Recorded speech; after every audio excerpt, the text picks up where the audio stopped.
พอปนนวลเกณฑ์ตึงถาดตึงขันตึงอย่างน่ะนะกระเทียมดองเนอะของดีบ้านประไพ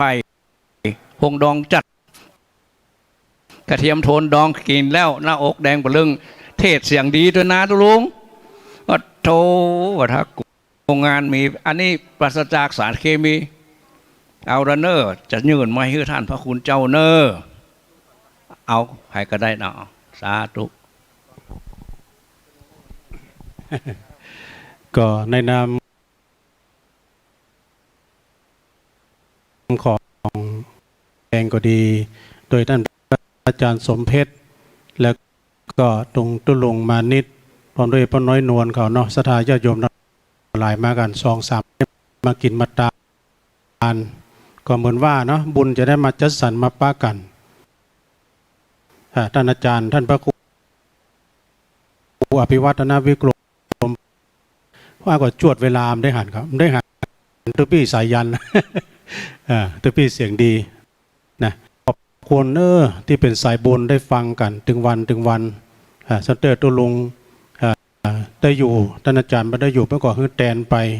ถือว่าเป็นสายบุญเป็นพี่เป็นน้องกันอาจารย์ท่านหลวงพ่อมานิดนี่คุ้นเคยกันแต่ป้ากันมาบ่เมินวันนั้นก็เหมือนคุ้นเคยกันเป็น20 ปีพวกนี้นะจากนั้นก็ขออนุโมทนาฮับปอนก่อนนอนเดียวฮับปอนกับพระภูมิกรรมอิจิตังปฏิตังตุมหังคิปะเมวัสสมิจตุสเปปุเรนตุสังกปาจันโทปนารโสยะถามณีโจติรโสยะถาภวะสปีติโยวิวัจจันตุสัพพะโลโกวินาสตุมาเตภวัตวันตรายโยสุขีติกายุโกภวะอภิวาตานาสีลิสานิจังวุธาปจายโนจัตตารโอธรรมาวทันติอายุวันโนสุขังปะลังเอาปอนเดอร์ก็ขอบคุณท่านอาจารย์สมเพชรกับตุลุงมานิตที่ได้นำศรัทธาญาติโยมมาอุตสาห์ลุกดอยสะเก็ดมาแจกของใกล้เนาะก็ฟันฝ่าอุปสรรคกว่าที่จะมาถึงได้นี่ก็ต้องต้องเกี่ยมกันเสาะรถเสาะหยังคนหนึ่งได้ไปคนหนึ่งได้ไปคนหนึ่งถอนคนหนึ่งเสียบอันนี้ใจบ่ถึงแต่ก็มีโอกาสจะได้มาปะกันก็วันยกชัดปุ่นกับเขาก็นิมนต์ท่านพระคุณเจ้าถึง2แล้วก็รวดเจิญศรัทธามาห่วมกันแถมเนาะวันพรุ่งนี้อาจจะไปได้มาร่วมก็ถ้ามีโอกาสก็ฟังวิทยุอยู่บ้านปุ่นแล้วก็นึกถึงบรรยากาศที่มาวันนี้วันนี้สถานที่นี้ที่เขาไปกันตะวาเนี่ยเปิ่นยืนอย่างใดเปิ่นนั่งอย่างใดก็เอาภาพนี้เป็นนึกเอาที่บ้านวันพุกเนอะถ่ายทอดตั้งแต่เมื่อเจ้าที่คืน104ถ้าใครหันภาพก็ไปหาตุลุงมานิดท่านนะภาพเป็นตึงภาพตึงเสียงเปิ่นจะถ่ายทอด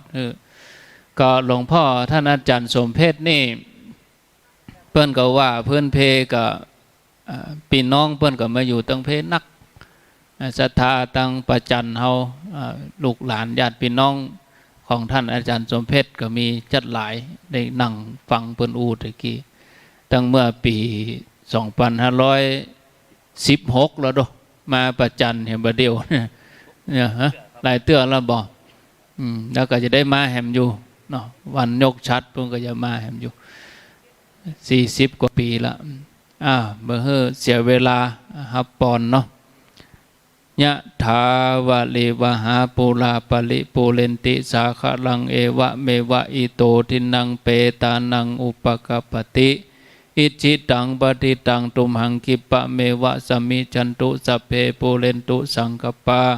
จันโทปนะระโสยะถามณิโจติระโสยะวิวัตชันตุสัพพะโลโกวินัสสันตุมาเตภวัตวันตรายโยสุขีติขายุโกภวะอภิวาทานะสีลิสะนิจังอุทาปจายโนมาวัฏันติอายุวันโนสุขังปลัง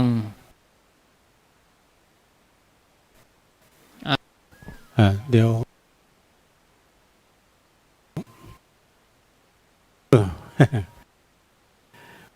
หอยกันน้ำใจกะบ้างอย่างของขมแล้วก็ได้ของฝากจากตุ๊ปี้เปิ้นตัวตุ๊ปี้สมเพชรเปิ้นเอาของดีนะกระเทียมโทนดองก็ขอบคุณทุกท่านตัวเนอร์เดี๋ยวกรรมการเข้ามาเก็บกรรมตอนนี้ก็ขอนิมนต์หลวงพ่อมานิดอู้แจมไปนำสักกรรมเดี๋ยวก็ตุลุงก็จะยาวอยู่เนาะไวสานิมนต์นะครับเนอร์ครับต้องขอบคุณลุงหยองเนอร์อู้เปลี่ยนอู้แจมก่อนเนาะเป็นอย่างเข้ามากินหวานต้านกว้างมาเป็นพี่เป็นน้องห่มต้องห่มฟ้าห่มต้องฟ้าเนี่ยจะต้องแม่นะมันต้องฟ้าเดียวกันเพื่อนมนุษย์เดียวกันเป็นเพศสมณะเหมือนกันนักศรัทธาญาติโยมที่โดยมาก็ได้มาหู้จักศรัทธาของวัดดอนจันทร์ประจันนี่แหละแห่งหลายคนการบรรจุพระบรมสารีริกธาตุพระธาตุจำลองชเวดากองเนี่ยเป็นของดีเนอร์ของที่ศักดิ์สิทธิ์ที่เขาได้มาไหว้ภาษาที่เป็นของจำลองก็มันมีความแปลกอย่างอ่ะยิ่งดีเพราะว่าหลวงพ่อวัดพระธาตุจอมตองเนาะพระพรหมมงคลที่ท่านมรณะพาไปนะท่านได้มอบผู้ตังท่านพระครูอภิวัฒนาวิกรมเป็นคนเอามาก่อสร้างพระเจดีย์ชเวดากองจำลองไว้ที่วัดประจันซึ่งเป็นวัดบ้านเกิดของท่านพระครูอภิวัฒนาวิกรมก็เป็นการระลึกถึงบ้านเก่าบ้านเกิดเนาะถึงแม้จะไปอยู่ที่วัดปักตางเจริญอำเภอดอยหล่อแต่ก็จิตใจก็ยังผูกพันอยู่กับบ้านเก่าบ้านเดิมบ้านพ่อบ้านแม่อยู่ที่นี่ได้ดีไปตั้งหน้ามีชื่อมีเสียงบอกว่าไผ่อะเนาะถ้าบัดลืมบ้านเก่ามาความเจริญรุ่งเรืองมันเกิดขึ้นหมดถ้าเขาหันตัวท่านนี่นะดูเหมือนเสียงกับตัวนี้มันแตกต่างกันจ้านักนะแต่ก่อนทุลุพระคุณเจ้าเนี่ยโอ้ไทย60เพื่อนเลยนะแต่ใช่หน้าตาสดใสผิวพรรณวันณะราศีขึ้นหมดทุกอย่างการเทศการอย่างท่านในเขาฟังมันลึกซึ้งได้ทุกรูปแบบตัวลุงก็นึกชอบฟังเนาะว่าท่านจะเทศไปทำนองไหนแบบใดการบรรยายธรรมะของท่านเป็นที่ปกอกปกใจของศรัทธาญาติโยมหรือสมณะเพศเดียวกันชอบฟังกันอยู่วันพุกนี้การถ่ายทอดเจ้าที่เราได้หู้มานี่จะเริ่มตั้งแต่เจ้าเลยเนอะก็คงจะมีอันยังดีๆหลายอย่างถ้าอยู่ตั้งบ้านวันพุกนี้ที่สำนักสงฆ์ของบุญเขาจะพัฒนาสำนักสงฆ์พวกนั้นประกาศละขึ้นมาที่สำนักสงฆ์เสร็จได้จะเปิดวิทยุฟังเนอะจะออกอันเสียงในศาลาจะเสียงตามสายเนาะเสียงในศาลาที่เขาจังเตดออกอ่านลำโพงนั่นน่ะตัวลุงจะเปิดการถ่ายทอดให้ฟังไปตัวพัฒนาสำนักสงฆ์ข้อมูลไปตัววันพุกนี้เขาทำกิจกรรมที่วัดตอนเจ้าพ่อกำนันประกาศว่าวันพุกนี้จะออกบิณฑบาตตั้งแต่หน้าวัดป่าไม้แดงหลวงขึ้นมาตามถนนสายใหญ่อาจจะคุกคักน้อยตอนนี้เพราะว่าอันตั้งสายปุ้นเปิ้นกำลังเทถนนแปลงถนนใหม่เนาะแต่ถ้าเอาขึ้นมาทางฝั่งเวียงป่าเป้าตะกี้นี่ก็รถมันห่างดีศรัทธาญาติโยมเขาลูกดอยสะเก็ดวันนี้นะมันถนนเปิ้นแปลงใหม่มันมาแล้วพ่องเนาะทีนี้ก็ขับกันจ้าน่ะมีฝุ่นเป็นตี้บ้านสันทรายหมู่ที่2ตำบลมาให้เงินน่ะแม่ไหลมาเขาเปิดวิทยุฟังวันนี้เดี๋ยวนี้เนอะมันมีฟ้ามีฝนนะแม่ไหลมาแม่สอนแม่บัวสอนแม่บุญยวงแม่เขาไปฟังยกเลิกโลดเหตุก่อนนั้นที่เพิ่มมาหามการนี่บอกว่าสร้างบารมีด้วยกันเพกกาเอามาไหว้พระธาตุชเวดากองเพกกาได้บรรจุของดีโดยเป็นอย่างท่านพระครูอภิวัฒนาวิกรมบนิมนต์ละตุลุงมณิตดึงอาจารย์สมเพชรวันยกชัดวันใดท่านจะกำหนดแล้วเขาก็ก้อยมากันหลายๆเนาะถ้าเป็นย้ำหนาวเขาก็เกี้ยมเขาตัวมาตัวใหญ่ขี่รถติดแอร์เนี่ยมันดึงหนาวด้วยถ้าเขาบอกขี่รถติดแอร์เนี่ยมันก็ห้อนอยู่อย่างเดียวเนี่ยมันก็ธรรมชาติธรรมดาเนาะแล้วถ้าเปลี่ยนไปได้นะแค่นอนสักคืนนะหน้านั้นนะมันจะกลางภาษาเนาะ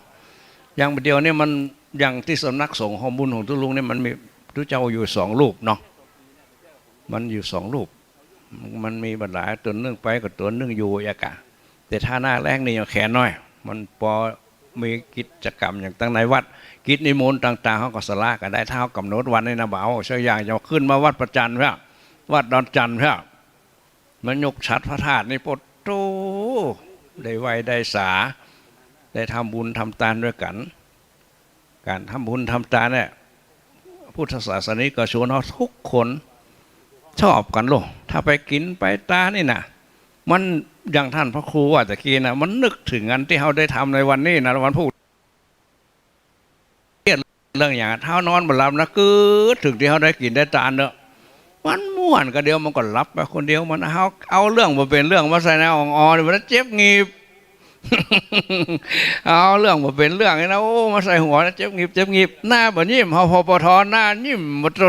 โรแวดไปแวดมาเนี่ยไปที่ขสวะไม้คือตะกรรมกันนะ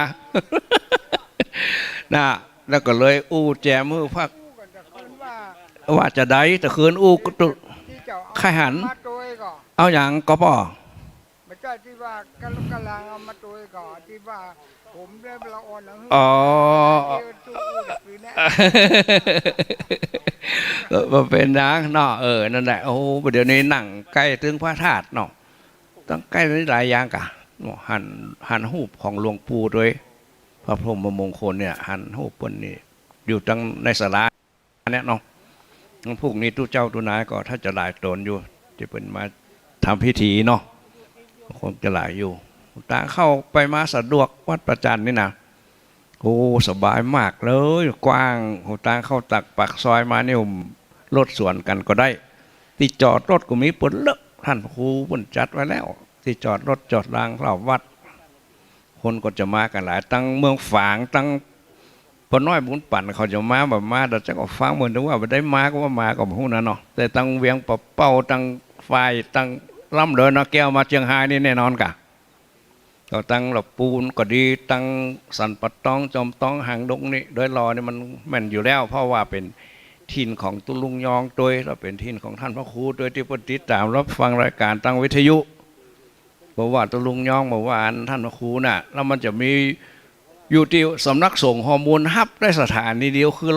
104.5น่ะก็ตั้งโดยรอประเดี๋ยวนี้ไทยได้ทั่วหมดละอย่างต่อก่อนในหมดประเขตตึงปอดตึงฝนตึงสถานีวิทยุไปได้เงินทีน่ะเดี๋ยวนี้คิดว่าคงดีละวันนี้มีฝนตกมันมืดบ่ได้มันคึมทึมฟ้าคึมฝนปิกไปก็สบายน้ำมันนองแล้วเนาะถ้าน้ำนองก็เกี้ยวพวกนั้นเนอะลำปางก็เนอะถ้ามันลำปางก็ไม่สวยวัน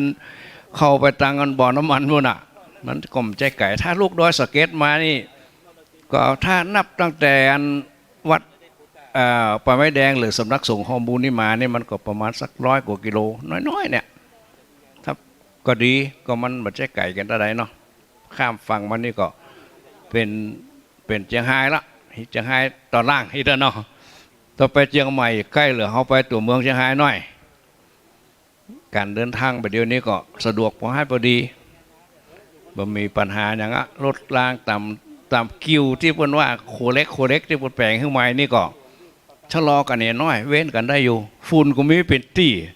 ซับตี้ก็เป็นขี้เป๋อที่เพิ่นเอาน้ำหดถนนน่ะกันเนาะโครงการใหญ่รู้เขาจะมันแล้วกำเดียวนี่มันมาแล้วเรื่องหนทางเตียวนี่นะเหมือนเขาสร้างบุญสร้างกุศลมันต้องคู่ค้าพ่องเอาเข้ามันลาบเลื่อนก็เหมือนเขาได้ถนนดีละเขาเอามาเปรียบเทียบกับธรรมะก็ได้ลูกก่อนที่เขาจะถึงทางดีก่อนที่เขาจะถึงจุดที่เขาเนี่ยได้ประพฤติได้นี่นะท่านพระครูอภิวัฒนวิกรมก็เฮียนตั้งแต่เป็นเน้นมาถึงประเดี๋ยวนี่เนาะ40 ปีหลายพรรษาทุลุงยองก็อยู่กันหลายทุกโดนทุกองค์อะโดนแม่แซ่ของทุกเจ้าตลอดอ่ะทุลุงยองนึกว่าโลแมนยูเจอว่าก้านอยู่ก็โดนว่าโดนแมนเป็นขโยมก้อนมันก็ลึงมาเนาะลึงมาทุกเจ้าก็เขียนปอก็ทำโทษอย่างอื่นแถมอย่างกะอันนี้คือชีวิตของการเป็นตุเจ้าตัวนายรุ่นก่อนอย่างเดียวนี้มันก็พรลงมาเพราะว่าพระสงฆ์องค์เจ้ามันมีน้อยเนาะเขาบวชเอาภาคฤดูร้อนเสร็จเรียบร้อยก็มาประจำวัดอยู่วัดท่านพ่องวัดนี้พ่องกระจายกันไปท่านเน้นองค์ใดติดตั้งใจเฮียนจะเป็น เฮียนไปตั้งบาลีก็เป็นมหาเนาะเฮียนไปตั้งธรรมก็เป็นด็อกเตอร์เป็นอาจารย์เป็นยาโทปริญญาเอกกันไปเรื่อยๆเดี๋ยวนี้ปริญญาตรีปนเลอะมจรนี่นะปนเลอะพระเจ้าพระสงฆ์มาเดี๋ยวนี้โอกาสเฮียนมีนักกว่าสมัยตุลุงขอตะก่อนนี่ถ้าลูกวัดที่ตุลุงอยู่นี่นะเข้าเวียงนะมีรถวันเที่ยวปนนวลตาลิโยที่ขับรถบัดนี้อายุ80 ป่ายนะขับรถโดยสารป้าเมี่ยงว่าลงมาปุ่นแม่กำปองแม่ลายอย่างปุ่นลงมาเอาคนโดยสารขึ้นไปเอาเมียงลงมาเอามาลงเวียงวันเที่ยวสายแม่โป่งสายแม่กะบ่อสร้างนี่รถวันเที่ยวตุลุงเขานี่มีโอกาสเฮียนจบนักธรรมเอกอยู่วัดเหงากกงกจะไปเฮียนในเวียงก็บ่มีที่พักประเดี๋ยวนี้มันเปิดเลิกเขาไปวันใดปิกวันนี้ก็ได้รถประจำเดือนของพระสงฆ์องค์เจ้าที่ไปเฮียนหนังสือในเวียงก็มีอย่างเขตดอยสะเก็ดนี่ก็มาเฮียนตีวัดเนาะพระสงฆ์องค์เจ้าตั้งตำบลแม่โป่งเนี่ยประตูแจ้งมาเนี่ยทุลุงออกบิณฑบาตเลยหันขึ้นรถมาเขาไปดีอิจฉาพระเน้นเห็นน้อยไปเดียวที่เพิ่นได้มีโอกาสเห็นอย่างทุลุงเขานี่ถ้าจะว่ามันเป็นตะวันค่อยวายแล้วเนาะก็ยะไปตามที่เขายะได้แล้วก็ศึกษาหู้กับจากท่านพระคุณเจ้าต่างหลายที่เปิ้นเฮียนมาสูงเขานับถือกันด้วยความหู้ก่อนละพรรษาถอยเนาะอย่างหลายๆอย่างที่ประกอบกันเนี่ยถ้าเขายกมือไหว้กันเคารพกันเนี่ยมันแสดงถึงกิริยามารยาทที่ดีที่สุดตัวเจ้าตัวเจ้าก็ยกมือไหว้กันนะสัทธากันยกมือไหว้ตัวเขาดูแล้วมันดีแต่มันดูท่าทางดีแต่ที่ไหนก็โอ้หันถ้าอย่างเขาไปบิณฑบาตเนาะเปิ้นบ่ได้ไปวัดเนี่ยเขาไปบิณฑบาตเปิ้นหันทุกเจ้าโอ้ลุงนิมนต์ก่อนได้อะแม่บ่ได้ไปวัดวันนี้ใส่เข้าบิณฑบาตอาทิตย์ผมมาเนอะคือปอนเปิ้นเหียเนาะปัจจัยดีละแล้ววันพุธนี่ปะตุทุกวัดคงจะเป็นอย่างเงี้ยเนาะจะต้องจัดงานการจัดงานเนี่ยแบบจะว่างานวันแม่อย่างกูเตือให้กันโซ่ห้องเพลงข้านะการทำหลายๆอย่างหนึ่งใส่บาตรตอนเจ้าเนาะสองพอสายมาหน่อยก็เข้าวัดเข้าวาเนาะปลาละเอกละอ่อนหูเห็นถึงปิดเดี๋ยวนี้ละอ่อนน้อยที่มาตัวตุลุงนี่ก็มีคนเนาะอุ้ยเพิ่นปลามาปะโอ้เขาวัดเขาวาไหว้พระไหว้ธรรมจ้างเป็นมดไหว้ของเป็นเกณฑ์ของจ้างไหว้ดูเจ้าเป็นตัวละอ่อนคนนี้หรือคนต่อไปถ้าพ่อแม่ก็ดีวันสำคัญไปวัดไปวาเนี่ยไม่ได้เป็นเจ้าพุทธเฉพาะบัตรประชาชนเนอะจะเป็นพุทธตลอดถึงการนับถือการไหว้การสาการประเคนของการท่องการไหว้พระถ้าอย่างอันเขาจะได้เจอว่าเจ้าพุทธเฉพาะบัตรประชาชนอย่างเดียวไม่ได้แหล่เหลวมาจากไหนวัดในวาเนาะคือบางอย่างบางครั้งมันก็รัดตัวในการประกอบอาชีพทำงานอย่าขาดก็บ่ได้วันศีลก็บ่ตัดวันเสาร์วันอาทิตย์ถ้ามีโอกาสอย่างวันพุธเนี่ยวันแม่เนาะแม่เขามาใส่บาตรญาติปกกับป้าลูกป้าเต้ามาฟ้าโรงเรียนพวกกันยังบัดจัดคือมีพิธีกรรมอย่างอื่นอยู่บ่มีละปีนี้จะเริ่มเปิดโรงเรียนแต่ก็เต้าที่หูข่าวมาเนี่ยก็วันที่13จะเปิดหมดละเปิดเฟสใหม่ละโดยบัดต้องระวังอย่างเดียวนี้ทุลุงก็มาเนี่ยก็บัดใส่หน้ากากเตือนออกเกียมมาเหมือนกันเขาก็ดูแลว่าถ้าเปิดใส่เขาก็ใส่เหียแต่ว่าคิดว่ามันบอกไปไล่แรงแล้วเดี๋ยวนี้เพราะว่าเขาก็ระวังตัวเราทำอย่างคนที่มาจากที่เขาหมู่ฮูตี้เนาะมันก็ไม่ได้มาที่บ้านเขาแล้วต่างคนก็ตั้งระมัดระวังเท้าป้องกันนี่มันก็เป็นอย่างเราคนเท่านี่ปุ่นเข้ากล้าห่างอ่ะเนาะไปดูมวยกะพวกมาวัดเถียนเนาะแล้วก็อยู่ห่างๆพอสมควรเท่าที่เก้าอี้เขาจัดเธออย่างวันพุธเนี่ยถ้าวัดใดที่ปุ่นบัดใส่เข้าบาตรบัดใส่เข้าบิณฑบาตตามถนนที่เขาจัดไว้ถ้ามาวัดก็โดยเฉพาะอย่างยิ่งเนาะอยู่ห่างๆกันพอประมาณแล้วก็ตั้งวัดก็ถึงมีการจัดการมีเจลล้างมือที่สำนักสงฆ์ข้างบนที่นี่ลุงก็จัดไว้ให้เป็นสัดเป็นส่วนเพื่อว่าเขาป้องกันหรือบ่แน่ใจเนาะ เราไม่แน่ใจเขาก็ฮือนั่งกันห่างพอสมควรจัดเก้าอี้ตีนั่งฮือลงตัวอย่างวันพุกนี่ถ้ามาวัดดอนจันทร์วัดประจันนี่เนาะแม่เขาก็บ่ต้องกลัวอย่างนั้นเนอะญาติโยมศรัทธาทั้งหลายเรื่องโรคภัยไข้เจ็บนะเขาก็ป้องกันตัวเก่าเขาเป็นหมอตัวเก่าก่อนเนาะที่ได้รู้เปิ้นว่ากองทัพสีขาวอย่าเนาะมีคุณหมอคุณพยาบาลมีอสมเนี่ยที่ฮับหน้าเสือก่อนที่จะมีโรคโควิดระบาดหรือมีแล้วก็ได้ไปบอกไปกล่าวเฮ้อศรัทธาญาติโยมทั้งหลายเนาะป้องกันตัวถ้าเขากลัวทำย่างนี่เดี๋ยวนี้ฝนมันตกมาน้ำขังน้ำห่วงเนอะกระลงกระเรื่องนี้นะก็แจกันอย่างนี้คือความพ่องมาเดี๋ยวนี้ยุงมันนักโอ้ถ้าไปนั่งภาวนาเมื่อเจ้าถึงอันเจ้าของสำนักสงฆ์ฮอร์โมนนี่นะมันภาวนาเกินชั่วโมงนะมันยุงไงแม่ปัทธโมสังโฆเขาจุดเตียนยุงไล่ยุงเนาะเปิดพัดลมแต่มันก็ล่องมาเอาอยู่นะเต็มเป็นอย่างบริจาคของมันพ่องเนาะ เลือดกู้เป็นอย่างมันเอาไปผสมเหมือนคนเดียวมันละกะยุงเนาะมันยุงมันจ่ายเนี่ยใดอะมันมากินก็ถ้าเอาปัดเอาไล่อย่าพ่องก็เป็นอย่างอ่ะถ้ามันครบแล้วมันคันแต่โตใจไม่อยากคุดอยากคานมันจี้เขาเนี่ยนะดิดปล่อยมันสักกำไม่หนองดีละกำนันใจดีละมีวันไหนยังไม่ครบมันก็3-4-5 ตัวมันถึงครบนะเพราะว่ายังที่สำนักสงฆ์นี่นะสำนักสงฆ์ของบุญมันเป็นป่าทึบเนาะเป็นป่าไม้หมดอ่ะ47 ให้ถ้าไผ่ไปไผ่มากลายไปตั้งป่าไม้แดงตั้งห้วยห้องไข่มาตั้งดอยสะเก็ดตั้งรักที่บ่อสร้างเนาะทุกตั้งใจมานี่มาถึงบ้านปะป้องปลายเข้าเทศบาลตำบลปะป้องจะกายเทศบาลเข้าไปประมาณสัก3 กิโลป่า4 กิโลไอ้เตอะจะมีป้ายจี้ไปที่วัดสำนักสงฆ์ของบุญถ้าเอาลูกตั้งเหนือมาลูกตั้งแม่แตงแม่ลิมแม่โจ้สันสายโมนี้ญาติโยมเคยไปเยี่ยมตุลุงมาตั้งรักที่4 แยกดอยสะเก็ดกายที่ว่าการอำเภอมาประมาณสัก4 กิโลเทศบาลตำบลปะป้องก็ไปถึงวัดสำนักสงฆ์ของบุญอยู่สำนักสงฆ์ของบุญอยู่ป่าไม้แดงหมู่ที่9ตำบลแม่ป่งอำเภอดอยสะเก็ดทุกวันนี้อยู่กับสงฆ์ตนที่สำนักสงฆ์นี่นะตั้งหลังเป็นปัจจาข้ามถนนก็เป็นศาลาละที่ปัจจาทำพิธีอย่างนั้นเราก็ข้ามศาลาไปสัก10 เมตรเป็นที่เผาเป็นเมนเผาศพเนาะปงได้ลูก2 ตัวนั่นมันก็ห้องบังสกุลสวดมนต์ไหว้พระเจริญพระพุทธมนต์เอาเมตตาภาวนาไปทำวัดเจ้าทำวัดเย็นไปมันก็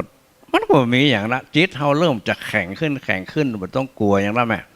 บ่กลัวอย่างละศรัทธาญาติโยมทั้งหลายคืออย่างทุกคนมันหนีป้นหมดอ่ะนะจะปงได้ก็ปงมาได้มันอยู่ที่จิตที่ใจเขาจะเข้มแข็งขนาดไหนถ้าจิตใจเขาเข้มแข็งปงได้วางได้เนี่ยความกลัวมันก็ค่อยมีละเพราะเดียวนี้มันต้องแจ้งลึกแจ้งเรื่องตามถนนหนทางในป่าช้าเนี่ยก็มีไฟเนาะพัดลมมึงวังโอ้ถ้ามีงานศพในปัตโต้จะไปเผาวันนี้เราบ่อยนะเพิ่นต้องมากวาดมาเพียวปัดเป่าสลาปลายปอเปิดพัดลมกันแถมเย็นสบายเนาะถ้ายังที่เป็นบัดใช้แพะใจป่าบ่เดียวนี้เพิ่นยังแปลงงันหุ้งเอาไว้ก่อนเนาะแล้วอันที่สำนักสงฆ์ข้อมูลนี่มีหัวประตูก็มีหัวอันนี้โฆษณาตัวเก่าให้น้อยนะโฆษณาตัวเก่าให้น้อยเพราะว่าท่านอยู่ตะไดหานะถ้ากลัวข้ามคันคลองชนประทานเป็นอาหารปลายปนวันจี้ขึ้นไปทางเหนือนั่นน่ะมันถึงแม่นละสำนักทางไปสำนักสงฆ์ฮอบุญนี่นะนั่นน่ะตุลุงอยู่ที่ศาลาน่ะทำไปไหนถ้าไปที่อื่นก็จะเขียนเบอร์ไว้ให้ว่าไปข้างนอกโทรหาเบอร์นี้อย่างเงี้ยกะเบอร์ตุลุงหลายคนหลายท่านนี่แม่พ่อที่ไปเยี่ยมบนจดไว้เนาะยังแม่น้อยบุญหยวงสังกำแพงหมู่ที่1นี่นะเปิ่นไปหาตุลุงก็อ่านไปตามป้ายน่ะเปิ่นจังโทรหาตุลุงยองเนาะโทรหาตุลุงยองเปิ่นนะมันตุลุงยองเวลาอันถ้าแม่น้อยบุญหยวงเขาจะคืนมาวันผูกก็ได้ตุลุงยองบนนอนให้เนอะมันผูกนี่จะเป็นเสียงตุลุงยองก็ว่าเสียงไผ่บ่หัวเนอะออกอากาศตอนเจ้านะ ก็ว่าเสียงท่านพระครูก็บอกว่าท่านพระครูอภิวัฒนวิกรมมันก็เตี้ยวไปเตี้ยวมาเดี๋ยวนี้เนาะจัดแจงอย่างสถานที่ให้รับอันรองกับพระสงฆ์องค์เจ้ากับญาติโยมที่จะมาทำบุญวันพุธโดยมาบรรจุของดีในพระธาตุโดยกำเดียวก็จะสวะไม้ให้ตุลุงนันแล้วเนอะจะขอปิกสำนักสงฆ์ก่อนก็อันอาจารย์ทรงเพชรก็มีเสียงโทรศัพท์ดังมาละเปิ่นก็ละวัดประภัยว่าได้มันมี2 รูปเกิงว่าวัน คืออันท่านด็อกเตอร์เปิ่นก็ไปเป็นเลขาเจ้าคณะอำเภอเนาะหลวงพ่อเปิ่นก็อายุนักละท่านอาจารย์ทรงเพชรก็เลยเป็นผู้ที่ฮับหน้าเสือแตนไปทุกเมื่อทุกยามทุกเวลาสถามาทำป้าเบิกก็เอิญหาในแยกะกันเดียวก็จะขอวางไม้ย่างเสียงแล้วฮือตุลุงยองอูต่อตุลุงยองกำลังเก็บของเก็บอย่างศรัทธาญาติโยมเฮาถ้าแอวค่อยวัดแล้วก็น้อมเจริญเจริญปอนขึ้นรถเนอคนขับรถขับอย่างก็เอาวางกันป่อโอ้อยู่ดีมีสุขได้อยากกินน้ำชาเขียวนี่เนาะเดี๋ยวจะฉันน้ำชาเขียวให้มันจุ่มคอตุลุงยองเป็นล่ำลากันตึงหลวงพ่อทรงเพชรก่อนอาจารย์ทรงเพชรก็เป็นก็อู้กันอยู่กำเดียวจะได้ฮือตุลุงยองเนอะเปลี่ยนแม่เขาเอวค่อยแล้วบอมาคืนรถเนอะไว้สาวหลวงพ่อมาละหันจะเดือดปีกละหลวงพ่อโอ้วัดจอมพ่อมาบัดเดียวหันสาธุนิมนต์ท่านครับนิมนต์หลวงพ่อนั่งก่อนเนอะตุลุงเปลี่ยนผมอู้กำผมติปีกฮะโอ้อันหาหมอกวักเอาหันลุงแก้วก็มาหัน ดูมีได้ผูกข้อมือเป็นสีมาตัวแถมนอกเอาจกเอาใจอยู่บ่มีสุขก็เอาตุลุงแก้วมัดก็ได้ท่านพระคุณเจ้าพระครูอันวัดดอยจอมพอตุหลวงเพิ่นมันมัดก็ได้แต่กี้มีการผูกข้อไม้ข้อมือที่วัดใจดีขนาดโอ้ถ้าทามาโดยได้ไหวได้สาครูบาอาจารย์เจ้านี่โอ้หันพระเหลืองมันจุ่มอกจุ่มใจงานโอ้กันอยู่ก็โอ้ปะกันนิมนต์หลวงพ่อนั่งก่อนครับนิมนต์หลวงพ่อนั่งก่อนเนอะอ่านสักกรรมก็จะได้ล่ำลาพี่น้องศรัทธาบ้านประจันวัดดอนจันพร้อมกับพระสงฆ์องค์เจ้าที่มันมาเหมือนเดียวนี้มีหลวงพ่อวัดจอมพ่อลุงแกด้วยโอ้ท่านพระครูนิมนต์เนอหลวงพ่อมาแล้วครับตุลุงยองไปปุ่นอยู่เขาเฮ้ยกำเดียวน่ะสวะไม่บดแลเหลวเลยพวกน่ะถึงใดก็บ่ฮู้นาเจ้าพ่อเจ้ออันปุ่นไปนั่งปุระเนอแต่ประจำตีแล้วที่หิมกล้องหลวงวะเนอลุงยองกำลังกำไม้ถือไม้อยู่ก็เดียวถ้าอย่างใดยกมือมหากรรมแล้วจะได้ล่ำลาท่านพระคุณเจ้าพระครูอภิวัฒนวิกรมแล้วก็หลวงพ่อวัดจอมพ่อปนมาถึงมาเดียวนี้เนาะลุงจัดการเลยเนอะผมปล่อยไม้แล้วเนอะขอบคุณเนอะขอบคุณไหว้สาธุขอบคุณทางท่านพระอาจารย์ครูบาอาจารย์ทุกตนทุกองค์เนาะที่ได้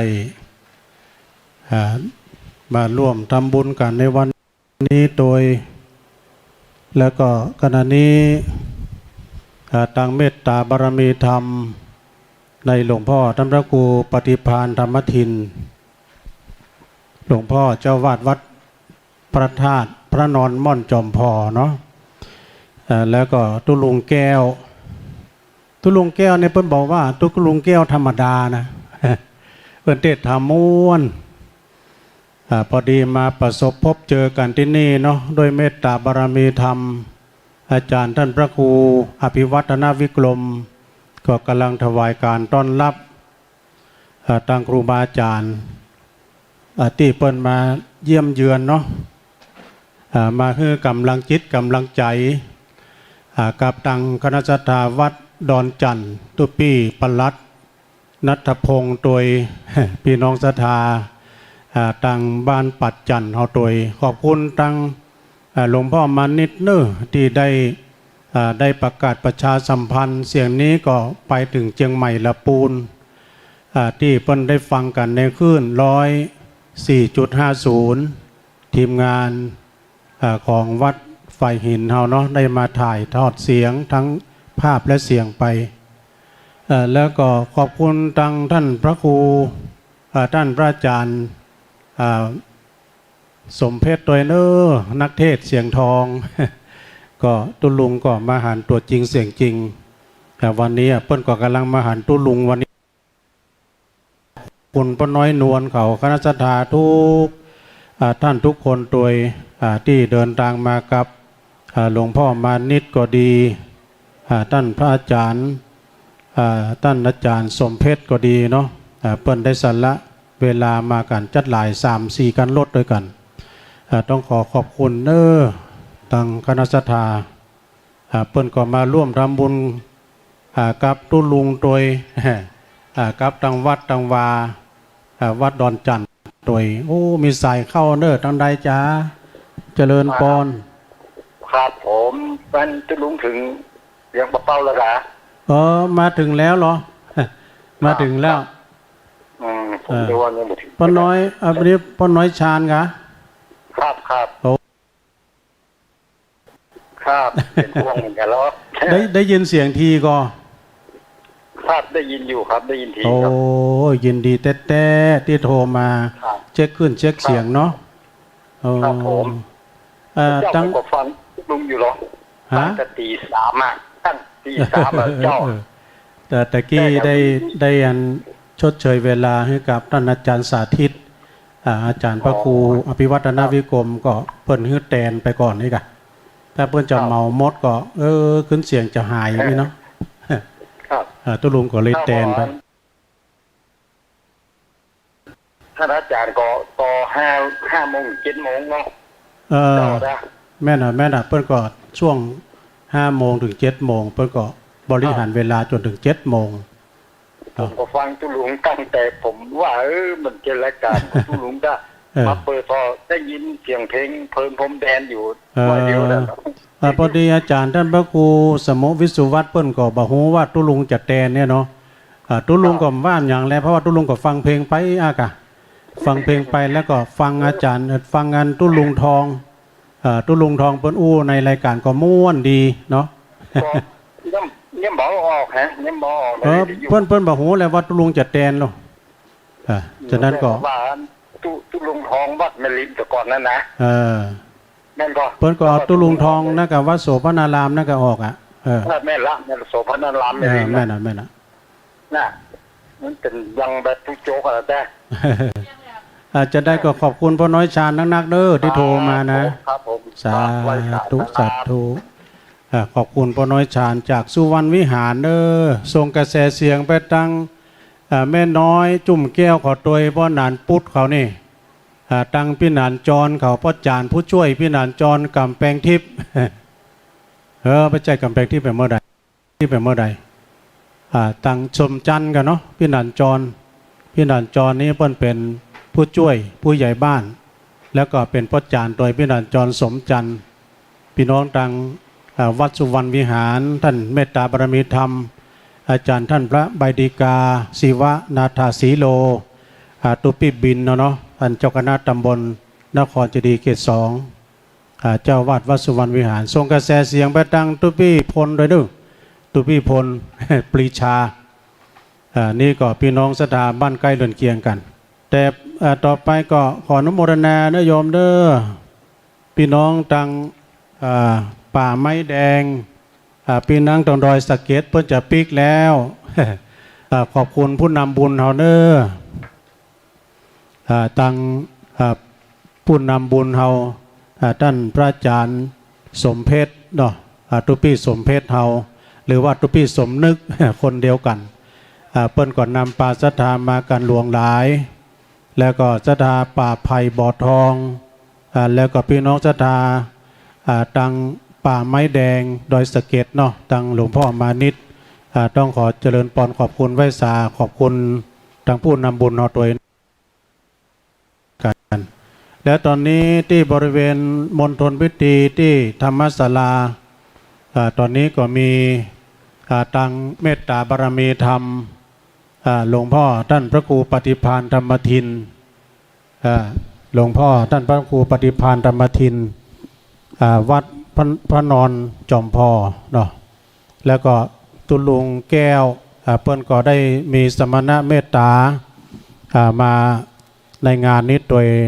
ตอนนี้ก็อาจารย์พระครูเปิ้นก็กำลังปฏิสัมพันธ์ถวายการต้อนรับอยู่ในขณะนี้เนาะแล้วก็ครูบาอาจารย์ก็จะมากันในภาคตอนแรงนี้โดยนะตอนนี้ทางแม่บ้านเขาก็ช่วยกันเนาะแปลงผ้าแปลงดอกแปลงดวงกันนะแล้วก็พี่น้องศรัทธาป้อนน้อยป้อนนานป้อนจานล่ำวัดก็อยู่กันที่นี่นะป้อนหลวงผู้ช่วยอบตนะวันนี้วันห้างวันดาก็คนนักหนาป่าป้านเหมือนกันก็มีเพิ่มเติมป้อนน้อยแอเนอะป้อนน้อยแอแม่ฝาง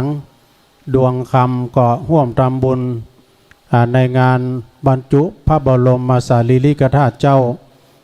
พระธาตุเจ้าเจดีย์ชเวดากองจำลองจำนวน100 บาทต้องขอบคุณป้อนน้อยแอเนอะ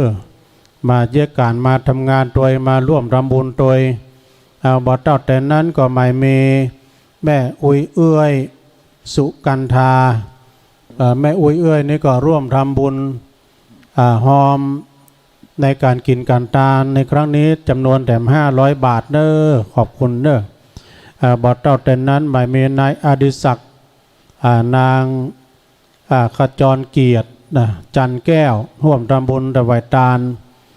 เป็นยอดสั่งแถมจำนวน500 บาทก็ต้องขอเจริญพรขอบคุณมาณโอกาสที่นี้ด้วยเนอะก็ขอบุญกุศลอันนี้จงได้ปกปักรักษาอย่างมูราศรัทธาทั้งหลายแต่ก็ขอบคุณทั้งสมณศรัทธาท่านพระอาจารย์ตุลุงแก้วด้วยเนาะเปิ้ลเอาของดีมาฮื้อเนอะจะเข้าพิธีแต่มืดแล้ว จะพุทธาพิเศษแต่มืดเนาะซึ่งก็มีเกตหมานเนอะอันนี้นะเป็นเกตหมานเนอะเกตหมานก็คือกำไรเงินกำไรทอง ฮะจันจากกันน่ะตะกี้สุมาเนอะเดี๋ยวแก้ไขก่อนตุลุงทอนมาบอกว่าอันนี้หมายเมนายอดิศักดิ์นางขจรเกียรตินะจักแก้วเนาะ500 บาทอันใดตะกี้อันใดที่ว่าผมประกาศผิดนะอันนี้จักแก้วเนาะ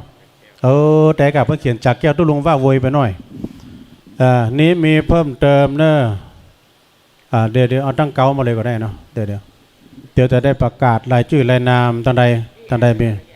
อันนี้โฮงตาลเนาะที่เปิ้นหอมโฮงตาลอันนี้ที่ประกาศตะกี้นะแล้วอันนี้ยังได้ประกาศเตื้ออันนี้มาลายใหม่ก็เดี๋ยวจะได้ประกาศก็ขอประกาศรายนามเนาะสดาญาติโยมก็ขอบคุณทางตุลุงแก้วโดยเปิ้นได้เอาสร้อยข้อมือได้ข้อมือมาฮื้อเนาะถ้าว่าไผ่ทำบุญก็จะมอบฮื้อโดยนะนี้เปิ้นอุตส่าห์แปลงมาแล้วอธิษฐานจิตนั่งปกปุกเสกเรียบร้อย ถ้าว่าไผ่ร่วมทำบุญก็จะเอาฮื้อโดยเนาะเป็นเกตหมานเด้อสดาญาติโยมทั้งหลายเป็นเกตหมานเป็นอย่างก็มาพอแล้วเนาะตะกี้ก็มีเพิ่มเติมใหม่มีศรัทธาที่เพิ่นมาร่วมทำบุญทำกุศลตั้งไหนไปไหนตุลุงตอนนี้เนาะแม่จันแก้วตะปัญญาพร้อมด้วยครอบครัวก็ร่วมทำบุญเป็นปัจจัยจำนวน200 บาทบริจาคทุกและติดตามไปด้วยแม่ชมพวงมาลาพร้อมด้วยครอบครัวร่วมทำบุญถวายทานไว้ภายภาคหน้าจำนวน50 บาทแล้วบอดเต้าเต็นนั้นก็หมายเมนายเล็กนางปวนอภิลมพร้อมด้วยครอบครัวเนอะร่วมทำบุญจำนวน200 บาท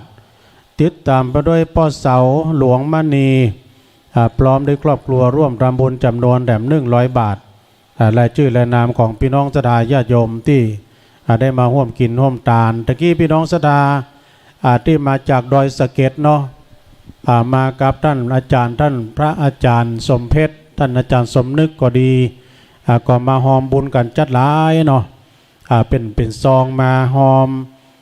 ตังท่านพระครูโดยตุลุงโดย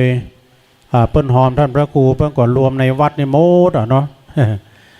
แล้วก็ตังท่านอาจารย์หลวงพ่อมานิดโดย หลวงพ่อมานิดก็ได้มาช่วยแจมไปเป็นชั่วโมงเหมือนกันเนอะตะกี้นะเอามาจ๋าพบปะกับพี่น้องศรัทธาญาติโยมถ้าบัดเลิกวันที่12 สิงหาและบัดเลิกวันพระวันศีลเปิ้นว่าจะนอนด้วยกันนี่ไอ้ลูกเพราะว่ามันเลิกวันศีลเปิ้นบ่มีทุกเจ้าหลายก็จำเป็นต้องปิกเนาะเอาไว้โอกาสหน้าก็คงจะได้มาพบกันแถมขอบคุณพี่น้องทางสายดอยสะเก็ดเนอะสายบุญทางดอยสะเก็ดมา 3-4 คันรถนะโดยผู้นำบุญก็ท่านอาจารย์สมนึกหรือว่าท่านอาจารย์สมเพชรนะแล้วก็หลวงพ่อมานิดที่เพิ่นนำปาศรัทธามาหลวงหลายมีเพิ่มเติมเนื่อใหม่มีนางปราณีนางศรีนวลรินใจพร้อมด้วยครอบครัวอุทิศบุญกุศลทานไว้ภายภาคหน้าในการบรรจุหัวใจพระพุทธรูปหัวใจพระธาตุจำนวนแต่300 บาทเด้อติดตามไปด้วยพ่อบุญศรีแม่จักพ่อบุญศรีจักแก้วพ่อบุญศรีจักแก้วพร้อมด้วยครอบครัวร่วมทำบุญเป็นจำนวนปัจจัยถึงโมดถึงเสี่ยงนั้นก็1,000 บาทเน้อสาธุสาธุอนุโมทนาครับสายทานบุญกุศลกับพี่กับน้องสถานาบุญเฮาที่ได้ร่วมทำบุญได้กินได้ทานในครั้งนี้ตัวขอบุญกุศลถึงมดถึงเสี่ยงที่ได้ร่วมทำบุญปานแล้วก็ดีจนได้มาปกปักรักษาเฮือตังมูลศรัทธาทั้งหลายขอให้ได้อยู่เย็นเป็นสุขมีอายุมั่นขวัญยืนมีโชคมีใจหิมาก้าขึ้นเนาะอยู่ก็ขอให้มีใจแม้นว่าไปทางใดก็ขอให้มีโชคมีลาภได้ผ่าแพ้ข้าศึกศัตรูหมู่มารทั้งหลายให้ได้เจริญไปด้วยจตุรพิรพรใจให้มีอายุยืนยาวเข่าใสมีผิวพรรณไวสดใสตัวหน้าพละกันแข็งบ่าแหงแข็งกล้าสติปัญญาเปลืองวิทย์คือสมประสงค์จำนงดังคิดอย่าวิทย์ขาดอันการเงินขอให้มีลาภยศปรากฏสรรเสริญรุ่งเรืองจำเริญรับเงินยิ่งขึ้นแม้นว่าค้าขายลงเรือน้ำตื้นก็ขอให้ได้เงิน10,000 ล้านปั่นเนี่ยหิปันมาหาปันได้ไปตันใดก็ตามไปเหนือไปใต้ไปใกล้ไปไกลไปกับยนต์ยานรถลาพาหนะเนาะก็ขอให้เดินทางแคล้วคลาดปลอดภัยทุกตารางกิโลเมตรของการเดินทางในการกินการทานในครั้งนี้เนาะพี่น้องศรัทธาญาติโยมที่กินข้าวตอนแล้วกำลังมาเนาะไปก็ได้ของดีก็มาตอนนี้เนอะมาตังครูบาเดชมาตังตุลุงนี่จะแจกของดีนะจะแจกเพื่อบาได้ก็กลัวมันจะเสี่ยงไปคะแนนหอมซาวนึกว่าจะเฮืออยู่นะโยมจะร่วมทำบุญเนาะจดชื่อก่อนจดชื่อกันเนอะครูบาเดชเดี๋ยวเอาพานไม่ก่อนเอาขันพี่นานเอาผักขันไม่ก่อนเอาใส่นี่นะให้มันเปิงหน่อยก็เดียวพ่อทอนเอาพานมากำหมุนในให้มีก่อนเอามาใส่ของดีกำนะก็เดี๋ยวรับของดีที่ท่านอาจารย์ครูบาเดชเนอะร่วมทำบุญก็เดี๋ยวครูบาเดชขอมอบของให้เปิ้นกำเอาไปเขาได้ของดีเนอะจากวัดพระนอนม่อนจอมพ่อโดยเมตตาบารมีตามหลวงพ่อท่านพระครูปฏิพันธ์ธรรมทินครูบาแก้วตุลุงแก้วตัวครูบาดอยเปิ้นได้เอาของดีมาฮื้อตัวเนาะปกป้องคุ้มครองป้องกันแคล้วคลาดปลอดภัยเนอะอยู่ดีมีสุขเวยไผ่เวยมันเนอะมันมีบันนักสาธุสาธุเอาใส่เปิ้นตัวครับป้อมาตะกี้ป้อหอมแล้วเนาะเดี๋ยวในเสาบ่ได้กะผมใช้เสาค้ำเนาะเสาค้ำก็จัดงามดีดูอันไหนเดียวกว่านี้กะในเสาบ่ได้เด้อครูบาเดชพอครับเดี๋ยวพี่จดแล้วเนาะหอมหอมแล้วแบบเขียนแล้วนะพี่เดี๋ยวก่อนพอก่อนนายอัศวินเนาะแม่นกับพี่นายอัศวินแล้วก็เนนอย่างนี้เนนชัชวานมาสอนร่วมทำบุญ100 บาทเนาะสาธุนะพี่เนอจอมในหีบเลยนะอันนี้ก็เป็นแม่ของเนนเนาะจดเลยพี่จดเลยแต่ก็เดียวเนี่ยพ่อเพิ่นมาประท้วงในเสามาได้นะมีคำไหนนะมันจะเสาคำด้วยนะขอเปลี่ยนคำอันไหนทางไหนเนี่ยพี่ อ๋อให้เปิ้ล2 อันเลยนะป้อบุญศรีชัยวงศ์พร้อมด้วยครอบครัวร่วมทำบุญจำนวนแต่500 บาทแล้วก็อันนี้ยายแสงลุงเนี่ยยายแสงวุ่นนี่เนาะหารสอนละเดชพร้อมด้วยลูกหลาน200 บาทเอาของดีไปนะมาเลยพี่เขาได้ของดีมาจดก่อนพี่เขียนคำก่อนเขียนให้เพื่อนคำของดีจากครูบาดอยไทยไผ่จ้าก็หมดนะครูบาก็มีนี่แล้วครูบาแก้วทำม้วนๆนะวัดพนอนม่อนจอมพอเพื่อนได้มีสมณเมตตาก็ได้ของดีมาที่ครูบาเดชนี่เพื่อจะมัดเกตหมานนะโยมเกตหมานผ่านการพุทธาภิเษกเป็นที่เรียบร้อยปกป้องคุ้มครองป้องกันเขี้ยวคาดปลอดภัยแม่บัวเรียวมูลสิริร่วมทำบุญจำนวนแต่200 บาทสาธุถวายญาติกาวงศาเป็นพ่อเป็นแม่เป็นพี่เป็นน้องปู่ป้าเอาก่อเจิญได้เดี๋ยวเอาใส่เพื่อนหล่อมเอาใส่กันเอาฝากลูกฝากหลานก็ได้นะแม่นี้ก็มีนายอัศวินเนนชัชวานร่วมทำบุญเนาะจำนวนแบบ100 บาทก็ขออนุโมทนาด้วยเดชบุญกุศลที่บรรดาพ่อแม่พี่น้องศรัทธานักศีลนักบุญเฮาเนาะได้กินได้ทานในวันนี้ก็ขออนุโมทนา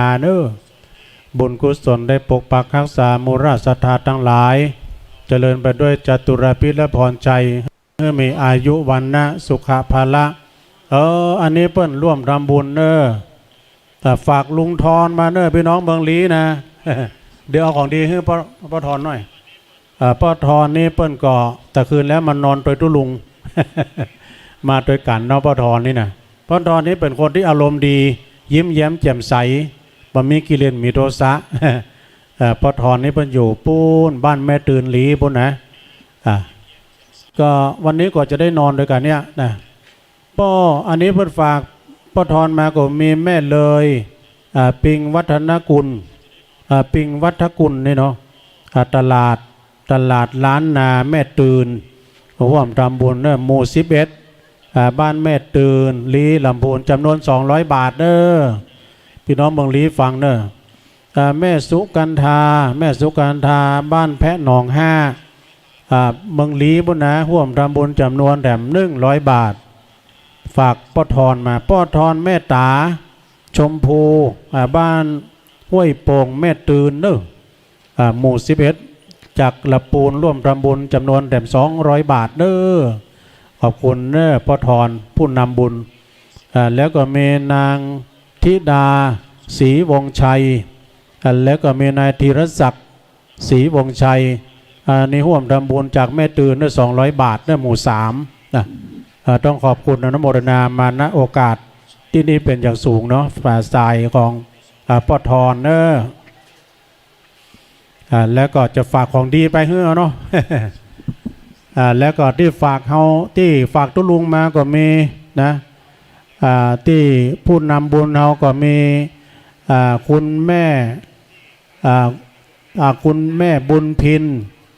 อ่ำคดโรงพยาบาลลานนาคุณแม่ก็ร่วมทำบุญในการบรรจุองค์หัวใจพระธาตุจำนวนแถม300 บาทยินดีแม่นักเเพิ่นว่าตันไปหาเจ้ากรรมในเวรพอเกิดแม่เกิดปู่แทนย่าแทนถึงหมดถึงเสี่ยงนะจำนวนแถม300 บาทยินดีแม่บุญพินจากโรงพยาบาลล้านนาด้วยแล้วก็มีตำลายหลายต้านตัวนะฮะที่เพิ่นร่วมทำบุญมาก็ต้องขออนุโมทนาขอบคุณมาณโอกาสที่นี้เป็นอย่างสูงเอาไปข้าได้ของดีก็มาแถมนะสดาญาโยมใครจะข้าได้ของดีก็มาเอานะคือว่าเฮาก็บ่ได้บักบ่ได้แบนหอมเท่าใดก็ฮื้อหมดหอมเท่าใดก็จะฮื้อหมดในงานนี้ก็ได้รับความเมตตาหลายท่านหลายคนหลายฝ่ายที่เปิ้นได้มาช่วยกันร่วมด้วยช่วยกันบอกว่าจะเป็นครูบาอาจารย์ตึงที่เปิ้นมากันสายตังเฮานี่ก็ได้รับความอนุเคราะห์จากผู้นำบุญเฮาเนาะ อาจารย์ท่านพระครูอภิวัฒนวิกรมเพิ่นก็มาหลายวันแล้วก็มาเป็นเก้าเป็นการทางนี้แล้วก็ตะกี้ตุลุงก็ได้เดินทางมาก็ปะพี่น้องโอ้เต็มวัดเต็มวาเนถึงพระสงฆ์องค์สังฆเจ้าได้ช่วยการช่วยงานแปลงผ้าแปลงบัวกันถึงแม่บ้านเฮาคนเฒ่าคนแก่เดี๋ยวนี้ก็ปิกไปกินข้าวน้ำจ้ำข้าวตอนแต่พุทธก็จะมาแถม แล้วก็วันนี้นี่เป็นวันห้างวันดาเป็นวันโกนเป็นวันโกนนี่ก็คือเป็นวันห้างวันดาวันพรุ่งนี้จะเป็นวันพระวันศีลแล้วก็จับกับวัน12 สิงหาโดยเป็นวันแม่ของแผ่นดินนะเป็นวันแม่ของชาติเป็นวันแม่ของหมู่เฮาทั้งหลายเนาะบางคนนี่ไผที่มีแม่อยู่ก็ดีก็ต้องไปไหว้แม่เนาะไปกราบไหว้สาแม่หรือว่าศรัทธาญาติโยมที่แม่ได้ล่วงลับดับขันไปแล้วก็ดีก็ขอให้ไปตานขันเข้านะแม้ว่าเพิ่นล้มหายตายจากไปก็ขอให้ไปทำบุญอุทิศบุญกุศลไปหายังดวงวิญญาณของแม่ที่เพิ่นได้ล้มหายตายจากไปแต่ว่าเพิ่นบัดตายก็ไปยื้อไปใจไปพอไปกอยเปิ้นแต่ถ้าว่าเปิ้นล้มหายตายจากไปก็ไปตานขันเข้าเฮือเปิ้นเนาะวันแม่แห่งชาตินะเอาตอนนี้พ่อทอนเปิ้นมานั่งใกล้นี่แล้วนะจะขอให้เปิ้นอู้ว่าพ่อทอนมากี่เดือนแล้วที่เนี่ยมาวัดดอนจันทร์ป่าจันทร์เนี่ยมากี่เดือนละมา4-5 เตี้ยแล้วกับเดียวนะมาโดยท่านอาจารย์บรรยงแล้วผมเข้ามารายการนี้กับผมก็ขอบคุณพี่น้องบ้านดอนจันทร์เนาะอันนี้ถ้าเป็นภาษานี้แปลว่าห้องบ้านดอนจันทร์เนาะบัจจุบันบ้านป่าจันทร์บ้านดอนจันทร์แล้วก็ที่นี่ผมมานี่กับขอบคุณพ่อแม่พี่น้องที่ได้ตักได้ต่อได้อู้ได้จ๋าผมไม่ได้อู้ได้จ๋าผมคนเดียวเนาะแปลว่าหูจักกันหลายผมแปลว่าขอบคุณนักขอบคุณหลายๆเนอะขอบคุณบดายบ่มีอย่างฮื้ออย่างป่านเนอะท่านอาจารย์บรรยงผู้นี้บ่ฮู้เนอะเป็นอย่างฮื้อก็บ่ฮู้ผมได้บ่มีอย่างที่จะเอามาให้พ่อแม่พี่น้องมีก็น้ำใจลูกจากลีมาก็บักไก่เท่าใดแต่น้ำใจนี่บักไก่คนต่างไก่กาพ่อแม่พี่น้องบ้านดอนจันทร์เนี่ยโอ้โหเบิงสะพานมันลุลังพังเพกะบ้านเชียงไฮ้ปูดเนาะแปลงเหตุพายุกับพายุมันก็เข้าอะกะพายุเข้ามากับทางถนนหนทางก็ต้องโดนสะเก็ดมันก็พังเลยเอาพายุมาไว้ในเชียงไฮ้ฝนก็ลงแล้วกับพายุก็เล่นสะพานพุดเบอผมมาจะอันตรายพังเนอะพ่อแม่พี่น้องก้อยมาแล้วผมมาแล้วเนี่ย8 โมงแผ่วกับเปิด11 โมงพุทธธรรมโมงอย่างกูผมมาปีก่อนก็อย่างละมันถึงเนี่ยเพราะว่าเหตุพายุมันเกิดเพลนักพ่อแม่พี่น้องนะครับที่เดินทางลูกหันลูกนี่มาลูกไก่ก็ดีลูกไก่ก็ดีบนตกบนออกของใต้แจงเนี่ยมีขี้สถาที่จะมาช่วยเป็นสร้างชาติเนี่ยขอเรียนได้ทุกเมื่อทุกเวลาเนี่ยโคชกประกาศถึงอยู่นี่เลยเนอะพ่อแม่พี่น้อง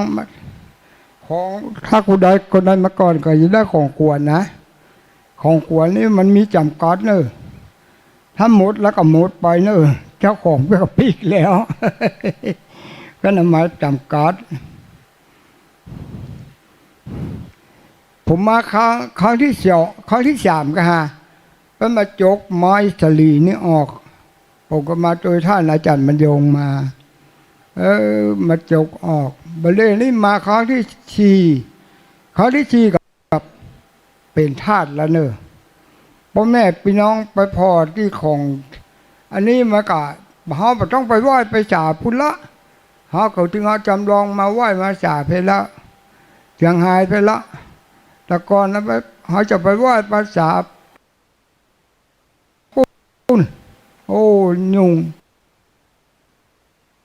สีเวียงซ้ายกับแม่นนะพระธาตุจำลองอันนี้ก็จำลองจากปุ้นมาแหมเขาไปต้องไปปุ้นละไปการเดินทางไกล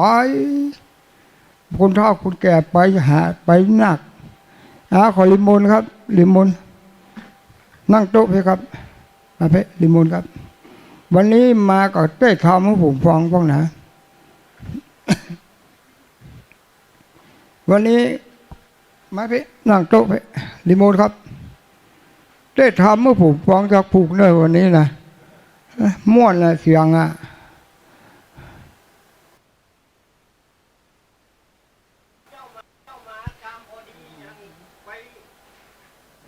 ลิมนครับ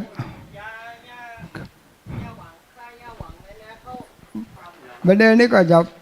มาฟังเสียงเจ้าลุงแก้วเนอะประเด็นลิมนครับเจ้าลุงแก้วอันอู้กับพ่อแม่พี่น้องกันนะอู้กับพ่อแม่พี่น้องกันนะอาจารย์ย้องก่อนอาจารย์ย้องก่อน อาจารย์นั้นนี้อาจารย์นั่นทำลองไปเลยต้องขอบคุณทางปทรเนอปทรก็มาด้วยกันมาอู้มาจาด้วยกันลุงต้องวางแผนดีๆนะลุงทรวันพูดนี้เขาจะปิกเนี่ยมันจังมีภัยนะ มันจังฟาวนะมัน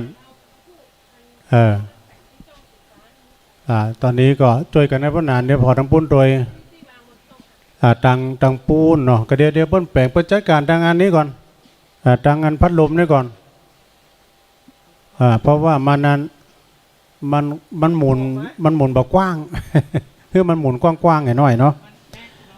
ตังปทรมาอู้มาจ่าไปก็แจมกันไปอย่างนี้ศรัทธาญาติโยมเนาะครึ่งสัปดาห์นี้ก็เปิ้นถ่ายทอดเสียงทั้งภาพทั้งเสียงไปทีมงานของวัดไฟหิน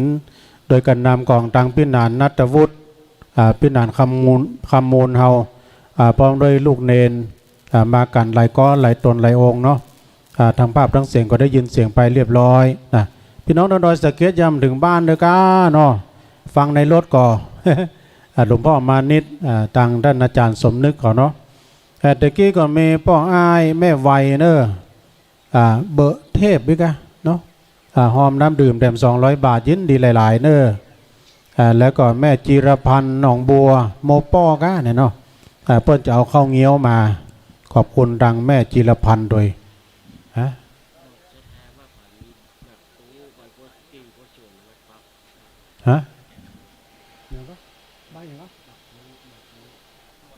หมากปูอย่างเนาะหมากปูอย่างเนาะใส่แจกันเนี่ยถ้าไผ่มีก็เอามาใส่กันด้วยเนาะเอามาปักที่คันใดได้กันเนาะที่กาบกล้วยนี่นะมีหมากปูเนาะพี่เนาะใบกุศลหมากปูที่เพื่อนประดับประดานะที่บันไดนี่นะมาปักได้นะบ้านไผ่มีก็เอามาโดยเพราะว่าตอนนี้น่ะใบสนการเล็บคุดกล้ามอย่างการนะที่เพื่อนเอามาปักขึ้นมันงามของเอามาเนาะสถานที่อยู่ทางบ้านนะ ทางบ้านทางจองได้ยินได้ฟังเสียงนี้ก็เปิ้นถ่ายทอดเสียงไปถึงผู้น่ะแบบมองฝางเมื่อแบบเนี้ยนะเปิ้นได้ยินแบบมองฝางผู้น่ะ น่ากะอยู่ที่นี่ได้ยินก็ไปเอามากัน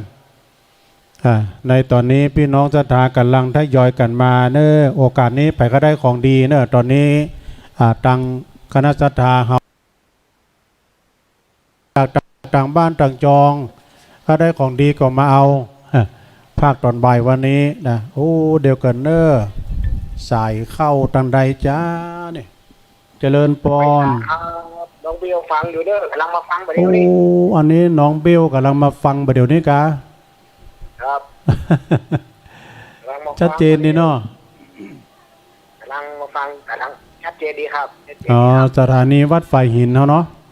104.50เปิ้นถ่ายทอดเสียงเจ้าได้อันนี้ภาคสนามเปิ้นลองเช็คสัญญาณลองถ่ายพอก็เดี๋ยวก็สัก3 โมงก็อาจารย์พระครูอภิวัฒนวิกรมก็ได้จัดรายการต่อไปเนาะก็ กับไว้สาครับท่าน ขอบคุณเนอร์น้องเบลเนอร์สาธุสาธุอันนี้น้องเบลได้เช็คขึ้นเช็คสายรายงานเป็นที่เรียบร้อยเนาะในตอนนี้ก็พี่น้องศรัทธาญาติโยมเดินไปผ่านมาไผ่ไข้ร่วมทำบุญก็ดีก็เจิญกันได้เนอะมาตั้งคณะกรรมการของเราก็รอน้ำจิตน้ำใจซึ่งในตอนนี้อ๋อจะภาคสนามตลอดเนาะหมายความว่าวันนี้นี่เปิ้นจะโอนมาทางภาคสนามตลอดอาจารย์ท่านพระครูเปิ้นว่าจะให้เปิ้นชมบรรยากาศในบริเวณวัดเพราะว่าพี่นานขมูลเขาในเปิ้นจัดนานกล้องไว้หลายจุดเลยแล้วก็สถานตังใดมาตังโคศกเปิ้นก็จะได้ประกาศยังไงเนาะเชิญร่วมทำบุญกันไปแล้วก็วันพรุ่งนี้หรือว่าเมื่อค่ำนี้ก็จะได้พบปะกับตังป้อนนานปอมปล่อยข่าวตังพี่นานปอมปล่อยข่าวนี่เปิ้นเป็นนักจัดรายการอ่านข่าวเนอะโอ้เฮาฟังแล้วก็ม่วนสดาญาโยมมีแฟนคลับนักทุลุงก็ฟังเปิ้นจะมีแต่งแต้มสีสันโดยภาคโดยม่วนสดาเหมือนกับเหตุการณ์จริงเอามาฟังเปิ้นมีสีสันเนอะแต่งแต้มใส่ไข่ใส่นมเข้าไปด้วยนะมันม่วนมาฟังเปิ้นเป็นติดอกติดใจของคลื่นแฟนคลับของแฟนคลับรายการของพี่นันปอมปล่อยข่าวเป็นคนบ้านเฮาเนี่ยเนาะเป็นคนบ้านปัจจันนี่แล้วสถาญาติโยมทั้งหลายนะเพราะนั้นก็แต่มืดเปิ้นจะมาเนาะในตอนนี้ตะกี้ก็มีนางสาวอมรวงฐานร่วมทำบุญขนมพึ่งน้อยจะจำนวนแต่50 ชิ้น50 อันโดยกันเนาะแล้วก็ตะกี้แม่ตาคำนายตาคำเนื่อนนางจำเลียงเวชกุลน้ำดื่มแด่ม15 แพ็คด้วยกันจัดตานน้ำก็ได้ตานข้าวป่าอาหารได้ถึงหมดนอสดาอาจจะร่วมทำบุญกินตานอันใดนี้ก็มีแม่ทิตาภาอีกทิดาภาจักแก้วร่วมทำบุญแด่มจำนวน1,000 บาทติธาดาติดาภานี่นะถ้าตุลุงงานพิษพลาดประกันใดสุ่มมาโดยเนอะตอนนี้ก็จะได้ไวสานิมนต์ดังอาจารย์ของดีมาหอมโดยอาจจะได้อู้ได้จ๋ากับพอออกสถาทางบ้านทางจองเนาะตอนนี้ก่อนนิมนต์เลยนะตุลุงแก้วเขาเนาะไวสาครับช่างกล้องพี่นานเอากล้องประดานตุลุงแก้วกำพี่นานขมูลไปไหน มันจี้ตุลุงน้ำใบดีไอเพื่อนงามเหมือนกับบาไฮเอาประดานตุลุงแก้วเพื่อนหล่อดีนิมนต์นะครับ ก็ขอความเจริญพาสุขสวัสดีจงมีแก่บรรดาพ่อแม่พี่น้องคณะสัทธาสาธุชนทุกผู้ทุกนามทุกรูปทุกองค์วันนี้ก็ได้มีโอกาสมาร่วมกับท่านอาจารย์บรรยงในงานแต่งห้างแต่งดาในการที่จะบรรจุพระธาตุในวันพรุ่งนี้ก็เสียงนี้ก็จะไปกันไกลเนาะก็อยากจะขอเรียนเชิญบรรดาพ่อแม่พี่น้องคณะศรัทธาสาธุชนพุทธศาสนิกชนทั้งหลายที่ได้ฟังสถานีวิทยุฝ่ายหินอยู่ในคณะนี้เนาะก็ขอเรียนเชิญนะมาร่วมกันทำบุญอันยิ่งใหญ่ภัยมีของเก่าของแก่ วันนั้นพอดีติดภารกิจเนาะว่าจะไปร่วมในงานที่วัดฝ่ายหินก็ไปบ่ได้พอดีหลวงพ่อตันไปเนาะก็มันอย่างว่านะพระสงฆ์องค์เจ้าประเดียวประเจมีเวลาว่างเหมือนสมัยก่อนเนาะบางทีก็ไปหั่นบางทีก็ไปนี่กิจนิดนิติดกิจนิมนต์พ่องอย่างพ่องนี่นะงานกับวัดกับวาพ่อง อยู่วัดวาบ่ปัดโปวัดวาเพิ่นก็ว่าเปลืองข้าวสุกเหรอ เพราะฉะนั้นก็อยู่ไปทำไปนะบำเพ็ญหลายอย่างหนึ่งทำความสะอาดวัดวาอารามให้มันหมดจดโดยเฉพาะวัดพระธาตุม่อนจอมพอเป็นวัดท่องเที่ยวเนาะหนึ่งในเก้าจอมจังหวัดเชียงรายก็จะไปสกปรกบ่เป็นตีเป็นตางก็บ่ได้ให้เหมาะเพราะฉะนั้นก็จะต้องปฏิบัติปัดโปให้มัน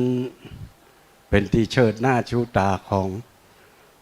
คณะศรัทธาพี่น้องอำเภอเวียงป่าเป้าเพราะเป็นหนึ่งในเก้าจอม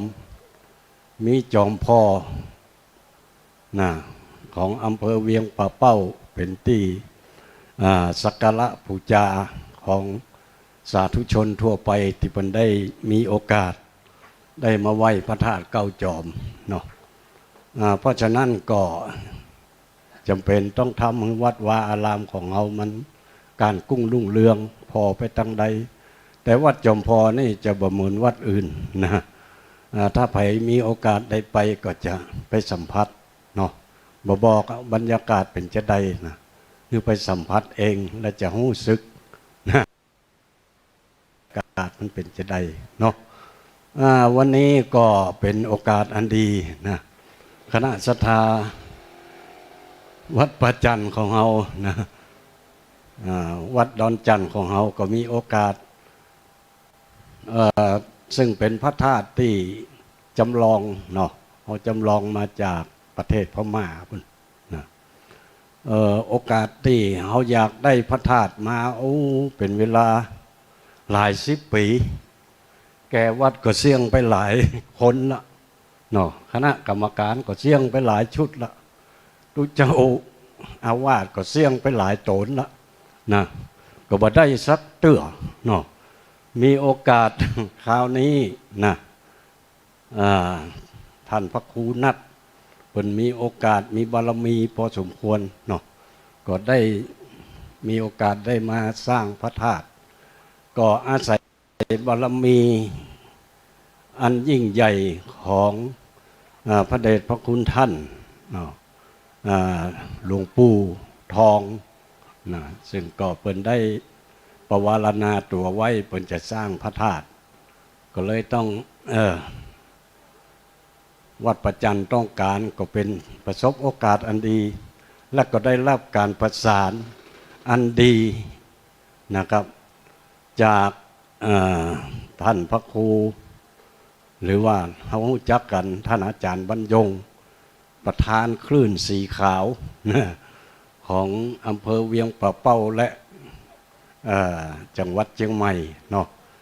ก็ได้เป็นฝ่ายประสานงานจนได้สำเร็จตอนนี้ก็วันพุธนี้ก็จะมีโอกาสได้บรรจุแล้วบรรจุพระธาตุแล้วก็บรรจุสิ่งศักดิ์สิทธิ์ต่างๆที่ไผมีไผเก็บไว้นะเป็นของเก่าของแก่เขาเอาละไว้ก็มันก็บ่ใครมีประโยชน์อันยังเนาะบางทีละเอกละอ่อนเขาก็บ่ฮู้จักจ้องใจเขาก็มาบรรจุไว้เพื่อวันหน้าวันตาสิ่งศักดิ์สิทธิ์ทั้งหลายเหล่านั้นก็จะแสดงอภินิหารออกมาให้เขาได้ฮู้ได้หัน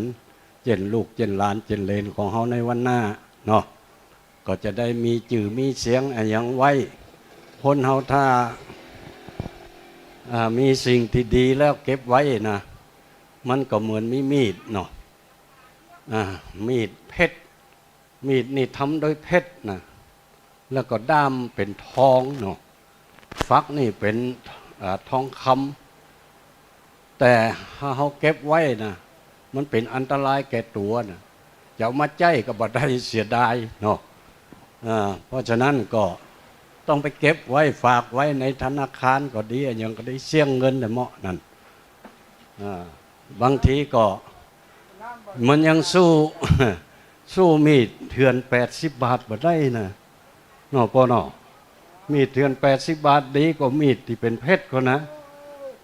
แปลงบ้านก็สำเร็จด้วยมีดเถื่อน80 บาทนั่นน่ะจักตอกหลอกปออย่างได้หมดเนาะ แต่มีดที่เป็นเพชรด้ามทองนะมันเนี่ยยังไม่ได้สักอย่างนะเออนั่นน่ะคนเฮามันบางครั้งเนาะสิ่งของมีค่าก็เป็นของอันตรายต่อชีวิตนะ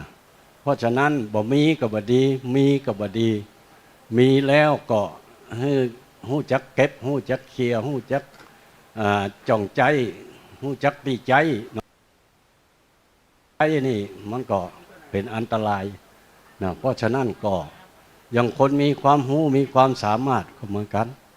นะมีความรู้โดยบ่เผยแพร่โดยบ่แจกจ่ายให้แก่ลูกศิษย์ลูกหาบ่ไปทำคุณงามความดีที่ไหนบ่ไปสร้างอย่างที่ไหนมันก็เหมือนกับมีดเพชรที่ใจการบ่ได้สู้คนธรรมดาทั่วไปนี่เหมือนมีดเถื่อน80 บาทนี่แปลงบ้านก็ได้ไปสร้างอย่างนั้นยอมพอประเดียวเนี่ยอย่างนั้นก็เป็นธรรมดาเนาะประเดี๋ยวงานของแม่บ้านนั่นก็แม่บ้านจัดการไปนั่นเป็นการผูกผ้าอย่างก็ดีอย่ามาละพ่อบ้านมันก็บลงโก้งเก้งเนาะอันนี้ก็เป็นงานของแม่บ้านก็กำลังทำกันอยู่นะและก็ตั้งพ่อบ้านก็ไปพอตั้งปุ้นนั่นงานของพ่อบ้านนี่มันมีหรอ1เต้นกาเก้าอี้กานี่น้ำท่าอย่างต่างๆโต๊ะอย่างต่างๆจะไหวตัดใดจะเนี้ยอย่างใดนะปีหู้2น้องหู้1พิจารณาช่วยกันพอช่วยกันก้อยอันไหนถ้าปีทำได้ก็ทำไปคือทำงานเหี่ยคนถ้าทำนักมันบ่ได้นะทำนี่ทำนักแต่คือปากเหี่ยคนเพราะ อาจารย์เพิ่นถึงบอกตลอดนะท่านตุลุงใหญ่เนาะหรือท่านพระครูดอยเพิ่นถึงบอกตลอดว่าเนี่ยอย่างเนี่ยนักแต่ว่าคือปากเหี่ยคนพอละถ้าปากนักมันแล้วยากนะมันบ่ใครแล้วเนาะมัวเถียงกันอยู่นะคนนั่นก็จะเอาอย่างนั้นคนนี้ก็จะเอาอย่างนี้เนาะเอาคือปากเหี่ยคนนะมันจะงานมันถึงจะแล้วบางครั้งสิ่งที่เขาหันมันอาจจะบ่ถูกตาเนาะแต่บ่ถูกตาเขาอาจจะถูกใจคนอื่นนั่นเพราะฉะนั้นก็อย่าไปนะทำไปเนาะ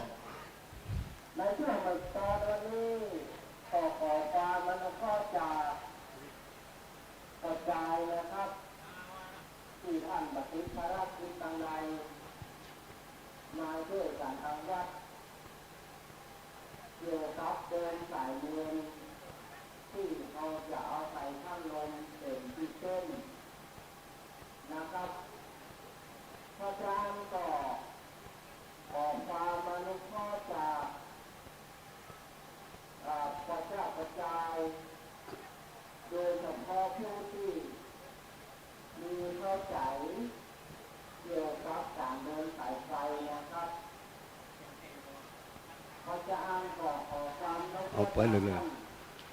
อ๋อ ตอนนี้ก็มีประกาศของจังหวัดเนาะก็กลัวมันแทรกกันก็เลยยุดไปเหี่ยน้อยบ่เป็นยังเนาะคณะศรัทธาญาติโยมสาธุชนทุกท่านวันพุธนี้อากาศวันนี้ก็ดีขนาดวันพุธก็คงจะเป็นอากาศอย่างนี้เพราะสิ่งศักดิ์สิทธิ์ทั้งหลายย่อมมองหันแล้วนะว่าสิ่งที่คณะศรัทธาสาธุชนบ้านป่าจันทร์ตลอดถึงคณะศรัทธาสาธุชนขึ้นสีขาวทั่วไปกำลังจะทำมหากุศลอันยิ่งใหญ่ในวันพรุ่งนี้จากการนำของคณะสงฆ์นะแล้วก็พร้อมด้วยอุบาสกอุบาสิกาทุกผู้ทุกท่านทุกหมู่ทุกเหล่าที่จะได้มาช่วยกันในวันนี้นะวันพรุ่งนี้ก็จะเป็นวันศีลพอดีเป็นวันเดือน11ออกแฮมออกกันเนาะก็แฮม8 ค่ำก็จำผิดจำถูกเนาะโอ้ขอสุมาอภัยเนอะวันพรุ่งนี้แฮม8 ค่ำเนอะคณะศรัทธาสาธุชน เป็นวันแม่แห่งชาตินะแม่ก็เป็นผู้ที่ให้ทุกสิ่งทุกอย่างแก่เฮาเนาะเพราะฉะนั้นก่อนที่จะมาทำบุญสุนทานยิ่งใหญ่นี้ก่อนจะออกจากบ้านก็กราบพ่อกราบแม่ไหว้พ่อไหว้แม่ ถึงแม้ว่าท่านจะบ่มีชีวิตอยู่แล้ว ก็นำพวงมาลัยไปก้องไว้ที่รูปสารรูปของท่านเนาะให้ท่านสัจจะอธิษฐานให้ท่านได้รับรู้ถึงแรงกตัญญูกตเวทีของลูกเต้าเราหลานนะเพราะฉะนั้นก็ มาตะกี้แล้วเนาะ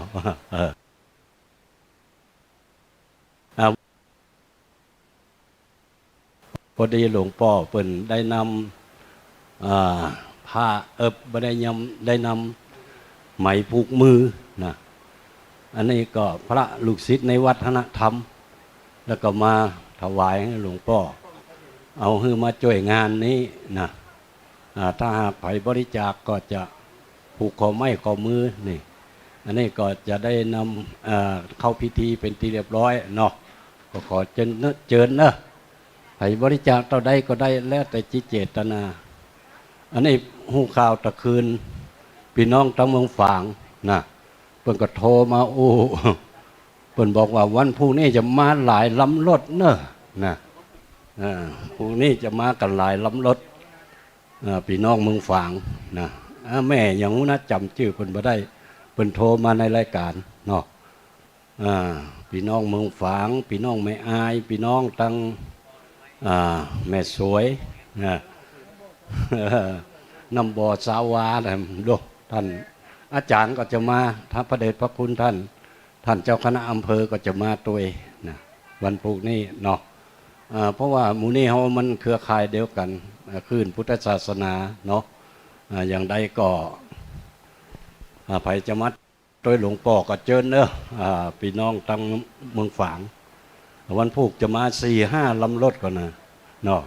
เป็นแจ้งมาก็ขออนุโมทนากับผู้นำโดยเนอะที่จะนำกันมาในวันพุธนี้ก็ขอให้เดินทางโดยความปลอดภัย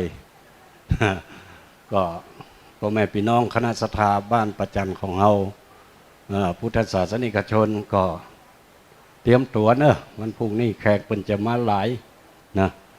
แขกบ้านแขกเมืองไผจะเอาลงทานอย่างมากก็ได้นะลงทานอย่างเพราะว่าสมัยประเดี๋ยวนี้มันเนี่ยอาหารควรมุ่งนี่มันเป็นไปบ่ได้แล้วเนาะเพราะว่าสังคมมันก็เปลี่ยนแปลงไปวิถีชีวิตการเป็นอยู่มันก็เปลี่ยนแปลงไปคณะศรัทธาที่จะมานั่งแม่บ้านจะมานั่งทำกับข้าวดาขันโตกมาไว้เป็นโต๊ะนั้นเป็นไปบ่ได้เนาะเพราะฉะนั้นประเดี๋ยวนี้ก็ในยุคนี้ก็เอาตัวไผ่ตัวมันคือจะมีโรงทานไว้นะแล้วไผ่อยากก็ไปกินนะมันตามอัธยาศัยโลกประเดี๋ยวบ่มีไผ่บังคับไผ่อย่างตะกอนนี่เฮาเนาะแกงบอกฟักเหี่ยถ้วยแกงหยวกเหี่ยถ้วยจ้อผักเหี่ยถ้วยบางทีเขาบอกมักเขาก็จำเป็นต้องกินนะแต่ประเดี๋ยวนี้เขาเลือกกินได้สบายหูข่าวจากท่านพระครูนัทบอกว่าโอ้คงทานวันผูกปะเลอะเนิดลุงนี่นะโอ้มากันนักเนาะก็บางผู้บางต้านเพิ่งก็ทำกันมานะสมัยก่อนมันก็จะเป็นข้าวหม้อแกงหม้อเนาะสมัยก่อนเพิ่นบ่มีโรงทานมายุคสมัยประเดี๋ยวจะเป็นโรงทานแน่มันเพาะแหมน้อยนะมันเหมาะมันเพาะแต่ก่อนนี่ขอข้าวหม้อแกงหม้อนอกปอนอมีปอยหลวงมีอะไรอย่างนี่ขอแต่ละบ้านแต่หลังคาข้าวหม้อแกงหม้อหมู่บ้านนั่นจะมาช่วยบ้านนี่มันมีโลประเดี๋ยวนี้เอากันเป็นหัววัดเลยนั่นอย่างตำบลเวียงกะโหลงนี่มีกี่วัดแต่ละวัดจะต้องจัดมานี่มันเป็นไปอย่างอันนะเอามือกันเอาเว้นกันนี่มันก็เป็นสิ่งที่ดีคือการทำบุญมันจะได้ทั่วถึงกันเป็นว่าตานน้ำเป็นเศรษฐีตานหมากเมียงมูลีได้ขี่รถน้อยตานน้ำตาลน้ำอ้อยได้เป็นโคศกตานขอบกหลังกองนะตานขอบกนี่มาได้นะ ตุกเพราะฉะนั้น เออตานเงินตานทองได้สู่สวรรค์ชั้นฟ้านั่นเพราะฉะนั้นตานบาตานแหงก็จะได้ผู้สนผลบุญหนุนนำส่งให้ชีวิตเจริญรุ่งเรืองสุขภาพร่างกายแข็งแรงนั่นอย่างแม่บ้านมาทำวันนี้เอาเนี่ยนำโดยแม่หลวงนะแม่หลวงเป็นประธานในการมาตกแต่งนะทุกอย่างมันจะต้องมีประธานไว้นะสมัยเดียวจะไปเนี่ยไผเนี่ยมันบางทีมันถูกใจมันบ่ถูกต้องเนาะบางทีก็ถูกต้องแต่บ่ถูกใจนั่นมันก็มีอยู่นะเพราะฉะนั้นก็ช่วยกันไปปีหู้สองน้องหู้หนึ่งไผหู้ยังก็ทำกันไปจะไปเถียงกันนะถ้าทำอย่างนี้แล้วมาเถียงกันวกวักโวยวายไม่เห็นหรอกบัดถ้าหากว่าผมพอใจคนนั้นน่ะผมพอใจน้องคนนั้นผมพอใจน้องคนนี้นะมันมาอวดหู้อย่างอันอย่างนี้นะโอ้บ่ได้แล้วเป็นมโนกรรมเนอะจะบ่ได้บุญก็เปิดนะจะเป็นชดใช้กรรมไอ้เหมาะนั่นเพราะฉะนั้นก็ถึงแม้ว่ามันจะบ่ถูกอกถูกใจอย่างไรก็ทำใจล่มๆไว้นะทำใจล่มๆไว้นะถูกใจบนว่าจับใจแห้งบ่แน่นใจกาจับใจครูบาบ่จับใจพระน้อยนะจับใจเปียดบ่จับใจแม่การจับใจลูกบ่ถูกใจหลานนะมันเป็นไปอย่างอันโลกนะเพราะฉะนั้นก็สิ่งไหนที่มันดีก็ทำไปหันว่ามันดีนะทุกสิ่งทุกอย่างมันก็เป็นไปตามวัฏจักรของมันเนาะสิ่งไหนที่จะดีหรือบ่ดีมันก็อยู่ที่คนพอคนมองกองขยะเปิ่นยังมองเป็นศิลปะได้นะเพราะฉะนั้นก็บอกว่าจะเป็นอะไรยังก็แล้วแต่ถ้าเป็นเกิดจากฝีมือของมนุษย์จะดีร้ายอย่างใดก็คือเป็นสิ่งที่ดีทั้งนั้น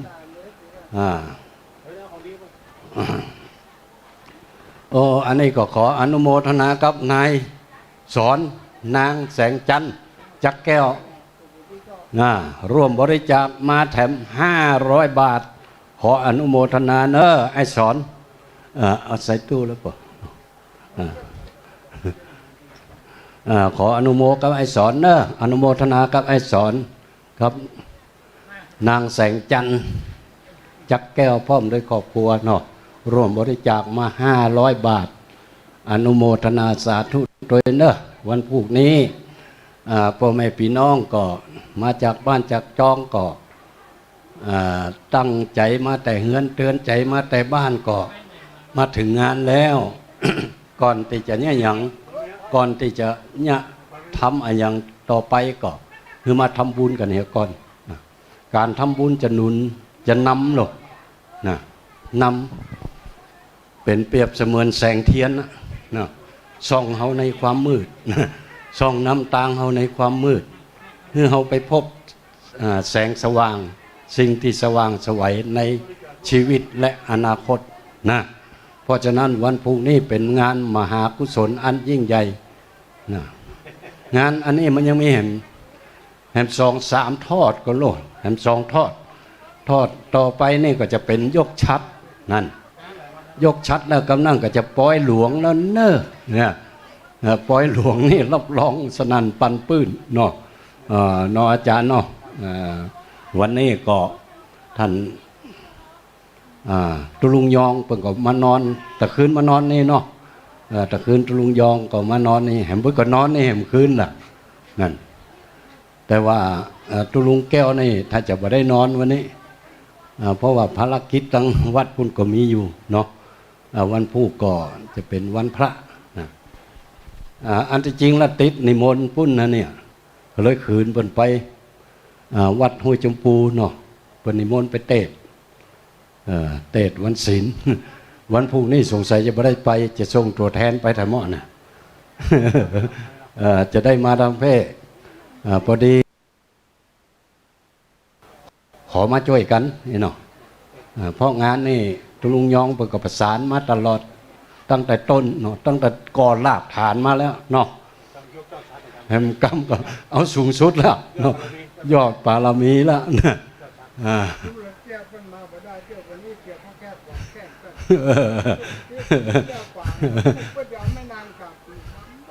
อ๋อครับวันพรุ่งนี้ก็จะมากันหู้ไผ่ไข่หันพระนักจัดรายการที่ดังๆก็มากันเนอะอย่างตุลุงยองนี่บางคนก็โอ้ไข่หันหน้าหันตาแต่เนอะไปมาอู้ม่วนเลยเนาะแม่เจ้ามาก็ได้ยินนะไอ้นะเป็นใบเบิกต่าง ใบเบิกต่างกับชีวิตในรุ่งอรุณนะอนุรักษ์ภาษายองไว้ยังตุลุงเตศทำปื้นเมืองเขาก็อนุรักษ์ทำปื้นเมืองเอาไว้เนาะถ้าเขาบาดช่วยกันอนุรักษ์นะมันก็จะสูญหายไปติ๊กๆแต่ก่อนนี่ก็มีท่านพระครูทองเนาะเพิ่นเป็นคนอนุรักษ์ที่ยิ่งใหญ่แต่ประเดี๋ยวนี้เพิ่นได้รับตาลาโลกไปก็ฝากให้กับลูกศิษย์ลูกหาคนทั่วไปนะคนเฮานี่การสร้างบารมีนี่มันบ่ใช่สร้างได้ง่ายๆเนาะการสร้างบารมีบ่ใช่ว่ามีเงินมีทองแล้วจะสร้างได้นะมันจะต้องอาศัยบุญเก่าและบุญที่จะต้องทำต่อไปบางคนจะหมดบุญอยู่แล้วนะโอ้วันผูกได้มางานบุญบรรจุพระธาตุสเวดากองจำลองวัดดอนจันทร์โอ้หมนบุญพอจะหมดแล้วโอ้กลับมาเพิ่มได้แถมอยู่ไปแถมจัดเมินอยู่ไปแถมเมินนะโอ้ก่อนนี่ก็ด้วยบุญนะบุญกั้มบุญจูหรอกคนว่าคนสมัยก่อนตอนนี้ก็จะกราบในมนต์ตุลุงยองเป็นอู้ต่อเฮามันก็อู้ไปนักอู้ฮือเป็นฮักอยากนักจักหวังนี่หรอกอู้ฮือเป็นจังกำเดียวก็ได้นะก็เพราะฉะนั้นก็วันนี้ก็วันผูกก็มาว่ากันทำกรรมเนาะ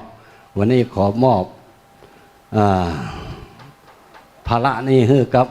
ตุลุงยองเป็นผู้ดำเนินรายการไปก่อนนิมนต์ครับต้องขอกราบขอบคุณในเมตตาบารมีธรรมตุลุงแก้วเนอตุลุงแก้วนี่ก็เคยกันมาเมื่อละแต่เมื่อหลายปีมาแล้วเนาะมาช่วยการช่วยงานมาวัดปัจจันก็ปะกันแล้วก็บางครั้งก็ไปปะกันปุ้นทำงานต่างๆตั้งดอยหล่อก็ดีนะเพื่อจะเดินทางไปกับหลวงพ่อพระครูปฏิภาณธรรมทินนะไปกินไปทานที่ห้านที่นี่ก็ดีก็ได้ปะกันเพิ่นก็เป็นนักพูดนักอู้นักเทศเหมือนกันนะฮะ เป็นบุคลากรนั้นสำคัญของเฮาแต่กรรมนะเพิ่นเทศน้ำเทศธรรมพี่น้องได้ฟังผ่านคลื่นทางวิทยุให้ฟังกันเพิ่นก็อู้ไปหลายอย่างเนาะคนน้อยก็มาแต่แล้วเอาอย่างเจ้าเอาของดีให้น้องกัน เอาจดชื่อเลยจดชื่อเลยเขียนในบัญชีสั่งไม่ได้พอแล้วนะจดให้ก็ได้เดี๋ยวเขาก็เคยเนาะโอ้ขอบคุณเด้อใส่ทานน้ำจิตน้ำใจของพี่น้องศรัทธาได้มาร่วมรำบุญกินมีแม่บัวเรียวโมนสิริครับบุญสิริร่วมรำบุญจำนวน200 บาทแม่ยอดเรือนนะฮะจักแก้วถวายทานไว้ภัยภาคหน้าจำนวน100 บาทนายอาทิตย์จักแก้วถวายทานในงานบรรจุยังพระบรมสารีริกธาตุเจ้าชเวดากองจำลองจำนวน200 บาทนายยุรนันท์นะฮะจักแก้วอุทิศบุญกุศลส่วนทานไว้ภัยภาคหน้าจำนวน500 บาทเนอะสาธุสาธุอนุโมทนาเนอะในบุญกุศลที่บรรดาพ่อแม่พี่น้องศรัทธาญาติโยมอันนี้เปิ้นแจกของดีเดี๋ยวเอาของดีให้เปิ้นกำคนน้อยคนน้อยก็มาเปิ้นครับเป็นเจ้าภาพยอดสังก็ยินดีด้วยเด้อปันใหญ่ปันสูงนั่นล่ะเด้อปันใหญ่ปันสูงเดี๋ยวก่อนมาครับของดี กับตุลุงแก้วด้วยเนาะ ตุลุงแก้วนี่เปิ้นเอาของดีมาฝากแล้วก็หลวงพ่อท่านพระครูปฏิภาณธรรมทินโดยขอขอบคุณตอนนี้ก็แม่บ้านเปิ้นมัดผ้าโบผ้าก็ล่างวันแล้วก็วันเนี้ยเนาะมาได้เกิงตางแล้ว ก็เดี๋ยวบันไดนี่ก็จะได้ปักดอกดวงนะดอกดวงที่คันไดที่เปิ้นได้แปลงเนี่ยมีใบกุศลก็ดีใบเล็บพุทธก็ดีเอามาปักเนอะอย่างนั้นกำแพงด้านหน้านั่นนะประตูด้านหน้านั่นเปิ้นมีประตูเป็นที่นะเพื่อความสวยงามวันพรุ่งนี้ได้รับเมตตาจากหลวงพ่อเจ้าคณะอำเภอเวียงป่าเป้าโดยหลวงพ่อพระครูนิวิตศิลสังวรท่านจะได้โปรดเมตตาได้มาเป็นประธานโดยนะฮะในวันพรุ่งนี้ภายนอกก็มีคณะลูกศิษย์ลูกหาของพระเดชพระคุณท่านเจ้าคุณพระพรหมมงคลหรือว่าหลวงปู่ทองสิริมังคโลเนอะโดยการนำของเมตตาบารมีธรรมพระเดชพระคุณพระศรีศิลปาจารย์นะแล้วก็พร้อมในคณะแล้วก็ทางภายนอกก็มีคุณแม่คุณแม่ฟองจันแม่จันฟองสุมาเด้อกิ่วแก้วแล้วก็คุณเชิดพงศ์กิ่วแก้วคุณนงลักษ์กิ่วแก้วพร้อมด้วยบริษัทของเปิ้นตรวยแล้วก็ตังตระกูลกิ่วแก้วเนาะที่เปิ้นจะมาในวันพรุ่งนี้เป็นประธานพร้อมด้วยคณะสัตยาคณะสัตยาญาติโยมทั้งหลายทุกคนทุกท่านสายบุญวันนี้ก็มากันจันนักจะหลายเพราะว่าวันพรุ่งนี้เปิ้นบ่ได้มาเพราะว่าจะเป็นพี่น้องทางป่างิ้วเนาะพี่น้องป่างิ้วตอนเมื่อไงก็มาจัดหลาย พี่น้องป่างิ้วก็ดีพี่น้องทางดอยสะเก็ดก็ดีพี่น้องบ้านใกล้เรือนเคียงทางโหระเบียงชิดติดกันก็ต้องขออนุโมทนาในบุญกุศลที่ผู้นำบุญเพราะว่าจะเป็นทางด้านพระอาจารย์สมนึกก็ดีหลวงพ่อมานิตที่ได้นำปาสถามาในช่วงตอนกินข้าวตอนแล้วเนาะเพื่อก็ปิกบ้านปิกจองปิกวัดปิกวาเพราะว่าวันพรุ่งนี้ก็จะมีงานด้วยขอบคุณเนี่ยพี่น้องเจ้าดาไปเขาได้ของดีมาดามเพของฟรีไม่มีในโลกใครได้โชคลาภวาสนามาดามเพ พี่น้องที่กำลังมาก็ดีเนาะครูบาอาจารย์ทุกพี่จากเชียงใหม่ก็มาเนี่ย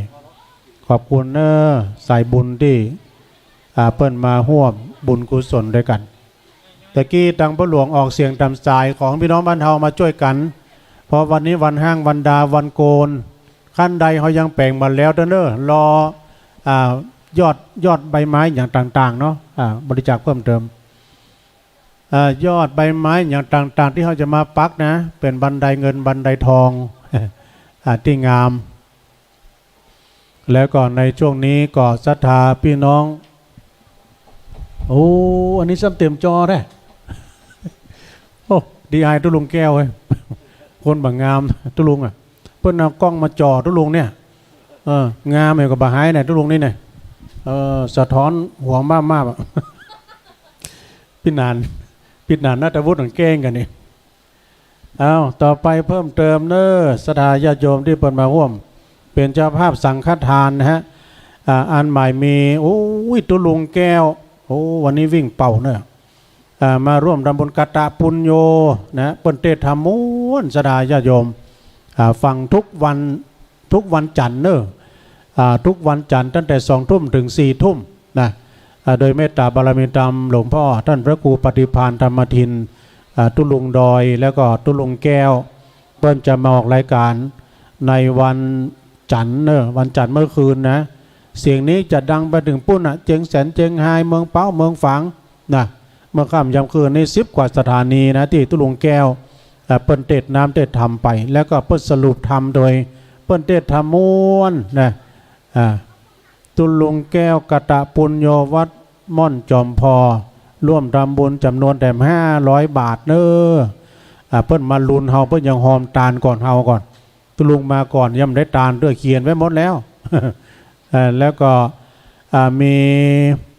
นายแสวงเนาะนางมูลนางคำมูลตกคำไปเฮ้ยนางคำมูลโทสุโทยกะโท สุโธนี่เนาะเป็นเจ้าภาพสังฆทานพระสงฆ์จำนวนแต่1,000 บาทเนอสาธุสาธุอนุโมทนาในบุญกุศลที่บรรดาพ่อแม่พี่น้องศรัทธาได้ร่วมทำบุญทำกุศลในวันนี้แล้วก็ขอบุญกุศลบุญบารมีของหลวงปู่พระพรหมมงคลหลวงปู่ครูบาทองนะแล้วก็สิ่งศักดิ์สิทธิ์ทั้งหลายอย่างองค์พระธาตุเจ้าเจดีย์เจ้าเวดากองเนาะจนได้อภิบาลปกห่มรักษายังมูราศรัทธาทั้งหลายจนได้อยู่ดีมีสุขอายุมั่นขวัญยืนมีโชคมีใจนะหิปันมาหาปันได้ไปดังใดก็ตามนะบอกว่าไปเหนือไปใต้ไปใกล้ไปไกลไปทางเหนือก็มีคนกราบคนไหว้อีโล ไปทางใต้ก็มีคนนับหน้าถือตาแม้นว่าข้อทางวันตกก็จะได้มาเจือข้อทางเหนือจะได้มาใกล้ข้อทางใต้ก็จะได้มาปอกข้อวันออกก็ขอให้มันแก้วมันกาดให้มันหอมมันหายไปเนอได้ตกไปตามเส้นไหมได้ไหลไปตามเส้นฝ้ายแม้นว่าเขาเกิดมาภาวะใดชาติใดก็ตามก็ของเขานั้นเกิดมาพบใส่ร่มเงาของพระพุทธศาสนาได้มาอยู่กินอยู่ตานไปใจๆเนาะตะกี้ก็มีเพิ่มเติมพี่น้องศรัทธาที่เพิ่นมาร่วมทำบุญในอนงนางเพชร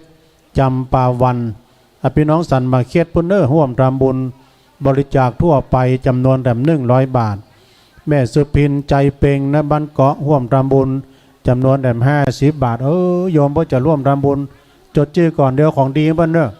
เอาของดีที่ตุลุงแก้วก็เดี๋ยวจดลายใหม่นามก่อนเนาะ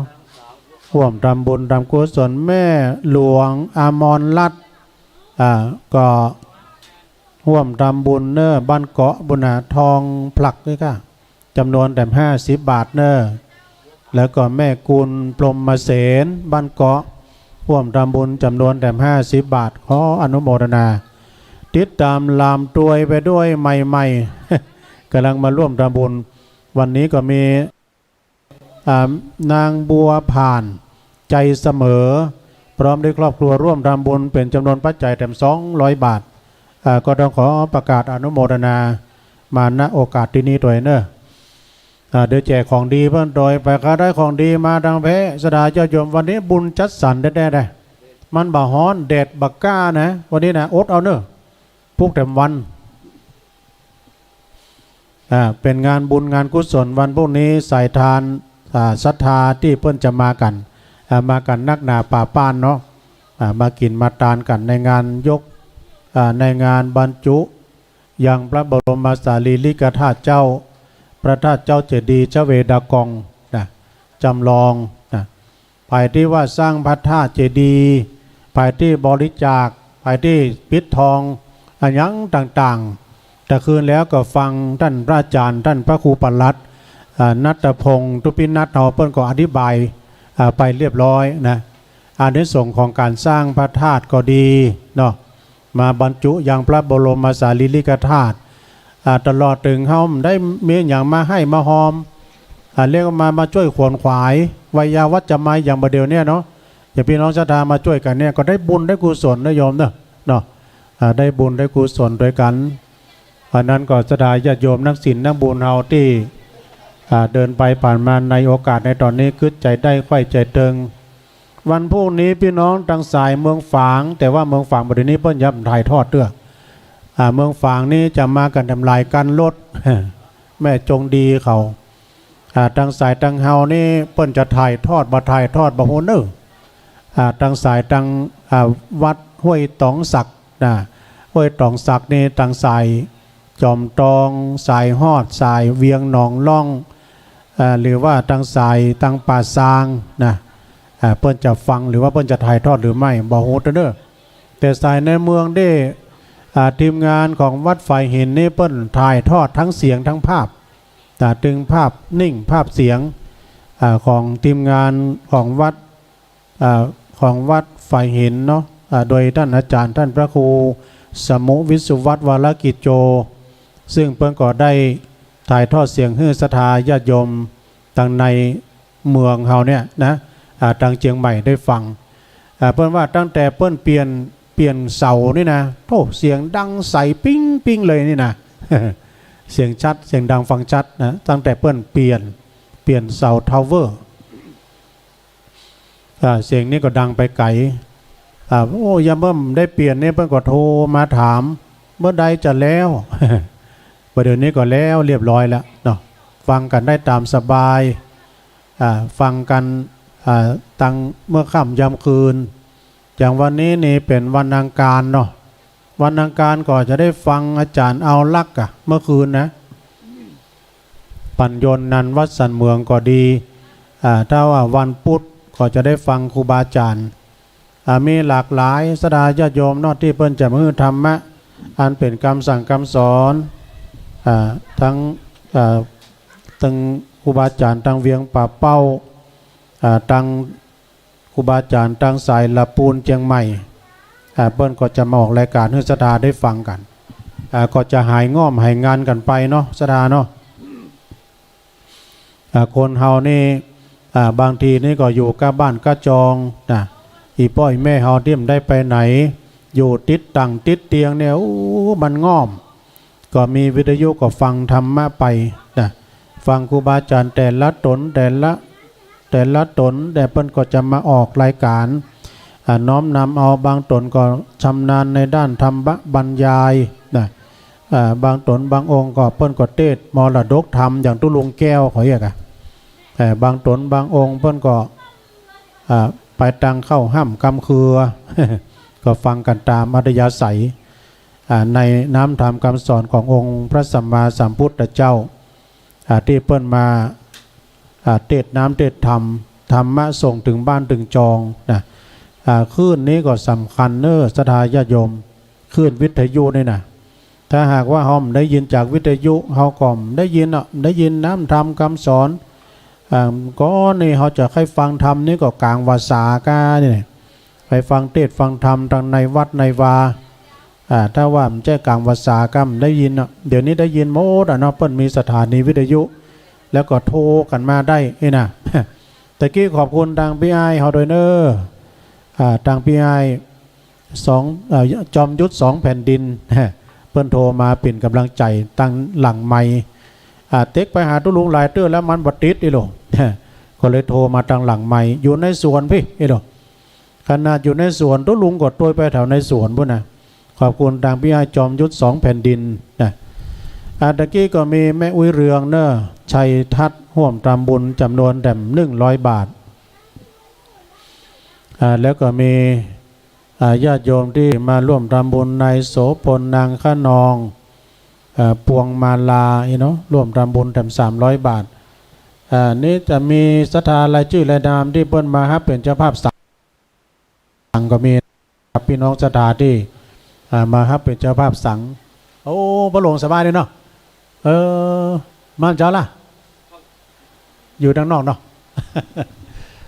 ขอบคุณพระหลวงเนอะพระหลวงเล็กเขาเนาะได้มาปักกันตะกี้ก็มีสถานที่เพิ่นมาครับเป็นเจ้าภาพโฮงตาลหลายท่านหลายคนเนอะมาครับเป็นเจ้าภาพโฮงตาลนี่ก็คือมาหอมโฮงตาลนี่เนาะหอมน้ำดื่มพ่องกาหอมขนมมาหอมน้ำปานะนี่นะก็ขอบคุณเนอะอย่างพี่น้องจากแม่จิรพันธ์โมป้อเนาะหนองบัวตะกี้ก็ผ่านมาบ้านเปิ้น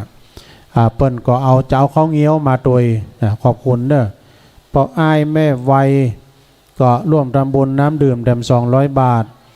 ปอเจริญแม่จันสมสุดาจันพี่น้องบ้านปางงิ้วตะกี้มาฮับเป็นเจ้าภาพเจ้าศรัทธาตังยอดสั่งจำนวน500 บาทเนอะต้องขอขอบคุณกับศรัทธาญาติโยมที่ได้มีน้ำจิตน้ำใจร่วมทำบุญกินทานกันในครั้งนี้ด้วย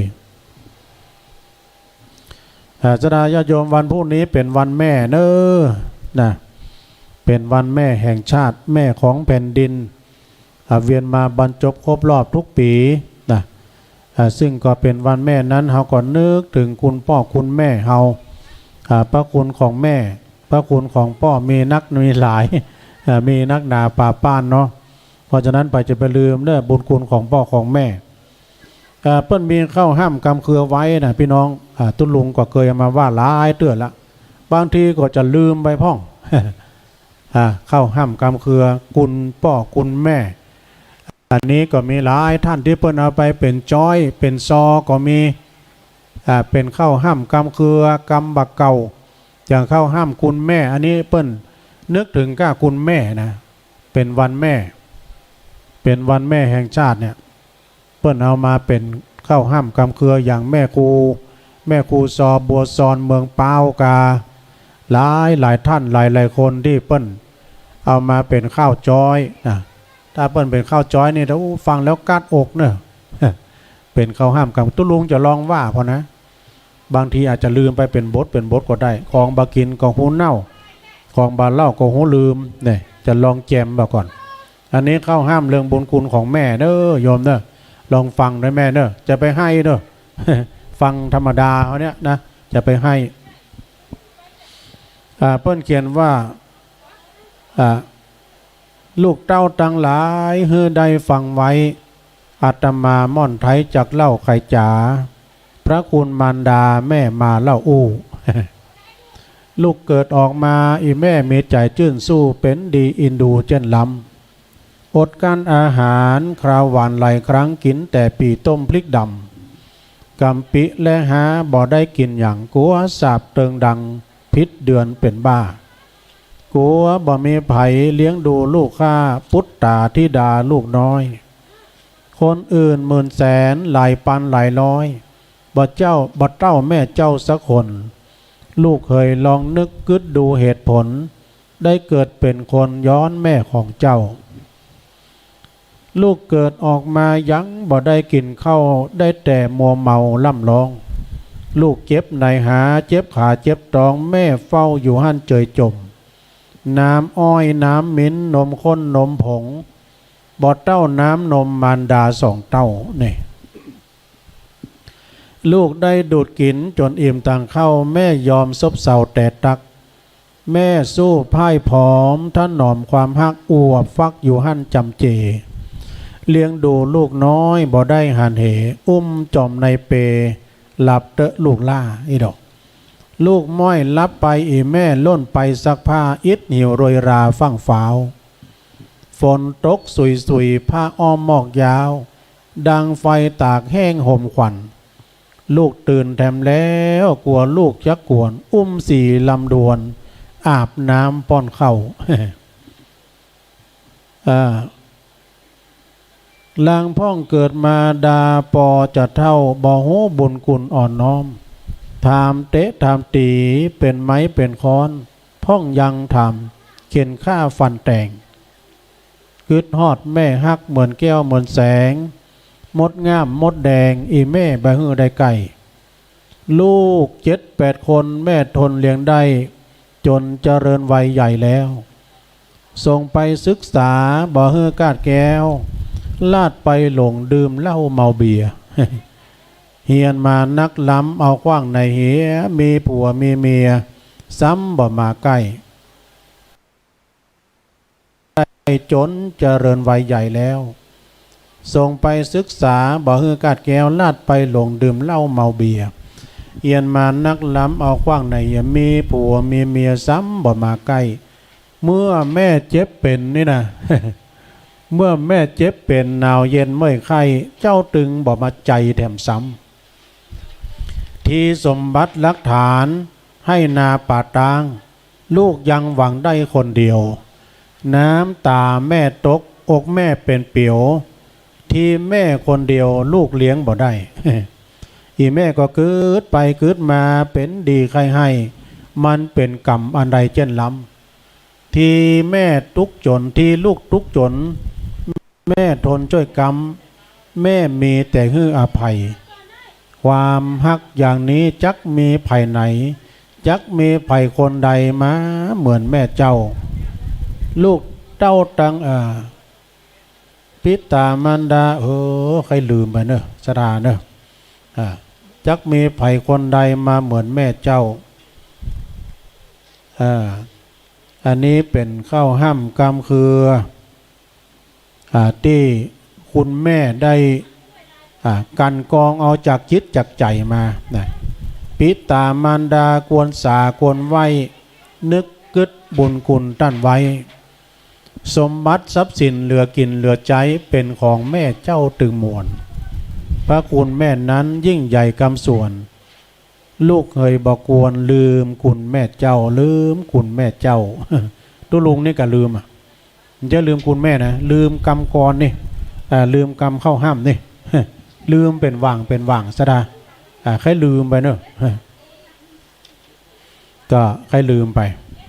นี้เป็นเกาข้าวห้ามของคุณของแม่ที่มีต่อลูกฉะนั้นก็จะไปลืมเนอะพระคุณของพ่อของแม่ก็ดีที่มีต่อลูกหลานตันเต้าจะไปลืมกันพระคุณของพ่อของแม่มีนักมีหลายเปิ้นเปรียบเทียบเปิ้นบอกว่าถึงแม้จะเอาโลกตึงโลกนั้นมาเป็นปากกาไอ้โลกเอาฟ้าตึงฟ้านั้นมาเป็นกระดาษเอาน้ำตึงมดในมหาสมุทรมาเป็นน้ำหมึกวาดก็ยังเขียนประกาศพระคุณของพ่อของแม่บ่สุดบ่เสียงเนอะพระคุณของพ่อของแม่มีนักมีหลายฉะนั้นก็ภัยที่ว่ามีพ่อมีแม่ที่เปิ้นเป็นอยู่ดุมนะก็พอกอยเปิ้นเนอะถ้าหากว่าเปิ้นล้มหายตายจากก็จะไปลืมตาลขันเข้าหาเปิ้นตาลขันเข้าหาพ่อหาแม่ที่เปิ้นได้ล้มหายตายจากไปตอนนี้ก็ตั้งคณะศรัทธาเนาะตั้งพ่อบ้านแม่บ้านก็ดีก็กำลังช่วยกันเนาะเกือบจะเสร็จแล้วเนอะตอนนี้ใกล้ที่แล้วที่จะเสร็จเรียบร้อยโอ้ยไม่เอาผักกับลาบมาบ่ใจมันกั้งเบอร์ดังผักกับลาบสเลมคุดในแม่นกะเนาะเอากับลาบอันนั้นใส่ห่อนึ่ง วัตถุดิบเอาหนึ่งโมนะ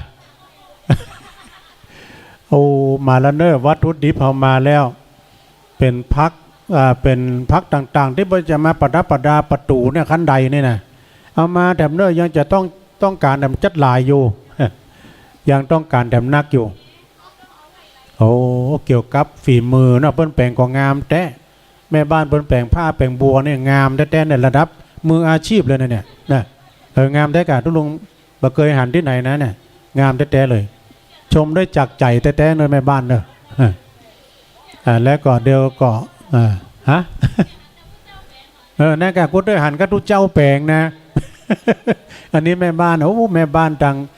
ปัจจันนี่เปิ้นเก่งแท้ๆเนาะโอ้วัตถุดิบนี่งามได้กันใบย่อยๆนะครับลาบน้ำแม่นมาแล้วสเลมคุดดูนะกับลาบควายเหมาะถ้าไผ่มักเลยนะตาตุลุงเนอะ ที่ดิงกับปรดใดนั้นลาบอันซ่าเนี่ยนะมันคืนหม้อมได้ ตอนนี้ก็แปลงแถบแล้วเต็นท์ตอนนี้ก็แปลงงามแล้วเนาะอีกามีสีสันนะสดาคนขี้บ้านล้านนาวันพุกเพิ่นจะมากันเนาะอย่างวันนี้ยังมาจัดหลายแล้วนะพี่น้องดอยสะเก็ดมาจัดหลายวันพวกนี้ก็พี่น้องทางสายทางจอมตองแม่บุญปั่นเขาเนี่ยสายทางห้วยโจ้จอมตองเวียงหนองล่องเนี่ยทางสายทางบ้านห้องป่าซางโดยเฉพาะพี่น้องทางบ้านดงหลวงนี่นะหลวงสมบัติคนนี้ที่มากันหลายพ้องเด้อแม่จันฟองกิ่วแก้วนี่เปิ้นอยู่บ้านดงหลวงหรอเปิ้นอยู่บ้านดงหลวงนะเจ้าภาพใหญ่เขาเนี่ยปูสุตตกัลยาณกิจเนาะอาจารย์มหาจำลองพร้อมด้วยตังป้อนน้อยป้อนนานป้อนจานล่ำวัดตังดงหลวงนี่ก็จะมากันหลายสายตังดอยหล่อแถมปักตังเจริญนี่5การตู้ ที่เพิ่งจะมานะตังแม่จันเลือนใสเขาตังแม่เดือนเพ็ญเขาโยมเกศรเขาทำปุ้นแหลมเนี่ยเพิ่นจะมากันนักกันหลายแล้วก็ทางสายตะในเมืองก็ดีบ้านเมืองศาสตร์นะแม่บัวผิน ตังโยมแม่บัวผินสุนทรเวชอันนี้เจ้าภาพใหญ่ฮอดท่านนึง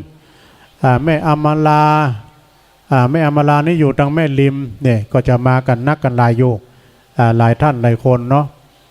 หลายกันลดเลยกำเดียวแล้วก็ตังพี่น้องทางสายป่าซางประเดี๋ยวนี้แม่น้อยแม่น้อยเดี๋ยวเจริญพรมาทางตุลุงนี่กันเด้อแม่น้อยวันนี้นี่อาจารย์พระครูอภิวัฒนวิกรมเปิ้นจะขอเป็นภาคสนามตลอด แต่กี้ก็ปะกับตุลุงแก้วละนะปะกับลุงทอนแล้วตอนนี้ก็เจริญพรแม่แม่น้อยกาดนัด มาทางกองอำนวยการนี่กับพี่น้องแล้วก็พี่น้องทางสายทางเชียงใหม่โดยเมืองฝางจะมาแถมหลายการรถตู้เนอทางแม่จงดีเขาจะมากันนักกันแล้วโอ้ของนักมาเนอช่วยกันหามเนอเอาลงรถกำขอแห้งกำพ่อใจเขาอันนี้เครื่องบวชเนอช่วยกันนี้ของนักช่วยกันกำจะเอาลงตัดใดเอาลงจุวันนี้ก่อนเนาะ มาลงจุไว้ทั้งใดโอ้เย็กกันคนเดียวอีทีมตายเย็กกันหลายเหมือนเปิ้นเล่นได้คนนักคนหลายโอ้อนุโมทนาตะกี้ตุลุงเบาหัวเขาอ่อนละต้นกล้วยมานึ่งลำรถเพื่อว่าจะมาแกงเลี้ยง เป็นว่าลายเปิ้นมีเฮ้ยเปิ้นเอามาแป่งขั้นใดแล้วเปิ้นปักวัตถุดิบลงไปน่ะโต้เปิงแต่เนาะงามแต่ช่วยกันเนอของนักมาแล้วช่วยกันกำ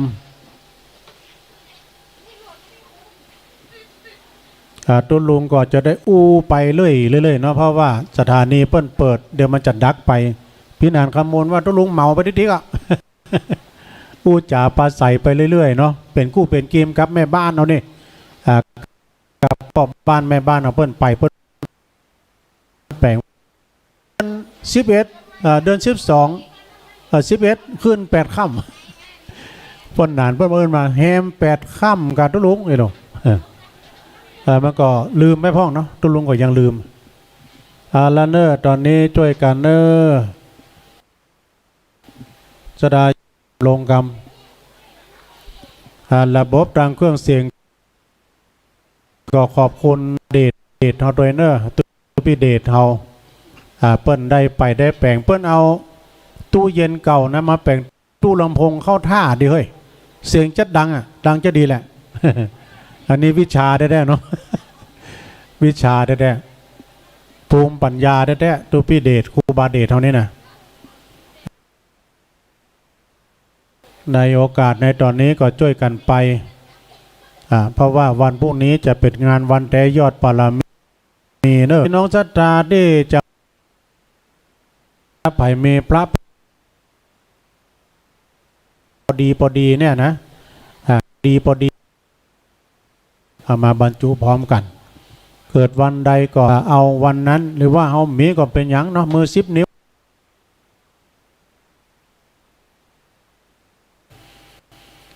กิ่งก้านใบสนก็ดีดอกไม้ต่างๆเพื่อจะมาปักเอามาประดับประดาก็งามแท้ๆอย่างเดียวประเด็นนั้นมีผ้า มีบัวมีดอกไม้มาละนะงามแล้วก็แม่บ้านเขาก็มานักกันที่เดียตะกี้เปิ้นออกเสียงตามสายพระหลวงนะมากันหลายที่ดีละนะในระยะเวลาที่สดาญาติโยมได้มาร่วมรำบุญกินทานวันนี้ก็ขอประกาศรายชื่อรายนามที่พี่น้องศรัทธาเปิ้นมาร่วมเป็นเจ้าภาพสังอันนี้ก็คณะกรรมการวัดตะลุงถ้ามีเวลาก็ประกาศที่12วันพรุ่งนี้ก็มีรายงานดังต่อไปนี้เนาะแม่น้อยจักแก้วเปิ้นก็ร่วมรำบุญเป็นเจ้าภาพ1,000 บาทอันนี้เปิ้นอุทิศบุญกุศลตานไปหาเปิ้นนานพัดเนอจักแก้วที่ล่วงลับดับขันไปก็แม้นว่าจิตตดวงวิญญาณของ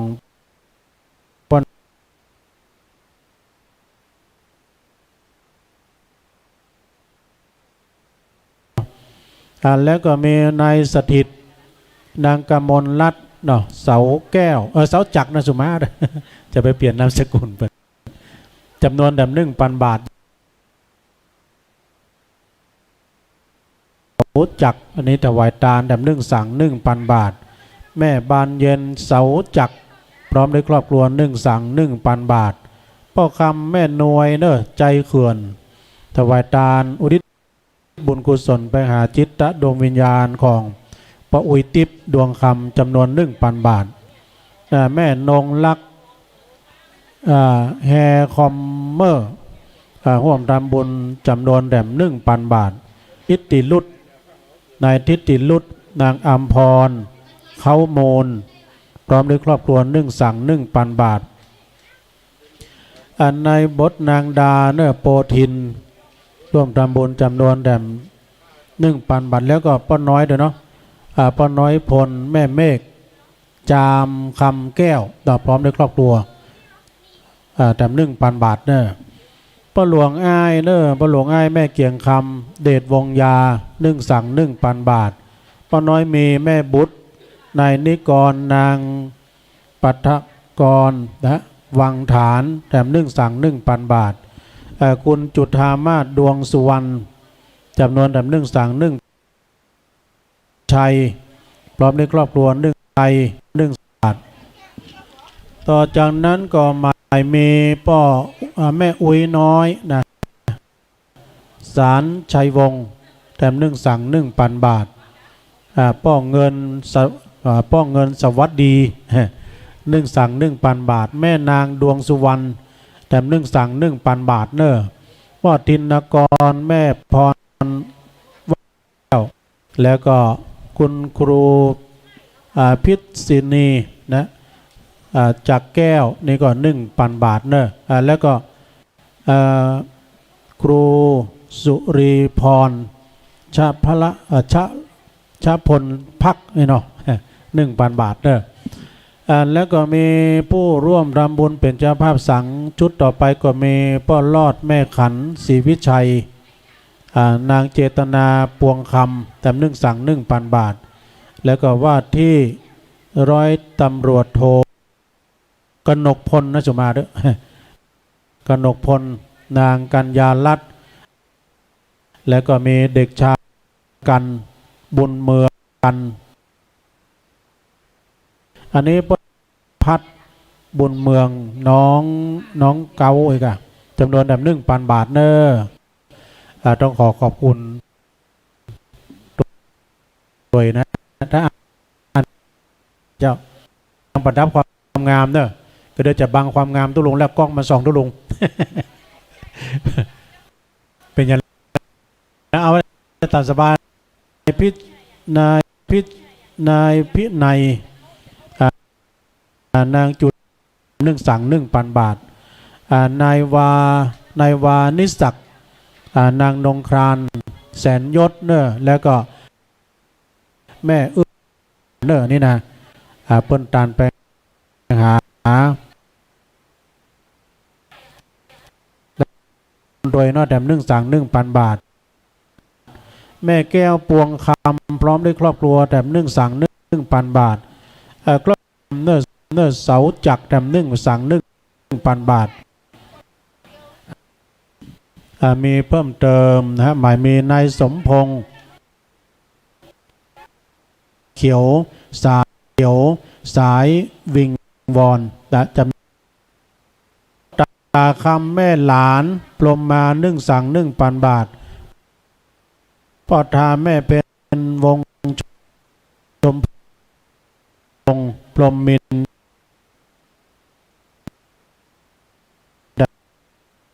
แล้วก็มีนายสงกรานต์นางจันพลอยเทพประสิทธิ์แต่1 สังนี้เป็นลายสั่งใหญ่เนื้อชุดใหญ่ชุดละ1,000 บาทต่อคำมูลสุกันธา1 สังยา1 สัง 500 บาทนางคำแดงอาเวยว่องมาเลเซียนะจำนวน500 บาทแม่อุ้ยแสงคำ3 ผิวแถม500 บาทพ่อนานแก้วหลวงมณี1 สัง 500 บาทนางบัวทอง100 บาทแม่ทรายสุกันธาม1 สัง 500 บาทนางสุพินดวงคำอันนี้เปิ้นตานไปหาจิตตะดวงวิญญาณของป้าติ๊บดวงคำแม่บัวคำสิงหาเอาเล่นตามสบายเลยแม่บัวคำสิงหาพร้อมด้วยครอบครัวนึ่งสัง500 บาท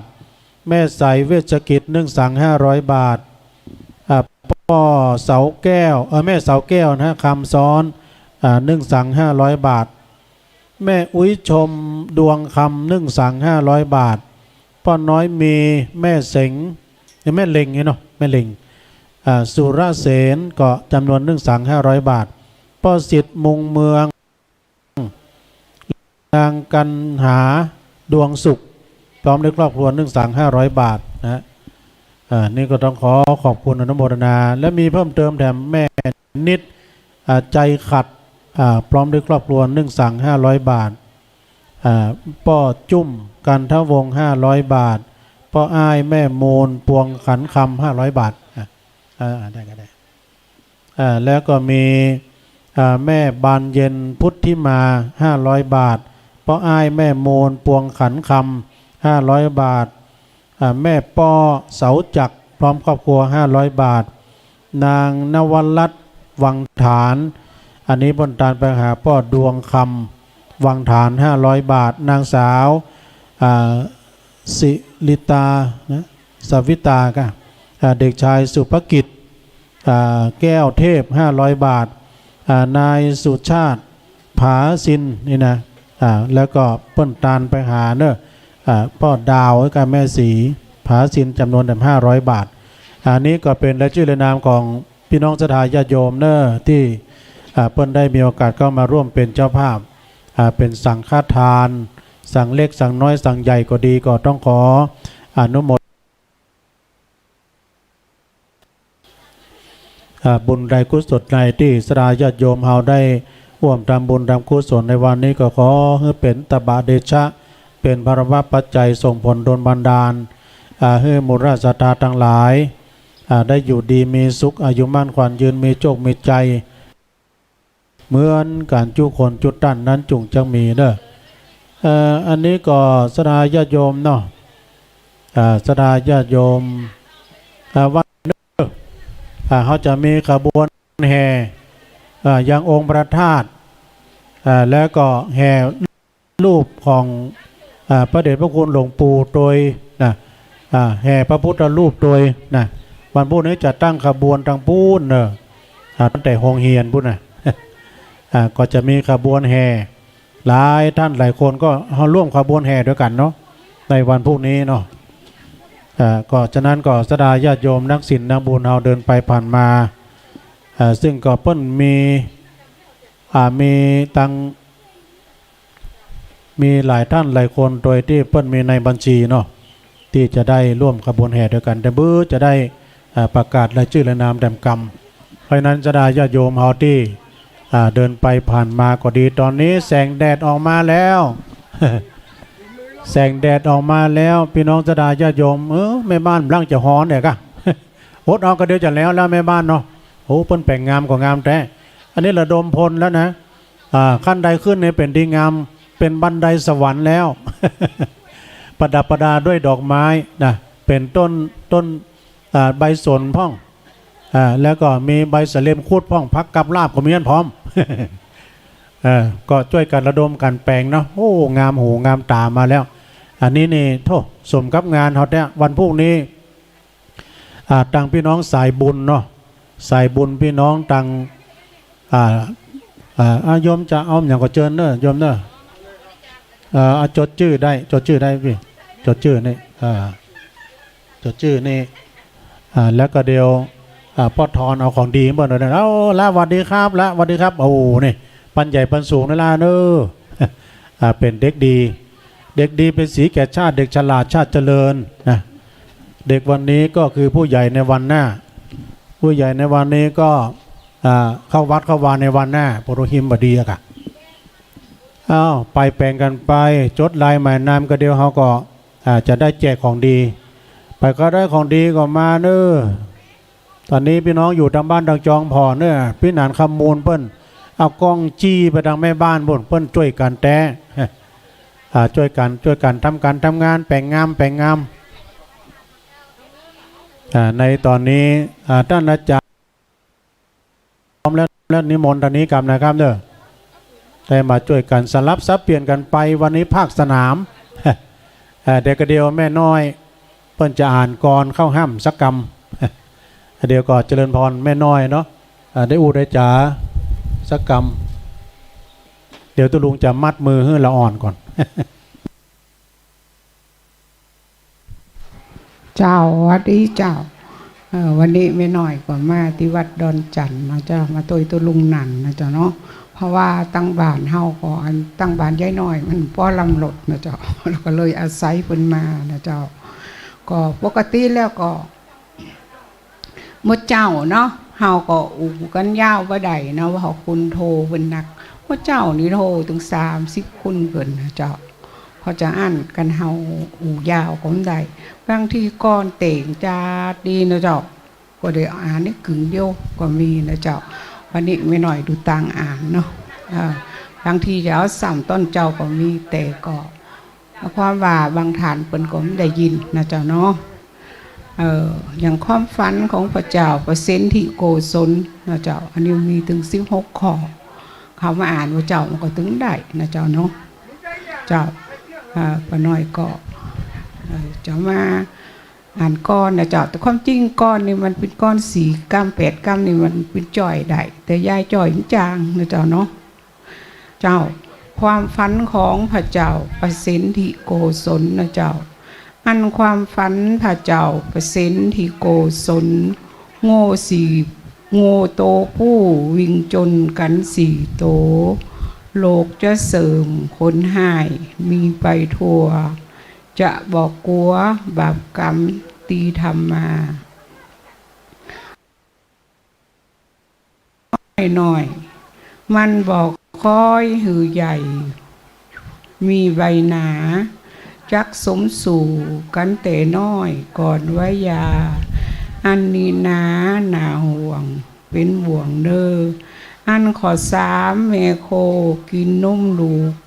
ทำบ่ถูกหือลูกมาสั่งสอนเป็นปอเมส่วนนักจักอาวรคนจะสอนหือลูกเขาลบเฮาข้อ4นั่นบ่ใจวัวโตใหญ่แต่มาใจงัวใหญ่ใจอำนาจเองกันไปในสังคมพอหานั่นมามีปาก2 ข้างก็จะอ่างอำศีลบ่มีธรรมแนะนำคนเอาแต่ตนเป็นใหญ่ได้ทรงตั้งอันขอ6เอาถาดท้องลองโยมาวาสนาผูกเป็นใหญ่จะสินหนอจะเอาใจหมู่ฝูงและสอพอลูกหักหนอยังยกหือหมู่คนผ่านอันขอ7นั่นนามากินเจอยิงจะเลิกต่างพิษคิดคบจูเป็นกาลีพอแล้วหนาอดสูยิงมีจูบ่มีดีสักลายข้อที่8น้ำเต็มองค์ยังตักใส่ผู้เป็นใหญ่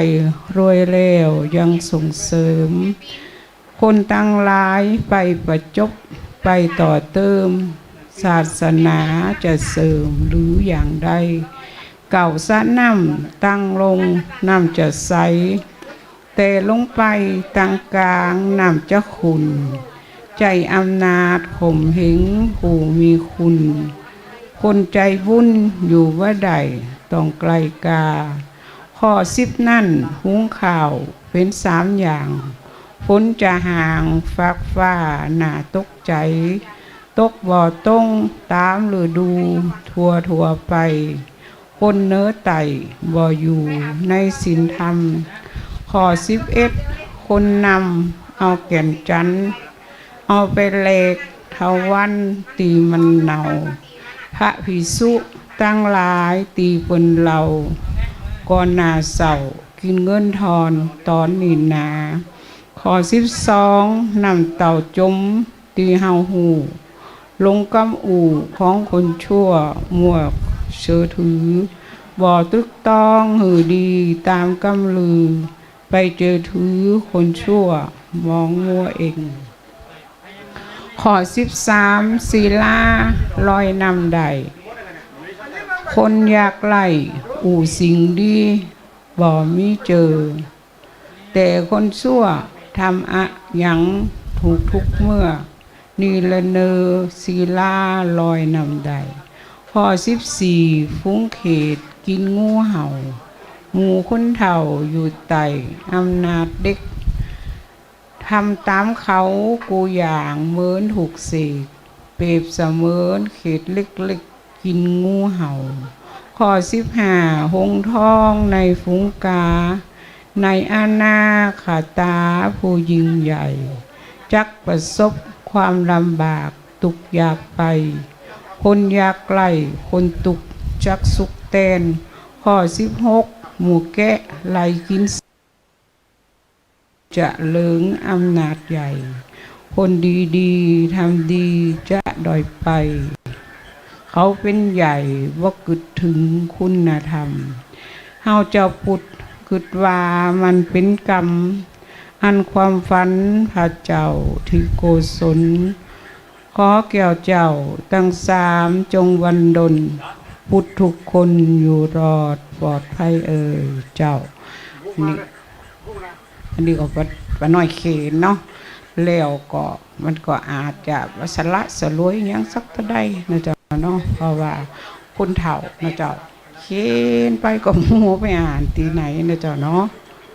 เจ้าก็ถ้าตอนเจ้าก็บางทีก่อนเดี๋ยวอ่านก้อนกล่อมๆนะเจ้าแต่มาอ่านยาวๆมันก็อ่านว่าได้เสียได้แต่ก่อนเนี่ยตีใจอาราธนาศีลตีวัดเจ็ดลิ้นเนาะตอนนั้นนี่มันใจเวลายาวหน่อยนะเจ้าวันนี้เดี๋ยวก้อนหนึ่งนะเจ้าขอเจิญงดเหล่าวันเข่าว่าสาเดี๋ยวนี้ก็เขาไม่ได้เดี๋ยวเดินไปแล้วเนาะขอเจิญงดเหล่าวันเข่าพรรษาขอหือเอาเลิกสุราเหล่าพดเปอปูจ้าพุทธาพระเจ้าขอหือพดเหล่า3 เดือนถ้ากินเหล่านักยายจักขอเตือนเจ้าก็หู้อยู่ว่าสุราและเหล่าถ้ากินแล้วเมาเลยเถอะถ้าหากเลิกได้ก็เลิกให้เตอะมันเมาแล้วเบอะมันเสลาสีถ้าอดกันได้อดตลอดปีถ้าทางตีดีสุดปีสุดแรงกระเป๋าจะนักมันบ่เหิดแห่งถ้าอดสุดแรงมีเงินถ้าวันละ20ถ้านับปีเดินมันก็เสียเงินไปเดิน600ถ้าตลอดปีเสียเงินบ่น้อยเป็นปั้นเป็นร้อยเนินนายในวงเหล่านั้นมีมิตรสหายพอเฮาจะตายไผมานั่งเฝ้าก็มีลูกเมียพ่อแม่ของเจ้าที่มานั่งเฝ้าดูแลคนตีหักเฮามีพ่อกับแม่ที่เพิ่นดูแลหักแต่เลิกกินเฮ็ดตึกไปกินจนแก่อันตีแน่ๆมาเล็งตับเจ้าจะเป็นตับแข็งมดแห้งตับเน่าถ้าเฮากินเหล้าไปเมินถ้ากินเหล้านักว่าได้เงินเดินอยู่ตึงบ่เมินว่าได้แน่เจ้าถ้าเฮาหักตัวหือเลิกกินเหล้าเอาพุทธเจ้าน้ำตางถ้าเป็นปุตเตหือเดินไซกลางพุทธน้ำตางปล่อยว่างละเหล่าอันปอแม่เฮาเปิ้นคือพระเจ้าขอหือเลิกเหล้าเพื่อปอแม่เนอถ้าเฮาเลิกเหล้ามันอาจจะเพ้อได้เงินเดินนั่นเนอได้เดินปันเจ้าคนหนุ่มยังแควนพองเป็นคนเฒ่านางกอดโคดเหล่าเต้นเมียนอนข้างถนนปล่อยหือมาเลียเอ็นดูลูกเมียทำหือเสนานำเหล่าสุราลมตึงยาบ่าพิษสินขอหาเนินนาย เพราะจะอันนาขี่เราตั้งว่าตั้งลายระวังอับว่าลกบ่หันจันฟ้าพิษสินขอหาเนื้อเฮาเจ้าก็บางคุณก็เลิกตลอดได้นะเจ้าเนาะก็มันก่อมเลือกำลังยังสักต่อได้นะเจ้าก็จะได้ประหยัดสตังค์เฮานะเจ้าเนาะเจ้าก็ทันตีมาที่วัดดอนจันทร์นะเจ้าก็มารวมกันทำบุญนะเจ้าทำตามเจตนาเต้าใดก็ได้นะเจ้าเอาแถวบทหนึ่งนะเจ้าเนาะดูต่างเนาะเพราะว่าต้นเจ้ามันดูต่างนะเจ้าอันนี้หัวใจเศรษฐีนะเจ้าเนาะใครเป็นเศรษฐีก็ฟังก่อนนี่เนอะคำสอนพระว่าปินเศรษฐีกะทาเป็นมีสี่กัมเมนมันคือมันต้องจำนำไปต้องอันกูคำคืนวันอย่าละอุอากาสะมันจักชนะความตุกอยากไล่นาอุตกรรมเลกนั่นกรรมวาอุทานะสัมปทามันหาใจเยะเวียกทำการทำงานลึงใส่เยะภัยทำไปอยากข้านการนักการเบ้าทนเอาบอกก้านบอกกึดผายานโททำตัวสองนั่นคือมันจดจำขอของเงินคำทำมาหาได้คือราคาอย่าไว้ต่ำไต่เก็บไว้ตีในมิดชิดกะตัวที่สามกันระยามิดคิดขบแต่ผู้คนดีขบคนพานนั่นจักเสศักสีขบบัณฑิตดีมีความก้าวหน้าหาเปินตึงทีคนตีเก่งกาหือเลิกคบหาแต่ผู้คนดีเล่งชีพอินชีหือดีถูกต้องจกจ่ายซื้อหาเสื้อผ้าเครื่องย่องเอาสมคันลองสมเนื้อปฏิบัติตามจักสมไฟเอืออยู่สุขกูเมื่อเนินนายสักสมาสิวิตาเอาตั้งลายอุอากาสะผู้ฟังตั้งลายปฏิบัติไปสุขใจเนื้อเจ้าขอหือพี่น้องยิ่งใจหนุ่มเฒ่าต้องไว้เนื้อเจ้าอุอากาสะ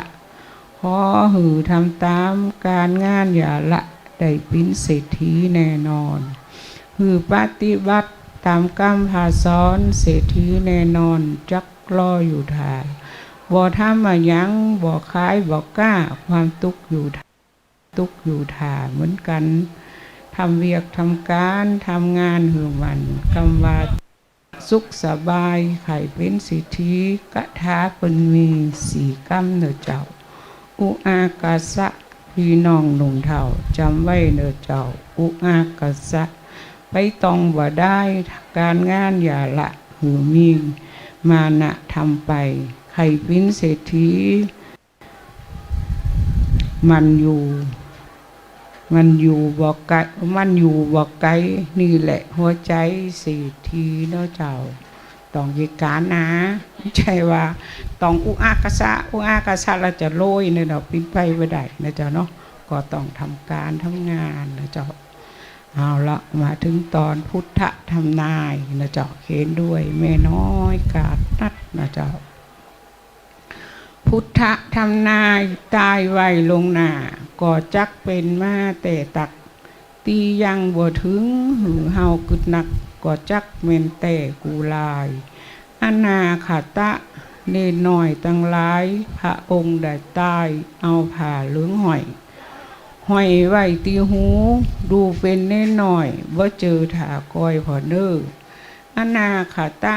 แม่นพริกบ่เกิกบ่เมินแล้วเนอเฮาจักได้แม่นเพราะนักวิจัยสมองเปิ้นเล่นเฮาจักได้แม่นแต่นาสมัยบ่เดียวเปิ้นเก่งแต่นาจักพัฒนาหือมันสูงใหญ่ก่อแถมบ่เมินผู้ฟังต่างหลายพุทธธรรมนายตายไว้ไปหน้าถ้าพอไปตึกพอลุงแม่ป่า พี่น้องเอาอาจะยิงคนต่ำต่อศอกมันนอกความจริงคนโตต่อลิงเป็นไปได้กาเพราะคนเฮานั่นกว่างศอกยาวว่าจักต่ำลงมาเป็นไปบ่ได้เปอร์เซ็นต์บ่มีเตาตีกึดใจมันจักเป็นไปบ่ได้นะเจ้ายายก็ฟังคนแก่เฒ่าเรามาปีนี้63กึ่งขอนแล้วนาขอเหือไปละยังบ่มาแผ่วได้ฟังยายแล้วรอพอกันเจ้าขอหือผู้ฟังตึงหนุ่มตึงเฒ่าป้ากันลูกเจ้าฟังตุลุงยองเจ้าก็อันนี้เป็นกรรมทำนายเนาะเปิ้นว่าแทบหน่อยคุณจะโตต่อสอบนะเจ้ามันจะได้แม่นพีกแม่นคือยายว่าเปอร์เซ็นต์ที่มันจะคุณจะต่ำต่อศอกนี่มันจะมีวะฮะ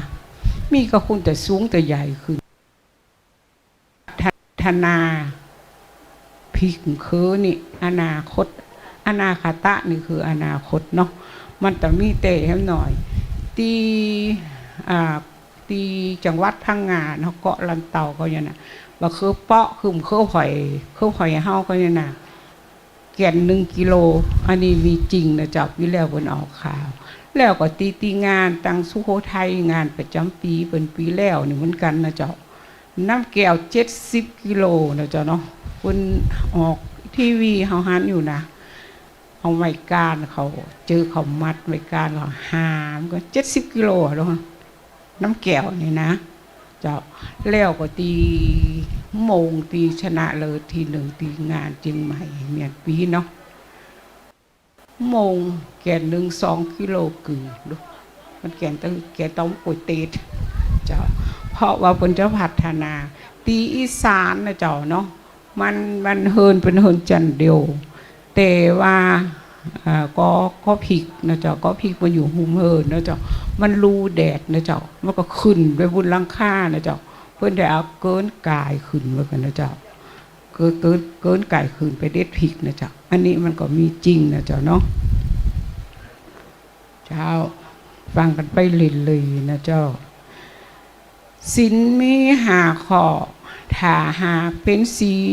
ตาสีได้ดีก็เป็นสีนั้นถ้าพิษขอได้บ่พิษมดอันก็พิษขอนั่นขอเดียวถ้าตาสีแดงบอกกายเป็นเขียวถ้าก่อแดงอย่างเดียวสีอื่นบ่ได้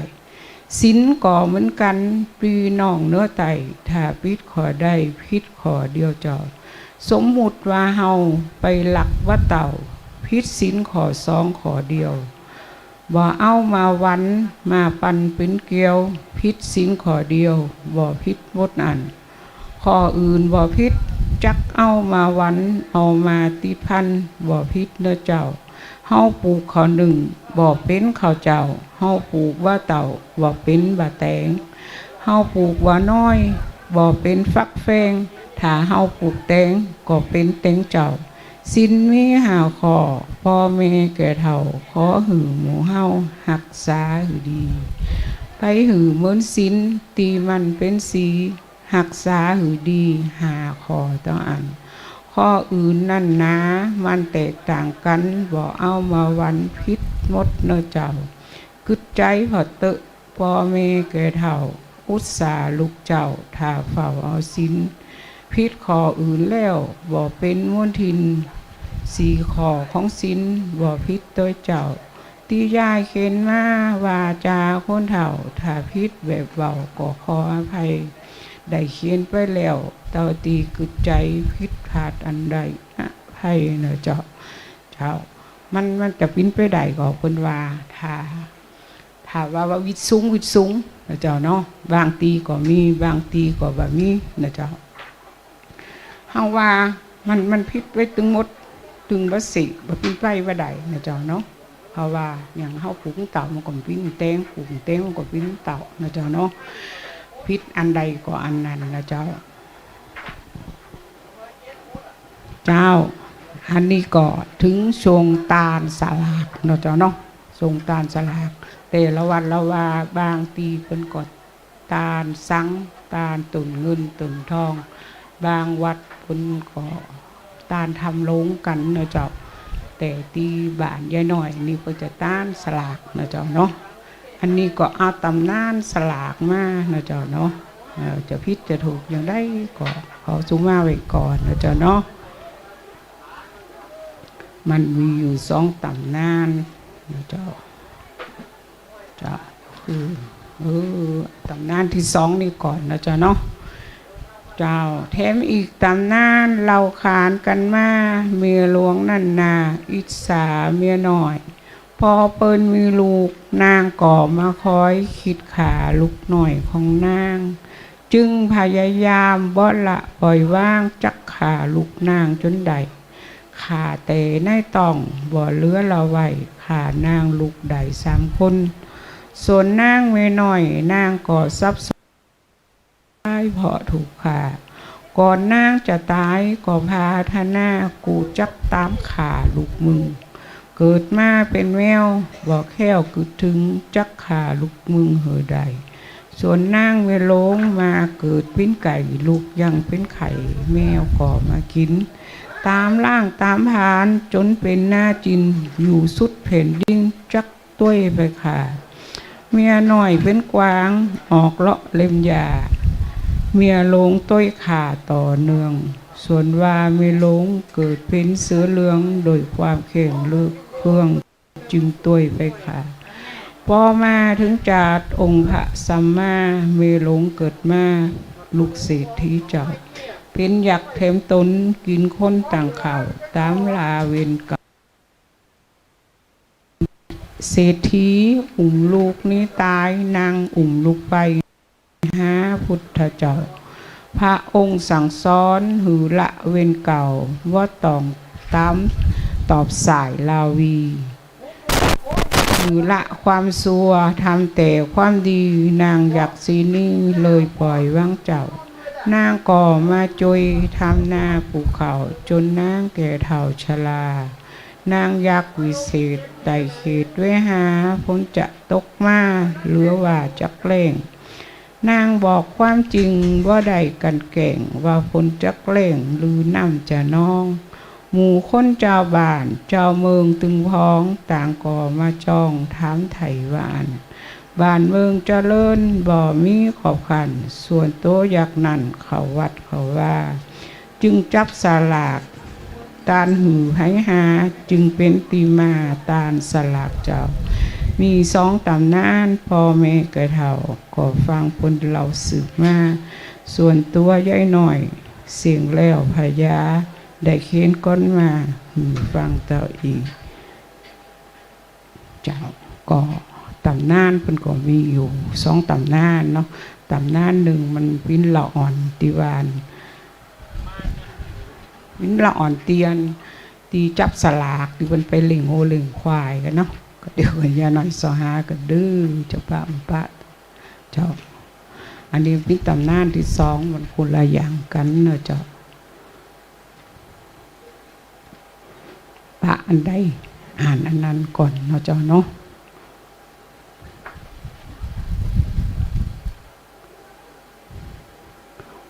ฤทธิ์คิดก่อนสุนทรกล่าวไทย14นมไหวพระคุณปิตาพระคุณมาตาผู้หือชีวิตหือการศึกษามากล่นกุณหน้าเกินจากล่าวถอยหือการเรื่องดูองค์ก้อยไก่ชิดปอเมเป็นห่มโฮห่มใส่ชีวิตเดินเมหับภาระหนักหนาเหลือเกินเหยียดานหาเงินเล่งคนตึงบานเมเป็นหลังคาเป็นผ่าสีด่านปกป้องคนผ่านหย่องหลักคุ้มครองพองไพ่หือลูกเมียหักเป็นเสาหลักต้นสำคัญเหล่าสัตว์พืชไม้มันมีลูกกันเพื่อถ่ายสายพันธุ์บ่หือสูญเสียงแต่ว่าแม่เฮาเอาใจกองเกียง คือมีลูกเพียงสืบเจื้อคือกำเนิดมามีเลิศมีเนื้อยังใดก็เกลือกำจุนเล่งข่าวเล่งน้ำเงินทองอุดหนุนวางทานลงทุนหือลูกเก่านาฝึกหือเข้มแข็งสอนหือเก่งกาถ่ายทอดปัญญาบอกก้าเป็นเทพบันดาลจุอย่างเปาะเมเป็นตึงพระเป็นตึงอาจารย์เป็นเทพบันดาลกูอย่างหือเจ้าเมยังเป็นปิ้มหล่อล้อมลูกเต่าอยู่ได้งามเราตามนั่นเมเป็นอย่างได้สายใจลูกจันจักเป็นอย่างอันเตยไปหักเมเปี่ยมล้วนห่มท้นหัวใจเมตตาหนใยบ่ไหลเกิดกันเมหักลูกแต่แน่นอนเต็งมันตึงบ่มีวันละลูกพระคุณมาตาจักมาจักจุกบ่มุดเพื่อถอยพันละนาวันแม่ควายคบวันจบมาหา12 สิงหามาถึงเนื้อเจ้าไข่คอเจิ้นโจรบรรดาลูกเต่าคือหมู่จุ้งเห่าจำไว้มาโฮมเถิดทุนบุญคุณแม่ไทย10 นิ้วหน่อมไหวพุทธจ้าขอเจอของกินของใจสื่อไปแอวหาสาระเวลาไปซากับไปถ้าเมอยู่ไกลไปหาบ่ได้ก็ไล่โทรไปบอกหักคนตีบ่ตายเสได้ยิ่งหนักว่าใดน้อมเก่าเตือนคุณหือตานคันเข่าจักเป็นกุศลขอหือทำบุญตุยหาเปิ้นเจ้าอันนี้บอกแม่ของเฮาเนาะมีไผที่ไหนที่จะหักเฮาเหมือนปอเหมือนแม่เฮานี่มาตึงนี่นะเจ้าเนาะพอจะอ่านนะเจ้าก็จะไปลืมบุญคุณพ่อแม่นะเจ้า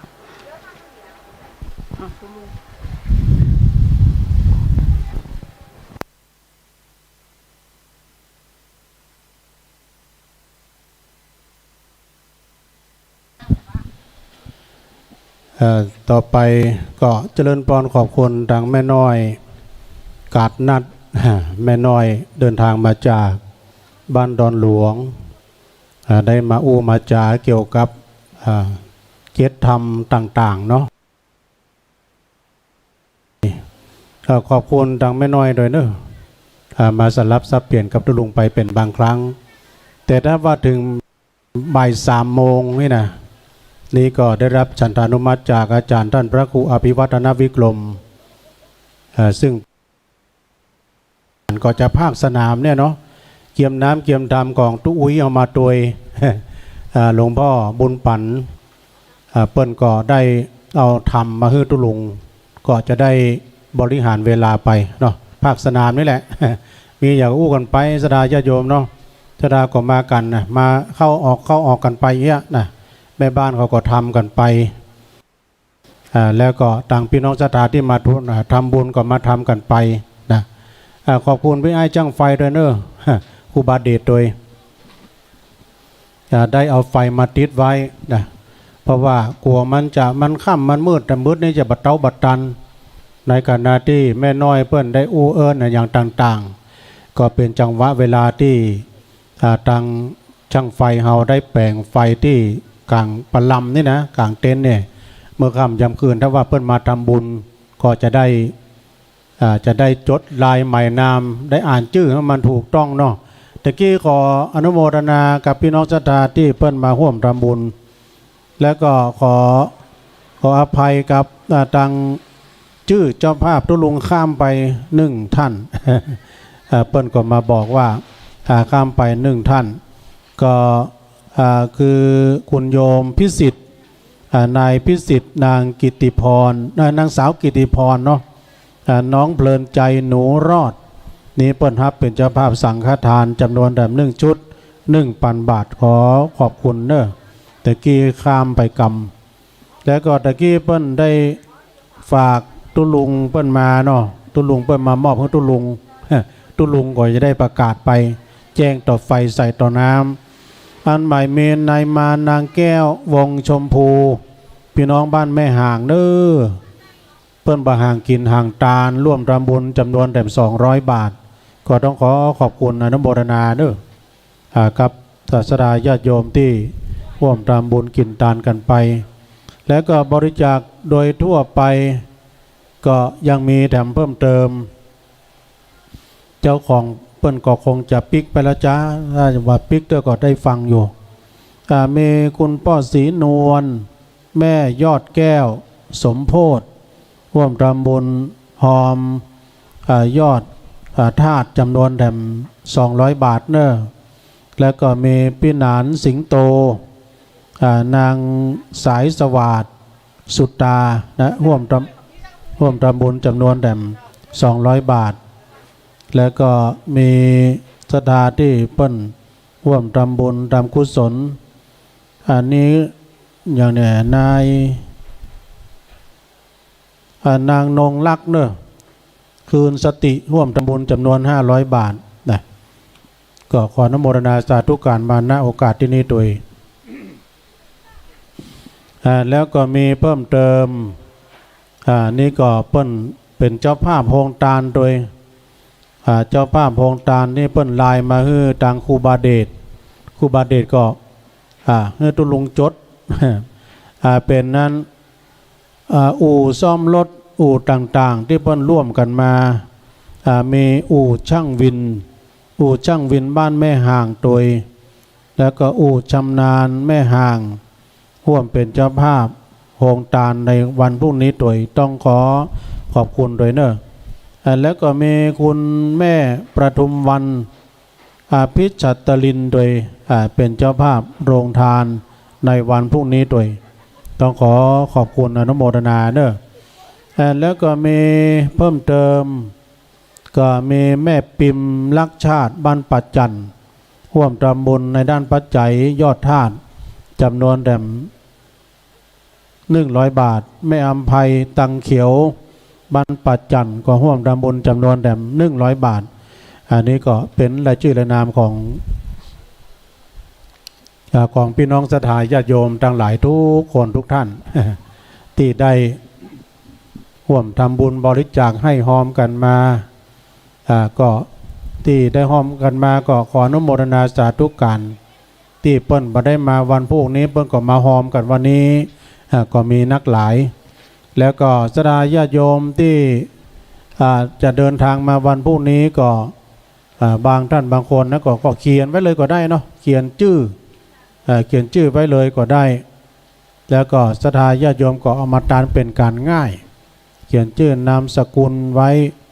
แล้วก็เราจะเอาพระที่เราจะเอามาบรรจุก็เจิญได้เนอะศรัทธาที่จะมาร่วมทำบุญด้วยกันพี่น้องศรัทธาที่กำลังช่วยกันก็บางคนนะก็กำลังมาก็มีเนาะพี่น้องต่างบ้านต่างจองวัดดอนจันทร์หรือว่าวัดปัจจันนี่ก็ได้รับความอนุเคราะห์จากท่านเจ้าวาดท่านพระปัลลัดเฮาเนาะนัตพงศ์ตุปินนาถเฮาพร้อมด้วยพระสงฆ์พระสงฆ์จำนวนมี5 ตนก็เนศดามีนักมีหลายตัวพระเนรเฮาเปิ้นก็กำลังเป็นการพัฒนาวัดวาอารามก่อการกุ้งรุ่งเรืองมาโดยลำดับขุดน้ำบ่อก่อศาลาสร้างศาลาเกาะที่ฉันเพลนั่นก็วยเนาะอย่างเขาแล้วนี่มาเดี๋ยวนี้ก็เป็นหลังคือใจบริการได้จะได้เลี้ยงเพลถวายเพลครูบาอาจารย์พระสงฆ์องค์สามเณรโดยในวันพรุ่งนี้โดยตั้งห้องน้ำห้องสุขาก็สะอาดดีเนอะรองรับพี่น้องศรัทธาที่เปิ้นจะมากันเปิ้นมีคนดูแลตลอดเวลา แล้วก็ต่างงานน้ำชากาแฟก็มีทุกจุดเนอะ มีทุกจุดถ้าว่าศรัทธาญาติโยมจะฮับกาแฟก็มีทุกจุดบอกว่าทางด้านปุ้นตูทางปุ้นก็ดีเนาะทางใดก็ได้แล้วก็ทางหน้าวัดนั้นก็ศรัทธาญาติโยมเขาก็จะจัดเป็นศาลาเป็นโฮงเต็นท์โฮงตาลเนาะเป็นเต็นท์โฮงตาลกัน ที่เปิ้นมาแจ้งความจำนงก็หลายโฮงตานอยู่พี่น้องต่างบ้านต่างจองนะที่เปิ้นเจ้ามาก็มีกันนักกันหลายวันนี้ครับโยมหลังจากที่5 โมงอันนี้รายการวันพุธเนาะวันพรุ่งนี้วันนี้เขาจะซ้อมนะจะซ้อมในการแห่องค์พระธาตุอย่างตัวนี้นะแล้วก็ในวันพรุ่งนี้สดาญาติโยมเฮาก็จะมีการทำพิธีในการแห่พานหลายอย่างด้วยมีการแสดงตอนพิธีโดยมีฟ้อนเนี่ยมีฟ้อนก็ดีมีขบวนฟ้อนเล็บนำขบวนจะเริ่มตั้งแต่หน้าวัดเป็นต้นมาเนาะด้วยกันนี่ลูกเพิ่นว่านะแล้วก็มีฟ้อนเพลงวัดดอนจันทร์โดยฟ้อนเพลงวัดดอนจันทร์เยาวชนบ้านปัดจันทร์เฮานะก็จะได้แสดงความสามารถในครั้งนี้โดยแล้วก็จะมีฟ้อนขันดอกโดยคณะจ้างฟ้อนล้านนาปูนวัดพันเตาที่เปิ้นจะนำขบวนมาวันพรุ่งนะอันนี้ก็ชุดในวันพรุ่งนี้เปิ้นว่าขบวนเริ่มก็ประมาณ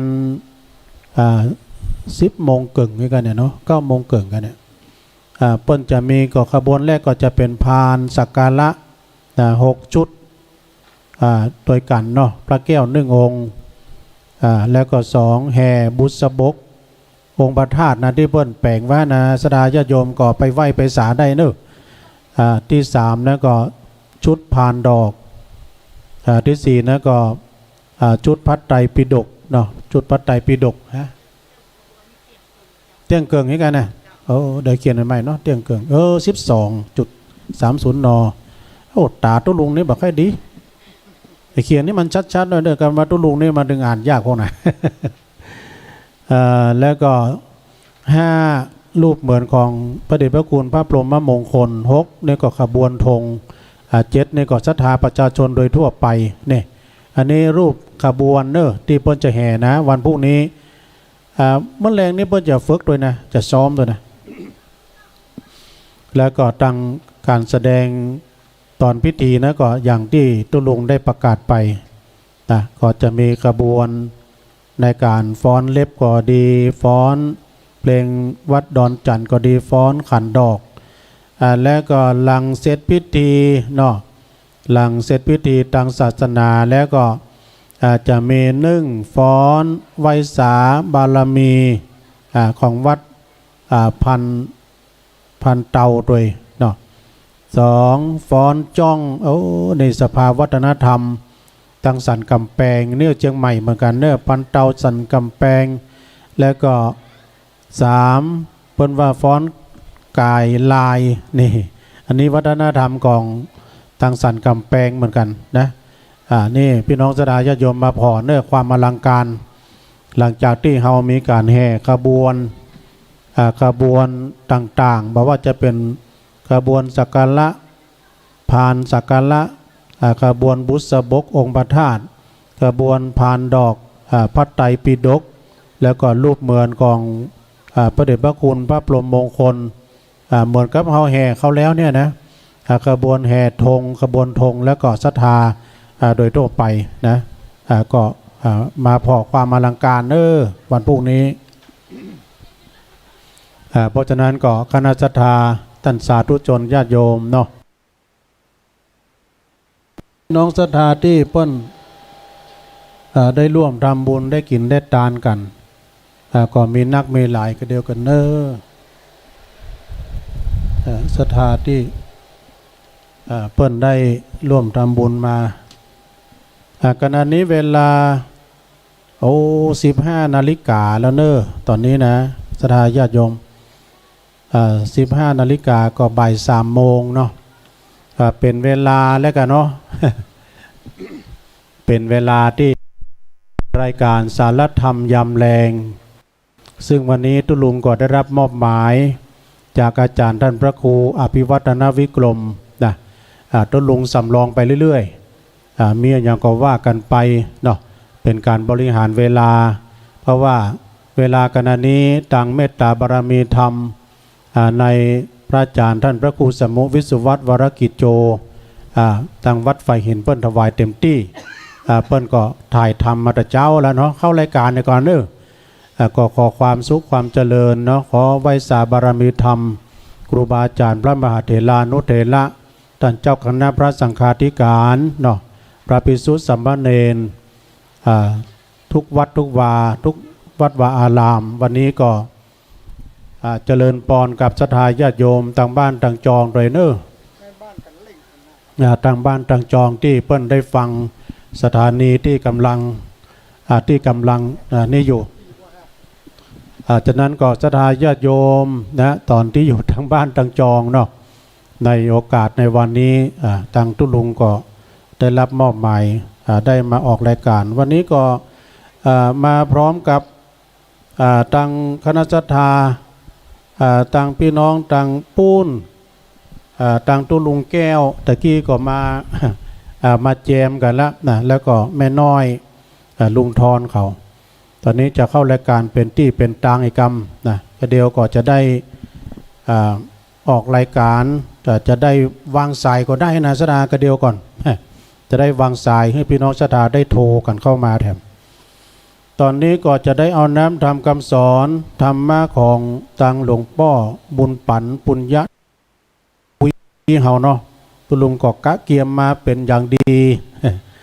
เพื่อว่าจะได้บริหารเวลาก็จะว่าไปเรื่อยๆนี่มันมีน้ำมีธรรมเนาะอันนี้เป็นน้ำเป็นธรรมขององค์พระสัมมาสัมพุทธเจ้าเพิ่นก็มีชื่อว่าอายุยืนนานทรมานสังขารเนี่ยไตรลักษณะคาถาเป็นจะใดก็ลองฟังบ่อเนสดาเนอะในน้ำธรรมคำสอนในครั้งนี้เดี๋ยวก็เฮาก็จะได้บริหารเวลาท้ายรายการก็จะได้เปิดสายให้ศรัทธาญาติโยมได้ฟังกันตะกี้ก็ต้องขอบคุณเนอะทางพี่น้องศรัทธาทางดอยสะเก็ดเนาะท่านหลวงพ่อมานิดก็ดีนะท่านอาจารย์สมนึกที่เปิ้นปาศรัทธามากะนักหลายด้วยกันมาร่วมทำบุญเพราะว่าวันพรุ่งนี้เพิ่มได้มากันเพิ่มได้มาเพราะอย่างใดเพราะว่าวันพรุ่งนี้เป็นวันแม่โดยวันพระวันศีลโดยก็เลยได้มาอยู่วันนี้เราต้องขอบคุณมาในโอกาสที่นี้ด้วยเนาะเพื่อบ่ให้เป็นการเวลาเนาะเสียเวลาตุลุงก็จะได้น้อมนำเอาพระธรรมเทศนาน้ำธรรมคำสอนขององค์พระสัมมาสัมพุทธเจ้ามาเทศมาเล่าให้ศรัทธาญาติโยมได้ฟังกันทางบ้านทางจองก็ดีเสียงไปถึงไหน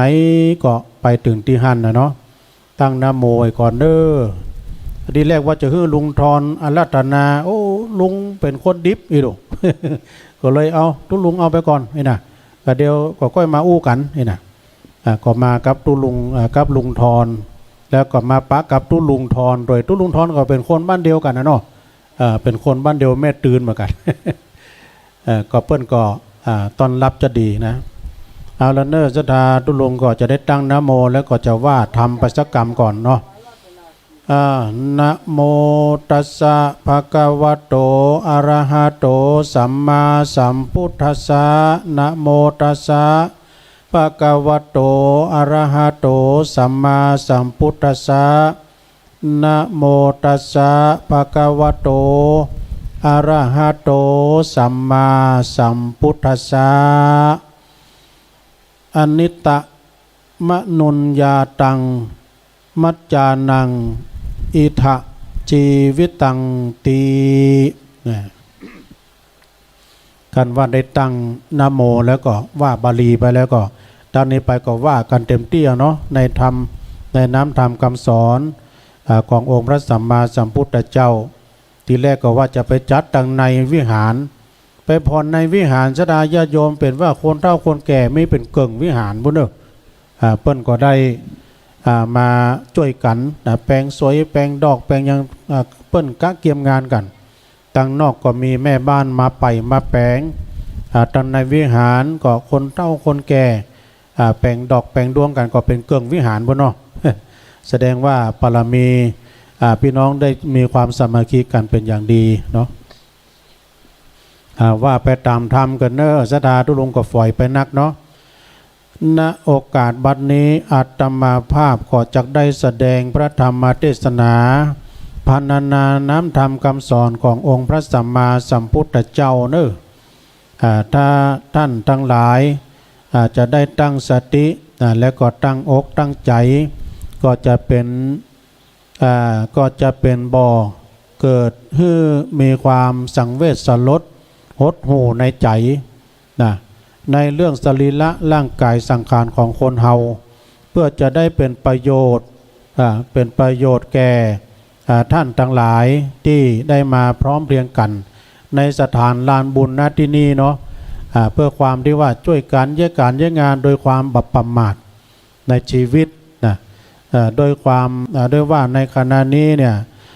พ่อแม่พี่น้องศรัทธาสาธุชนนะได้มาบำเพ็ญกุศลได้ช่วยเหลือเฟื่อฟายซึ่งกันและกันในธรรมพระก็บอกว่าเมื่อเราได้มาช่วยกันเมื่อเราล่วงลับดับสังขารไปก็ดีชื่อว่าเป็นพ่อเป็นแม่ของเราที่เพิ่นได้ล้มหายแต่จากไปนะหมู่ต่างญาติพี่น้องต่างลูกหลานก็จะได้มาเป็นเจ้าภาพกันมาร่วมเป็นเกียรติในการที่ผู้อันล่วงลับดับขันไปสู่ปาราโลกไปหน้าจึงที่สิ่งที่ปรากฏแก่สายตาเฮาทุกท่านทุกคนนี้ก็คือสรีระเนาะสรีระสังขารอันไร้ดวงวิญญาณก็ดีที่ว่าเพิ่นนอนอยู่ในหีบในโลงก็ดีนะจะขยับขยื่นเคลื่อนแสดงพฤติกรรมใดๆก็บ่ได้เพราะฉะนั้นคนที่ท่านทั้งหลายที่จะได้น้อมจิตน้อมใจหลั่งสัจธรรมในรัชธรรมคือ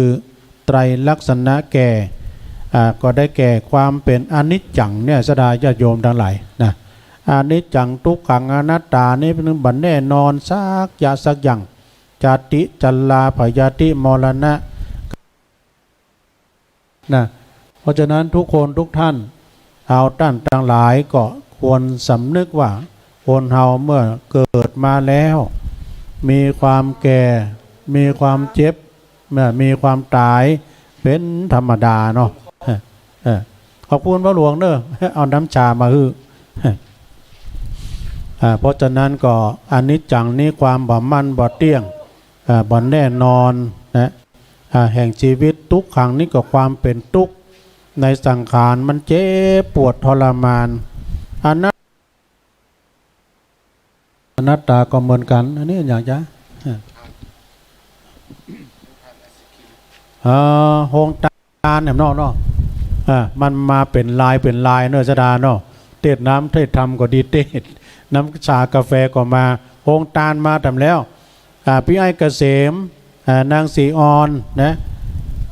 สิทธิราชบันสันมาเค็ดเอาโฮงตาลไอติมมาเปิดทำแล้วดู ขอบคุณเนอะเทศถึงไหนแล้ว เทศก็ดีเทศไอติมก็มาได้กาแฟก็มาเป็นชุดเป็นอย่างนั้นเนาะฟรีสไตล์ธรรมดาภาคสนามดูอย่าตุลุงว่าตะกี้นะเอาตรงในบุติกามันจะมีอย่างรบกวนสมาธิ แต่ก็เพิ่งก็มาเป็นลายมันเป็นอย่างนะสดาญาโยมเนาะเป็นกันเองอันนี้จะได้แสดงธรรมนะอายุยืนทรมานสังขารนะแต่ลักษณะนะโอ้มาหอมหน่อยแล้ว มาหอมหน่อยเอาขอบคุณเนอะเดี๋ยวครูบาเดชเอาของดีเพื่อนกำนะพ่อลูกไหนมาเนี่ยพ่อโอ้มาจากดอยสะเก็ดตะกี้หลวงพ่อก็มาเนาะโอ้พดเวียงป่าเป้าปะเนี่ยอันนี้ก็สนั่นนี่เนาะสนั่นนางบนเร็วชัยชาววงชัยชาววงนะตลาดใหม่บ้านตลาดใหม่ใช่ไหมเขื่อนแม่กวงดอยสะเก็ดเนาะร่วมทำบุญแด่ม1 ซองเนอะขอบคุณเนอะก็เอาของดีที่ครูบาเดชไปตามพัทยาใส่เนอะท่านพระครูอยู่ทำพุทธนะไปไหว้พระธาตุก่อนตามสบาย ตามมารยาศัยอันนี้ก็สดาญาติโยมนะเพิ่นก็มาไหว้มาสายังองค์พระธาตุเจ้าชเวดากองจำลองพระธาตุเจดีย์เฮาแล้วก็มาร่วมรำบุญโดยต้องขอขอบคุณด้วยเนอะถ้าไปมาร่วมรำบุญก็ได้ตลอดเวลานะฮะภาคสนามโลกแล้วก็ได้ปูจมปูจายังของดีโดยครูบาเบิ้ลครูบาเดชจะให้ของดีโดยเอาไปพี่เนี่ยมาเป็นลายเป็นลายเอาไปเรื่องเอาเลยจดชื่อก่อนเนี่ยจดชื่อเลยจดชื่อพี่นะจดชื่อแล้วครูบาเดชจะให้ของดีไปก็ขอขอบคุณเนอะกับศรัทธาญาติโยมนักศีลนักบุญที่ได้ร่วมทำบุญทำกุศลไป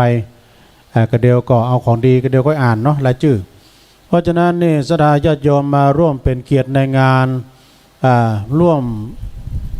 ผู้ที่ล่วงลับดับขันไปสู่ปรโลกไปหน้าสิ่งที่ปรากฏเนาะแก่สายตาเฮาทุกท่านก็คือสรีระร่างอะไรดวงวิญญาณก็ดีที่เฮาไปงานศพนะที่เปิ้นขยับขยื่นบ่ได้มาบ่มีพฤติกรรมใดๆเพราะฉะนั้นเฮาก็ควรเฮาท่านทั้งหลายก็จะได้น้อมจิตน้อมใจไปในทางหลักสัจธรรมก็คือไตรลักษณะไตรลักษณ์ก็ได้แก่อนิจจังซึ่งเป็นความบัดเที่ยงมั่นในสังขารบ่คงบ่อยู่คงที่นะทุกขังนี่ก็คือความเป็นทุกข์ในสังขารเจ็บปวดทรมานเนาะแล้วก็อนัตตาเนาะเป็นอย่างไรอนัตตาก็เป็นของที่ว่าสมบัติบ่ใช่ของสมบัติของเฮาบ่ใช่ตัวบ่ใช่ตนบังคับมันจึงบ่ได้หรอกบ่อยู่ในอำนาจของไผก็จะเกิดความสลดสังเวชอันจะทำให้ผ่อนคลายนะจากความเป็นราคะความกำนัดยินดีโทสะก็ดีนะโทสะก็ความโกรธความอาฆาตพยาบาทโมหะนี่ความลุ่มหลงมัวเมาเนอะความลุ่มหลงมัวเมาต่างๆบ่ฮู้จักบาปบุญคุณโทษอันยังก็ดีนะเพิ่นสร้างบารมีสร้างคุณงามความดีเพิ่นสร้างพระธาตุเจ้าเจดีย์ชเวดากองพอจะแล้วเสร็จแล้วย่ำได้หอมสักบาทด้วยนะก็มาหอมเนี่ยจะได้หูหันแจ่มแจ้งในสภาวะธรรมสังขารมีความโยกครอนเนี่ยเพิ่นว่านะสังขารของเฮานี่มันบ่แน่นอนมีความโยกครอนมีความปรวนแปรไปต่างๆนานาสารพัดเต็มไปด้วยกองทุกข์เพิ่นว่านะซึ่งเต็มไปด้วยกองทุกข์อาจจะหาสิ่งใดเป็นสุขถาวรแต่ก็บ่ได้ดังพุทธภาษิตที่เพิ่นรับรองไว้ว่าสังขาราปรมาทุกขาสังขารทั้งหลายนี้เป็นทุกข์อย่างยิ่งเนอะศรัทธาเนอะเมื่อพ่อแม่ศรัทธาเฮาคิดได้คิดตกแล้วก็ลงปลงจิตคิดซึ่งด้วยสติปัญญาแล้วก็อาจจะแผ่วถางป่าอันโลกชัดหมายถึงกิเลสวัฏต่างๆทำให้เวียนว่ายแต่เกิดเนาะเวียนว่ายแต่เกิดแล้วก็อยู่ในห้วงแห่งวัฏสงสารให้เบาลงให้เบาบางลงนะเจริญพรป่ะพ่อมีอะไรเนี่ยเปิ้นมาเป็นอย่างเปิ้นมาไหว้สาเฮาเปิ้นอู้บ่ได้ความเป็นอย่างนั้นขอบคุณเด้อเดี๋ยวเอาของดีให้นะเดี๋ยวรอสักกรรมเดี๋ยวของดีให้คนเอาของนึกว่าเปิ้นจะมาหอมไม่เป็นไรแล้วก็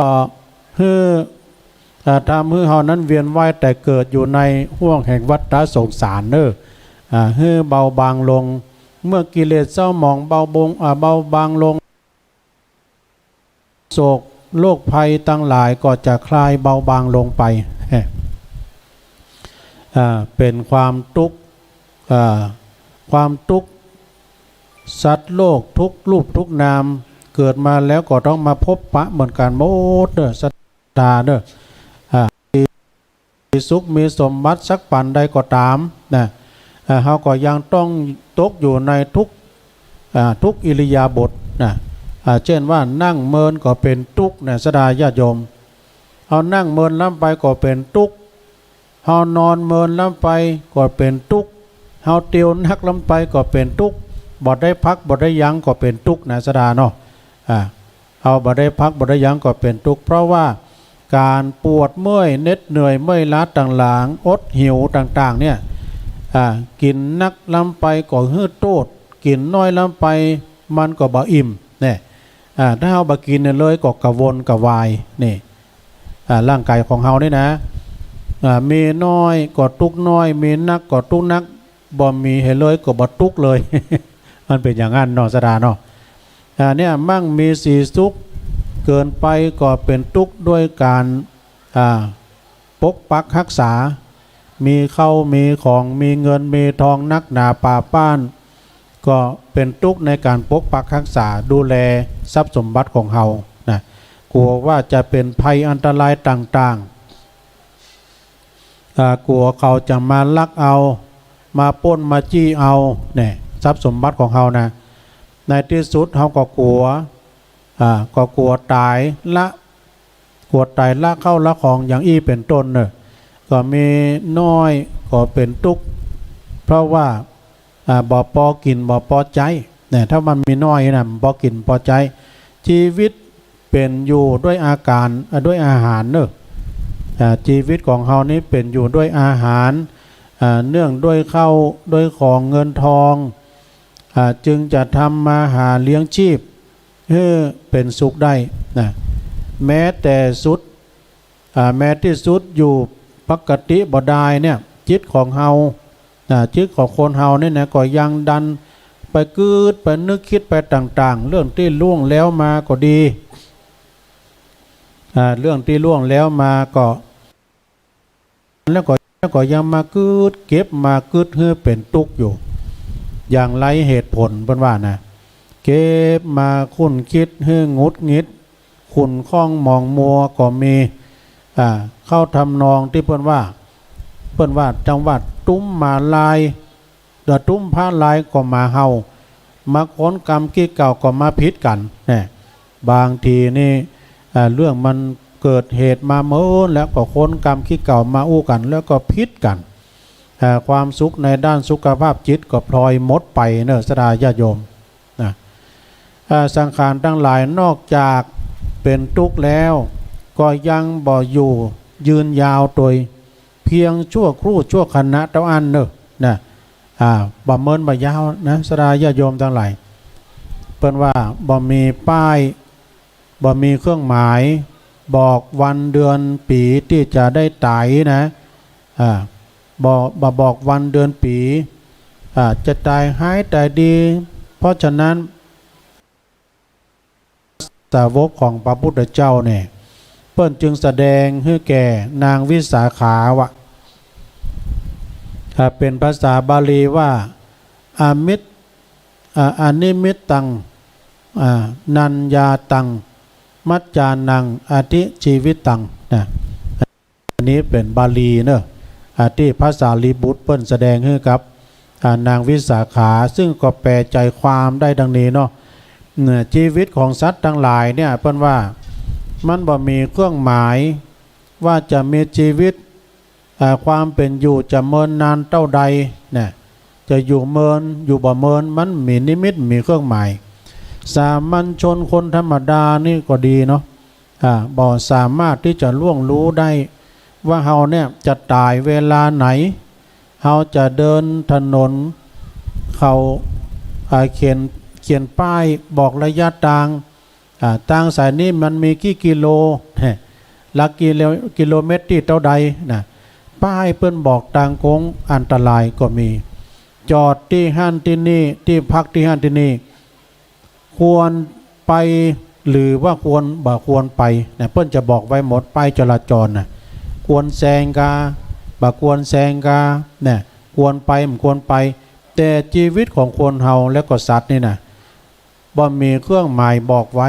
นะว่าจะมีกำหนดเป็นการเวลาเท่าใดอายุเพศวัยชั้นวรรณะเนี่ยแล้วก็ยศถาบรรดาศักดิ์ก็ดีเป็นไพ่ก็เป็นคนจนคนเศรษฐีก็ดีเนาะก็จะตกอยู่ในสภาวะเดียวกันบางคนนั้นตายปัจจุบันทันด่วนอู้จาปาใสกันไป อยู่ดีๆก็ล้มฟุบลงไปต่อหน้าต่อตาอีกก็มีนะสดาเนาะเป็นลมปัจจุบันก็ดีโรคหายประจำตัวโรคหัวใจก็ดีนะมันจะมีโรคพอคอยดูแลสรีระร่างกายของคนเฮาเนาะมักจะตายเร็วตายทรมานอย่างใดสังขารของเฮาบำเมินบ่นานบัณฑิตนักปราชญ์นะท่านก็ได้อุปมาเปรียบไว้เหมือนเฮาเนี่ยจุดเทียนไว้เฮาจุดเทียนไว้ที่โล่งที่แจ้งนะสดาญาโยมที่โล่งที่แจ้งถ้าหากว่ามันบ่มีลมมาปัดเทียนนั้นมันก็บ่ดับง่ายๆมันจะดับจนเสี่ยงไส้มันพุ่นเนาะถ้าว่าอยู่ที่โล่งนะถ้ามันมีลมไหมนะก็เหมือนอายุของคนเฮาถ้าเฮาว่าเฮาอยู่ดีกินได้มีโรคภัยไข้เจ็บอายุเฮาก็ยืนยาวนะมันจะเทียนนั้นมันจะสว่างจะแจ้งตลอดไปจะตามมดเล่มนั้นหรือว่าจะเทียนนั้นจะดับเพราะว่ามดเล่มเทียนถ้าถูกลมมาปัดจากทิศทั้งสี่เนาะลมมันมาปัดเทียนเลยนะจากทิศทั้งสี่ที่มันพัดมาแสงสว่างนั้นก็จะดับวูบลงไปเพราะแรงลมเนาะสถานเนาะเล่มเทียนนั้นก็ยังบ่หมดเล่มเด้อเจ้าของกลัวเป็นอันตรายจำได้ก่อนดับไว้ก่อนมันยังบ่หมดเล่มเทียนเด้อเปิ้นดับไว้ก่อนอุปมาเหมือนกับคนเฮาเนี่ยสถานเปิ้นก็บอกว่าอุปมาเหมือนกับคนเฮาเนี่ยบางคนก็อายุยืนยาวจนเท่าชะแลตายไปก็มีอายุร้อยปลายก็มีหรือว่าเสี่ยงอายุสังขารบางทีก็ตายเพราะบุญที่ว่าเนี่ยนะเพราะมดบุญตายเพราะมดบุญที่ว่ามันบ่เสมอว่ามดห่อเข้านะมดห่อเข้าปาดทะยังเข้าห่อเฮาเนี่ยอายุเขาก็มดบุญไปมดพร้อมกันไปก็จะมดก็จะสืบจัตตาจะได้มันก็ถึงบ่ลงเนาะเพราะว่าบ่สามารถที่จะยุดจะยืดหยุ่นเวลาได้แล้วเปิ้นก็บอกว่าตายล่วงกรรมเนาะเป็นจะได้สดาญาติโยมทั้งหลายการตายล่วงกรรมคือตายก่อนวัยอันควรเนาะไปประสบอุปัตตวเหตุเป็นว่าเอาไปลดสแลบกายเนาะเพราะว่าขาดสติครับลดคึกขนองกายน่ะเพราะฉะนั้นก็ต้องบอกความที่บ่ประมาทเรียกว่าอันนี้เพิ่นว่าตายเพราะกรรมมาตัดรอนหรือว่าตายลัดคิวเพิ่นว่านะแต่เด้อยังหนุ่มยังแน่นอยู่นะเด้อก็เป็นพยาธิพยายามรับขันไปก็มีบางคนก็ตายหนุ่มตายกรรมนะบางคนนั้นก็ตายด้วยพยาธิพยายามบางคนก็ตายด้วยอุปัตตวเหตุต่างๆเพราะฉะนั้นนี่ญาติโยมชีวิตของคนเฮานี่ทนอดแล้วก็แปลว่าทนแบบทรมานในธรรมเพื่อว่าทนแบบทรมานเนอะนะคือคนและสัตว์ที่มีชีวิตอยู่มาแหละได้แม้แต่เพียงวันเดียวคืนเดียววันหนึ่งคืนหนึ่งเดือนหนึ่งก็ดีปีหนึ่งก็ดีล้วนต่อสู้กับภัยอันตรายคือโจรภัยเนี่ยโจรภัยคือภัยร้ายโจรเนี่ยเพิ่นว่านะความเจ็บไข้ก็ดีเจ็บไข้ได้ป่วยโรคประจำอริยาบทของเฮาปวดเมื่อยเวลายืนเวลาเดินนั่งนอนยืนเดินชีวิตของเฮาเนี่ยแล้วก็สัตว์เนี่ยมันเต็มไปด้วยมันเป็นสัตว์ที่นิดน้อยก็ดีนะสัตว์เล็กสัตว์น้อยก็ตามนะเพราะจะมีชีวิตอยู่ชั่วฟ้าดินสลายนั้นต้องเป็นอันว่าคนเฮานั้นในสมัยนี้นี่เพิ่นว่าอายุนะโดยเฉลี่ยแล้วเนี่ยเพราะว่าเพียง70 ถึง 80 ปีเท่านั้นวะโอ้สดาญาติโยมอายุของคนเฮานี่ โดยเฉลี่ยแล้วก็70 ถึง 80 ปีเพิ่นว่านะแต่บางคนนั้นก็พอดีเพิ่นก็ว่าพอดีแล้วนะที่จะเป็นทุกข์บ่ได้เป็นทุกข์ทรมานสังขารไปเมินนะด้วยโรคภัยบางคนก็อยากจะอยู่จนถึง100 ปีนะนี่หรอก100 ปีบางคนก็100 ปีถ้าเตียวได้ไปเป็นเน่มเป็นหยังแต่ว่านอนอุ้มลุกปุ๊กนอนนี่ก่อนนักแกเนอะนี่นะบางคนก็แค่อยู่ถึง100 ปีเพราะว่ายังหลงมัวเมาในร่างกายสังขารว่าเป็นสุขอุปมาก็เหมือนคนนะติดเหล้าเมายาเนี่ยโอ้มีความสุขมีความสุขแต่บ่หูโทษภัยใจบ่หูโทษภัยเข้าใจว่าเป็นของดีเนาะหันของเมนก็เป็นของหอมไปฉะนั้นนี่นะในธรรมเพิ่นว่าเพราะเหตุนี้เนี่ยพอออกไม่ออกศรัทธาบ่อยากจะปะกับดวงตาส่องจันทร์ก็เขาก็ต้องปะบ่อยากจะปะฟันสองหนเขี้ยวนะฟันสองหนนะบางคนก็ย่าง3 ขา ย่าง3 ขานี่เป็นจะใดก็ต้องใจไม้เต่านะเหนื่อยหน่ายความแปรปรวนของสังขารได้หูได้ฟังเรื่องอันสลดใจอย่างนี้แล้วเขาก็พึงยินดีในบุญกุศลฮือตานรักษาศีลเจริญเมตตาและก็ภาวนามันสดับพระฟังพระธรรมเทศนานะจักเป็นปัจจัยนำปาความสุขมาในภายภาคหน้าและก็ความสุขเยี่ยมยอดคือพระนิพพานและเพิ่นบอกว่าในที่สุดแห่งพระธรรมเทศนานี้ก็ขอบุญกุศลที่เฮาท่านทั้งหลายได้มาทำบุญกันในวันนี้ก็ดีมาเป็นเจ้าภาพเจ้าศรัทธาสังก็ดีมาทำบุญยอดสังก็ดีทำบุญทั่วไปก็ดีด้วยปัจจัยเงินทองมาจากต่างบ้านต่างจองเนาะมากินมาทานกันในวันพวกนี้ก็ดีนะก็ขอบุญกุศลที่เราได้ปั้มเพ็งปรมีธรรมในครั้งนี้จนได้เป็นตบะเดชะเป็นภารวะปัจจัยยอมจดชื่อเลยเนาะจดชื่อให้เลยเนาะเป็นภารวะปัจจัยส่งผลโดนบันดาลเนาะให้ท่านทั้งหลายได้อยู่ดีมีสุขเหมือนการจุผู้จุคนเนอะแสดงพระธรรมเทศนาก็พอสมควรแก่การละเวลาก็ขอสมมติยุดลงปงไว้เพียงเต้าอี้เอวังก็มีด้วยประการฉนี้สาธุสาธุเพิ่นมาทำบุญบดีทุลุงก็เลยยัง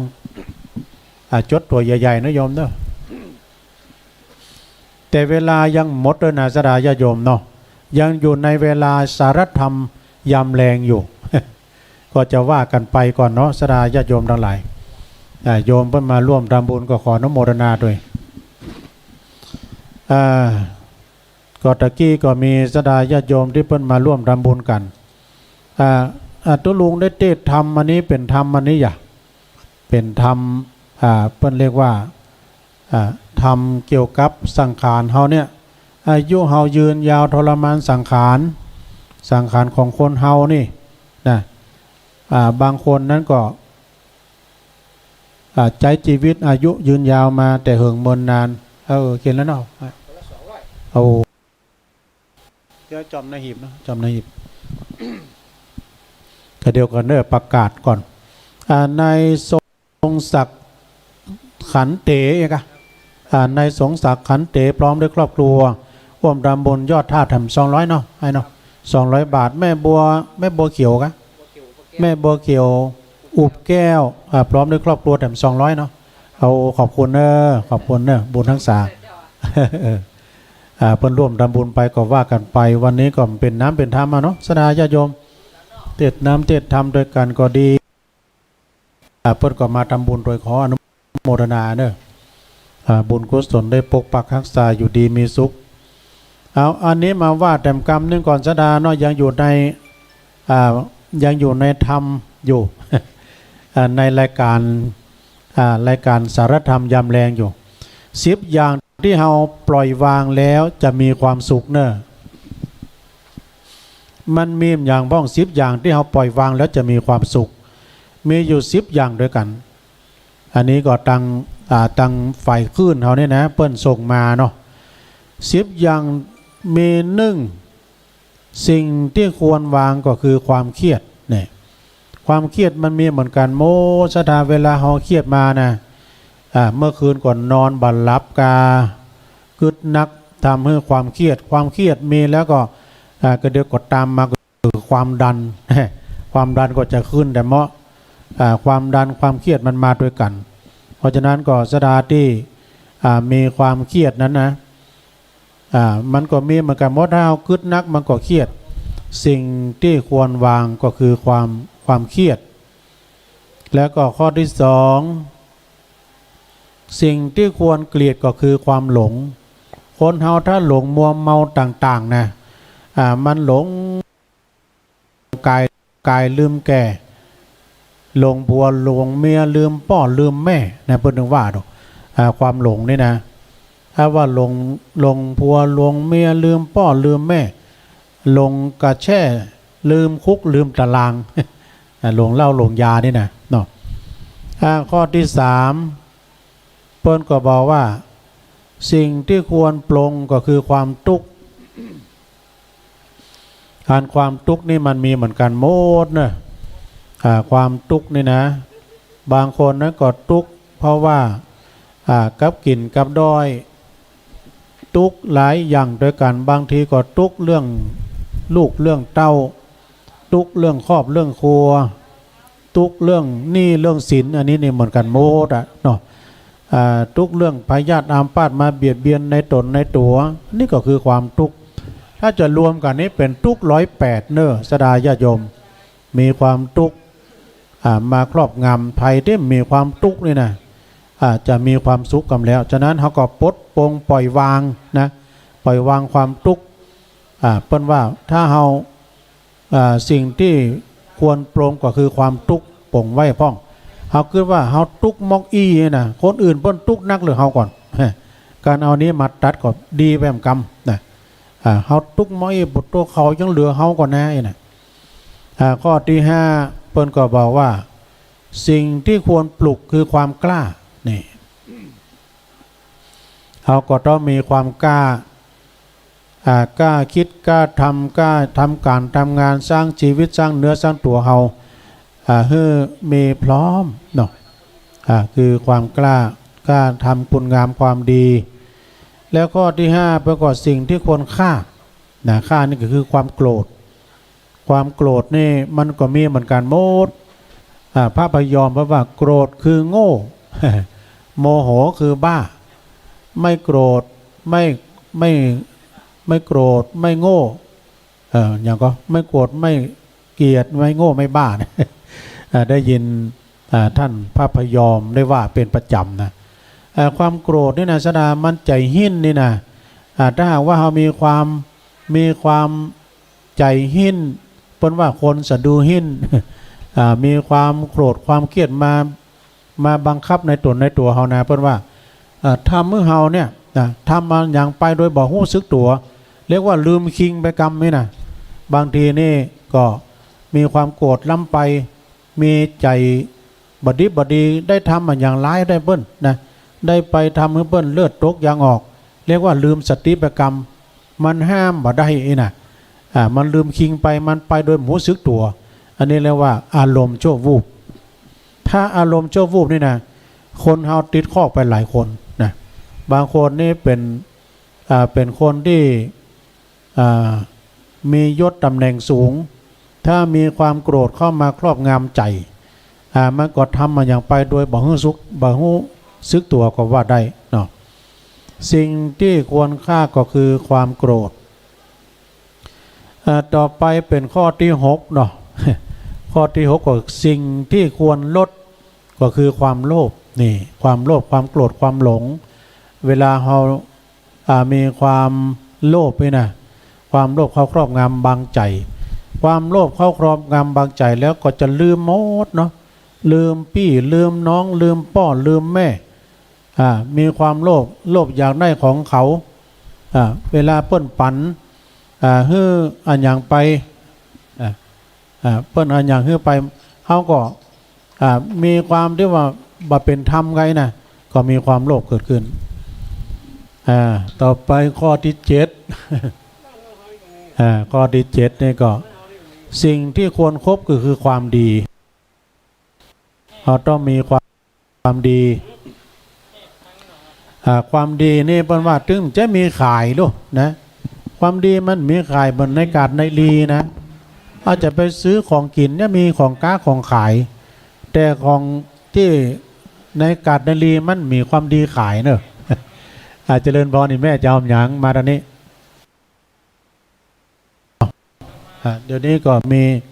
แม่ชื่อหยังแม่น้อยโอ้แม่น้อยเนาะ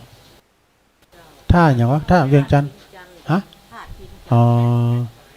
ท่าอินจันทร์นี่เนาะอ๋ออุทิศให้แม่อย่างเหรอแม่ผงแม่ผงดวงสุวรรณเนาะ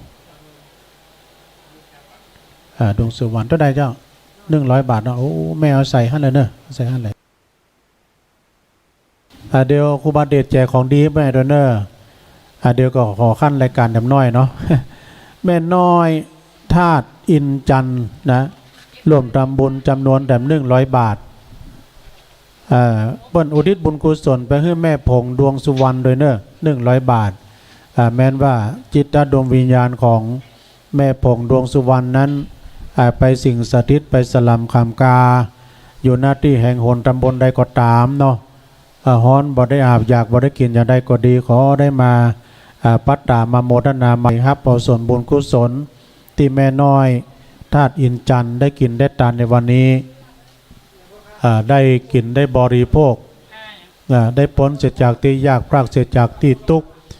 ได้เสวยความสุขในสัมปริยภพนั้นจุงจังมีเนอะแล้วก็บุญกุศลอันนี้ก็ขอได้มาปกปักรักษาครอบครัวของแม่น้อยธาตุอินจันทร์ที่อยู่ทางบ้านทางจองก็อยู่ดีมีสุขมีอายุมั่นขวัญยืนเนอะตอนนี้ก็พี่ๆน้องๆเขาช่วยกันเนอะช่วยกันทางภาคสนามกรรมเก็บอะไรดีเก็บก็เก็บไปกรรมเนอะเป็นผ้าผ่อนต้นสบายต่างๆระวังที่ใจคาเด้อขยับเข้ามาด้านในก็ได้นะเดี๋ยวใจคาที่อันเต็นพี่นานมาด้านนี้กรรมเนอะพี่นานเดี๋ยวขยับโต๊ะกรรมโปรยปลายลงมาแล้วพอกอยมันจะอย่างมันตั้นห้องรออันน่ะกลัวมันจะตกมาขยับมาด้านหน้าหน่อยเดี๋ยวปิดชั่วคราวก่อนก็ได้เนาะปิดชั่วคราวก่อนก็ได้เป็นอย่างเนาะขยับโต๊ะเข้ามาก็ได้ระวังปลั๊กไฟด้วยเนอะปลั๊กไฟขยับปลั๊กไฟมันหน่อยได้เนาะ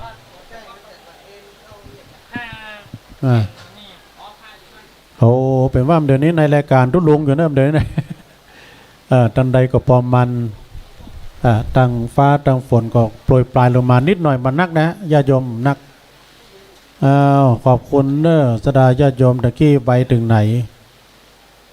ตะกี้ไปถึงไหนสิ่งต่างๆตันใดก็ดีระวังเฮ้ยปัตตาด้วยเนาะปัตตาด้วยเดี๋ยวพี่นานเขาพอคอยดูแลก่อนอันใดที่มันจากฟ้าจากฝนก็เก็บเข้าห่มกันเนอะนี่ขยับดึงโต๊ะนั่นก็ได้นะพี่นานเนอะขยับแบบน้อยก็ได้เป็นห่วงนะน่ะปรับปรุงใหม่ขยับเลยนั่นมันตัดที่รอยต่อนะพี่นานตำบลเลยนั่นน่ะรอยต่อศรัทธาญาติโยมตอนนี้ก็โปรยปลายมันนิดหน่อยเป็นอย่างบันนักนะ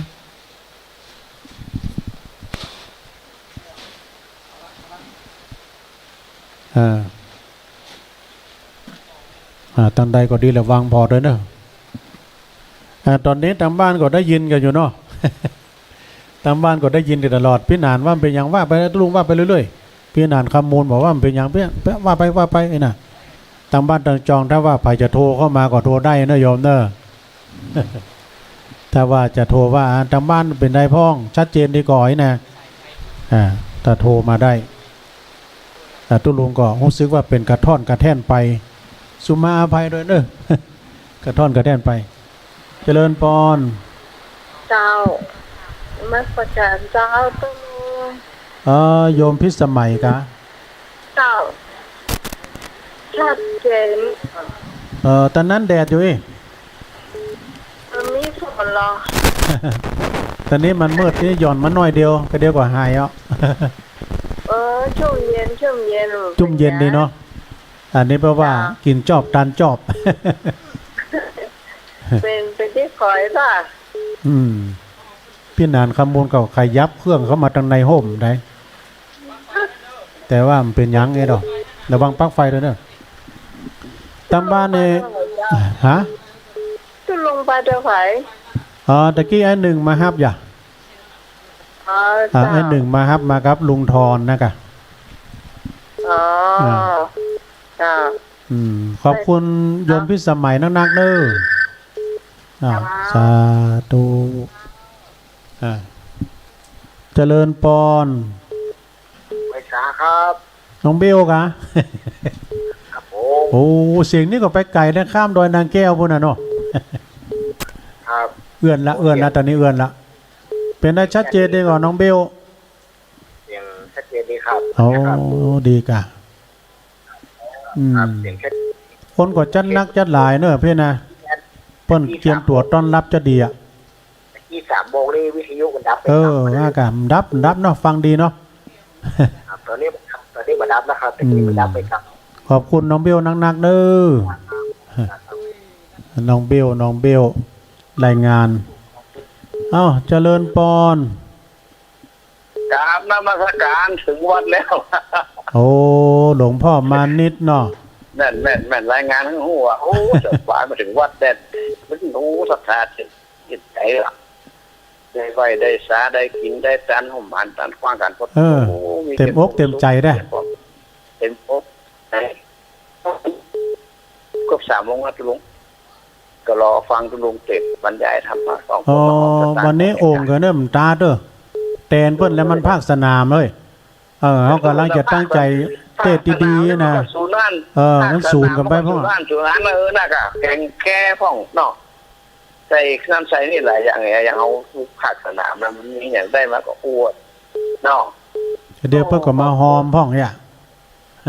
มันศูนย์กันไปหมดอ่ะน่ะอ้วนได้ยินตัวหวานดูเงามันว่าตุลุงมันเนี่ยปิดแต่ก็ถึงละสบายมากฝนมาตกในสักทีสบายเลยลุงเพลงไปละนี่ก็มันจะมีละจะอ่อยมาหน่อยเดี๋ยวนี้ปลอดภัยแล้ว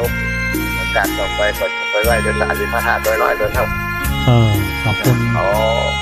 อบุญกุศลทั้งหลายที่ประคับสาธุทุกคนเป็นไปด้วยกันความสุขทางของครูความเป็นทุลุงยองโมทนาบุญสาธุไหว้สานะครับเด้อสาธุหลวงพ่อมานิดสำนักสงฆ์หอมบุญเจริญพรแม่อยู่ดังได้โอ้แม่แต่งเนาะอินทกินก็ไหมอินทกินเนาะฟังชัดเจนเลยเนาะ104ฟังได้อยู่เจ้าชัดดีฟัง104กันเนาะเจ้าเปิ้นภาคสนามอยู่เดี๋ยวนี้ตุลุงเป็นเทศเป็นอย่างเปิดสายเลยอู้กันไปเนาะเจ้าอากาศดีแต่ที่ฝนไล่ไก่หน่อยเดี๋ยวฝนก็มาน่าจะเปิ้นมาหอมเลยอ่ะที่เรียกว่าจะเอาในวิหารว่า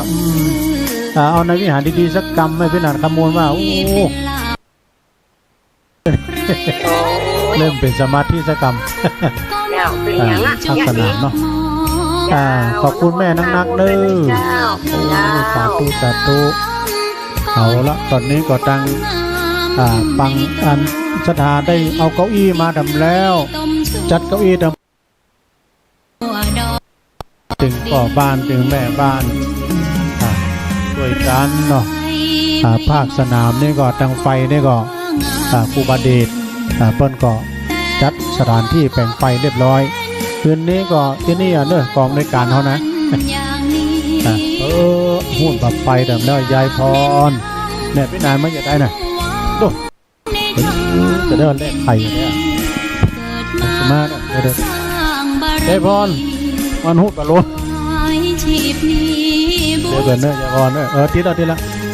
เจริญพร มันจะจ่ายเจ้าย ายพรน้องบัวแดงสังกัดแบงเชียงใหม่มาแล้วยายพรฟังแต่เจ้าแล้วเนาะฝนตกก็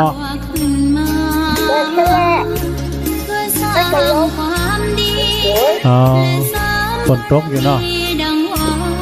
กระดาษญาติโยมเอาตั้งปุ้นในแดดเนาะตอนนี้ก็มีแสงแดดแล้วแม่แสงแดดออกมาแล้วตะกี้มานั้นไล่ไก่บ่ได้ มันฝนไล่ไก่ว่าเชียงจิ้วอย่างมันจะย่องเลยอันนี้ไอ้ต้องตื่นดีจะจับเลยแม่นะยินดีกับแม่พรนักๆเด้อโอ้สาธุยายพรน้องบัวแดงเจริญพรต่อไปสาธุลุงโอ้อันพี่น้องดังเมืองฝางก็ได้ยินกันเนี่ยโอ้ทักทีครับลุงเป็นว่าเปิ้นถ่ายไปแต่เมืองฝางพุ่นน่ะครับผมมาพูดแต่ลุงพี่คุณจะไปแทนเลยผมไม่ได้ไปไปเป็นอย่างประมาณปัจจัยที่พระประจำวันไปว่ากะครับผมแม่จงดีก็มา3การตู้กันเนาะแม่จงดีก็พ่อเลี้ยงนั่นลงกิติวงศ์เขา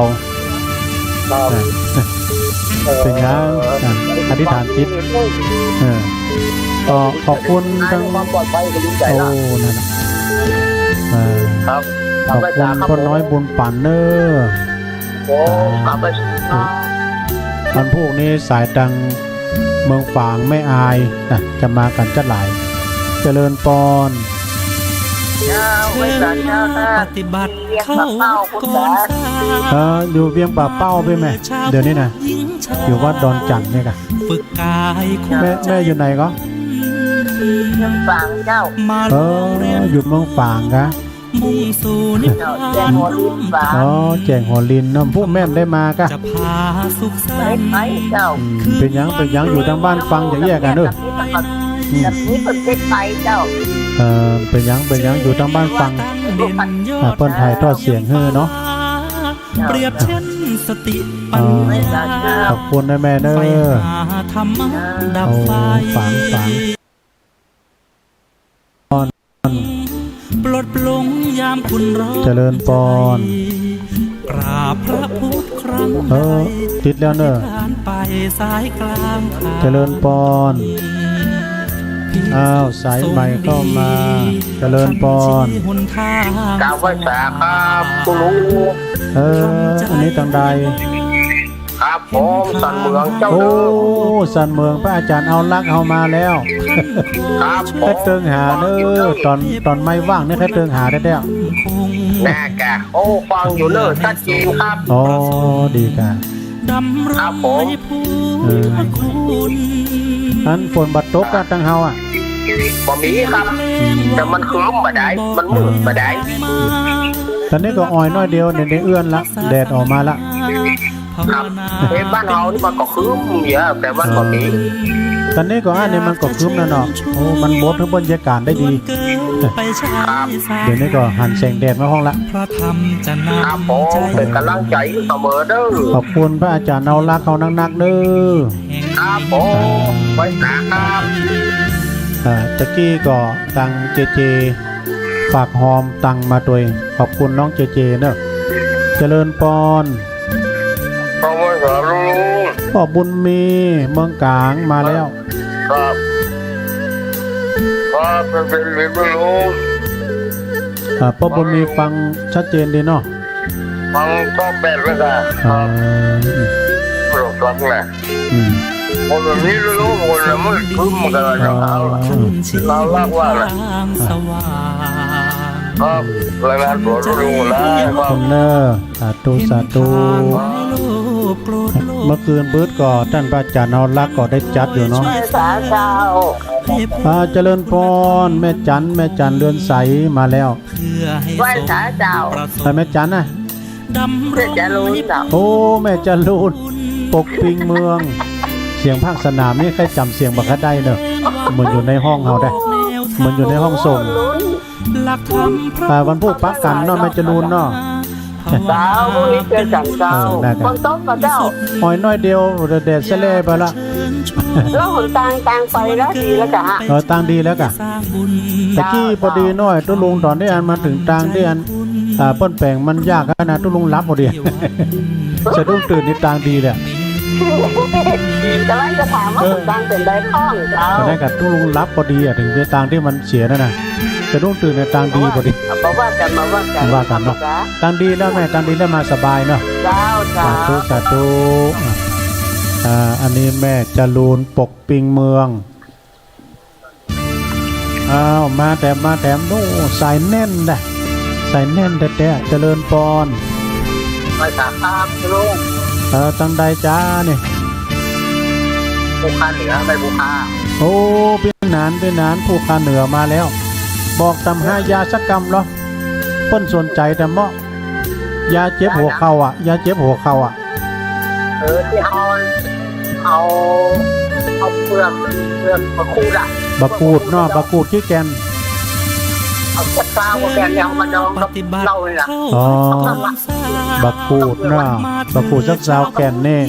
เอามาดองกับเหล้าเถื่อน ฝึกกาย เอาใจเปลือกมันนะ เอามาดองกี่วัน มาลองเรียน สักเดือนนี้เนาะ สักเดือนนี่เนาะ นิพพาน แล้วมันเอามาทาเลยอะ เอามาใช้ตาเนาะ จะพาสุขสันต์คืนวันปล่อย หายเลย นั่นก็เขามาเพิ่นถามมาหลายคนบ่ได้ ผมก็หายแล้วเนาะ ดีตั้งเด่น อ๋อดีแต่โอ้อันนี้เพิ่นรักษาด้วยตนเองเลยได้ ปัญญา ไฟหา ดีแล้วดับไฟ ก็ เดี๋ยวอ้วนเนาะเดี๋ยวผมอ้วนเนาะ โอ้ม่วนกับคนจัดหลายแหละตะกี้เนี่ยดูคนบึดๆอ่ะตะกี้พี่น้องดอยสะเก็ดมาจัดหลาย อธิษฐานไปสาย ฮะ มนอยู่อันคุณนี่มนอยู่อันอยู่กันละคุณนี่มนอยู่อันเดี๋ยวมันอยู่ว่ะ ต้องพลิกไปโดยน้อยกัน ทำใจให้ว่าง ขอบคุณเนอะพี่หนานเนอะ ให้โลกโปรด สาธุ ท่านคอยช่วยเสริม ก็ขอบคุณทางพี่หนานจากพันเลยเนอะถ้าเด็ดฟังกันอยู่จ้าพออาจารย์พระนันพันธ์ที่อยู่ทางบ้านตะปูน่ะนะทางแม่ออนเพิ่นว่าทางหลวงท่านอาจารย์สมนึกกับเพิ่นฮู้จักดีหรอกท่านอาจารย์สมนึกก็นะเพิ่นฮู้จักดีพระนันพันธ์เพิ่นเป็นนักมกนายกเก่าเพิ่นก็ให้หลานเพิ่นเป็นแตนนี่นะแล้วก็ไอ้พลนี่ก็เพิ่นฟังเป็นประจำและเพิ่นฟังโทรมาทางหลังไม้นะอยู่แม่ออนเหมือนกันไอ้พลนี่ก็เลี้ยงแม่เพิ่นว่านะเพิ่นได้ไปไหนจะได้ก็เอาหน่อมาต้ม แล้วก็เลี้ยงแม่ไปกับคนนอนวัดนี่นะแม่ก็นอนวัดอยู่เอาสดาญาติโยมเนาะตอนนี้ก็เป็นเวลาที่แรม5 นาทีจะถึงจะถึง4 โมงนะเดี๋ยวนี้3 โมง 56รอสักกรรมนี่ก็ตั้งคณะสดาญาติโยมเอาตั้งหน้าวัดนะก็ช่วยกันแท้ๆโอ้อันนี้กระเช้าดอกไม้มาเต็มแล้วแปลงงามเนาะกระเช้าดอกไม้มาเต็มแล้วเจริญพรโยมติดแล้วลังก้อยนะโยมอยู่ที่ไหนแม่จะทำบุญไงแม่จดชื่อเลย คุณที่มันเอาดองเมินก่อนจนการ เอาดอง1 เดือนแม่เอาดอง1 เดือนเนอะ เอาเหล้านั่นก็เจ้า เหล้าก็สักขวดนี่กันเนาะเหล้าขาวเหล้าเถื่อนนะแม่ คูซายเขียนเหล้าขวดดองเดือน1นี่เนาะเอาเนอะบากูดสัก15 แก่นเอามาผ่าละอันผ่าเกิงฮะกะผ่าเกิงฮะกะ เอามาผ่าเกิงแล้วก็เอามาดองกับขวดโหลเนอะเอามาดองกับขวดโหลนี่นะ เป็นขวดแก้วเนาะ ขวดแก้วเนี่ยประมาณสักเกิงเดือนนี่กะนะแล้วก็อีแม่ก็เอาแม่เต้นเก่งนะไว้คนอื่นเขาเอ็นดูเขาท่าเอามาตานะเอามาตาหัวเข่าพี่นานเปิ้นอยู่ภูคาเหนือนี่หายนะเจ็บบ้านหัวเข่านี่มันเคยเจ็บกระดูกกระเดือเบยเคยเจ็บเขาเปิ้ลนะสมบูรณ์นี่เดี๋ยวเอาไปให้เปิ้ลเนาะเอาบัตรตำหาไปให้เปิ้ลก็ดีอ่ะเนาะตำหาไปให้เปิ้ลให้ดูเขาว่าได้ดูเขาแม่โทรจากไหนนี่นี่สิพาน้องอ้อเจ้าอยู่รองอ้อเนาะจะโทรมาได้ก่อนโค้ดวันที่สักเตือนนะคะประเด็นนี้ตู้ก็อู้อยู่ที่อันเวียงป่าเป้าไปเคยอู้เคยอย่างก็โทรแล้วก็สบายใจ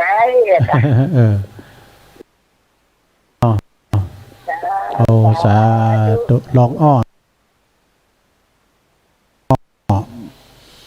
ก็ขอบคุณแม่สุพินนะฮะพรหมมาร่วมรำบุญตังวัดแถม200 บาทเนอสาธุแม่ถ้าว่าไปทำบุญก็เรียกร้องของดีเนอะได้จะไปลืมของดีนะแม่เดี๋ยวมาเอาของดีที่ครูบาเดชกับแม่สุพินปิกละก้าแม่สุพินพรหมมา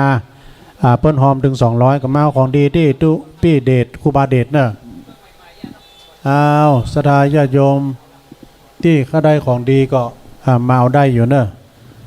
ตอนนี้เวลาก็ยังเหลือหลายอยู่นะถ้าถึงประมาณเวลา5 โมงก็จะได้ตัดสัญญาณเข้าตังรายการต่อไปเนาะแล้วก็ตังคืนนี้ก็เฮาก็เปิดโอกาสเนอะสดาพี่น้องบ้านเฮาก็ดีต่างบ้านต่างจองก็ดีที่จะมาร่วมทำบุญเมื่อค่ำยามคืนเมื่อวันบ่ได้มาก็มาเมื่อค่ำยามคืนก็ได้เนอะมันปลอดโปร่งโล่งสบายมาเมื่อคืนจำโต้เปิ้นมีไฟสปอตไลท์ส่องงามเนาะมาร่วมทำบุญก็ได้แล้ววันพรุ่งนี้เป็นวันพระวันศีลโดยเฮาก็ไปวัดถ้าหากว่าเฮาจะมาก็แล้ววัดแล้วก็ได้เนอะ8 โมงมาก็ได้ตันอยู่9 โมงกดตันอยู่อย่างอาจารย์ท่านพระครูกัลยาณปราโมทย์อาจารย์วรรณชัยชยานันโทนี่เปิ้นมีงานอยู่นะหลังจากเสร็จงานแล้วเปิ้นจะมายังตันอยู่เพราะว่าเราจะทำพิธีก็ตอนบ่ายโมงครึ่ง 13.30 น.นะเพราะว่าวันนั้นก็วันพรุ่งนี้ก็เป็นฤกษ์งามยามดีที่จะได้บรรจุยังหัวใจพระธาตุถ้าว่าใครมีของดีที่จะเอามาเป็นพระประจำวันเกิดเขาก็ดีเจริญปอนไหว้สาเจ้าตุลูแม่จันนะเจ้าเสียงเหมือนกันแม่จรูน มันพักสนามมันจำเสียงขดายเฮ้ยเหมือนอยู่ในห้องส่งเขานะโอ้จ้าวันนี้วันดาโมนขนาดแล้วเนาะนะกะคนจะหลายวันนี้ตั้งเขาเป็นเรื่องงามมีฝุ่นเนาะมีด้วยแต่มันก็บดนะแต่ตอนนี้นี่ก่อนเจ้าตกมาหน่อยนี่เดี๋ยวนี้แดดแล้วเริ่มมีแสงแดดแล้วขอวันผูกไปตกเลยเนาะมีโทษบุญในงานบุญใหญ่เขาเพราะพัฒนาจะไปมีเตอเนาะแล้วการแล้วงานแล้วก่อนแล้วการแล้วงานก็ก่อยตกแม่จันเขารถยังมาพูกรถตู้กันเนาะเจ้าปีเกสรเขานะดีละหมู่เก่านั่นแหละทีมงานเดิมเขาน่ะวันพรุ่งนี้ก็ตั้งอันเลิศพันเปิ้นจะเอาเครื่องเสียงมาดูสีพลอยประดับยนต์เปิ้นเอาเครื่องเสียงมาจุยตัวหรอรถเครื่องเสียงเปิ้นนะสีพลอยประดับยนต์ขาวก็ขึ้นสีขาวเราเลยคืนสีขาวเขาหรอกลมเกี่ยวกันละกลมเกี่ยวการเป็นหนึ่งเดียวเนาะเจ้าจะเป็นนี่เนอะดูรู้ขอบคุณแม่เดือนเพ็ญเนอะเจ้าแม่แม่เดือนเพ็ญหน่อยแม่จันกดทีมงานเดียวกันนะ สอนเขานะไปที่ไหนก็ไปกินไปทานไปด้วยกันนะวันพุธนี่เพิ่นบอกว่าถ้าตุ้ลุงต้นรถนี่บอกเนอะ ไปไหนจะได้วางแผนดีๆเนอะกันไปที่ไหนเนี่ยมันฟาวนะ มันจังฟาวอ่ะตุ้ลุงอ่ะ พวกนี้มีพิษหรอกนะเอาว่าจะต้องเฮงปีกอ่ะวันพุธนี้ต้องเฮงปีกนะเพราะว่าจะมีงานในตำบลเฮาตานป่าคณะสงฆ์ก็ดีแล้วก็ธรรมสัญจรก็ดีที่วัดไร่พัฒนารามเนาะวัดไร่พัฒนารามน้องผำเนี่ยเปิ้นก็เข้าไปตั้งอำเภอนะเข้าไปตั้งหงยาอาจารย์สมชายธรรมทินโนเปิ้นจะมีงานตอนหมอก3 โมงนี่เปิ้นตานป่าพืชผลทางการเกษตรปาล์มลำไยอย่างนี้กะนะก็เปิ้นจะเอาสมทบทุนในการสร้างวิหารเนอะที่วัดไร่พัฒนารามเมื่อค่ำยามคืนก็ไปฟังเทศน์ฟังธรรมกันเนอะ2 ทุ่มนะคณะสงฆ์ตำบลดอยหล่อเขต 1โดยมีเมตตาบารมีตามอาจารย์พระครูวิพาทวรคุณเจ้าคณะตำบลเนาะพร้อมกับคณะสงฆ์วัดไร่พัฒนารามฟังธรรมะบันเทิงเนาะพระครูใบดิกาสมศักดิ์ปิยวโนเปิ้นจะมาเทศน์เนอะตอนนี้ซอลอมาทำละซอลอก็คือเป็นสารอย่างกับกองอ่ะ เปิ้นก็จะเอามาแปลงดอกที่ปักดอกปักดวงกันทีมงานดอกไม้มาแต้มแล้วตะกี้ทีมงานทางผ้าก็เรียบร้อยไปตอนนี้ทีมงานทางดอกไม้ก็เข้ามาแถมก็เจอเนอสดาญาติโยมเนาะมาช่วยกันร่วมงานบุญคือการทำบุญคืออย่างสดาเพิ่นว่าบุญคืออะไรบุญก็คือบุญเกิดได้ทุกลมหายใจเนี่ยเอาคิดดีทำดีก็เป็นบุญนะทำเพื่อใจผ่องใสทุกขณะก็เป็นบุญนะถ้าเอาคิดว่าเป็นบุญถ้าคิดว่าอันใดมันเป็นบุญก็จะมีกิริยาอันที่ว่าชอบไปตังวัดตังวาถ้าว่ามีกิริยาอันเป็นบาปมันก็จะไปตังหายนะถ้าว่าเฮาคิดเป็นบุญหายใจเข้าก็เป็นบุญหายใจออกก็เป็นบุญหายใจเข้าออกก็เป็นบุญนะเพิ่นว่านะฉะนั้นจงทำตัวเฮาอย่างดุจน้ำที่นิ่งจิตผ่องใสจิตใจใสก็เป็นบุญสำเร็จ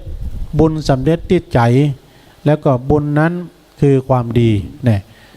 นี่ก็คือบุญเนี่ยอย่างพี่น้องมาช่วยกันประเดี๋ยวนี้นะด้วยบุญกุศลบางพ้องก็เก็บกวาดเก็บอย่างต่างๆนานาที่มันเป็นที่เปิ้นได้แปลงไว้แล้วก็มันเหลือก็เก็บไปหมดใส่ไวยะแล้วในตอนนี้แห่งชาติสดาญาติโยม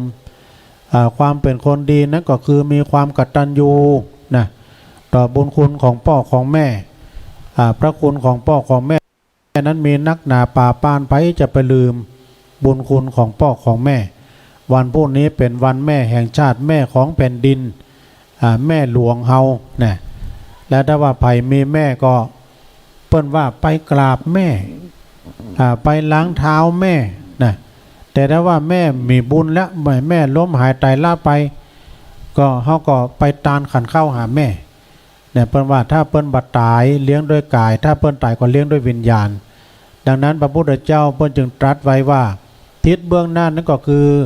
มารดาบิดาคือพ่อแม่ของเฮานั่นเองนะคือบุตรพึงบำรุงด้วยสถาน5มี5อย่างคือ1เปิ้นเลี้ยงมาเฮามาก็เลี้ยงเปิ้นตอบ2ทำกิจธุระของเปิ้น3ดำรงวงศกุลของเปิ้น4ประพฤติตนเป็นคนดิบคนดีเป็นคนรับทรัพย์มรดกนะ5เมื่อว่าพ่อแม่เฮาล่วงลับดับขันไปทำบุญอุทิศทานให้เปิ้นนะอันนี้ได้ชื่อว่าเป็นคนดีเป็นคนมีความกตัญญูกตเวทีต่อบุญคุณของพ่อของแม่พระคุณของพ่อของแม่นั้นมีนักมีหลายเปิ้นถึงแม้นว่าจะเอาพ่อมาใส่ทางบ่าขวาแม่ใส่บ่าซ้ายนะเฮาเฮือเปิ้นขึ้นอยู่บนบ่าเฮาแล้วเปิ้นถ่ายอาจม ถอกขี้ถอกเยี่ยวฮะนะจนถ้าว่าเฮาตายไปนี่ยังบ่าลบล้างบุญคุณของพ่อของแม่ได้นะพระคุณของพ่อของแม่นั้นมีนักมีหลายเนอะสดาญาโยมบุญคุณของพ่อของแม่แล้วก็อันนี้เพิ่นว่าทำอย่างเนอะสดาเก็ตความรู้เล็กๆน้อยๆที่คุณแม่ทั้งหลายเพิ่นส่งมาเพราะว่าศีลบ่จะอยู่ที่ตุที่พระ นะแล้วก็ธรรมะก็บ่จะอยู่ที่วัดเงินทองนั้นก็บ่อยู่ที่เศรษฐีแต่ว่าศีลก็ดีที่มีร่างกายที่ศีลแต่ว่าศีลนี่นะอยู่ที่กายและใจของเฮาธรรมะก็อยู่ที่สติของเฮาและก็เงินทองมีอยู่ได้ทุกที่ที่มีความขยันเนี่ยมีเงินมีทองนี่อยู่ที่ความขยันนะสดาญาติโยมทั้งหลายความขยันหมั่นเพียรภาคเพียรการทำงานก็ได้มาซึ่งความซึ่งมาความเป็นมั่งมีสีสุขกันต่อไปเนาะก็อันนี้ก็อู้ถึงเรื่องความขยันทำกรรมความขยันหมั่นเพียรนะเพราะว่าวาสนาของคนเฮานี้มันมีอยู่9อย่างบุญ9อย่างสดาญาโยมวันนั้นก็ว่าไปกรรมทีนี้ก็จะว่าไปทำกรรมเพราะว่ากรรมอู้มันจะหมด กรรมอู้มันจะหมดจะเสี่ยงเนาะก็เลยว่าไปทำกรรมกรรมอู้จะหมดจะเสี่ยงก็อันนี้มาว่าทำกรรมนะวาสนาของคนเฮานี่มันมีเหมือนกันบุญ9อย่างนี่มีอย่างพ่องบุญ9อย่างนี่มี1เฮาบ่ร่ำบ่รวยแต่ว่าก็บ่ขัดสนเนี่ยเฮามีเงินมีทองแต่ว่าเฮาก็มีใจมีใจบ่ไปเป็นหนี้เป็นสินเปิ้นบ่ไปกู้ไปยืมเปิ้นนะ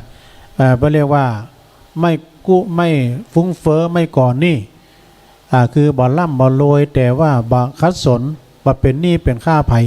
อันนี้ก็คือเป็นบุญของเฮา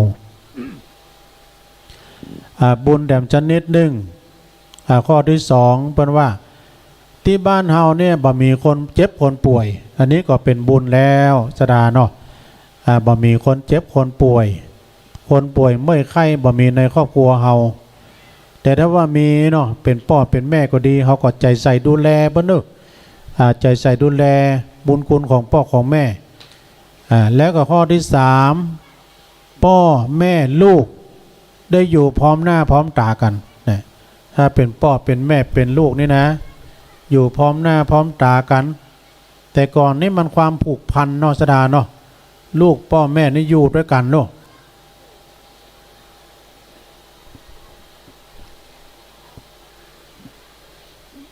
พ่อแม่ลูกอยู่ด้วยกัน ก็เป็นบุญเป็นกุศลเนาะ โอ้ตะกี้ฝนเทลงมาน้อยนึงวันนี้เนี่ยแดดเส้นแล่เฮ้ย สดาก็เริ่มมากันแล้วเนาะตอนนี้ก็จะเป็นดอกเป็นดวงเนอะ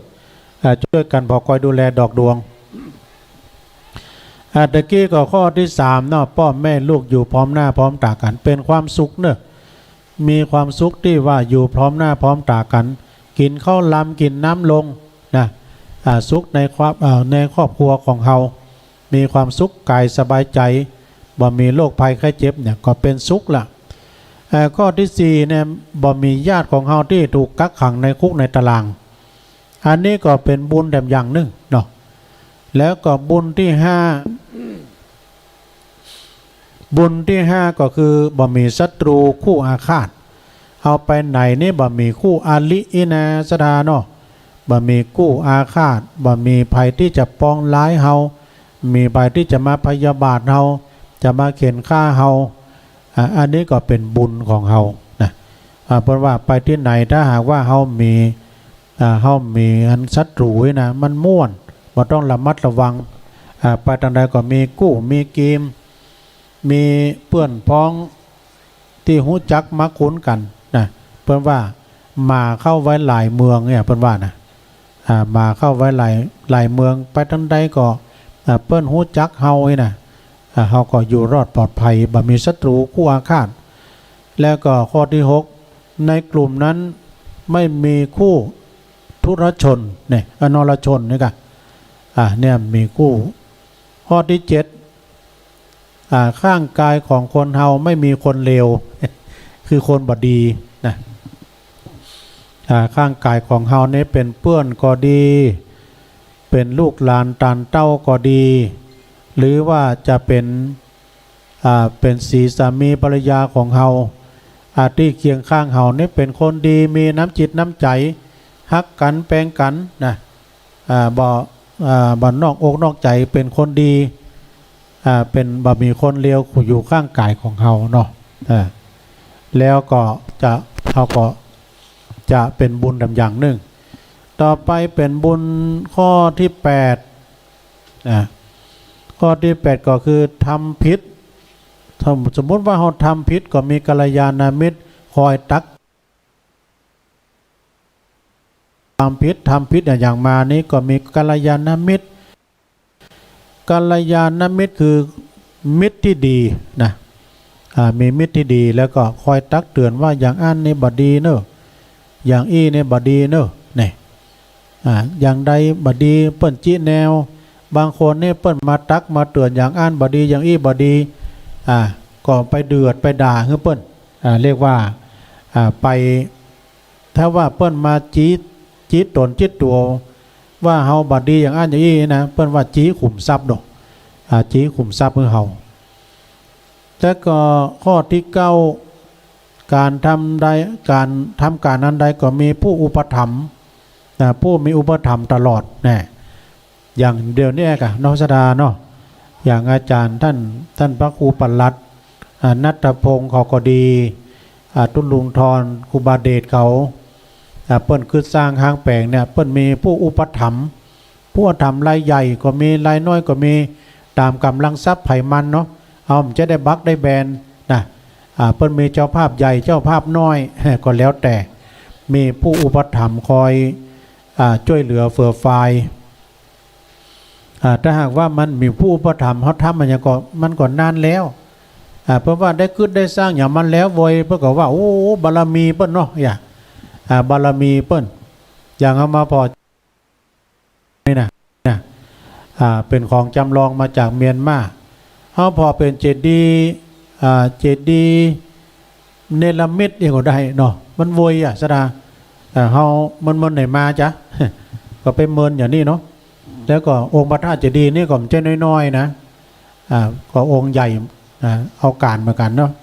อันนี้เปิ้นมีผู้อุปถัมภ์แล้วก็ข้อสุดท้ายข้อที่10เปิ้นว่าเป็นมิตรสหายเนอะนี่10อย่างด้วยกันนะสดาญาติโยมนะบุญ10อย่างมีอย่างพ่อบุญ10อย่างก็มีความบ่ล่ำบ่รวยแต่ว่าก็มาถึงกับคัดสนแล้วก็มีบ้านในบ้านที่มีคนป่วยแล้วก็พ่อแม่ลูกอยู่พร้อมหน้าพร้อมตากันบ่มีญาติที่ถูกกักขังในคุกในตารางในกลุ่มนั้นไม่มีคู่ทุลชนแล้วก็ข้างกายก็บ่มีคนเลวคนบดีนะทำผิดอย่างก็จะมีกัลยาณมิตรคอยตักเตือนตลอดแล้วก็ทำการอันใดก็ตามทำการมงคลทำการคิดสร้างห้างแปลงอย่างก็ตามจะมีผู้อุปถัมภ์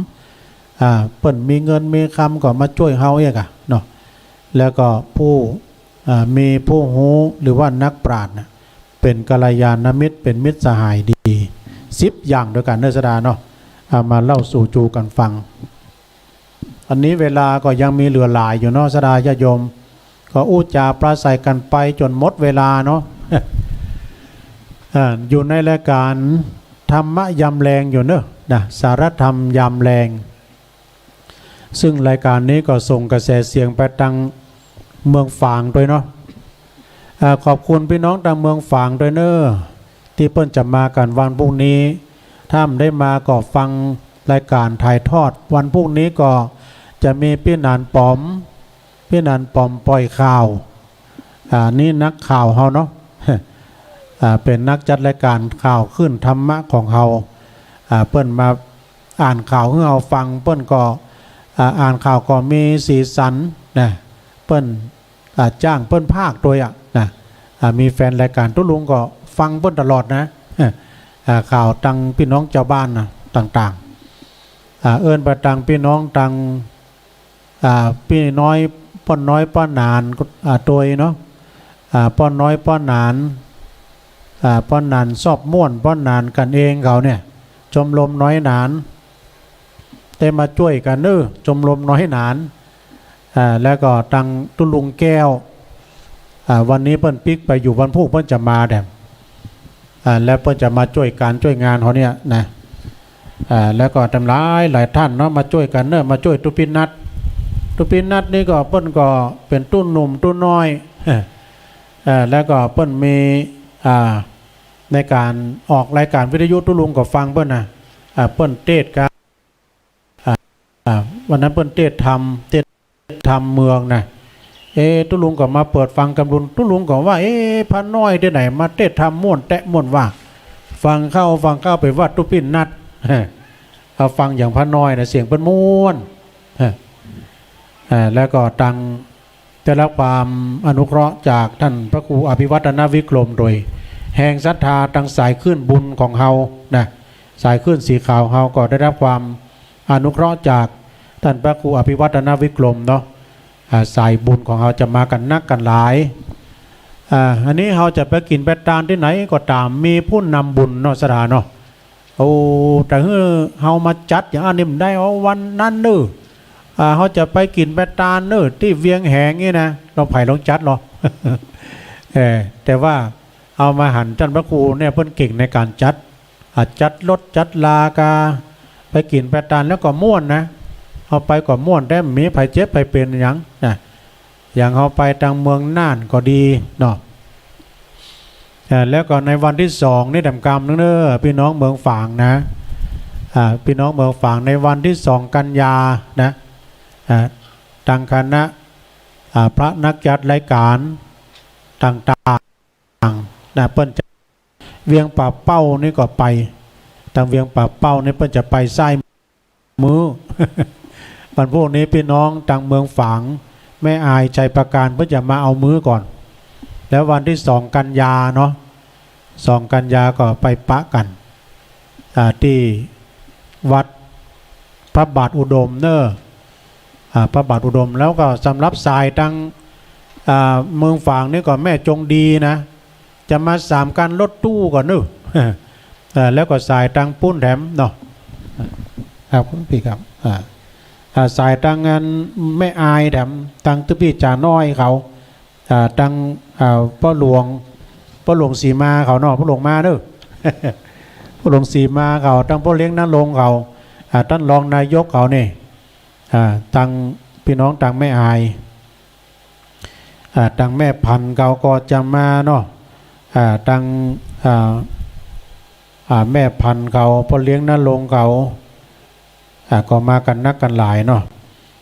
อันนี้ก็เริ่มวันพรุ่งนี้นะสดาเนาะเพิ่นจะมีรูปขบวนเพิ่นจะแห่สดาญาติโยมทั้งหลายเป็นขบวนอันยาวเหยียดเหมือนกันอันนี้ก็ตังตุปี้เพิ่นเอามาใหม่ก็จะเริ่มการแห่ขบวน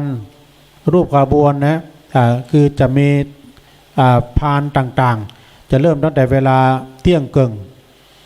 ขบวนที่1นั้นจะเป็นพานสักการะ6 ชุดด้วยกันก็มีพระแก้วถึง1 องค์นะแล้วก็ขบวนที่2ก็แห่บุษบกพร้อมกับพระธาตุโดยขบวนที่3ก็พานดอกพานดอกขบวนที่4นั้นก็พระไตรปิฎกขบวนที่5รูปเหมือนของพระเดชพระคุณพระบรมมงคลเนาะเอาไปเลยขบวนที่5ก็รูปเหมือนแล้วก็ภาพโดยรูปเหมือนของพระเดชพระคุณพระบรมมงคลหรือว่าเมตตาบารมีธรรมหลวงปู่ทองก็ขบวนที่6นะก็จะเป็นขบวนธงทิวต่างๆเนาะ7ก็คณะสัตยารวมกันรุมรามตามด้วยกันเป็นขบวนการแสดงนั้นก็จะมี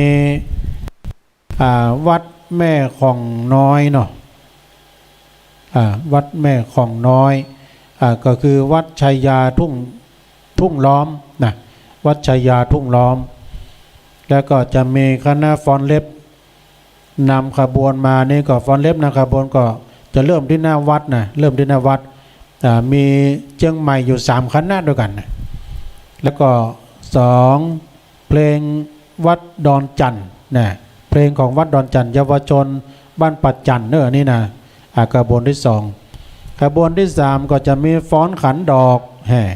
ฟ้อนขันดอกของคณะฟ้อนล้านนาคณะฟ้อนล้านนาจากวัดพันเตาแต่วัดพันเตา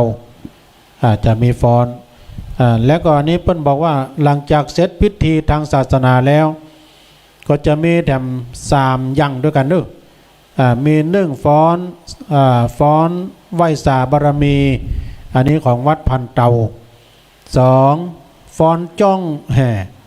ฟ้อนจ้องนี้วัฒนธรรมของพี่น้องทางสันกำแพงเนอะฟ้อนจ้องนี่นะ3ก็ฟ้อนไก่ลายนี่วัฒนธรรมของพี่น้องสันกำแพงฟ้อนไก่ลายเนี่ยมันล่างแต่พี่น้องไตก้าเมื่อเนาะแต่ก็ลองมาพอกระบวนอันยาวเหยียดเนอะวันพวกนี้นะแดดลมตกดีเนอะไม่มีฟ้าไม่มีฝนนะโยมเนอะ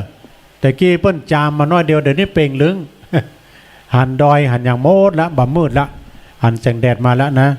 อันนี้ก็เป็นเวลาอยู่4 โมงกับ23 นาทีเนอะ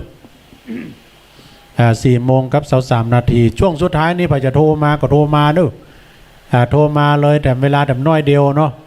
ช่วยกันบริหารเวลาให้มันเสร็จสับเรียบร้อย ลองโทรมาก็ได้เนอะสดาเนอะฝ่ายที่ว่าโทรมาบัดติดนี่นะโทรมาตอนนี้ก็ได้ตุลุงยินดีต้อนรับเนอะก็ช่วยกันบริหารเวลาตุลุงก็มีอย่างก็ว่าไปมันได้เตรียมมาเต็มที่เนาะแล้วก็มันภาคสนามโดยมันภาคสนามโดยฉะนั้นก็ผิดพลาดประการใดก็ขอสุมาอภัยโดยเนอะซึ่งขณะนี้ก็พี่น้องต่างแม่บ้านเราก็ช่วยแปลงผ้าแปลงโบกันนะพี่น้องได้เปิ้นเอาดอกเอากิ่งไม้เคล็ดไม้เป็นอย่างต่างๆมาปักตีกันขั้นใดกล้วยหยวกเอามาปักก็เป็นดูดีดูงามเนอะสดาเนาะดูดีดูงามแล้วก็ตั้งรอบตั้งปูนนั้นก็จะมีซ่อนล่อดอกนี่แถมกำนู่นอยู่เนาะคืนนี้ก็จะเป็นการตกแต่งแถมแล้วมาพอเมื่อค่ำยามคืนก็ดีเนอะสดาเนอะเมื่อค่ำยามคืนนี้เปิ้นจะมีไฟแสงสีตัวเอามาพอพระธาตุเจดีย์ก็ดูดีดูงามเปิ้นว่ามีสปอตไลท์ส่องให้มันงามด้วยโอ้ใส่เข้ามาเนอะนี่ตันใดจ้านี่เจริญพรคุณลุงพระเจ้าเจริญพรโยมคุณลุงอยู่ในวันเจริญพรโยมได้ยินแล้วคุณลุงที่คุณลุงงานอยู่ในน้อยแม่พระเจ้าเสียงมันหวานได้หวานด้วยเสียงบำมวลเก่าเฮ้ยเสียงบำมวลเก่ามันเป็นลาวน้ำมะนาวเนาะแม่อยู่ไหนเสียงหวานได้หวานว่าบุญจ้าแม่คำก็แม่คำแม่ก็แม่พระเจ้าแม่คำเนาะปากทางตาลี่สาธุเนอยินดีเนอเจริญปอนเจริญปอนเชิญคุณลุงไอพลกะโอ้ไอพลมาแล้วพี่ไอ้ไตหัวเฮาไอพลนี่เลี้ยงแม่เนาะไอพลนี่เพิ่นอยู่ปูนอยู่อันแม่อ่อนเนาะไอพลเนาะได้ยินชัดเจนเนาะไอพลเนาะขอบคุณเนอไอพลเนอไอพลนี่เพิ่นโทรมาหลังไมค์ดีนะเจริญพรเจ้าปานมัสการเจ้านี่น้องฝางเจ้าเมืองฝางเนาะแม่จงดีโอ้แม่จงดีนี่มาแล้ววันพุธมา3 กันเนาะ4ก่อนนะคะโอ้4 กันก่อนแต่ลูกมาโต๊ะติ๊กๆได้อยู่ได้โทรหารถตู้โอ้หน้าคนมันเหลือได้ยื้อกลมดีอ่ะเอาให้เพิ่นได้มาเนาะดีสึกแล้วไปคนก็จะช่วยเอาไปบ้านพี่น้องมาเอามือแม่เนาะ 2 กันยาถึงป้ากัน 12เลยเจ้า12 ได้กับ12 กันยาได้โอ้แต่สุมาเด้อ12 กันยา12 กันยา2 กันยานี่มันสลากเนาะเนาะ จ้า โอ้ขอบคุณเนอะ12 กันยารุ่นนี้ไปแถมเดือนเนี่ยทุลุงทอนว่ารุ่นนี้ไปแถมเดือนนึงป้ากัน เจ้า จะไปจันเข้าตอนบุญเนาะ จันเพลบุญขอบคุณแม่จงดีเนอะพวกป้ากันเนาะสาธุสาธุเป็นว่าพุทโธสายแม่ทรงจงดีนี่4 กันรถบัสรถตู้เจริญปอน เจ้า แม่อยู่ตรงใดแม่ฮะ ไม่อ่าน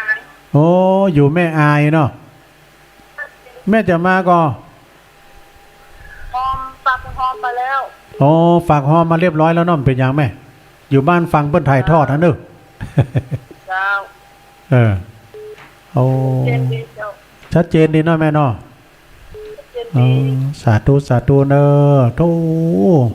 ม่วนอกม่วนใจเปิ้นโทรมานี่นะพี่น้องทางสายโดยรอแม่อวนเขาโทรมาพ้องเหรอเจริญปอน ภาษาเจ้าปลูก ทางใดแม่ ไม่น่าจะตายเจ้า ไม่ย่อยสันทรายเนาะ เจ้า โอ้มัน ชัดเจนดีเนาะเจ้า ชัดเจนดีเนาะโอ้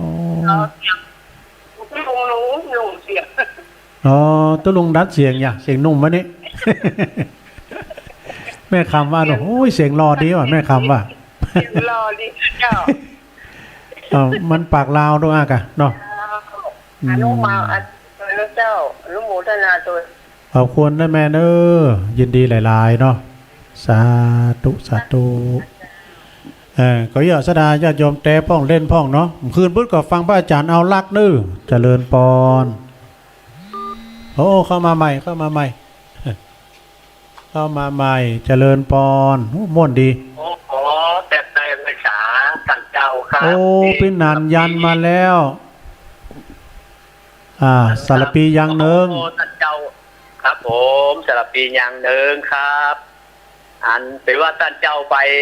เพียงเป้านะครับเนาะ มาเจ้าเนี่ย อ๋อมาช่วยงาน อันนี้พูดตั้งใจจะไปนกชัดก่อนมันตัดวันศีลนะท่านพระคุณเจ้า แม่น่ะนั่นน่ะมันเป็นตัดวันศีลแหมกรรมนี่ถ้าเป็นวันติดนี่จะสะดวกสบายนะท่านเจ้าเนอะ จะไล่หาวันดีๆ แม่นปัจจัยว่าอันเจ้าศรัทธาให้ไปมันจะได้ไปหนักแหมหน่อย ถ้าวันธรรมดานี่มันจะมีการเนาะท่านเจ้าเนาะ แม่นแต่เพื่อใครอย่าถือเอาเลิกเอานามมันเพราะว่ามันพุ่งเป็นวัน เปิ้ แม่ นเจาะจงวันแม่เปิ้นเจาะจงวันแม่เนาะ ครับก็ดีครับวันแม่เนาะ ก็เป็นมงคลดีนะครับแม่น่ะอ๋อโอ้คนก็จะนักจะหลายคนจะมาหลายอยู่เนาะ โอ้บารมีท่านพระคุณเจ้ามันกว้างไกลคนจะนักจะหลายครับ โอ้บุญบารมีเปิ้นก็ขออนุโมทนาบุญกินบุญทานห่วมครับท่านเจ้าเด้อเนอขอแตบใจไว้สาท่านพระคุณเจ้านะครับโอ้ขอบคุณปนานเนอ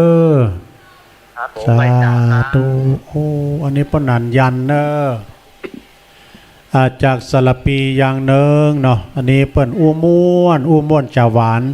แตบใจไว้สากุกรรมเป็นทุเจ้าเก่า สารปีอย่างเนิงคนทางวัดทางวาเนี่ยสอนลูกสอนหลานดีแล้วก็ให้กำลังใจตุลุงเขามาตลอดต้องขอเจริญบอนขอบคุณกับพ่อนานยันจากสารปียังเนิงโดยดังสารปีนี่ก็มีหลายเนาะแม่สีทอนเขาแม่สีเนาะต้นพึ่งนี่ก็สารปีเนาะสีทนได้เจริญปอนเจ้าไว้สาเจ้าตุลุงแม่ปลาณีเจ้ามอแม่มาวขี้เล็ก ฝางเนาะสมมติว่าถ้ามันไม่ใช่วันก็ได้นะกะวันถ้ามันไม่ใช่วัน12 สิงหาคมไม่ใช่วันศีลนี่นะมันมาตามกวาน10ตู้เลยโอ้แต่กะเนาะมันจับวันศีล12 สิงหาตัวเนาะนั่นเนาะปูนเนาะเอามายกชาร์จกำพฤศจิกาประเด็นนี้ได้4 ตู้เลยอย่างแม่จงดีว่าได้4 การตู้แล้วนะ เนาะ จะได้แต่เจ้ามันก็ได้ฟังถ่ายทอดอ่ะมันมีกิจกรรม โอ้ ทางบ้าน แต่กันเนาะแม่น่ะ เจ้า กิจกรรมเป็นหยังฟังย้อนหลังก็ได้เนาะ เจ้าขอบคุณเนอะแม่ปราณีเนาะโอ้อันนี้ก็เปิ้นตั้งเมืองฝางนี่แน่นเหนียวแท้ๆเนาะทางเมืองฝางไม่อายใจปราการไอ้ตังสันโค้งบาดังทุพี่จาน้อยโดย ไอ้ตังพี่น้องตังห้างต่ำพี่น้องบ้านเฮาหลายที่หลายตางเนาะเพราะว่าจะเป็นตังแม่อายตังป่าแดงทรายแดงบ้านโละเนรมิตป่าเฮก สันปอสันลมจอยนี่สันต้นมือ ใครนอกใครในนี่แล้วก็พี่น้องบ้านอย่างก็นี่สุริยนต์ก็บ้านตังท่านพระครูก่อนนี่ไอ้หงยนต์ก่อนนี่จำเต้ก็จำลืมไปนะมาตังสายนอกพี่แหลมเนาะเจริญพรป่ะสาธุเนาะถ้าเขาได้ของดีมาเอาละเนอะไปเขาได้ของดีก็มาเอาตอนนี้ก็4:33 นาทีอยู่พี่น้องอยู่ตามบ้านตามจองจะโทรมาก็ได้อยู่เนอะเอาไปเอามาหรือว่าอยู่เรือเฮาคนเดียวกันอยู่เนี่ยพี่นานคำมูลก็หายแซบมาหรอไปเลยตุ้ลุงอยู่ด้วยกองด้วยการนี่คนเดียวอ่ะ ลุงทอนก่อนล่าหัวกันหมดเลย เป็นอย่างเนาะบริหารเวลาไปต้องขอบคุณทางพี่น้องชะตาที่เพิ่นมาจดรายการตะกี้ที่เพิ่นมาร่วมเป็นเจ้าภาพเจ้าชะตากันในวันอันนี้พี่นานเพิ่นเขียนมานี่ลืมพอนมัสการตุลุงครับนี่เพิ่นบอกว่าตุลุงว่าไปเรื่อยๆนะครับพี่ดอกจนถึงการซักซ้อมเพิ่นจะซักซ้อมขบวนอยู่เนอะซักซ้อมขบวนก็เวลาประมาณ5 โมงเนาะก็เดี๋ยวเพิ่นจะซักซ้อมขบวนอยู่นะนี่พี่นานเพิ่นเขียนมานี่เนาะก็ยังมีเวลาอยู่เนอะสดาญาติโยมเนาะพี่น้องเปิ้นโทรมาแถมอันนี้สายตังใดเจริญปอนเจ้าไหวสาเจ้าตุลุงอยู่ตังใดจ้าแม่อยู่สันน้ำเมงสันเจ้าจ้ะโอ้สันน้ำเมงตำปุนก็มียองเหมือนกันได้มีเจ้าใจดีเสียงในฟิล์มเนาะเสียงในฟิล์มวันนั้นก็สันน้ำเมงนี่ที่เปิ้นเอาวันอ้อมมงอ้อมยังตุลุงนะเตียนที่เขาไปเวียงแหงสันน้ำเมงนะเนาะอันนี้เจ้าสันน้ำเมงนิ้มไหนเมื่อตัวเปิ้นให้แม่ก็อยู่บ้านฟังก็ได้กันแม่เนาะสันน้ำเมงอำเภออย่างเนี่ยสันน้ำเมงเนี่ยอำเภอสันทรายจ้ะอำเภอสันทรายได้ยินดีกับแม่หลายๆกับฟังเจ้าแล้วก็ชัดเจนดีเหรอเจ้าชัดเจนดีเจ้าตอนนั้นก็มียองมันก็ได้ตั้งโบกก้างทำเนาะโบกก้างในสันกำแพงก็ได้สันกำแพงตั้งเก้าสเลมแล้วนะตอนนั้นก็สลวงนี่ค่ะตอนนั้นก็มียองจะหลายอันนี้มาป้อมเปิ้นได้ก่อนนี้เบิ้นเดิมอยู่ไหนแม่อยู่น้ำดิบน้ำดิบหอยอ่อพี่นะเจ้าน้ำดิบหอยอ่อแม่ชื่ออย่างนั้นนามสกุลเดิมน้องเงิกค่ะสถานน้องเงิกกะเป็นว่าอยู่ตั้งเฮาคุณดังเฮาไปรู้เนาะขอบคุณแม่หลายๆเนอะสาธุเจริญปอนอันนี้แม่บุญปันวลีบันวังสนกล้วยเนาะเขียนซองแล้วเนอะจะทำบุญเนอะ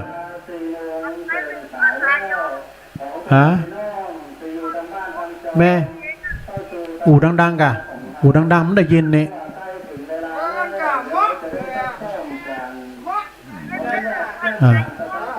แม่มันได้ยินเนี่ยเพิ่นประกาศเสียงทำสายตัว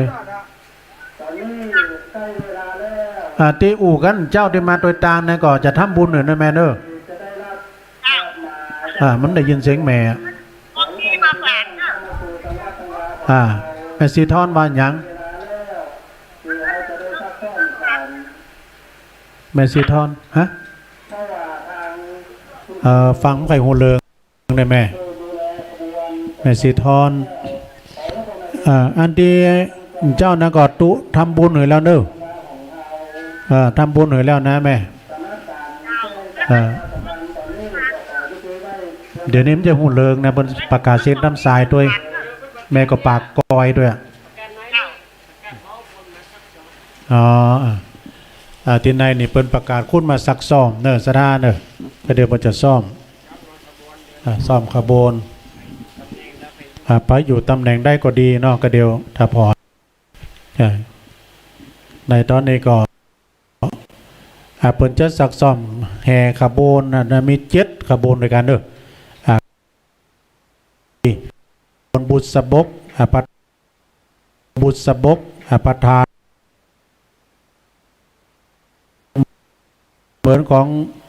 ท่านประเดชพระคุณหลวงปู่โดยขบวนธงขบวนศรัทธาโดย7ขบวนด้วยกันเนอะนั่นก็ศรัทธาญาติโยมก็มาเนอะศรัทธาเนอะตอนนี้ก็เสียงด้านนอกกัน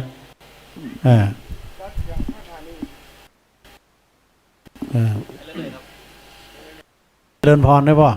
ขอบคุณเนอะเพิ่นได้มาร่วมทำบุญด้วยกันขอบคุณป่อเนอะเจริญพรวัดสัจจะตุลุงแม่อยู่ไหนแม่อยู่บ่อนปีเจ้าแม่กัญญาเจ้าอยู่อำเภอฝางอะเจ้าอำเภอฝางเจ้าฝางมินฝางเนาะเจ้าฟังเสียงตุลุงป้อมหัวนี่ความใจวะมันอู่ลาวอันนี้เจ้าเสียงหนุ่มวะนี้เจ้าเสียงหนุ่มมาจากนั่นเจ้าโอ้ขอบคุณหลายยินดีแมนเนอร์พี่น้องเจริญปอนใกล้เวลาแล้วเนาะตอนนี้ก็ใกล้เวลาแล้วเนอะเดี๋ยวแม่ครูมีอย่างเจ้าถ้ามีอย่างจะประกาศก็เจริญพรได้นะเจ้า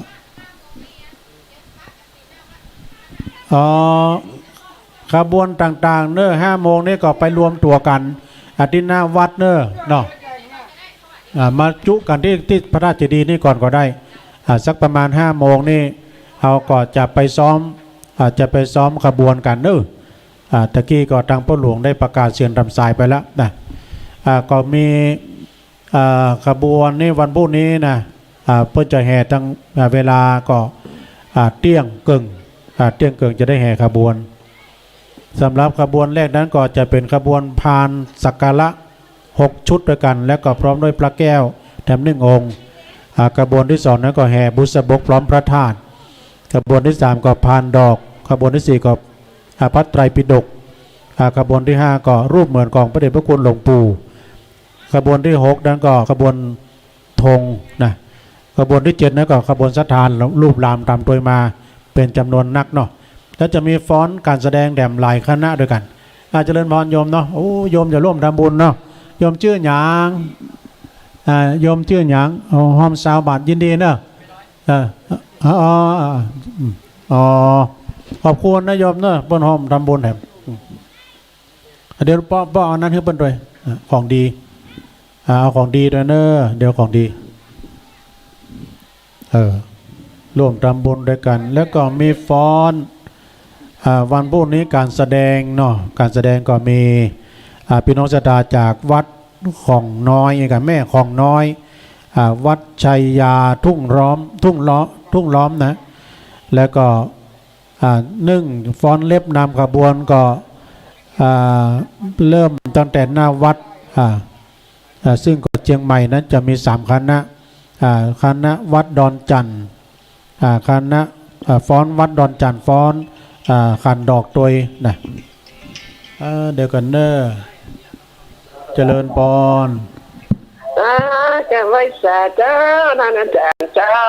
แม่อยู่ไหนแม่อินทนินสิโอ้แม่อินทนินเนาะฝางได้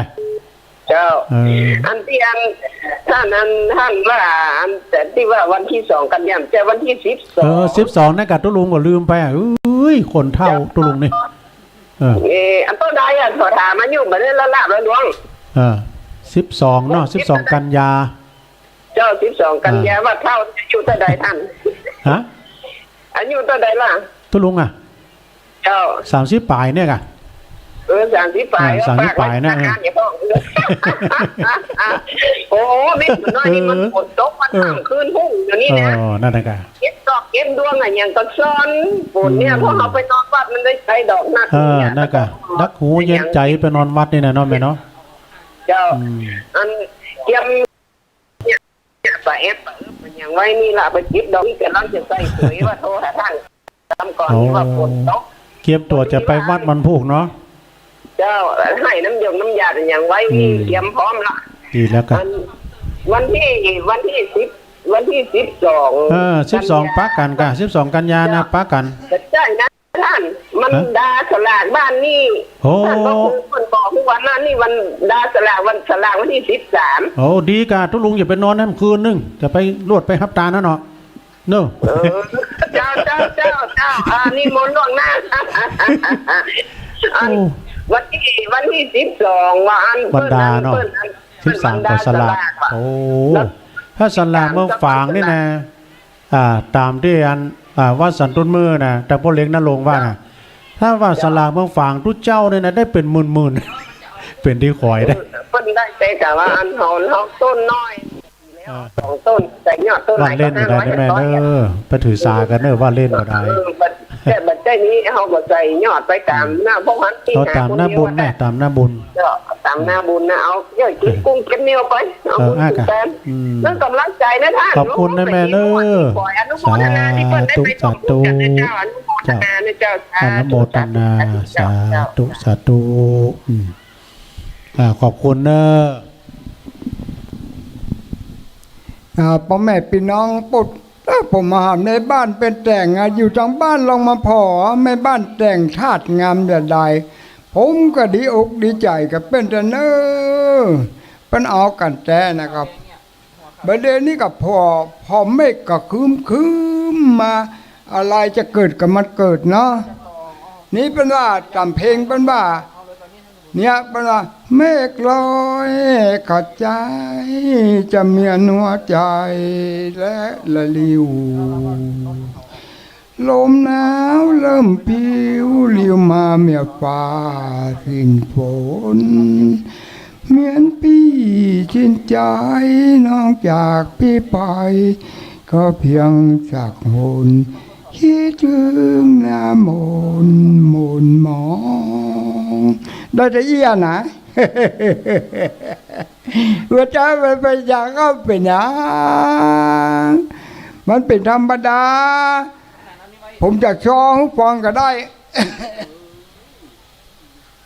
เดือน12นี่เข้าประชามาดึงอย่างเอี้ยนะครับพ่อแม่พี่น้องผมจะชอบฟังเป็นบัดเดือน12น้ำน้องจัดนักเก็บผ้าลงจักใส่ท่อใส่โกยขจายไปโวยบืดข้ามบ่ได้เจียนตัวป้าจอมป้าฟองบีให้จะเนียอย่างใดคำนี้หัวต้อมหัวขาวเขี้ยวสาวนอมนี่มาเมียนอย่างอีกาดอ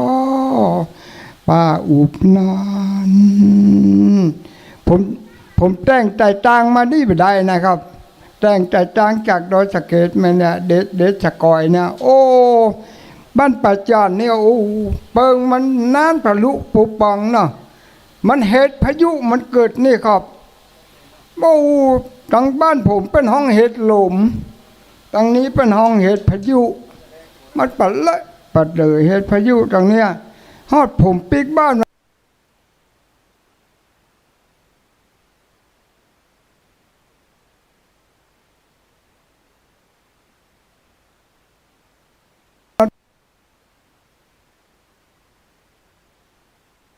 บ้านเล่นไม่ได้ผมต้องเงียนจะเนอะผมเอาไปเจออาบได้ผมก่อนมาเหี่ยมาปะกับท่านอาจารย์บรรยงกับป้ากับมา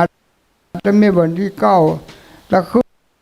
นผมมานอนโดยตู้ลุงยองตู้ลุงนานนี่ดอยน้อยนะผมก็เลยมาแม่เจ้านี่ลงจากดอยมาเนาะ ว่าอู้กับตู้ลุงยองอ่ะผมก็ว่า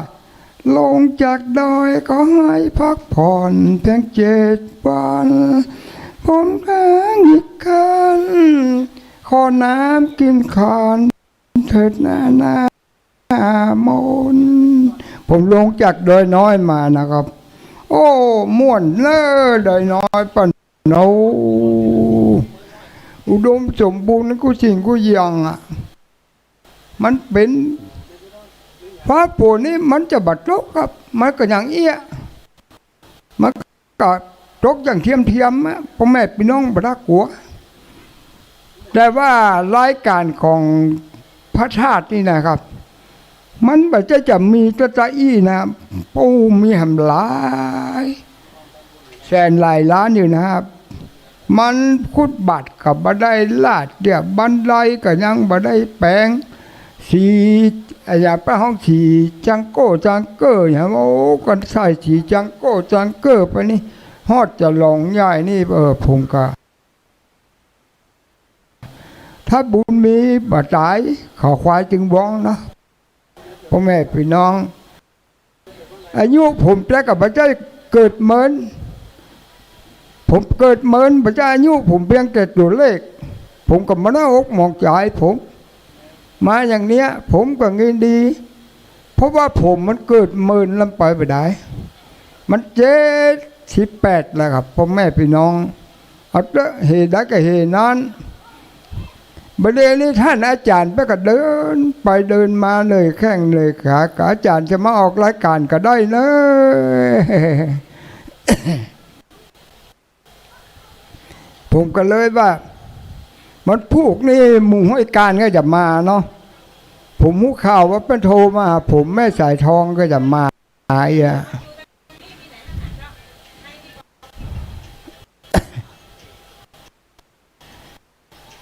ผมจะเอาข้าวบัวน้องสักหน่อยเนาะจะเอาข้าวเก็บผักหวานก็ได้ไม่ก็ได้แต่ได้เพลงนี่ไม่ได้ผมบอกพอได้นักก็ได้แต่เราก็ได้แต่ได้น้อยๆผมก็จะมาเล่าข้าน้ำบกคำมุกฟังก็ได้ก็ให้ฟังและหมูจุ้งปีน้องจะขาย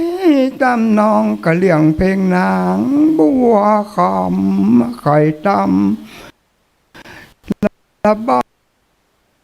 ำเปียกในตาพระเจ้า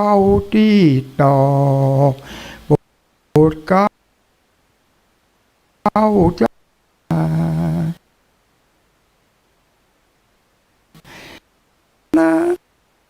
น้องจันราคา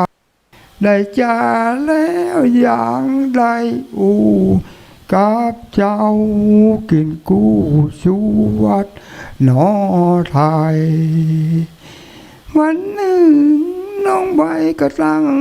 2กู้ช้างเข้าป่าดงกวางก็ตั้งเสาะหาพี่อักมันมีตังมาจันจมเปียงไปฟ้ามะม่วงขี้ยาก็หน่อยก็สุกงามดีสุกลังโกยเป็นบีก็สุกงามดีหอมอ้วนเป็นมัวละมวนลูกไม้ของจันมีตังหัวมันกุกกักโกยอ้อยยอใหญ่เป็นถ้อยอยู่ตามหมู่ตีลิงต่างที่จะไปเอานางจอดจุกอย่างเล่นจะพักเอาเย็นก็หายจืนเจยบานจะมีนายพันคนหนึ่งแอวเต้ามาหันใจเจ้ากับยอดควันตาผ่านก็นับบอกพากระจุกก้อยเบื่อว่างา แต่เนอก็ตั้งสองใจยิงกูรักเตรียมคิงของข้าเจ้ามวยมิตรลุงพายจางบอกคิดกาบัวสารอันใดป่าพานจะคอยว่าใครได้น้องนาวเอาไปเป็นและเปลี่ยนเป่ากระยิบหอแดนเลียนปูแป้งไฟห้อยขอ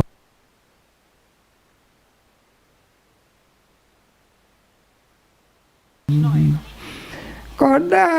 ยินคำป่อพานใจไม้เหมือนเปี้ยนเอาปล่อยก็มาเผาแล้วหนึ่งคิงตัวเป็นแม่ยิงจะประอวดประแข็งแกงกาก็กลัวมันฆ่าก็ตายเสียโดยไปเข้ากลางลงไปก็เข้าสู่ป่าโกยจำเป็นละลุยโดยกระโดยตามแมวลอยหมดลำหมดแดงตายเพียน้ำอ้อยจัดเชียพริกน้อยกากะร้อนที่ลุนผ่านจากไม้เอาบุญกระชิบเลยไปหน้าที่จริงผัวข้ากับน้องไม่เสียใจก่อนพำจะไปปิกปกจากเจ้าไม่ให้ชัดเข้าก็ลบกวนเสกีเอาไว้จะอี้กันนะแล้วก็เดี๋ยวผูกก็จะเล่านิทานให้ฟังก็ได้นิทานเรื่องไงพญาเจ้าเมียงไงมหาเศรษฐีผมไปเล่าให้ฟังก็ได้ทีนี้ปัญญาเจ้าเมียงเป็นเมืองลูกเคยอยู่เคยนะพ่อแม่พี่น้องทีนี้ปัญจักกาจะขายลูกเคยเป็นมี6เคย7เคยถึงเคยล่าก็ไปอยู่ไปนาไปกาไปขายทีนี้เคยล่านั้นปัญเอาเงินให้ไปกาไปขายนั่นไป6เคยว่าเคยล่าเนี่ยอย่างบักกาบักขายกับเวียนน่ะไปกาขายอย่างไรทูนไปกับมีทูนนั้นเป็นเอาไปชื่อไก่เหียนะเป็นเอาชื่อไก่แม่ลูกน้อยมาเลี้ยงทีนี้6เคยไปเลี้ยงงัวปัดปดงัวต่างอย่าออกแล้วก็ไปเลี้ยงในป่าไปได้แห่งวันหนึ่งป้าหานใส่ลูกแก้วอยู่ในป่าเป็นสายอยู่มากจะเอาใจถงก็หันเป็นแสงมันออกจะเอาใจนายก็แสงมันออกเป็นเนี้ยใดมันก็เอาขี้งัวที่โมนี่กะเอาขี้งัวโมเอามาเลี้ยงเอามาให้พอไปหาป้อว่าหาเศรษฐีปัญญาเจ้าเมียงว่าอีป้อเอาขี้งัวนี่ไปไว้ให้เจอเพราะหวยล่าไปก้าขายได้จะเอียกะก็ได้แต่ขี้งัวบ้านเฮาไปเลอะไปเจอหยังไปก็ว่าอย่างอีป้อลองไปไว้ก่อนปัญญาเจ้าเมียงก็ว่าเอาไปไว้หิ้งปูจ้าก็เป็นขี้งัวเอาไปไว้ที่ห้องครัวทีนี้ต่างพอดีมันช่องแฉงแก้วนั้นช่องขึ้นป่องพญาเจ้าเมียงช่องขึ้นประสาทสังหะได้งามพญาเจ้าเมียงไปก็ว่าจะไปเอาแก้วนำมาพอมันอยู่ในขี้งัวไปหยุบบ่ได้มันหอนนะครับมันหอนทีนี้ก็บ่ได้เงี้ยได้กับปะฮ้องเคยล่าอยู่ป่ายนามาเคยล่ามาเอาว่าป้อแก้วนี่ป้อว่าแก้วนี่แก้วกวนเมียงนะครับป้อจะเอายังก็ได้หมดบ้านแห้งเมียงแรงเนี่ยได้ผลกับบะตกข้าวกับบะมีกินจะทาไปก็ว่ามาขอร้องกับอันเคยล่าอยู่ป่ายนาถ้าขอร้องแล้วก็อย่างเงี้ยได้เป็นว่าเคยล่าก็ผมจะภาวนาก็ผมจะให้ตกผลตกลงมาอุดมสมบูรณ์กาจะได้พอดีเป็นว่าผลเนี่ยมกระพัดกระเพิดอยู่เนี่ยผมจีบบอกให้ได้ ทีนี้ตกลงมาพญาเจ้าเมียงไปกับดีอกดีใจได้เงี้ยให้ไทยนากันดีมัดอย่างจะให้ไปเดียวนะกะทะลุปุกปังหมดนะพอดีประกาศลีทีนี้หมู่ชาวบ้านกัดไปเงี้ยนาได้ข้าวได้น้ำอย่างปลาก็มาให้พญาเจ้าเมียงว่าข้าวนี่ก็บ่จะข้าวอันพญาเจ้าเมียงเนอะข้าวนี่ข้าวลูกเขยล่าอยู่ต้องไปหน้าปุ่นก็ไปหอมกันเลยที่ป่ายนาเนี่ยได้กันลองก็บ่มีเนาะพญาอินก็บ่หันด้วยว่าข้าวจะเปียข้าวตะกอนบ่จะมันเม็ดละอีนะเม็ดใหญ่นะครับมันก็กิ้งจะมาขึ้นล้อขึ้นลองมามีกับพระพุทธเจ้าเตบุตรบดาก็เอาเข้าไปเลยละมีดแต่งลองเนี่ยไม่ไปขอมะไปขอว่าที่แรกเม็ดแบบเจ้าอี้นะครับเม็ดมันใหญ่พญาเจ้าเมียกับเนี่ยไม่กับบุบเลยเป็นเม็ดน้อยไปเดียวเนี่ยนะเป็นแบบเนี่ยไม่เป็นบุบบันไดแล้วเนี่ยอันกับปดข้อกับเม็ดใหญ่กันนั่นนะจุกกับปะไอ้ลูกเคยล่ากับปดแล้วพอเท่าว่าพี่เงินที่ป่อไปให้ก้าขายนะเลี้ยงปั๊บลอกก้อยที่ไหนก็แพ้เต็มบ้านเตจองที่นี่พกเคยไปขอเข้าก็เป็นลูกเคยล่าเอาเข้ามาสีเนาะนะเข้ามาต่ำเป็นหินเป็นทรายหมดกินกับมาได้พระเจ้าเงี้ยใดเป็นว่านั้นพามคำสอนพระพุทธเจ้าเป็นสั่งสอนไว้อย่างนี้แล้วมีหลายเจียก็เดียวท่านอาจารย์นั่นก็จะมาเล่าให้ฟังไงไหมครับประเด็นนี้ถ้าจะบอกคิวบอกอะไรกันเนาะทั้งอาจารย์พูดไปบางทีเพื่อกับมีอันนิยายนิเยยอย่างมาเล่ากับผมเนอะพ่อแม่พี่น้องลองมาอยู่ทางบ้านทางจองมาปอบเป็นแต่งพระธาตุเนี่ยสวยผมว่าเป็นร่วมความสามัคคีกันบาจ้าความสามัคคีนะครับอันนี้ความสามัคคีกันเป็นน้ำหนึ่งใจเดียวกันปดพ่อแม่พี่น้องวันพุกนี่เมืองป้าเมืองฝังไปก็จะมากันนักหลังห้วยการห้วยเกินก็มากันนัก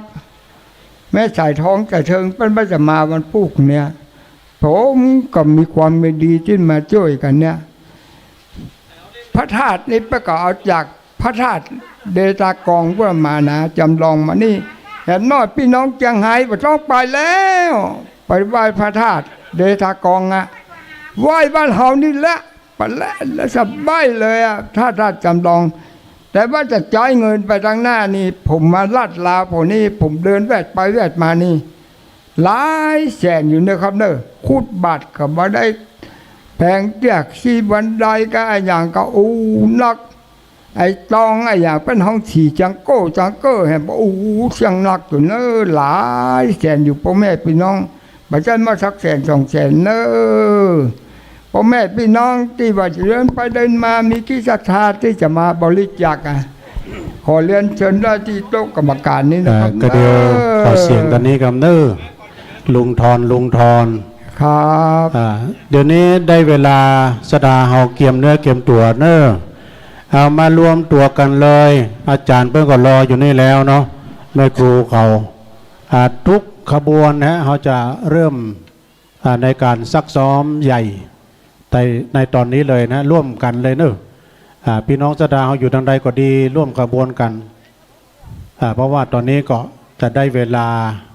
จะได้กรรมมันใดป้องพัดไตปีโดกรรมอย่างป้องนี่ใบเปิ้นก็มีนี่ละนะตะกี้ก็เป็นขบวนเป็นอย่างไว้เนาะอาจารย์จะเอาไม้ก่อนเจริญพรรอเพิ่นมาครบก่อนเนาะเพราะฉะนั้นก็สดาญาติโยมฮอเนอร์มารวมตัวกันเนอขบวนต่างๆ มีขบวนนะรูปขบวนเป็นแบบนี้เนอะก็จะมี1ขบวนผ่านสักการะ6 ชุดด้วยกันพร้อมกับพระแก้วแถม1 องค์ขบวนที่2ก็จะเป็นแห่บุษบกพร้อมกับองค์พระธาตุขบวนที่3ก็เป็นพานดอกขบวนที่4ก็เป็นพระไตรปิฎกพระไตรปิฎกนี่เขาจะกำนี่นะเป็นพระไตรปิฎกเนอะป๊อปอันใหญ่ๆนะกระบวนที่5ก็รูปเหมือนของพระเดชพระคุณหลวงปู่พระพรหมมงคลเราแล้วก็ขบวนที่6ก็จะเป็นขบวนธงใครที่ได้กำธงก็มาเนอะ แล้วก็ขบวนที่7ก็คือสดารวมกันรายชื่อมีฮั่นแล้วเนาะรายชื่อมีฮั่นแล้วก็เดียวไผ่มีอันใดจะได้กำอันใดจะได้ถืออันใดก็ก็เดียวในรายชื่อเพิ่นมีฮั่นแล้วเชิญกันได้เนอะทุกขบวนนะฮะที่ได้ประกาศไปได้รวมตัวกันแดดร่มลมตกพอดีเนาะมันบ่ฮ้อนบรรยากาศเป็นอกเป็นใจรวมตัวกันเลยรวดเร็วและทันใจตอนนี้ก็จะขึ้นป้ายแล้วจะขึ้นป้ายครูบาเดชก็เกียมเพลงมาเนอะฟอนเล็บนะ เปิดไฟเลยนะไฟทางในประลำ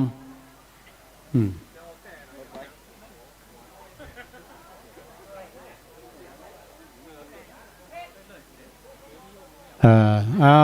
ถ้าไปมีหน้าที่กำถืออันใดก็มาเลยเนอะก็เดียวตังขบวนอาจารย์เริ่มตั้งแต่หน้าวัดเป็นต้นมาเนาะแต่รออยู่หน้าวัดก็มีก้าอย่ามีตะเอี่ยมใจก้า ฮะเอาเนี่ยจะได้หามเนี่ยแม่นมงกะเนาะมาอันนี้ของนักเนอะจะได้หามองค์พระแก้วองค์พระธาตุโดยเดี๋ยวเอาช่วยกันหามลงมาดลุ่มก่อนเนาะน่ะเอาไปใส่แต่เลยเนอะนะ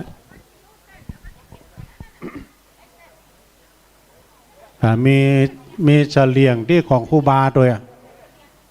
เฉลียงที่ครูบาที่เขาจะได้หามโฮบของครูบา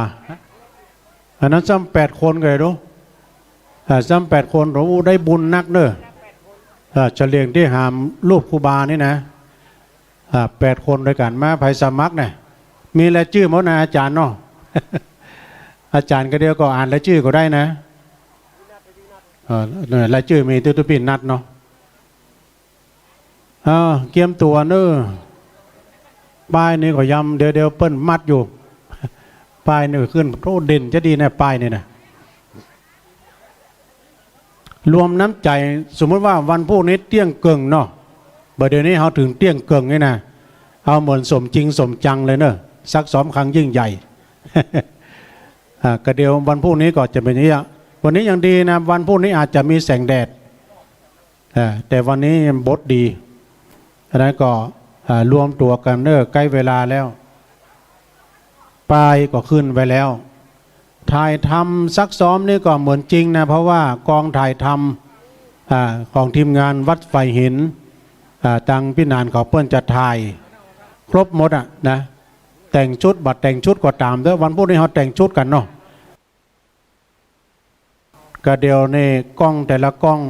ถ้าไปอยู่ทางบ้านทางจองได้หันหมดได้หันทางงานเปิ้นถ่ายทอดออกหมดเนาะ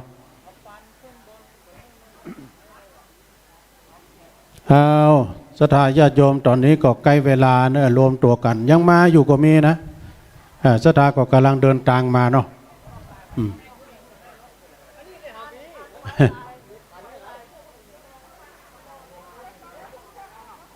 ศรัทธาเขาที่อยู่ทางบ้านทางจองตอนนี้เขาก็ยังถ่ายทอดเสียงโดยถึงขณะนี้นะที่บริเวณห่วงแก้วอารามทั้ง3ของวัดดอนจันทร์ของเฮานะถึงเจ้าสมณะศรัทธาแล้วก็มูลศรัทธาตั้งไปในไปนอกไปในก็มีครูบาอาจารย์ท่านพระครูอภิวัฒนวิกรมแล้วก็ทางท่านอาจารย์พระปลัดณัฐพงศ์พร้อมด้วยทางตุลุงก่อนเนาะ ก็พระสงฆ์องค์เจ้าก็มีหลายตุนหลายองค์แล้วก็คณะศรัทธาเฮาที่มีหน้าที่ได้กำตุงกำธงก็ดีพระไตรปิฎกก็ดีนะแล้วก็ได้หามเฉลียง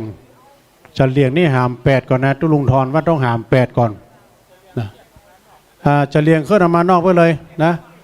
คนที่หามนะเขาที่เขาดังหามเฉลียงเอามาลายป้ายมาหน้าป้ายไปเลยเอาหามมาเลยมาทางนอกไปเลยพอตำบลระวังตำบลด้วยภายที่หามเฉลียงบุษบกก็มาเลยนะทัดต่อไปเฉลียงบุษบกก็เอาออกมาเลยนะตัวในออกมาอันนี้ตามตรงหน้านี้ก่อนหน้าป้ายนี่เนอะเอาวางก่อนเอาตัวปุ้นออกมาแถมจะเรียงทำพุทธเอาออกมาแถมที่ตั้งอยู่นะคนที่ประจำนั้นก็คงจะมีรายชื่อหมดเนาะ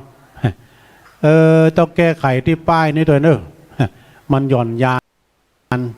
ก็เดี๋ยวก่อนปล่อยอันจะเรียงนั้นมาก่อนเป็นว่าขึ้นยองตำบลยังมีอยู่ลูก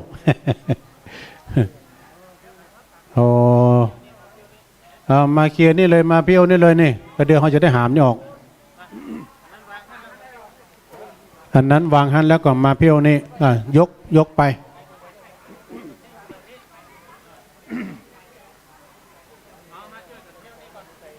มาช่วยกันเพี้ยวตอนนี้ก่อนเนี่ยมาทางเพศก่อนตอนในปลำไปก็เดี๋ยวก็จะได้หามทางองค์พระธาตุนี่อันนี้อันใหญ่เนิ่นนักตัวนะขอแห้งเน้อขอแห้งหามกำ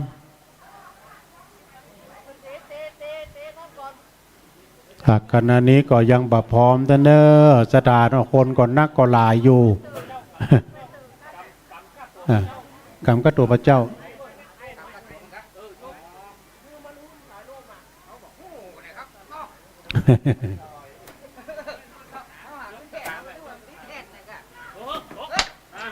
เป็นยังเป็นไร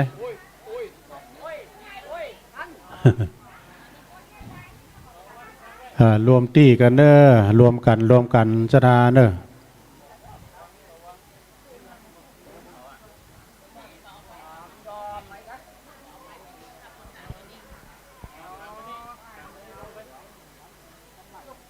ตอนนี้ก็กำลังอยู่ในกะเกียมสถานที่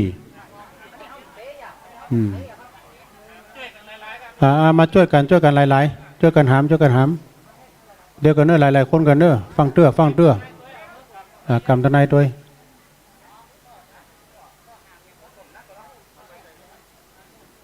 ยกไปใส่แน่เลยก็ทั้งบนเลยเนอะระวังสายยอบน้อยยอบนั่งน้อย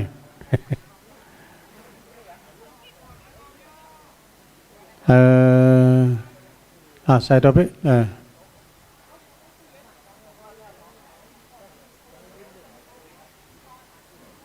มันเสมอกันเด้อพอมันเสมอกันโดย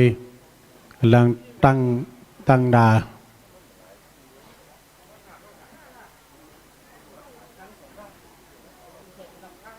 รายชื่อรายนามก็มีอยู่เนอที่เพิ่นจะได้มีหน้าที่หอบกุ้มกำบันไดต่างๆจะเป็นขบวนแต่ละขบวนที่ได้ประกาศไปตะกี้แล้ววันพรุ่งนี้ก็จะเป็นมีฟ้อนทำลายคณะอยู่แต่ว่าตอนนี้ก็คนก็ยังมาพร้อมกับดีเตื้อ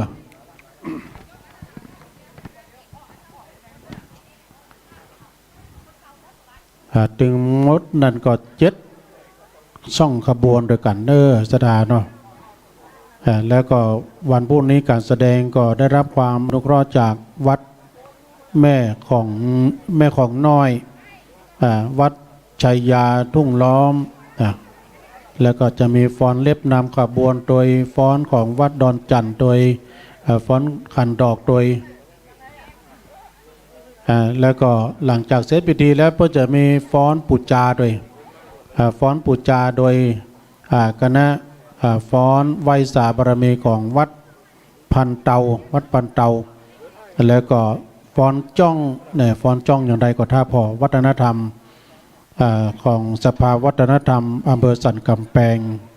แต่ก็จุดที่3ฟ้อนกายลายวัฒนธรรมของพี่น้องสันกำแพง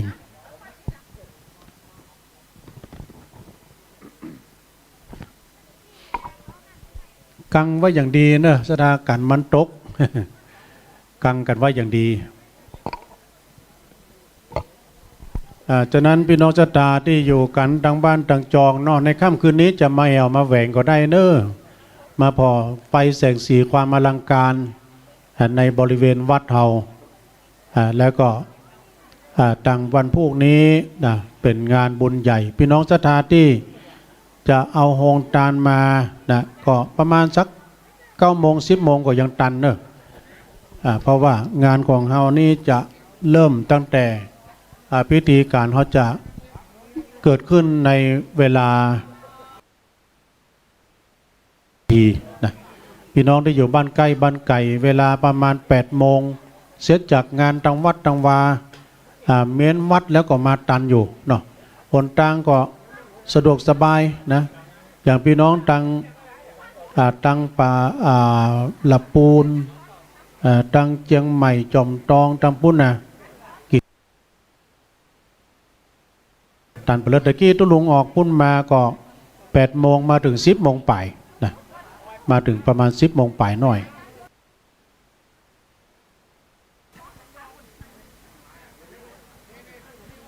แล้วก็วันพรุ่งนี้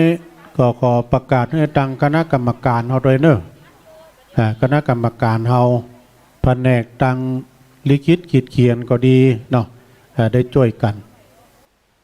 แล้วบัดต่อจากนั้นก็ตัง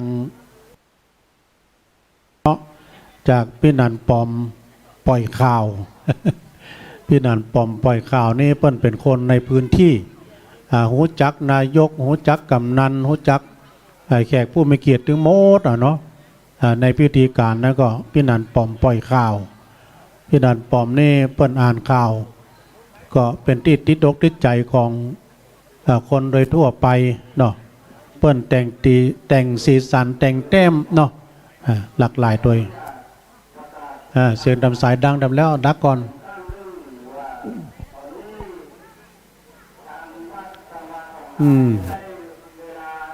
ได้เวลาแล้วเนอะตอนนี้ก็ยั้งบัดได้ว่าพี่นานขมูล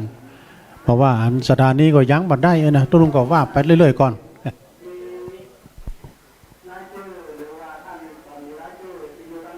มีกดตามนะรายชื่อนะขอขึ้นมากันเนาะมาช่วยกันด้วยความสมัครสมานสามัคคีบัญชีมีที่คุณแม่ครูและอาจารย์แล้ว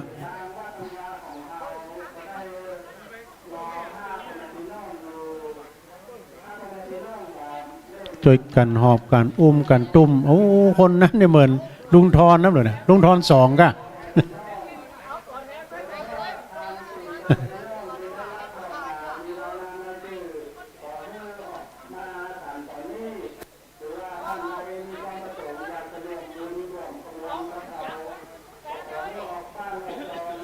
ที่เปิ้นอยู่ทางบ้านทางจองเนาะที่จะร่วมขบวน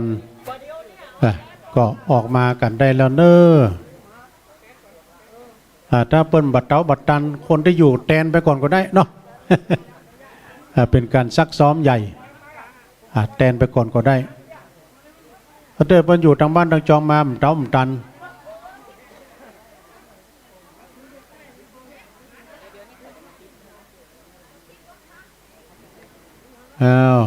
มาครูเพิ่นอาจารย์เพิ่นฮ้องฮะฮ้องจืบปุ๊บน่ะก็ขึ้นมาเอามาประจำจะเลียงเลยนึ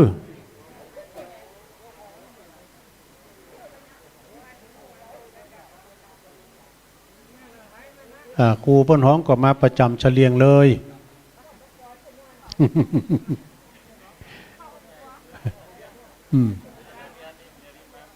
ครูเพิ่นว่าคนใหญ่นี่ยังอู้ยากเลยกับเราอ่อนนักเรียนมาปุ๊บปั๊บเลยนะ ใจเย็นครูเนาะยังบอกครบเด้อในกู้ทุกลงทอนนั่นไงนั่นแหละ ฮะ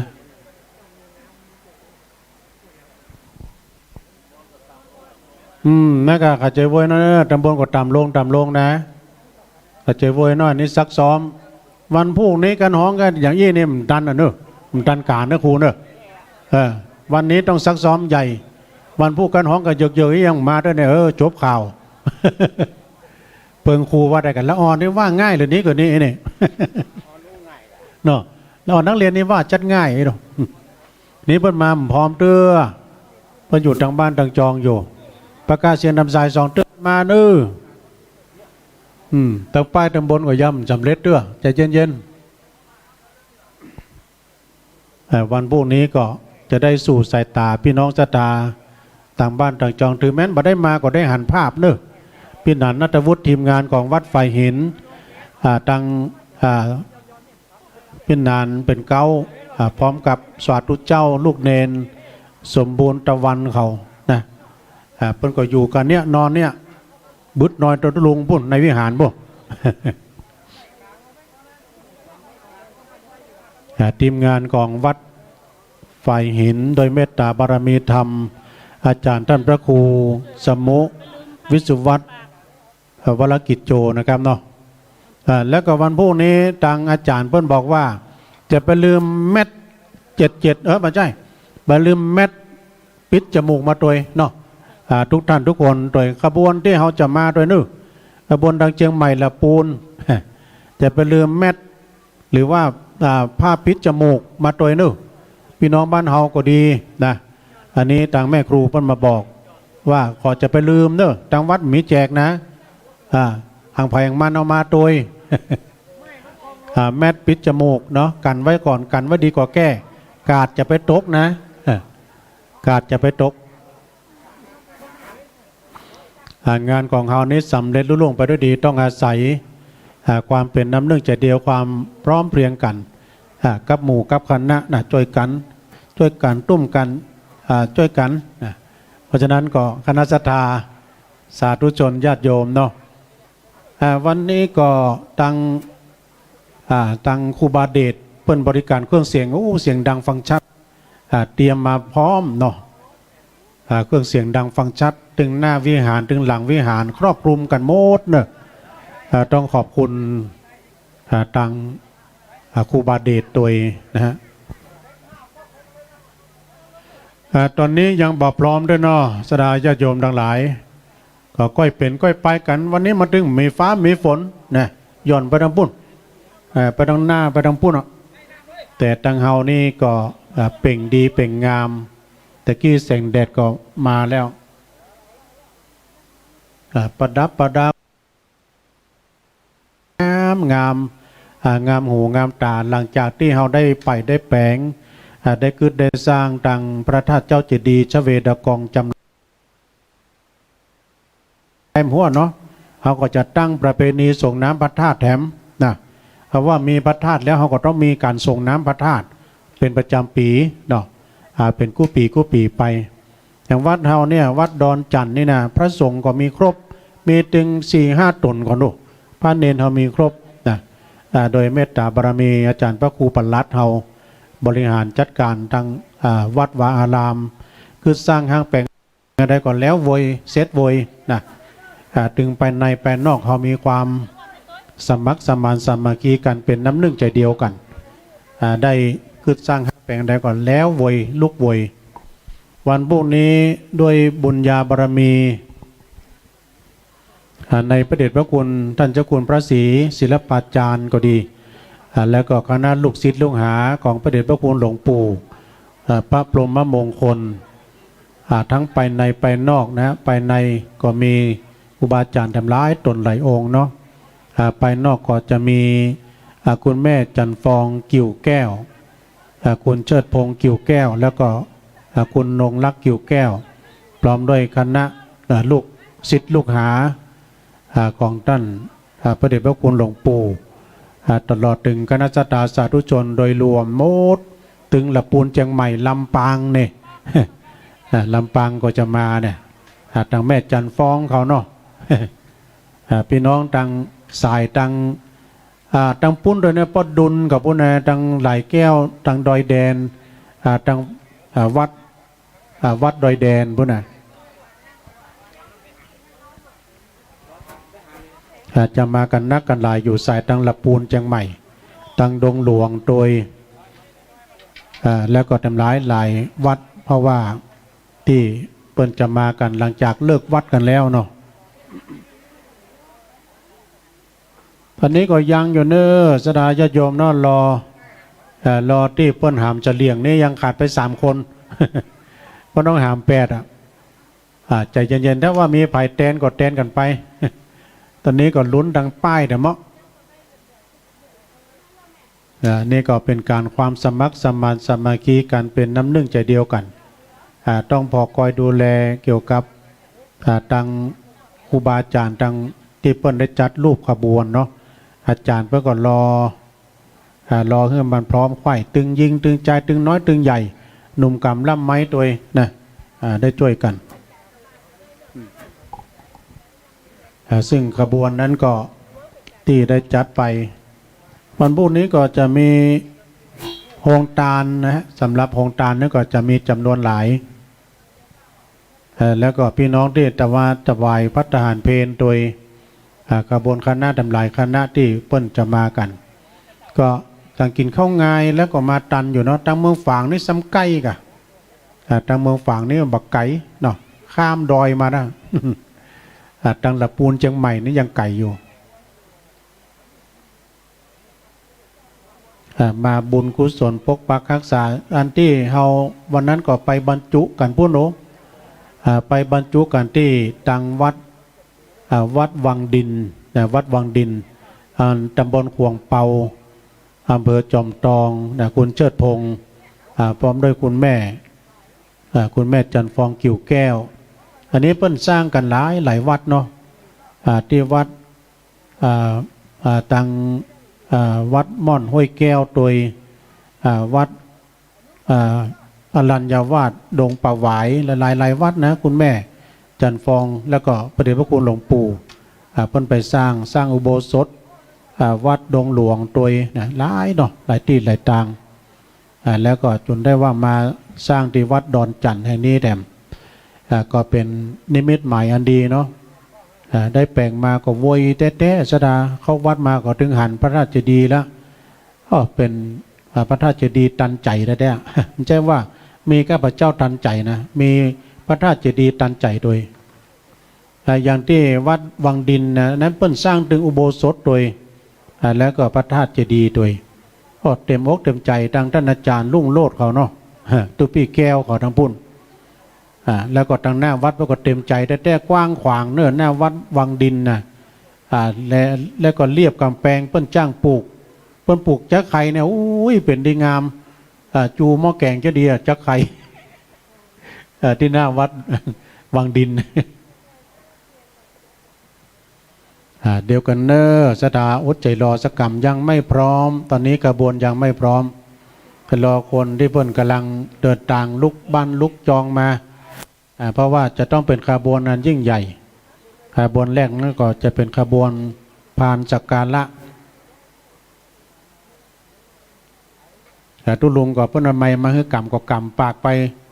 ปากก่อมได้พี่นานขโมยว่าลุงอู้ไปทิกๆไม่อย่างก็อู้ไปรอก็อู้ไปตะกี้ก็คือลุงทอนอู้ลุงทอนก็มาจ้อยมาซอเพราะว่าเพิ่นถ่ายทอดเสียงตัว ไปทางจ้อยทางซอแล้วก็ทางแม่น้อยเนาะวันนี้ก็มาด้วยกันแม่น้อยกาดนัดเพิ่นว่านะ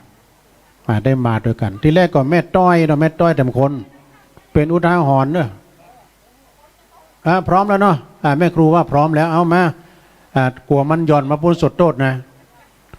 เอาเข้าประกบเลยไปมีตำแหน่งใดฟังแม่ครูฟังอาจารย์เพื่อจะได้บอกฟงทรงกำลังใจประทังแม่ต้อยแม่ไพเนอร์บ้านพระบาทเนาะอยู่ดีมีสุขเนอแม่ต้อย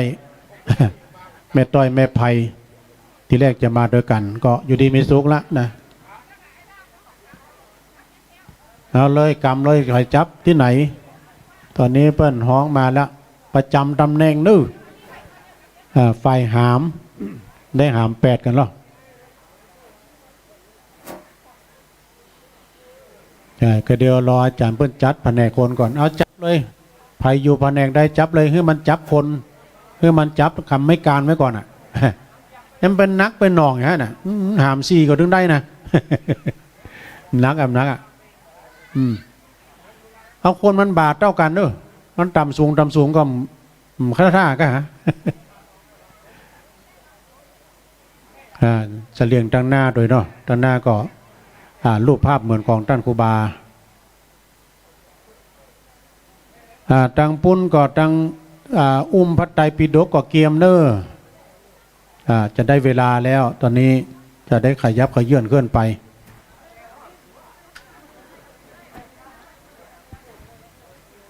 ตั้งแถวเลยเนอตั้งแถวเลยเอาขยับขยื่นเคลื่อนไปตังหน้าวัดพุ่นเลยเนอเอาหามได้เวลาแล้วนะ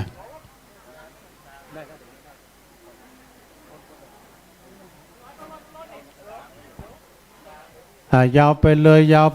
ยไปตั้งลำกันที่หน้าวัดเนอโยมเนอพระไตรปิฎกแต่8 คนไม่ไหนพระไตรปิฎกยังบอกครบได้ทำ8 คนน่ะมาเลยมีก็ถ้ามีถึงลุงทอนนะลุงทอนมา เอาขยับทำ8 คนอ่ะมาไผ่เต้นก็ได้กะเอาไปก่อนเอาไปเต้นพุ่นอ่ะคือมันครบเลยนี่ทำ3แล้วก็อันที่เครื่องผุยนี่ต้องเอาด้วย โปรยทานฮะมีหน้าที่กับสัพพทนก็ได้นั่นกับไผ่มีหน้าที่กรรมสัพพทนด้วยเนาะสัก4 คนเนอะสัพพทนนะมีชื่อด้วยนะเดี๋ยวนี้มาไผ่สมัครใจมาตัวพี่นัดว่ามาทำ4 คนมาถอดอันนี้เลยกะเนาะมาถอดอันนี้เลย4 คนนะสัพพทนอ่ะมาขยับขยายเข้ามาลุงทอนก็เอากำสัพพทน ไหวฮะเอาไปละเอาเลยถอดไปเลยถอดไปเลยถ้ามี4 คนก็เอาไป4เลยก็ได้กะนะสัพพทนอ่ะมาเลยละคนนั้นก่อนนักเรียนก็ได้ในปนกรรมน่ากะไปเลย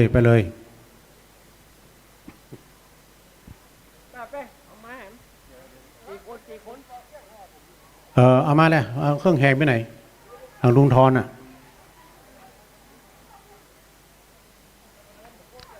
อดใจรอสักกรรมเดี๋ยวขบวนจะมานี่แล้วเนาะขบวนไปตั้งลำอยู่ที่หน้าวัดปุนเนอร์ตอนนี้สัพพทนยังขาดไปอยู่เนาะเอาไปความจริงมัน4กันนะเดี๋ยวนี้ไป2ละ3 4ทำ2 ท่านก็เดี๋ยวช่วยกัดกรรม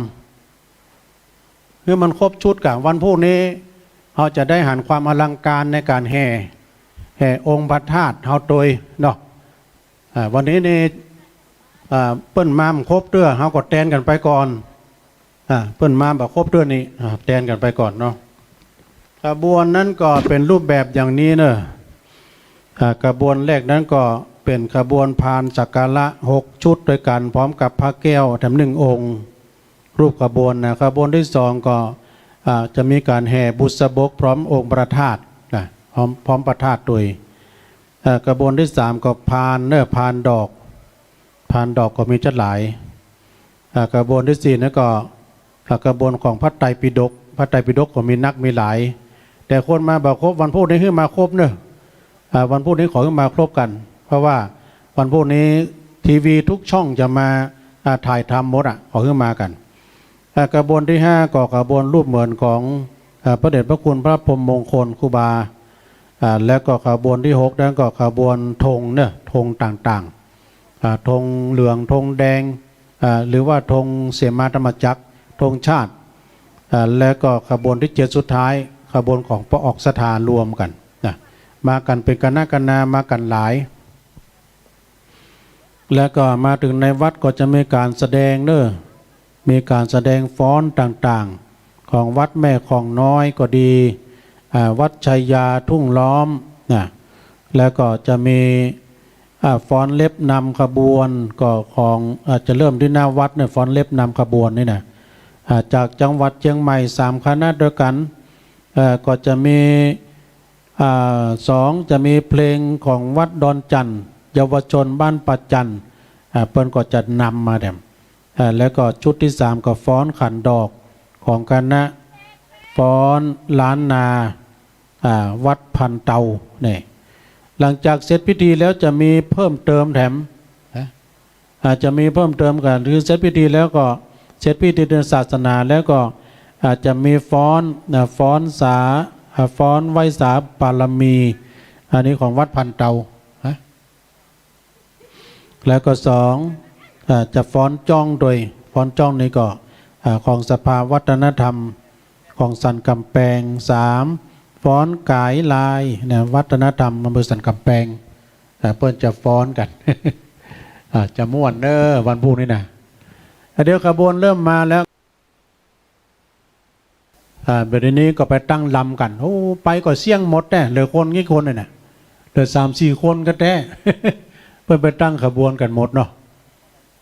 ก็เดี๋ยวก็จะได้แห่กันเข้ามาแล้วสดาญาติโยมตอนนี้ก็ตังพี่น้องที่อยู่ตังในนี่วันพรุ่งนี้คนจะเริ่มแห่ขบวนกันก็เวลาเที่ยงครึ่งมาถึงในลานมณฑลพิธีต่อจากนั้นก็ประมาณเวลาบ่ายโมงครึ่งซึ่งจะเป็นเลิกงามยามดีเป็นมังกรที่เราจะได้บรรจุอย่างองค์พระธาตุเจ้าเจดีย์กันต่อไปวันนี้นี่เปิ้นประดับความงามผ้าก็งามเนอะเป็นผ้าเป็นโบสถ์ต่างๆแล้วก็ดอกไม้ประดับรอบกำแพงแก้วกำแพงแก้วกำแพงเงินกำแพงทองของพระธาตุเจ้าเจดีย์ชเวดากองเพิ่นจะมีเจดีย์น้อยๆล้อมแถมเป็น10 ดวงบุญโยมเนอะนี่ก็เป็นพระธาตุเจ้าเจดีย์ชเวดากองจำลองที่เมืองม่านพม่านี่เปิ้นจะเป็นทองคำหมดนะเปิ้นติดคำ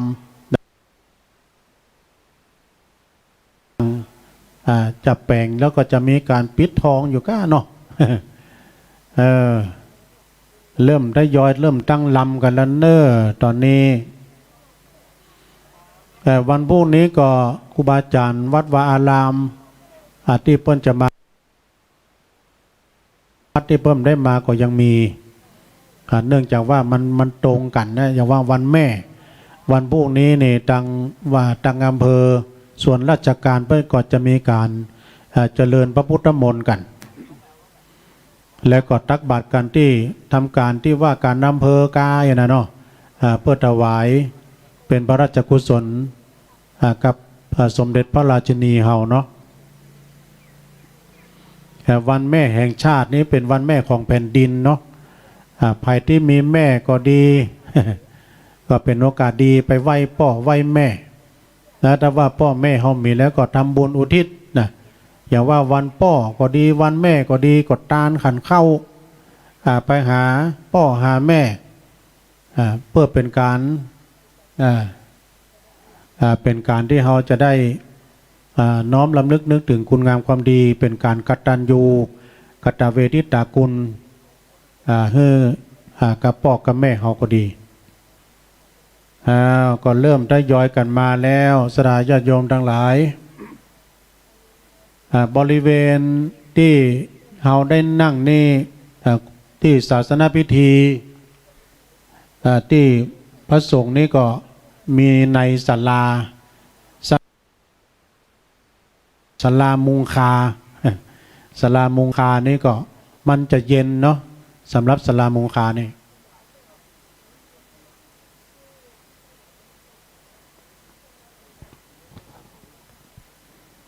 วันนี้ก็สดาญาติโยมก็ช่วยกัน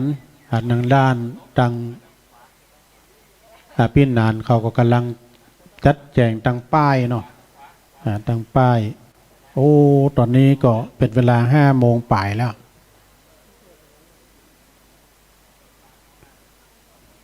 แล้วเนาะตอนนี้ขบวนทางนอกก็กำลังตั้งลำกันอยู่ มาแล้ว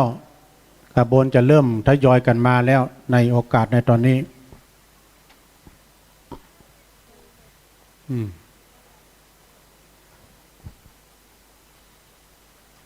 ตอนที่เปิ้นบรรจุหัวใจพระธาตุนั้นก็จะมีพร้อมกัน4อย่างพร้อมกันจะมีสาธุเจ้าครูบาอาจารย์มหาเถระเปิ้นจะเจริญชัยมงคลคาถานะชยันโตแล้วก็ดังพุแสงสีเสียงก็เปิ้นก็จะจุดพุหมอดังต้มตั้มนี่นะแล้วก็แผนกที่ตีก้องอุยก็จะได้ตีก้องอุยไปแล้วก็แผนกที่เปิ้นได้เปิดเพลงมหาฤกษ์เพลงมหาฤกษ์เอาแล้วนะตอนนี้อะไรนะอะไรตอนนี้เพื่อนกำลังจะฟ้อนเข้าวัดเนอะอุบาเดชเปิดเพลงแล้วขบวนกำลังจะเริ่มทยอยเข้ามาเนอะ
ตอนนี้ขบวนได้ขยับขยื่นเคลื่อนเข้ามาสู่ในกวงแก้วอาราม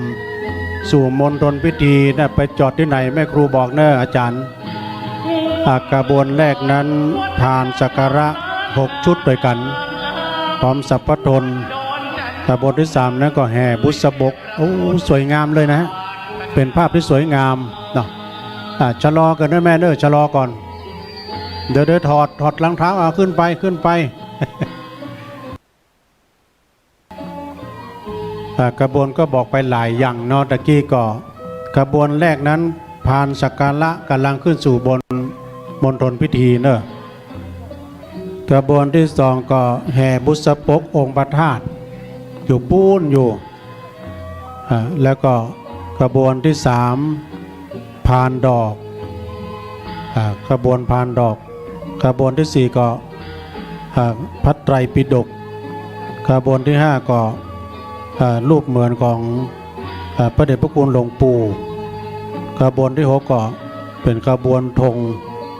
ขบวนที่7ก็เป็นคณะศรัทธานะคณะศรัทธา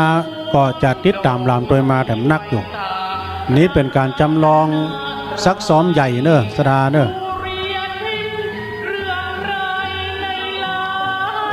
เอาไปวางเลยสำหรับพานเนาะเอาไปวางซ้ายขวาวางตำบลผ้าน่ะสมมติว่าเขาไปวางให้กันเนาะ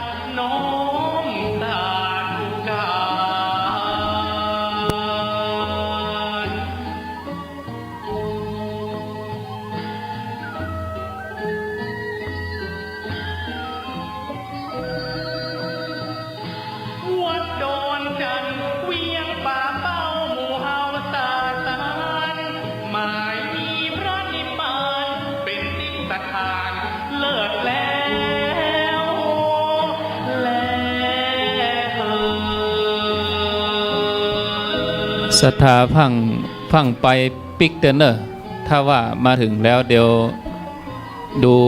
ตอนที่เราจะได้บรรจุพระธาตุแถมกรรมสมมุติมาถึงแล้วมดทุกอย่างเข้าตีมดแล้วเนาะก็เดี๋ยวฟังไปเตอร์เนอร์ แหมสัก5 นาทีเดี๋ยวรอหูบหลวงปู่มาถึงก่อนธงอย่างเก็บแล้วหมดศรัทธาเข้าตี้เลยนั่งเก้าอี้ก่อนศรัทธาเข้าไปนั่งเก้าอี้อันนี้หมายถึงว่าวันพุกนี่มาถึงแล้วหมดแล้วธงมาถึงแล้วต่อไปจะเป็นบรรจุสมมติว่ามาถึงแล้วหมดเก็บแล้วหมดอีน่ะสมมติว่าเก็บอย่างแล้วหมดพระสงฆ์เพิ่นเจริญพุทธมนต์ประมาณเกินชั่วโมงถึง45 นาทีนะเปิ้นเจริญพุทธมนต์เกินชั่วโมง45 นาทีก็จะเป็นพิธีบรรจุตอนบรรจุนี่ตัวที่พระธาตุปุ่นหมู่ที่หามพระธาตุต้องเอาตัวที่บุษบกนั่นนะเอามาไว้ที่เก่านี่ก่อนเพราะว่าเปิ้นจะได้เอาที่บรรจุพระธาตุที่นี่ตักใส่โถแล้วก็เขาจึงได้อัญเชิญไปไว้ปุ้นมาถึงปุ๊บก็เอาไปจอดไว้ปุ้นเอาไปจอดที่ข้างหลวงปู่2 ข้างท่านเลยมาถึงปุ๊บลวดไปแล้วก็เอาไปหูบหลวงปู่ไว้ตั้งขวามือหูบอันที่บุษบกไว้ซ้ายมือจอดท่านปุ๊บแล้วเขาก็เตลวดนะหมู่ที่หามบุษบกนะเตลวดแล้วก็เอาตัวบุษบกนะช่วยกันเอามายองไว้ที่นี่เหมือนเดิมเอาเตเลยเอาเหมือนวันพุกเลยมันจำได้กัง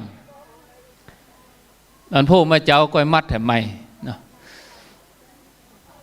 เฉพาะบุษบกบดายก็เดี๋ยวเอาตัวนี้ก่อนมันจะวันพุกมันจะบ่เข้าใจนะเฮมาปุ๊บก็เอาหูบหลวงปู่ไว้ตั้งขวาแล้วก็เอาเฉพาะบุษบกมาในวันพุกมันต้องอยู่ตั้งหน้าอยู่ตั้งซ้ายนี่มันจะบะเติกละวันพุก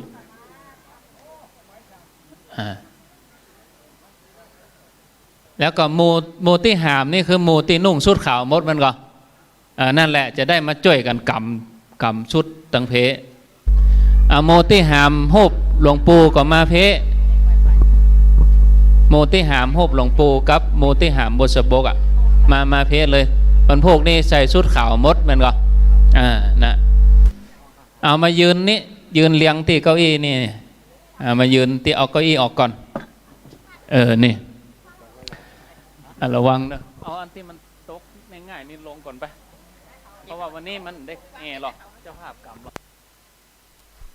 ยืนสื่อนี่เนาะถือว่าหามมาถือว่าหามมาแล้วมดเอายองหันเสร็จเนาะยองหันเสร็จปุ๊บมูลที่หามบุษบกตัวเนี้ยหูเลยบอกกองเอายองปุ๊บก็เตเลยมันต้องพอช่วยกำกับบอกกองเอายองดินปุ๊บบอกกองเอาวางปุ๊บเตเลยเตแล้วก็ยกมาไว้นี่นะยกมาไว้นี่เสร็จเพื่อก็จะนิมนต์เจ้าคุณแล้วก็เจิญเจ้าภาพแล้วก็เปิ้นจะเอาจ้อนจะเป็นจ้อนเงินนะเปิ้นจะบรรจุพระธาตุโดยการที่เอาโถมนั้นหมู่เฮาที่สุดขาวนี่แหละเฮาจะต้องยืนประจำนี่แล้วก็ตัวเป็นนัดกำกับเอาคนแรกใครจะมามากำก็คือมากำตัวเนี้ยตัวนี้มันจะหนักหน่อยเนาะมากำตัวนี้อันนี้มันจะเป็นเจดีย์เปล่าๆก็คือถือเปิ้นมาเลยไผ่มายืนเลี้ยงหันเลยเดี๋ยวใจกับคนได้ใจงานกูคนยืนนี่กำแล้วก็เปิดนี่ไว้รอเลยอันนี้ต้องเปิดไว้รอเปิดอีต้องเปิดอีไว้รอจะเปิดอีไว้รอเปิดนี่เอาจ้อนมาเลยแอมคนยืนแม่แอมคนมันเป็นยังเอาเพิ่มมาตึงพันอันนี้กำของแผลมันนะวันพุกนะเตะเฮือเปิ่นแล้วก็เอามาตึงเพะไอ้เปิ้นก็อย่าบรรจุเนาะ ตักอวธาตุต่างๆนี่มีบรรจุใส่ในนี่บรรจุใส่นี่เสร็จแล้วบรรจุเสร็จปิดเลยปิดแล้วก็เตียวไปปุ้นเอาไปตำที่โต๊ะสีเขียวเตียวมาทางเพะบรรจุเสร็จเอาแถมคนมาตัวนั้นอันนี้ต้อง2 คนว่าเอามาแถมคน2 คนนักอันนี้วิธีเปิดเนาะเขาพอนี่อันนี้บิดอันนี้บิดให้คนนี้พอบิดตรงองค์เลยไม่ใช่เดี๋ยวบิดตัวนี้พออันนี้มันสื่อนี่กำนี้อันนี้เป็นคนเปิดลำโพงนี้ต้องแกะนี่ออกครับแล้วก็อันนี้เป็นม้ามคน อันนี้เอายื่นคนกำเลยเอายกตัวนี้ออกมาตัวไหนหันออกมากำแล้วก็บิดจุดมันมีจุดดำแดงเนี่ยบูดจุดสื่อกันแล้วก็กำยื่นให้คนเตะแหมจันเดี๋ยวนี่แหมจันโจ๊กอองแหมอันนี้คนเดียวก็ได้อันนี้เขาจะทอกก็ได้ทอกอะไรหรอกอันนั้นนี่มันเตะเดียวอันนี้ยื่นคนอันนั้นกำนะกำนี้เตะกำเอากำอ่องเขาลองมือปล่อย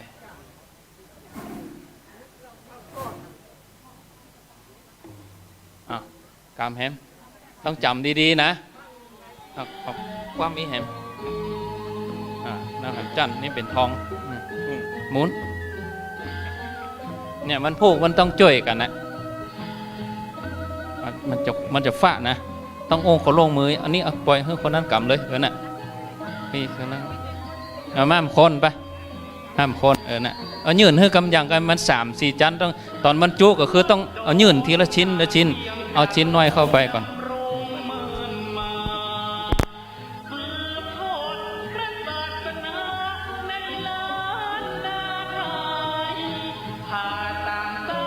นี่กำนี้ไว้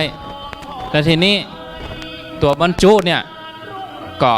เปิ้นจะเอาจ้อนนั่นน่ะทีนี้เขาต้องเอาพานมันจะคว่ำออกเอาพานไม่มันเอาพานนั้นมาเอาวางบนพานนี้เนี่ยทีนี้อันเนี้ยยื่นให้เปิ้นอย่างเงี้ยแล้วก็มูตี้กำมุสบกเนี่ย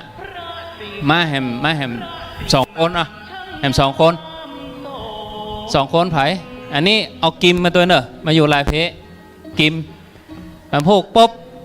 ตอนหาม้ามจะตัดเด้อนะแต่ตอนตั้งนี่แล้วก็2 คนนี้ซอกกิมมาตัดนี่ปั๊บแล้วก็เปิดนี่เปิดให้เพื่อนนะแล้วก็อันนี้เป็นคนเอาจอนเนี่ยเปิดก็จะตักตัวนี้เอามาใส่นี่ตักเอาใส่นี่ใส่ในเนี่ยตักใส่ในนี่อันนี้มีอยู่19เขาตักใส่นี่บอกให้เพื่อนตุ้นัดต้องกำกับตุ้นัดต้องกำกับมันพวกตุ้นัดต้องมาอยู่กำกับนี่แนะนำเขาแล้วก็เอาใส่นี่เพียงแค่เก้าที่เหลือก็ปิดสมมติว่าเพื่อนตักใส่แล้วเพื่อนตักใส่เรียบร้อยปิดแล้วก็ยื่นคนนั้นก็เอามา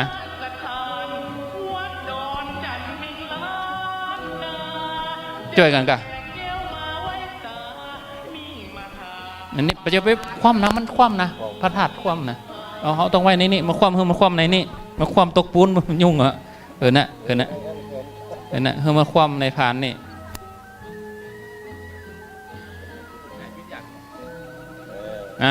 เอาอย่างมาใส่แฮมนะใส่จานเอาหน้าใส่แฮมตำนะ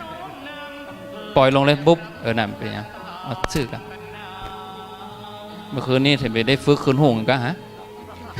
เอาใส่ย่อนก็ย่อนลงไปย่อนลงไปคันแรกแค่ห้องละเอาปิดเสร็จแล้วเนี่ยเอาพานนั้นมาจะ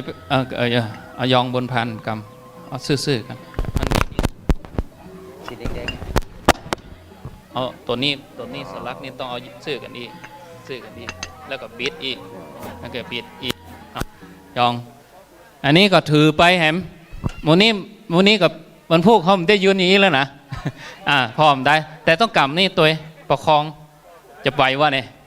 ไหวเนาะไหวอันคนเดียวเนาะเอาไปพวกยองพวกอันนี้ก็ไปปุ้น ไปตั้งเพศไปเพศอันนี้ก็ก้อยออกไปเอกะทีนี้อันนี้ก็จะต้องได้เอาออกไปนะถ้าพวกบรรจุอย่างเสร็จเรียบร้อยหมดแล้วที่จะได้บรรจุก็คือตัวนี้แหมแล้วก็ตัวนี้แต่สองคนนี้ก็ต้องเอากีมมาตัดแหมตัดปุ๊บแล้วก็ยื่นเนาะอันนี้ต้องแหมคนมาแหมคนมาไปไอ้กำตัวนี้อันนี้กำตัวลุ่มนี่เนาะเนาะกำนี่ไปตำพวกนะ เรียบร้อยอันนี้ชุดนี้เรียบร้อยเนาะต่อไปชุดพระของแม่เพนมาแม่เพนกำเฉพาะองค์พระแต่แม่เพนต้องเสาะพานมาเอามาเลยเอาพานมา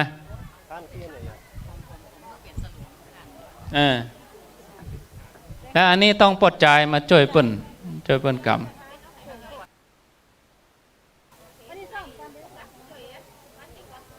ไผ่ปทาสมมติไปก็เอาเฉพาะกำองค์พระนี้ตั้งข้างยกข้อสูงเอามือต่ำเห็นกันยกข้อสูงนี้ต่ำแล้วก็เอาผ้าไปตำหั่นก่อนคือขนคว้าหมูนี่ไปโมดก่อน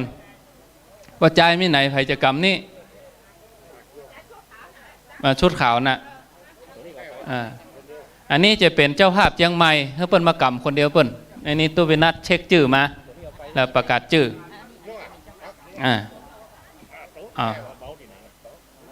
เป็นข้อแข็งนะเอาไปอันนี้เจ้าภาพเปิ้นจะมากำคนเดียวเปิ้นไปแต่ตัวนี้มูเฮากำไปไว้ปุ่นแต่ตอนเจิญนี่เจ้าภาพต้องไปยืนอยู่หั่นเจ้าภาพตัวนี้โกดตัวนี้ใครเป็นเจ้าภาพก็เช็คชื่อมาแล้วก็เพิ่มเปิ้นไปยืนหั่นเนาะอันนี้จบเอาปิกขึ้นเอาครัวปิกขึ้น ต่อไปสมมติว่าถึงเวลาบรรจุพระธาตุเอานี่ไว้นี่แล้วนี่นะเอาไว้นี่แล้วก่อนเอาไว้นี่ก่อนเดี๋ยวก็เอาปิกขึ้น เอาบรรจุพระธาตุนี่เนาะศรัทธาบ้านเฮาน่ะพานหมู่นี้เฮากำแล้วหรอถือวันที่เฮามาถึงแล้วเนี่ยพระไตรปิฎกไม่ใช่กำอย่างนี้แล้วหรอเอาไปใส่บุญแล้วบัดเดี๋ยวนี้เอาพระไตรปิฎกไปใส่บุญก่อนเอาไว้ไหนเดี๋ยวนี้เอาไว้ไหนเอาไปเลยบะหมี่ในมือเล่มเดียวเนี่ยคือวันพวกเก็บแล้วแต่วันนี้เอาไว้บ้านเอาไปบูชาได้เวลาบรรจุพระธาตุแล้วเจ้าภาพแล้วก็แขกเปิ้นยืน3 แถวยาวไปปุ้นไผ่บ่หัวอยู่หน้าอยู่หลังหัว3 แถวสลับกันไปที่มีพระในมือที่เฮากำพระในมือโมที่กำสัพพทนที่เหลือจากหามหลวงปู่มากำสัพพทนเลยคนที่นุ่งชุดขาวยืนที่ใจคาน่ะไผ่ที่หามหูหลวงปู่ที่เหลือไผ่ไอ้ลันน่าอย่างมากำสัพพทนนี้เอามาเพิ่นเพี้ย2 คนเนาะอันนี้เหลือ2 คนก็เหลือกี่คนเหลือ2 คนเอาสัพพทน2ม้ามคนต้อง4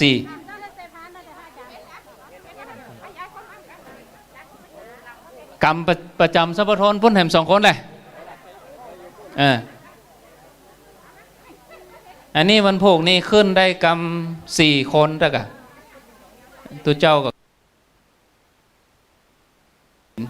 อันนี้วันพวกถ้าว่าเปิ้นขึ้นบนก็ต้องเอาสัพพทนขึ้นบนเอาขึ้นบนแล้วอยู่ต่างข้างเอาขึ้นเลย4 คน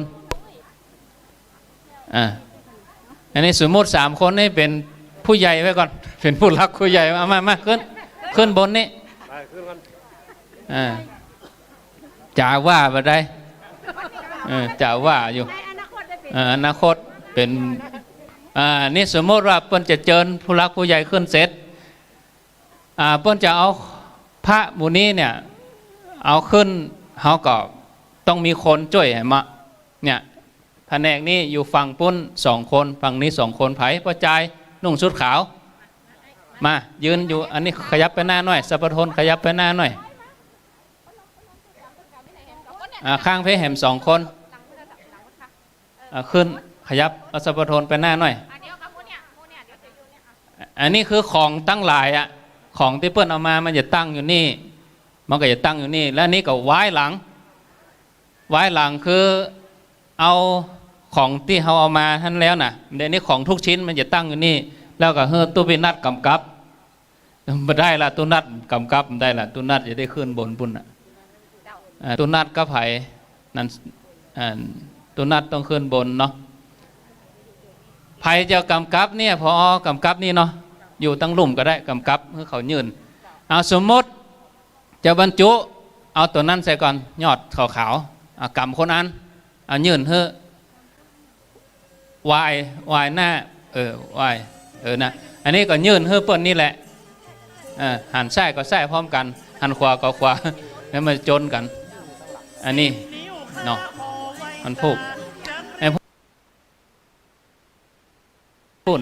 แล้วศาลานี่เปิ้นจะยืนอยู่ศาลาขึ้นไปเลยศาลาแล้ววันพูกตังบนเปิ้นเป็นช่วงนั่นก็จะเป็นศาลามดเนาะเป็นช่วงศาลาเปิ้นจะอยู่บนเวทีนี้ยืนอยู่บนนี้ทรงกันเป็นทอดไปเนาะอันนี้จบอันนี้ขึ้นก่อนแล้วต่อไปของศรัทธาบ้านเฮาก็คือว่าถ้าว่าเอาหมู่นี้ขึ้นแล้วปุ๊บถ้าตุ๊บอกว่าบัดนี้ได้เวลาของศรัทธาแล้วเฮาก็มาตั้งแถวไม่ใช่ว่ายืนอยู่นี่จนเปิ้นเอาผ้าใส่นี่มันจะฮ้อนเฮานั่งตั้งนอกก่อนอันนี้เฮาก็นั่งพอเปิ้นบรรจุเอาความมื้อนี้จนแล้วหมดละบรรจุจนแล้วหมดเราแล้วหมดเสร็จเรียบร้อยตู้ก็อย่าบอกว่าบัดนี้ได้เวลาของศรัทธาแล้วศรัทธาเฮาก็มาตั้งแถวปุ๊บ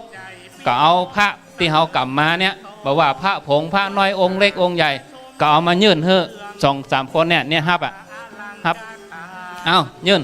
เอาฮับตำนี่ติ๊กตำนี่แล้วแหมคนหนึ่งอันนี้สมมติว่าวันพุกบ่ใจผู้ใหญ่แต่แล้วนะวันพุกนะก็อย่าฮับต่อเฮ้อสลาติ๊กส่งไอ้แม่ฮับเสร็จไอ้แม่ก็ออกไปเอาออกไปไอ้แม่นิ่มเอาของมามอบแถมไอ้แม่แล้วแม่ก็ออกไปอันนี้ก็เอาของมามอบแถม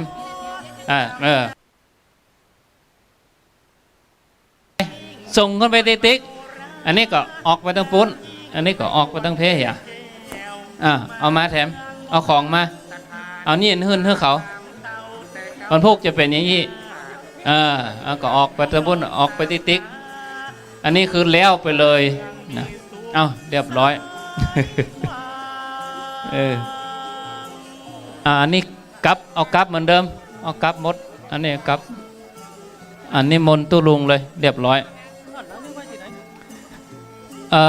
ถ้าเอาไปบ้านแล้วจะไปลืมมันพวกเอาปิกมาใครจะเอาไปบ้านก็เอาปิกบ้านพระไตรปิฎกนะเอาปิกบ้านเอาไปอ่านเอาไปไหว้เอาไปบูชาอย่าคืนเอาไปไว้บ้านเลยพระไตรปิฎกเอาไปไว้บ้านเลยเอาไปบูชาที่บ้านอย่าคืน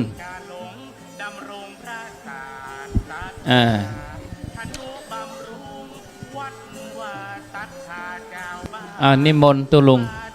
หมดครับการซักซ้อมชุดใหญ่ก็แล้วไปเนาะสำหรับพระไตรปิฎกก็ดีแล้วก็พระพุทธรูปเจ้าก็ดีก็เอาไปบูชาที่บ้านสักคืนเนาะเกิดเป็นความมงคลสิริมงคลกับครอบครัวจะได้อยู่ดีมีสุขมีความสุขบานหวานใจมีพระพุทธรูปเจ้าที่เราจะได้บรรจุเนี่ยไปพักไว้ที่บ้านที่จองอีกสักคืนนะเกิดเป็นสิริมงคลนะก็เป็นที่เข้าใจกันเนาะศรัทธาญาติโยมทั้งหลายที่ท่านพระอาจารย์พระครูอภิวัฒนวิกรมเพิ่นได้ซักซ้อมความเข้าใจเป็นที่เรียบร้อยวันพรุ่งนี้ก็คงจะบ่มีคุกคักแล้ว กว่าเขาจะซักซ้อมมานี่ก็เข้าใจกันดีปิกบ้านปิกจองก็สดาเมื่อค่ำยามคืนก็มายืมมาใจแมวก่อนก็ได้เนอะวันพวกนี้ก็ลุกกันเจ้า ได้มาทำบุญในวันพระวันศีลโดยแล้วก็เป็นวันแม่แห่งชาติโดย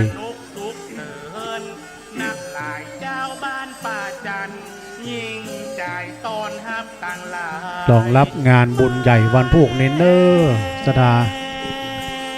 งานบุญใหญ่ของวันพรุ่งนี้ก็บ่เคยมีสักครั้งเดียวที่เขาจะได้บรรจุพระดวงฤทัยหัวใจองค์พระธาตุเฮาอย่างนี้เนาะก็จะมีกันวันพรุ่งนี้แล้วจะไปลืมเนอะขอมากันนักมากันหลายๆได้มาได้เอาเสียงแรงหน่อยได้มากินมาทานกันมาถวายการต้อนรับ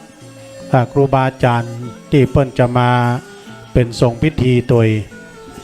แล้วก็พี่น้องต่างบ้านต่างจองต่างละปูนเชียงใหม่เปิ้นจะมากันหลายคณะคณาเนาะเป็นขวัญและกำลังใจถวายการต้อนรับครูบาอาจารย์เจ้าตัวเจริญพรแม่จะร่วมทำบุญเชิญเจ้าเนาะเดี๋ยวจะแจกของดีตัวตอนนี้ช่วงนี้เนาะสดาญาติโยมก่อนปิกบ้านปิกจองพี่น้องจะร่วมทำบุญก็เชิญกันได้เนอะเดี๋ยวห้าของดีกับทุกพี่เดชครูบาเดชเอา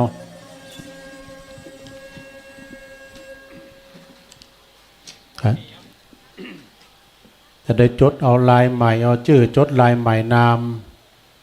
วันพรุ่งนี้ก็ขอเมตตาศรัทธาคนหนุ่มคนกำก็ดีพ่อน้อยพ่อนานก็ดีเนาะได้มาช่วยกัน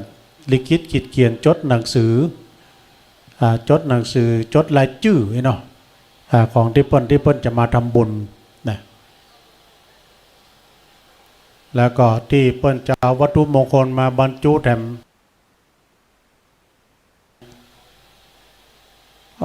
ขอบคุณโยมโดยเนอะจำนวนเงินเนาะ200 บาทซึ่งก็หมายมีอันรูปไหนหรอบนนี่กันนายรินนางอ่อนนี่เนาะเปิ้นร่วมทำบุญแถมจำนวน2น้องเด็กหญิงวิลินนี่ไงเนาะน้องวิลินแล้วก็น้องเด็กชายมิลันวังฐาน2พี่น้องเปิ้นร่วมทำบุญแถมจำนวนแถม100 บาทเนอะต้องขอบคุณอนุโมทนาครับพี่น้องศรัทธาญาติโยมได้ร่วมกินร่วมทานร่วมทำบุญทำกุศลด้วยกันซึ่งในวันนี้พี่น้องศรัทธาได้ร่วมทำบุญไปแล้วก็ดีที่ได้มาจดออนไลน์ใหม่เอาชื่อตั้งแต่กลางวันตอนเมื่อแรงก็ดีก็ต้องขอบคุณมาณโอกาสต่างเนอะศรัทธาเนอะที่จะเอาไปไหว้ไปสักการะบูชาต่างบ้านต่างจองปิสิริมังคลาเป็นมงคลเป็นพระพุทธรูปเจ้าก็ดีหนังสือพระไตรปิฎกก็ดีเนาะตะกี้ก็ว่ามันคนจะน้อยกาถ้าเพิ่นเดินขบวนมาเป็นจำนวนนักเลยเนาะเป็นคณะเป็นขบวนที่ยาวเหยียดขนาดเพิ่นทดลองนะก็เป็นจำนวนนักต้องขอขอบคุณเนอะที่ศรัทธาได้ช่วยกันตะกี้แม่ปันเนอะปวงขันค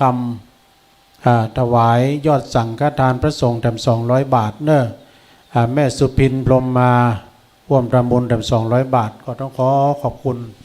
มาณโอกาสที่นี้ด้วย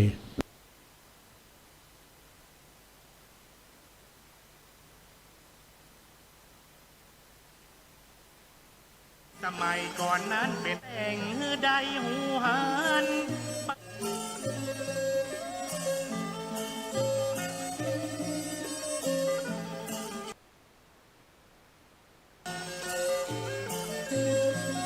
10 นิ้วข้าขอไว้ตาจักริษนาแต้มแต่งใดหูหันปานแห่งประวัติโบราณบ้านเมืองนามมาก่อนว่าบ้านป่าจันสมัยก่อนนั้นเป็นป่าไม้เสือเหลืองประเดียวการกุงหุงเฮืองวัดว่าน้องเลืองศีลธรรมล้ำเลิศ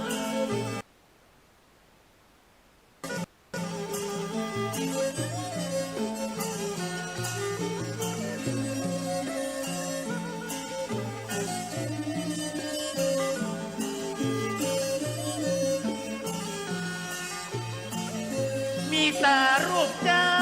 พิมพ์ป่าพระสิงห์ล้านนาองค์พระเสริฐมา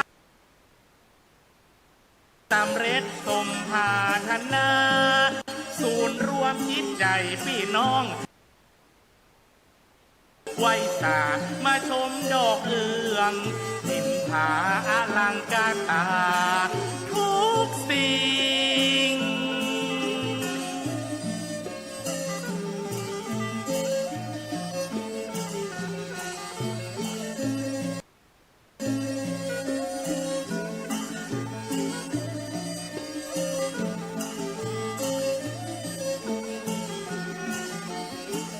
ทินมาจอกโอ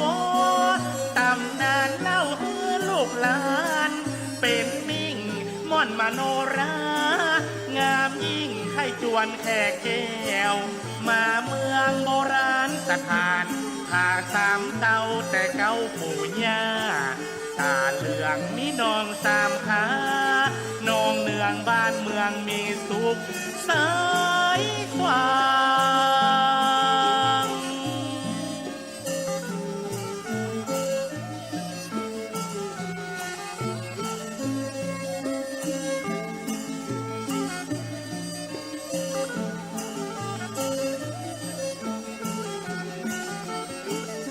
มีอ่างเก็บน้ำไว้พักผ่อนหย่อนใจเจิญไปแอวน้อยป่ากว้างมีธรรมชา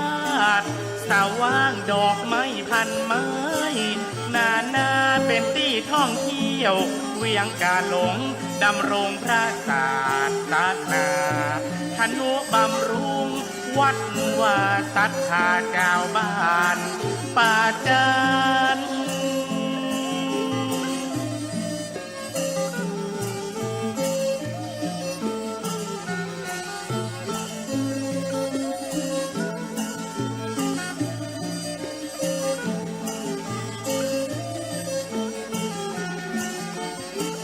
ชุมชนมีคุณธรรมโน้มนำคำสอนตั้งมั่น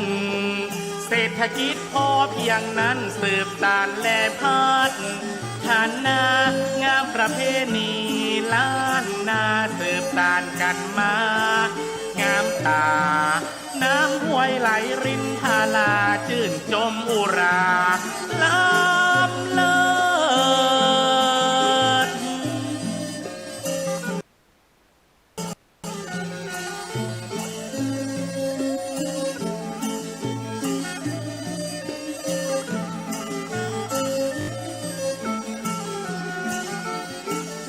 ขอเชิญมิตรแก้วตายคำฮับศีลบอนธรรมประเสริฐนวัดดอนจันทร์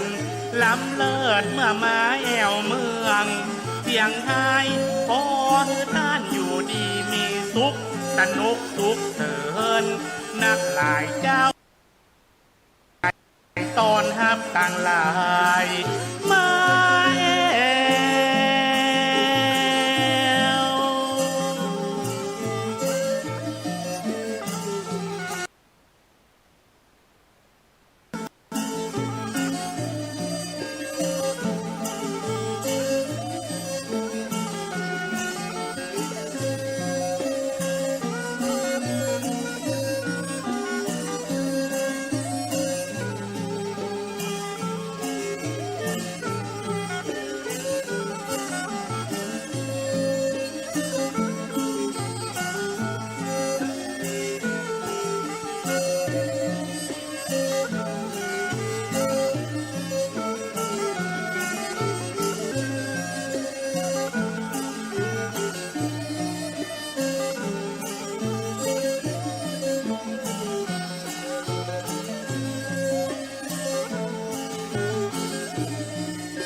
ข้าหม่อนน้อยนมัสการพระสิงห์ทองและพระสิงห์ตามองค์โบราณงดงามในล้านนาล้ำกาควรเมืองอันเรื่องลือในความศักดิ์สิทธิ์พรเนรมิตได้สมดังใจศูนย์รวมศรัทธา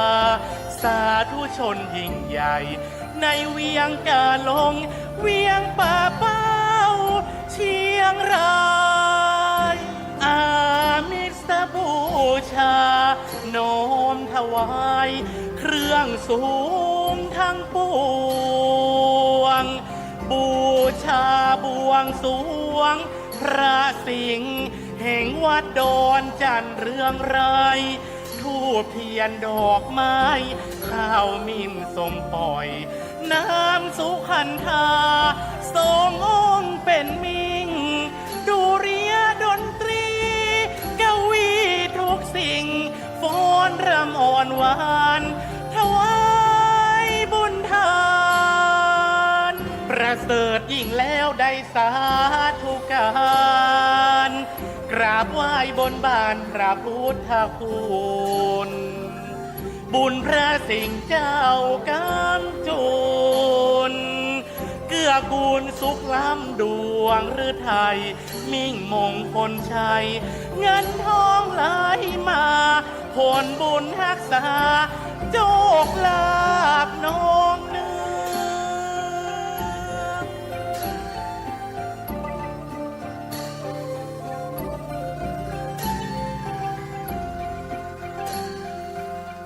บวงข้าเจ้าทั้งพองสืบสานคันลองงานประเพณีสงกรานต์ปีใหม่เป็นมิ่งสลีไหว้พระสิงห์มีแต่โชคชัยณวัดดอนจันนี้ปารมียิ่งใหญ่ขอท่านจงได้สุขเกษมเปรมปรีดา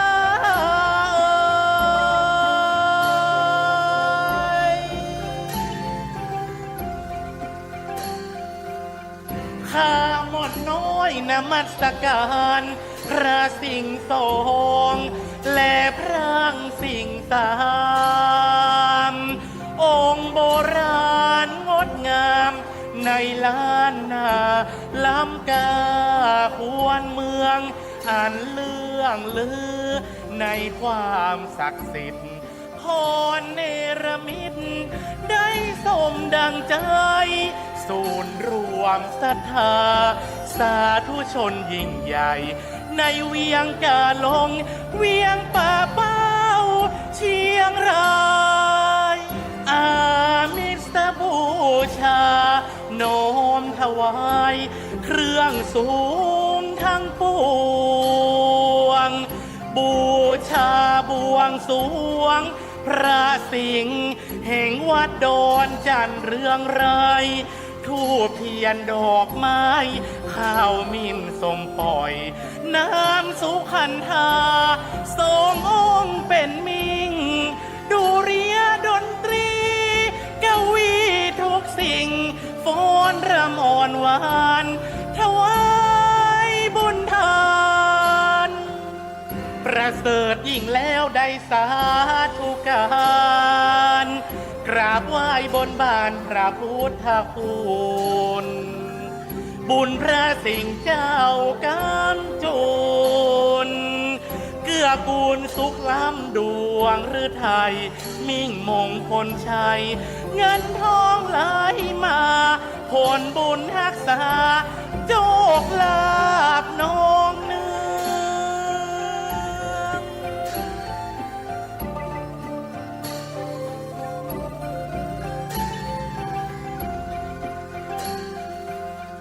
บวงข้าเจ้าทั้งพองสืบสานคันลองงานประเพณีสงกรานต์ปีใหม่เป็นมิ่งสลีไห ไหวพระสิงห์มีแต่โชคชัยนวัดดอนจันทร์ ขอ มีปารมี ถวายความเคารพครูบาอาจารย์ พระสงฆ์มหาเถระพระเถรานุเถระทุกรูป เจริญปอนญาติโยมท่านสาธุชนทุกคนทุกท่านที่อยู่บริเวณวัดนี้ก็ดี ซึ่งจะมีพิธีบรรจุพระบรมสารีริกธาตุที่วัดดอนจันทร์ตอนนี้เวลา6 โมงเช้า18 นาฬิกากับ20 นาทีเก้าหนทีตามเวลานี้ก็จะเป็นเวลาที่รายการธรรมะบันเทิงที่ต่างสถานีวิทยุเปิ้นถวายเวลาให้กับท่านณัฐพงศ์แต่เนื่องจากว่า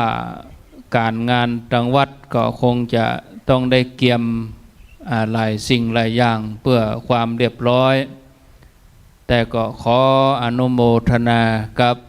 สถานีวิทยุแม่ขจารโมเดิร์นที่ได้ถ่ายทอดเสียงตั้งแต่เวลานี้เป็นต้นไปจนถึงเวลา20 ทุ่มก็ขอใจเวลานี้ได้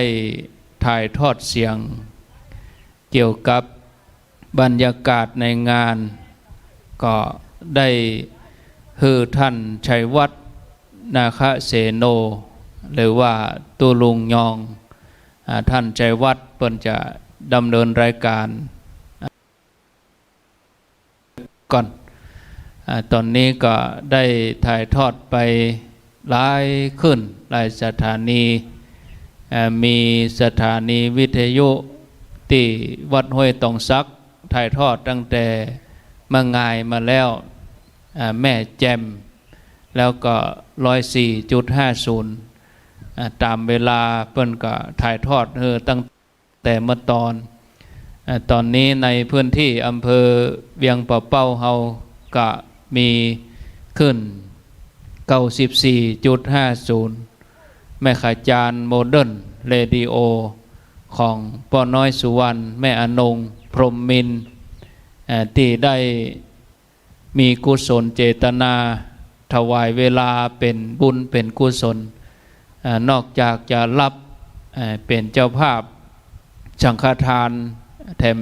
3,000 บาทแล้วก็เป็นเจ้าภาพยอดชัดบริวารแถมชุดหนึ่งจำนวน10,000 กว่าบาทแล้ววันนี้มาค่ำนี้ก็เปิ้นก็จะถวายเวลาตั้งแต่เวลานี้ในพื้นที่โดยเฉพาะในพื้นที่อำเภอเวียงป่าเป้าเฮาวังเหนือใกล้เคียงอำเภอพานได้รับทราบข่าวสารบรรยากาศในงานตอนนี้ได้เวลาก็จะได้ตัดสัญญาณไปที่กองอำนวยการถึงแม้ในวัดก็จะมีญาติโยมเพียงบางกี่ท่านแต่ว่าในสถานีก็มีคนฟังในวิทยุอยู่นักพอสมควรซึ่งญาติโยมวัดดอนจันทร์ก็กำลังแยกย้ายกลับบ้านอาบน้ำอาบท่าทำกับข้าวกับป่าเพราะว่ามาวัดตั้งแต่เมื่องายช่วยงานวัดจนเรียบร้อยไปด้วยดีตอนนี้บรรยากาศในวัดก็เปิดวิทยุฟังทางบ้านเอาพอสมควรเวลาก็ถวายเวลาให้ท่านชัยวัฒน์ตั้งแต่เวลานี้เป็นต้นไปก็ขอนิมนต์เลยครับนิมนต์ครับ ขอยอหัตถา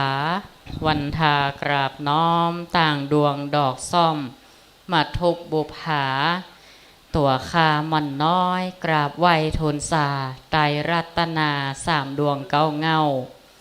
ไหวเจ้าสังฆะครูบาอาจารย์ตนกองวัดงามสั่งสอนม่อนค่าสั่งสอนม่อนค่าขอนอบน้อมในคุณพระรัตนตรัยอันมีคุณพระพุทธคุณพระธรรมคุณพระสงฆ์คุณรัตนะแก้วเจ้าทั้ง3 ประการอันเป็นสรณะเป็นที่เพิ่งแก่บรรดาคณะสัตยาญาติโยมพุทธศาสนิกชนพุทธบริษัททั้งหลาย ขอถวายความเคารพมายังครูบาอาจารย์พระเถรานุเถระครูบาสังฆะพระสังฆาธิการพระสงฆ์ทุกรูปทุกตนเพื่อนสหธรรมิกทางธรรมทุกรูปก็ขอธรรมสวัสดีมายังคณะสัทธาญาติโยมทุกท่านที่ได้ติดตามรับฟังรายการธรรมะนะคะนี้ซึ่งก็ตอนนี้บรรยากาศภายในงานวัดดอนจันทร์ก็ชุ่มชื่นร่มรื่นร่มเย็นพุทธศาสนาพรเฮญาติโยมตั้งหลายเปิ่นได้ทราบว่าบ้านเฮานี้จะมีกลิ่นมีตาลจะมีงานใหญ่งานหลวงจุพระบรมสารีริกธาตุและวัตถุมงคลพระธาตุเจดีย์ชเวดากองจำลองต่างเทวบุตรเทวดาต่างพระวิรุณนั้นก็โปรยฝนลงมาปล่อยๆแล้วก็เรียบร้อยหยุดไปแล้วหมอกพื้นดินมันชุ่มชื่นแดดบ่ฮ้อนซึ่งในตอนนี้ก็เป็นรายการธรรมะบันเทิงใจปกติแล้วอาตมาภาพก็จะติดสถานีวิทยุกระจายเสียงแม่ขจารย์โมเดิร์นเรดิโอ FM 94.50 เมกะเฮิรตซ์ซึ่งทดลองประกอบกิจการในประเภทกิจการทางธุรกิจออกอากาศณอาคารเลขที่103หมู่ที่6บ้านสันมนาตำบลแม่เจดีอำเภอเวียงป่าเป้าจังหวัดเชียงรายตนตัวอาตมาภาพพระครูปลัดณัฐพงศ์ทิตวุฒสิริเจ้าอาวาสวัดดอนจันทร์ก็มีความดีอกดีใจมีความปิติยินดีได้ยินได้ฟังจากรายการวิทยุของทางคลื่นสีขาวเฮาตั้งหลายได้ทราบว่าศรัทธาจากต่างจังใหม่ก็มากันนักกันหลายตั้งใจที่จะร่วมเดินทางมาร่วมทำบุญที่วัดดอนจันทร์ในวันพรุ่งนี้ซึ่งก็ถือว่าเป็นวันสำคัญตัวก็คือตรงกับวันแม่แห่งชาติเฮาได้มาสร้างบุญสร้างกุศลไว้กับพระพุทธศาสนาไว้กับวัดวาอารามแล้วก็ยังเป็นการระลึกถึงวันสำคัญแห่งชาตินั่นก็คือวันแม่ญาติโยมได้มางานนี้งานเดียวก็ได้หลายงานด้วยกันสร้างกุศลผลบุญนี้สร้างตนให้เป็นคนดีของสังคมสร้างตนด้วยกายด้วยวาจาด้วยใจที่บริสุทธิ์หมดจดอันนี้เรียกว่าการประพฤติสุจริตทางกายทางวาจาทางใจสุจริตทางกายก็คือเว้นจากการฆ่าสัตว์ทั้งหลายงดเว้นจากการลักทรัพย์งดเว้นจากการประพฤติผิดในกามการน้อมนำกายเฮานี้เป็นตีก่อเกิดแห่งบุญแห่งกุศลทั้งหลายอันเป็นบุญที่เฮาได้สร้างไว้ในพระพุทธศาสนาได้จำศีลกินทานภาวนากรรมฐานได้ฝ่าฟันอุปสรรคถึงแม้ว่า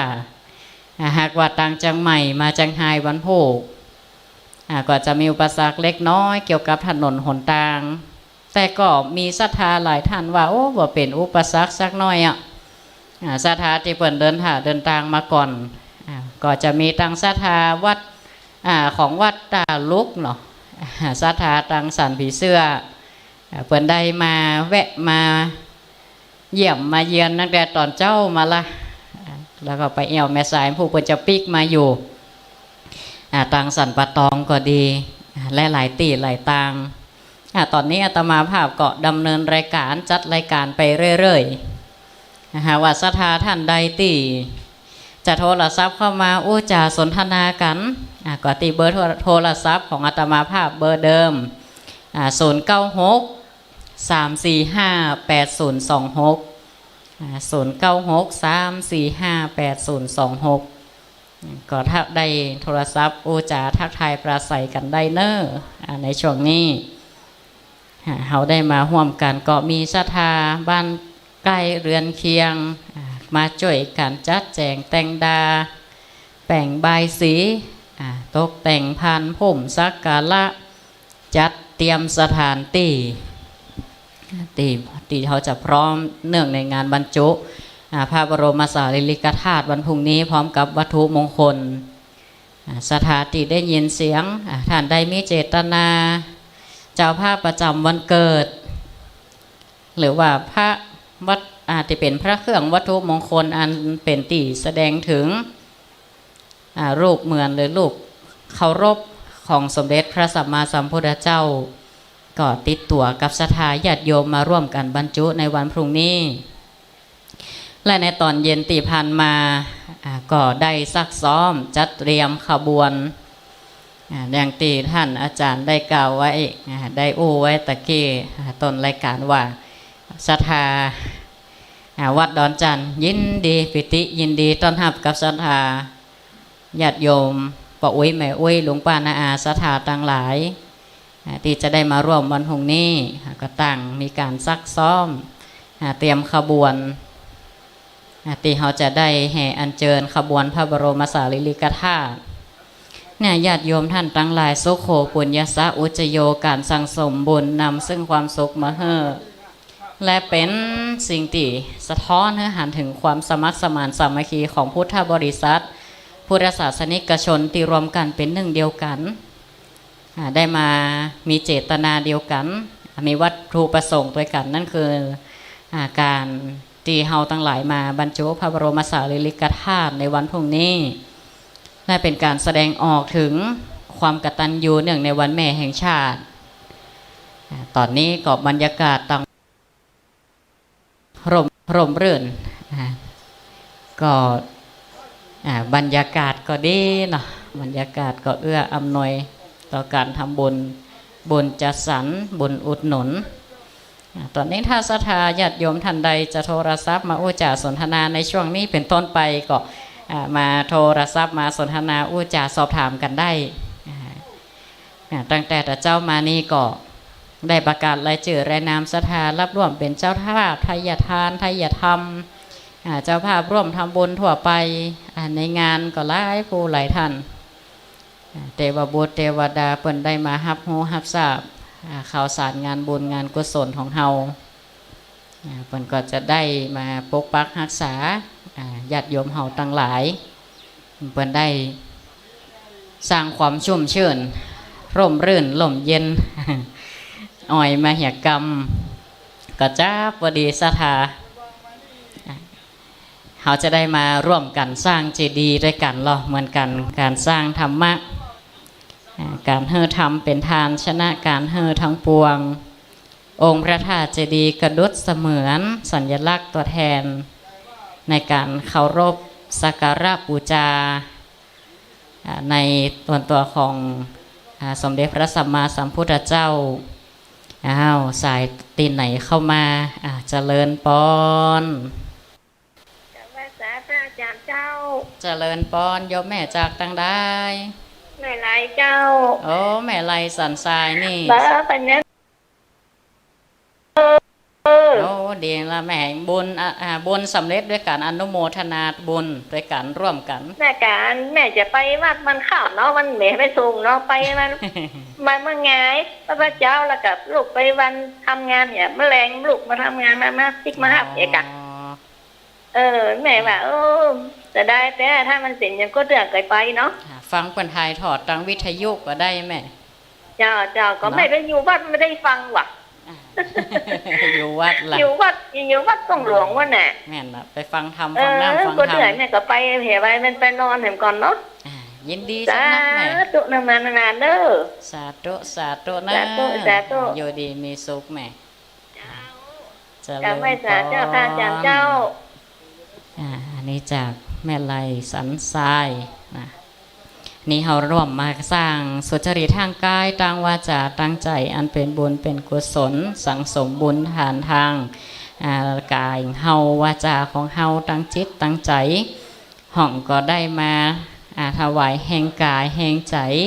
ได้มาห่วมจัดแจงแต่งดา ตังในภาพวิหารแต่เจ้านี่ก็มีตังญาติโยมหลายท่านบอกว่าจะตังศรัทธาตังสันมาเค็ดตังแม่เลืองวันลองนอดหลายตีหลายตังกะหลายท่านก็เอาน้ำมาถวายน้ำดื่มนิพตานน้ำได้เป็นเศรษฐีตันแหวนตันหวีเป็นประตูแม่พระ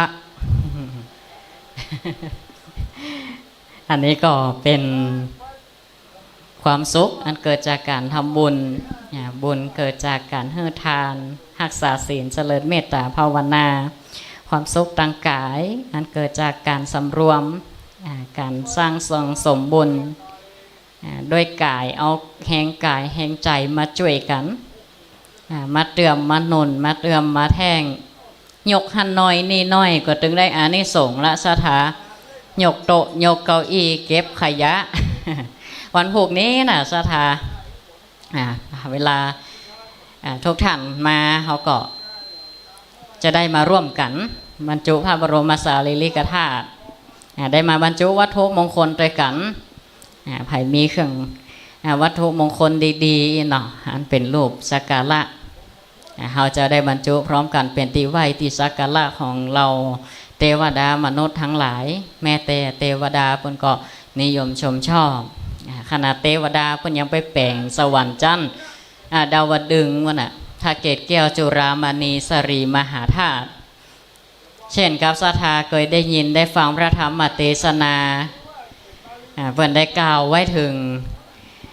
องค์พระธาตุเจดีย์ติจิวาพระธาตุเจดีย์จุฬามณีสรีมหาธาตุอันเป็นที่ประดิษฐานของพระเกศาธาตุของพระพุทธเจ้าเป็นที่ประดิษฐานยังเครื่องเกี่ยวกับเครื่องตีพระพุทธเจ้าเกศาแล้วก็อัฐิธาตุอย่างต่างๆเทวดาเปิ่นก็เอาไปกึดไปแปลงไปสร้างบนสวรรค์จันดาวดึงวะน่ะจันที่มีพระอินทร์เป็นหัวหน้าเหล่าเทวดาทั้งหลายอย่างตันเยอะเนอะศรัทธา อย่างตันโทรศัพท์ข้ออยู่สนทนาธรรมกันไปอุจากันไปเบอร์โทรศัพท์0963458026เอาโทรมาละพอลืมพอมือถือโทรเก่าเจริญปอนครับกาวชาครับท่านพระครูเจริญปอนยมพ่อจากที่ไหนก็ยมพ่อบุญธรรมจากข้างฟ้านบ้านปูหนองเวียงปอเป้าเนี่ย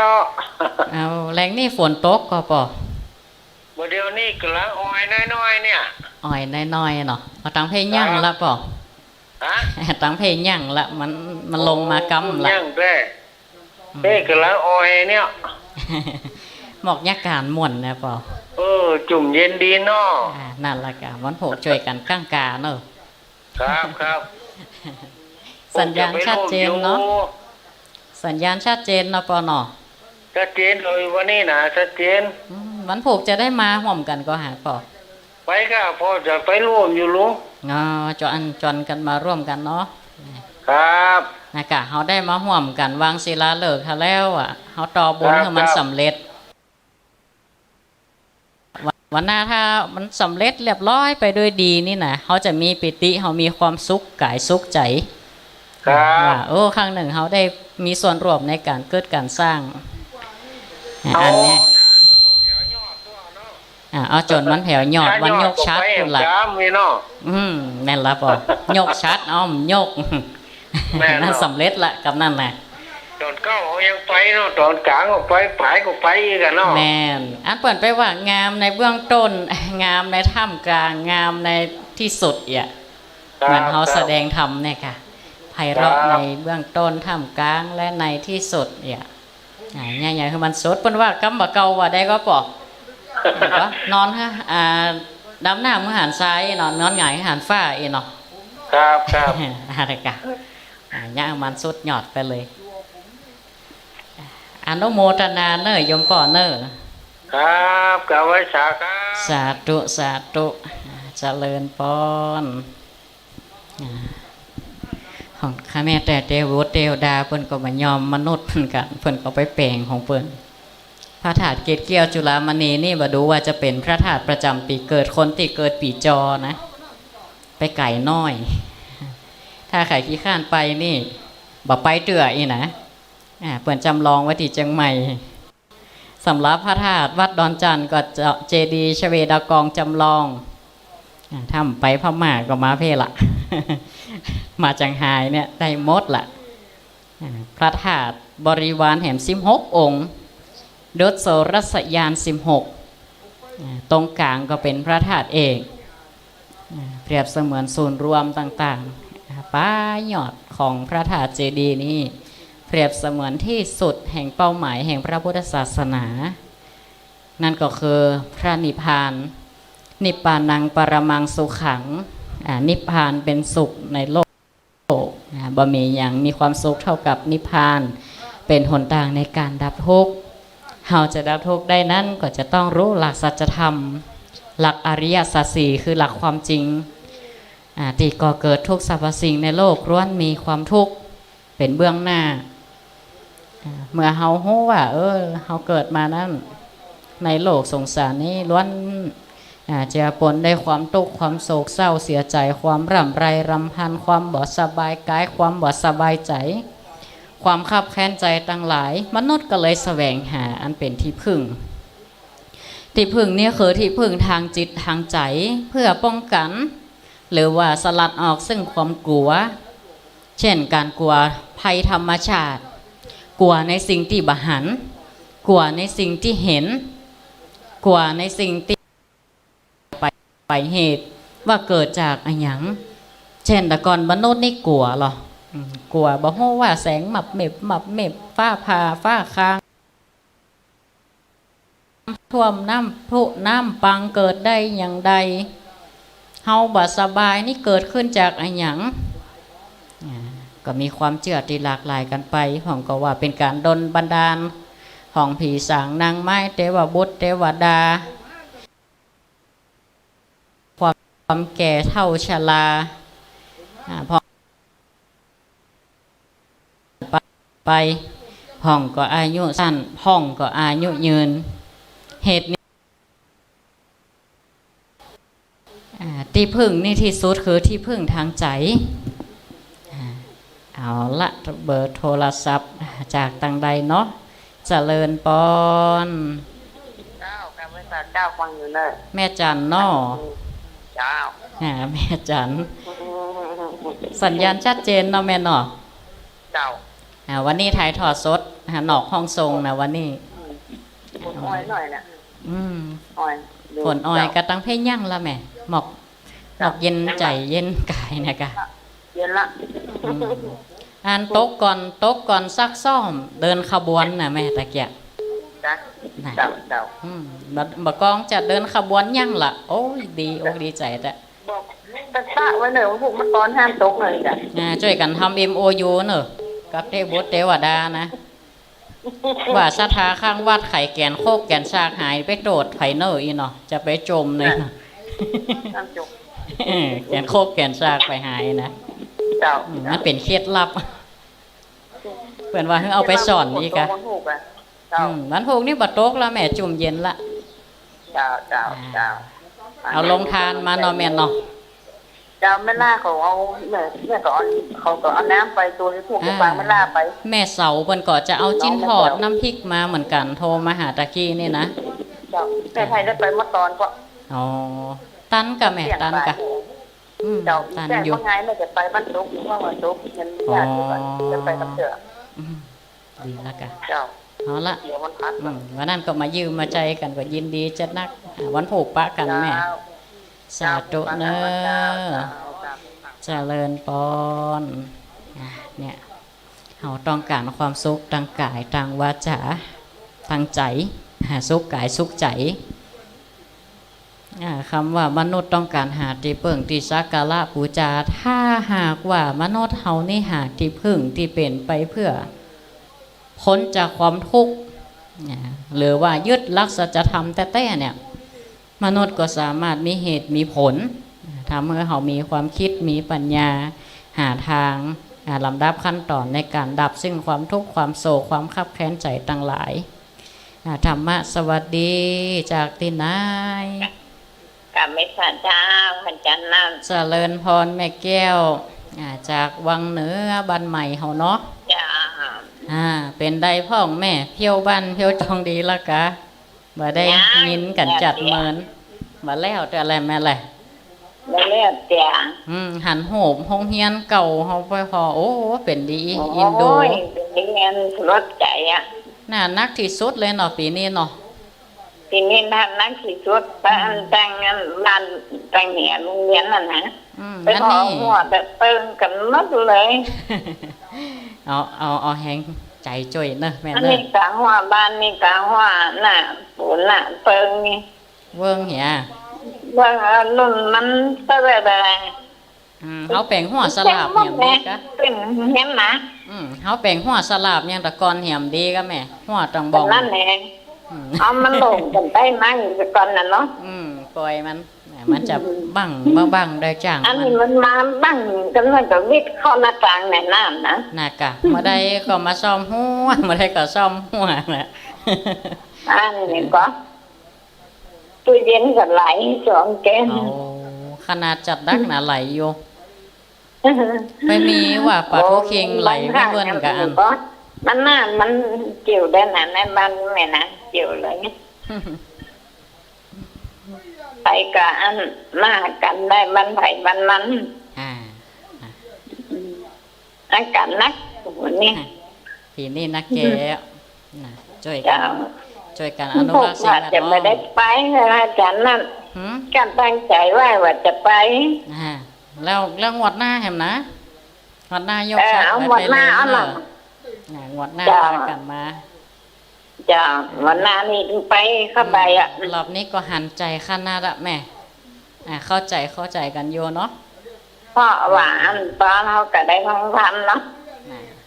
ถ้าขาดคนนะขอถึงถามไปไหนมันหน่วยกันมันใครกันเราถามมาเหรอนะ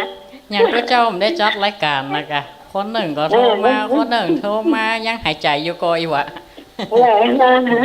กำลังเป็นอย่างอย่าก้าอีเนาะ ขาดตื้มได้มันเจ้าตอนนะไอ้ขาดเขาแล้วก็นั่นขาดก็มีขาดไม่เห็นไงมันหน่วยกันไม่เห็นนี่แค่แหละ นักะของเขาเราลักเราควันหนังหน้าพากล้องอยู่ก่อย เรากวนมาที่ที่อ่ะ อยู่บ้านได้กระจาย อนุโมทนาด้วยแม่อาจารย์นั่นแม่ สาธุแม่อยู่ดีมีสุขเนอะเข้าใจเที่ยวบ้านเที่ยวจองเนี่ยก่อนอนุโมทนาโอ้ถึงเรื่องน้ำท่วมเขาก็ตื่นก็บอกเคยหันน้ำท่วมเนาะสาธาไปเฮียนวังเหนือปีแรกนะกะมันมาสมทบกันหน้าวัดนั่นแหละบอกเคยหันน้ำท่วมมาหันก็ไปเฮียนวังเหนือนี่แหละแต่มันบ่แหงเหมือนปีนี้สาธานั่นก็ขึ้นแบบถึงคันไดวัดหมอกเข้าห้องเฮียนเข้าอย่างน้อยๆรอบที่สองนี่ก็มาดูว่าอยู่มสี่มสี่มห้ากะหาไปเฮียนวังเหนือเจ้าไปแรงปิกเจ้า6 โมงก็ออกวัดละ7 โมงออกวัดค่ำวันน่ะได้ปิกเข้าวัดนะก็ไปเฮียนโรงเรียนวัดบ้านใหม่วังเหนือวัดบ้านแม่แก้วนี่แหละเปิ้นมีโรงเรียนพระปริยัติธรรมก็ได้รับความเสียหายขนาดนะสถาหัวก็พุกก็พังขนาดมันแข็งแรงขนาดไหนเนาะเปิ้นว่าธรรมชาติเขาจะเอาชนะธรรมชาตินี่บ่ได้เลยเหมือนกันเขาจะฝืนสังขารร่างกายของเขาบ่เฮ้อมันแก่มันเฒ่าบ่เฮ้อมันเจ็บไข้ได้ป่วยมันก็ตึงบ่ได้ฝืนบ่ได้ฝืนธรรมชาติดังนั้นเนี่ยธรรมชาติคือหลักของความจริงของชีวิตที่มันมีตัวกำหนดคือหลักไตรลักษณ์อนิจจังความบ่เที่ยงแท้แห่งทุกสรรพสิ่งทุกขังคือความเป็นทุกข์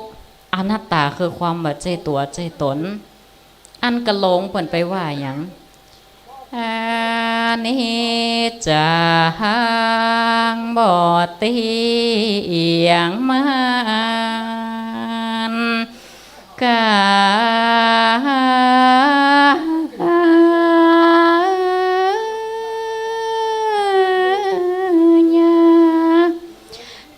ายเกิดกา ทาเงียงความตายเป็นเกิดกายมา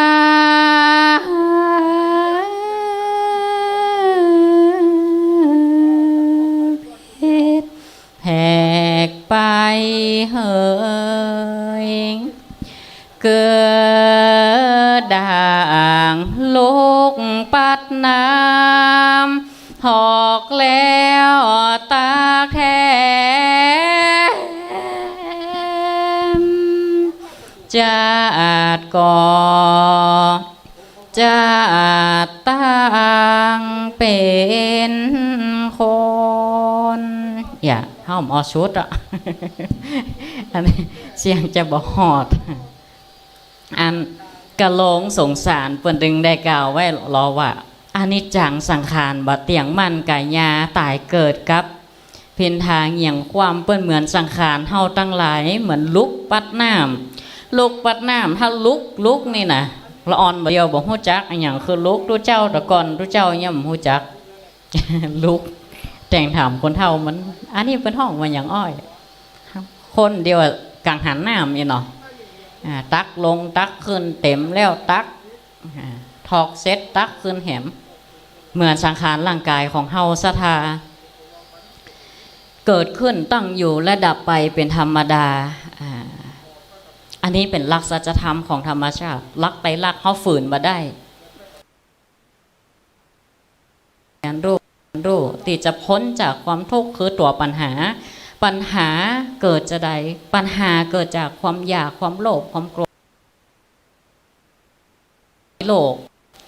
อย่างกับท่านอาจารย์ตัวลุงนั่นเด็ก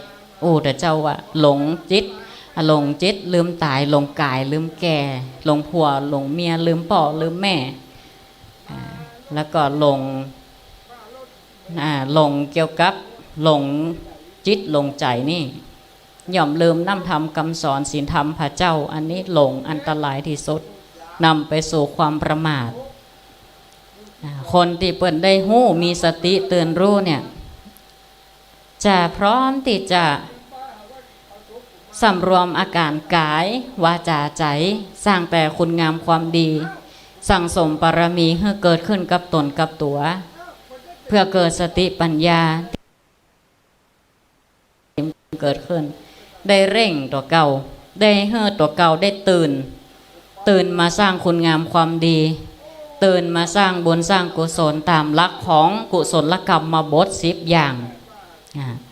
กุศลกรรมได้แก่การงดเว้นจากการฆ่าสัตว์การเบียดเบียนผู้อื่นด้วยการมีจิตเมตตามีความกรุณาต่อสรรพสัตว์ทั้งหลายมีการช่วยเหลือเอื้อเฟื้อเผื่อแผ่ซึ่งกันและกันมีงานวัดงานวางงานบ้านงานจองงานปล่อยงานลามงานเข่าดำงานมงคลเอาแห่งกายเข้าไปช่วยด้วยจิตเมตตางดเว้นจากการลักทรัพย์ประพฤติมีความสำรวมในกายมีความสุจริตมีความซื่อสัตย์และเว้นจากการประพฤติผิดในกามยินดีในสิ่งที่ตนมีตนได้ในคู่ครองของตนถ้าตั้งวาจานี่ได้แก่การอู้ม่วนจาหวานโดยถ้อยคำที่ไพเราะโดยคำที่เป็นภาษิตก็คือพูดแต่สิ่งที่เป็นความจริงแต่สิ่งที่อันจะเป็นประโยชน์ต่อตนและคนอื่นอันนี้เรียกว่าทางวาจาบ่ส่อเสียดโยงให้คนอื่นนี่แตกกันงดเว้นจากการพูดเพ้อเจ้อและทางใจโดยการเจริญเมตตาภาวนาพัฒนาจิตเจริญปัญญาบ่เพ่งเล็งอยากได้ของคนอื่นเว้นจาก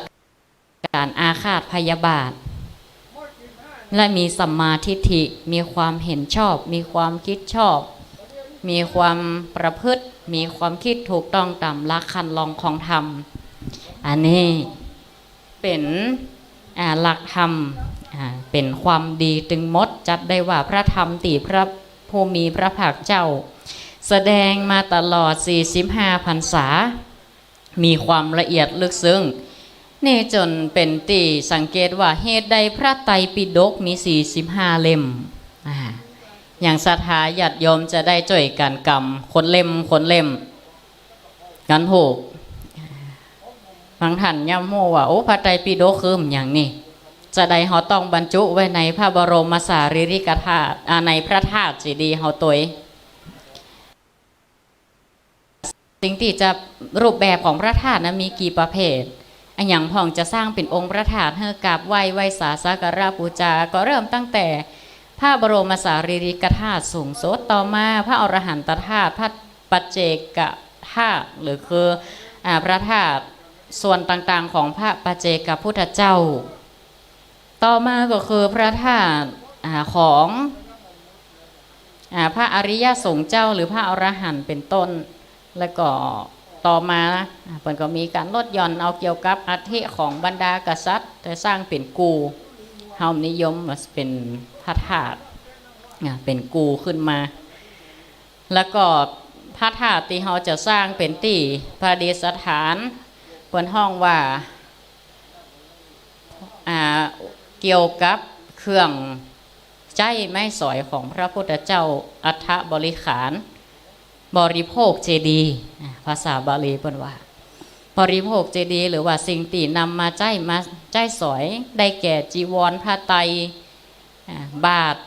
ของพระพุทธเจ้าของพระอรหันต์เจ้าทั้งหลายเอามาสร้างเป็นพระธาตุเจดีย์เป็นที่ระลึกเป็นที่ระลึกกึดถึงเอาเป็นที่เคารพสักการะบูชาเป็น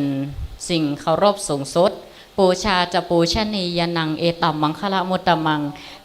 การบูชาบุคคลที่ควรบูชาเป็นอุดมมงคลสูงสุดนี่คือ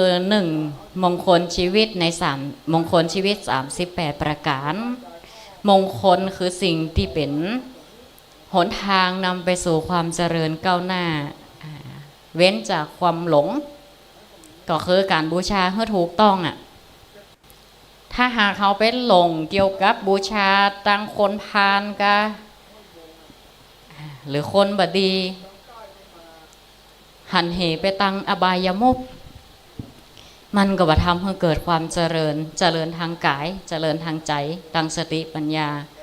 หากว่าเฮามีความประนึกเฮาเคารพเป็นตัวแทนของพระพุทธเจ้าเฮามาไหว้สาพระธาตุเจดีย์สารูปเจ้าปิมปาก็ดีเคารพในพระธรรมคำสอนก็ดีเหล่านี้ก็จะทำให้เขาได้เป็นผู้รู้ตามตามประคำเนาะยังปีเอาเขียนลงในสมุดนี่ก็ได้เดี๋ยวจะได้ประกาศรายชื่อรายนามต่อ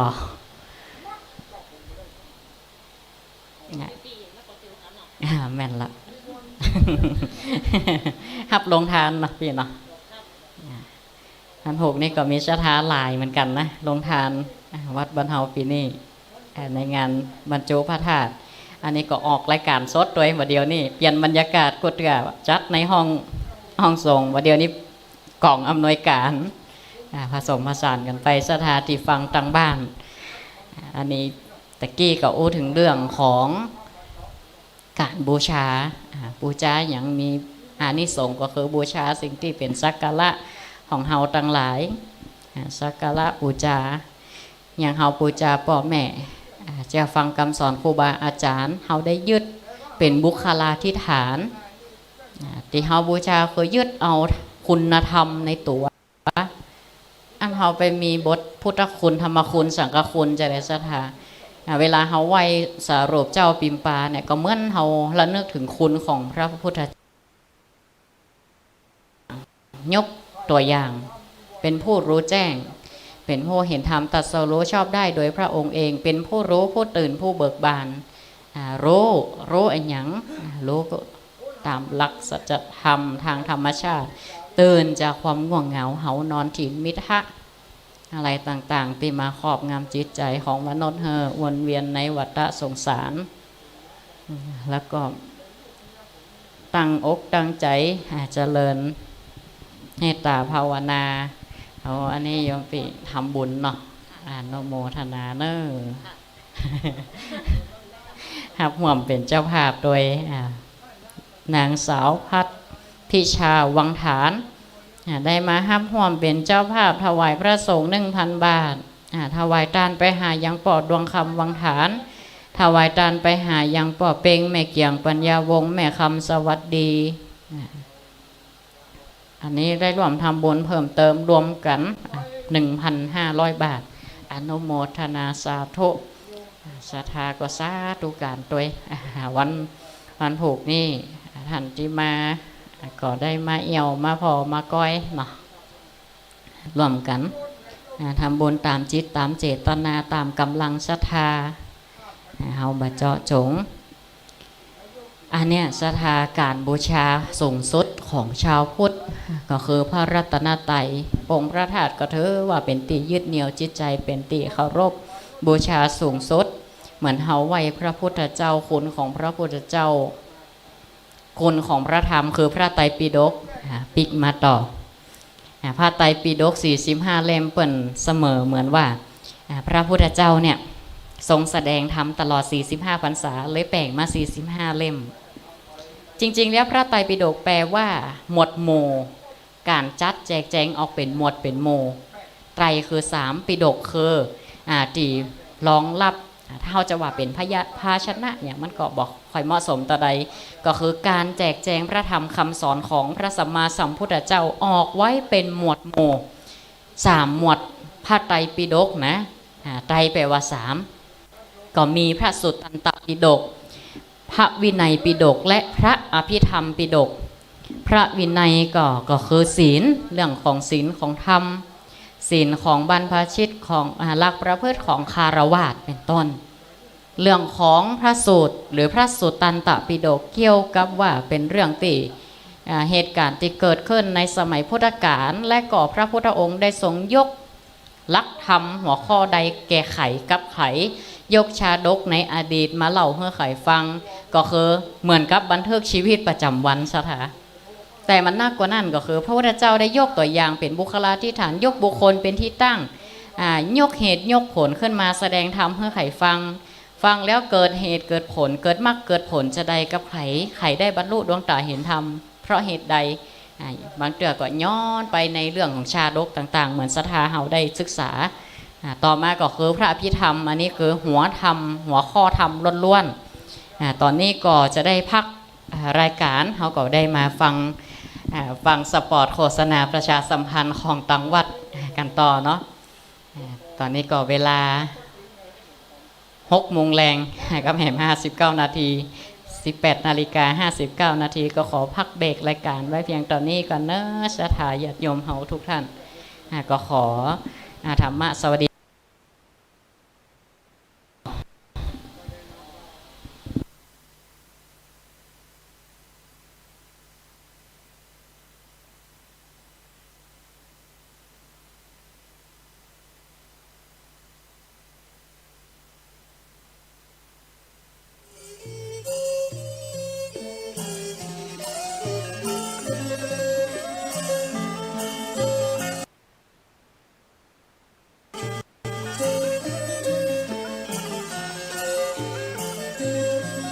10 นิ้วข้าขอไว้ตาจักริตนาแต้มแต่งหือใดหูหันปันแห่งประวัติโบราณบ้านเมืองนามมาก่อนว่าบ้านป่าจันสมัยก่อนนั้นเป็นป่าไม้เสือเหลืองประเดียวการฝูงหุงเฮืองวัดว่าน้องเลืองศีลธรรมล้ำเลิศ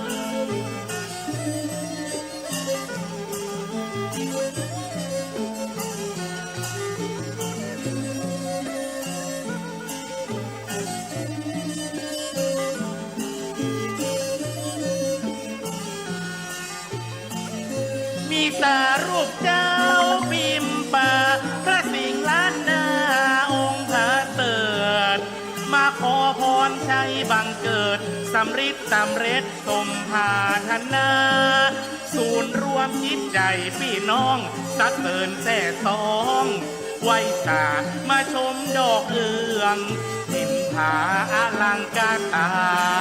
ทุกสิ่ง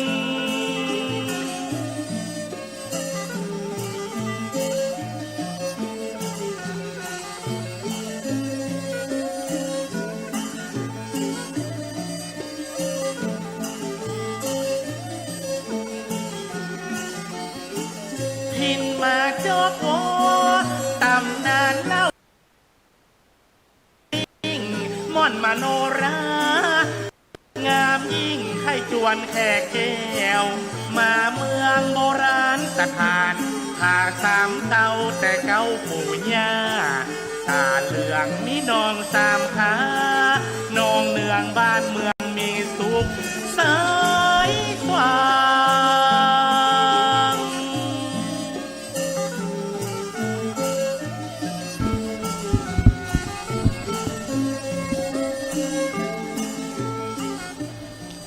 ตอน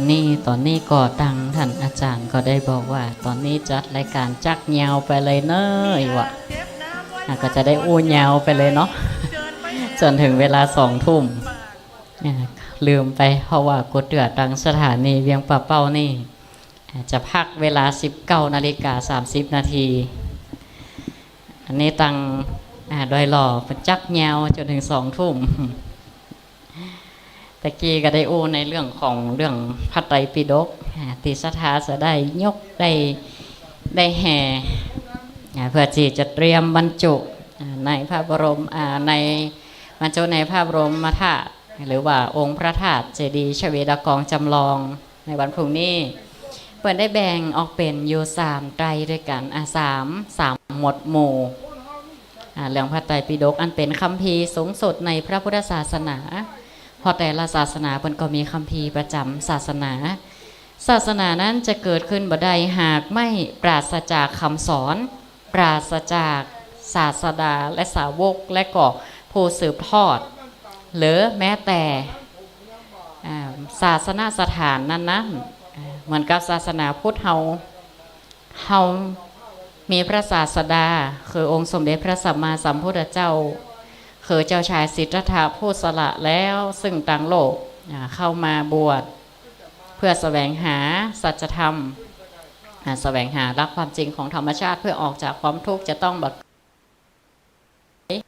โดยหาวิธีในการรับทุกข์ที่จะบัดต้องได้เวียนว่ายตายเกิดพอเกิดความเศร้าสลดเกิดความหดหู่ขณะที่ได้เห็นเทวทูตทั้ง4คนแก่คนเจ็บคนตายและได้เห็นสมณะก็คือผู้ที่ออกบวชสละซึ่งทางโลกมุ่งตรงสู่สัจธรรมเพื่อจะหาหนทางในการพ้นทุกข์ดับตัวปัญหาต่างหลายก็จึงสละจากสมบัติสละลูกสละเมียออกบวชเพื่อโปรดคนทั้งหลายโปรดมนุษย์เพื่อข้ามโอฆะสงสารวัฏสงสารเพื่อสู่พระนิพพานอันเป็นบรมสุขยิ่งแล้วกว่าสุขใดๆพระพุทธเจ้าเป็นพระศาสดาเอกของโลกและได้ทรงสั่งสอนโดยการเผยแพร่พระธรรมคำสอนที่ได้เป็นผู้รู้ผู้ตื่น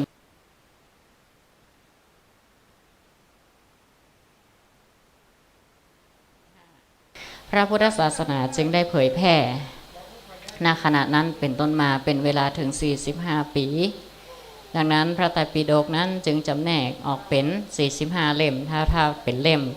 แต่ในสมัยแต่ก่อนในสมัยพุทธกาลนั้นนะพระไตรปิฎกนี่กว่าจะก่อเกิดพระไตรปิฎกก็จะต้องมีการทำสังคายนาหมายถึงว่าในครั้งแรกในการทำสังคายนาสถานหลังจากที่พระพุทธเจ้าหรือว่าพระศาสดาเฮานิพพานไปแล้ว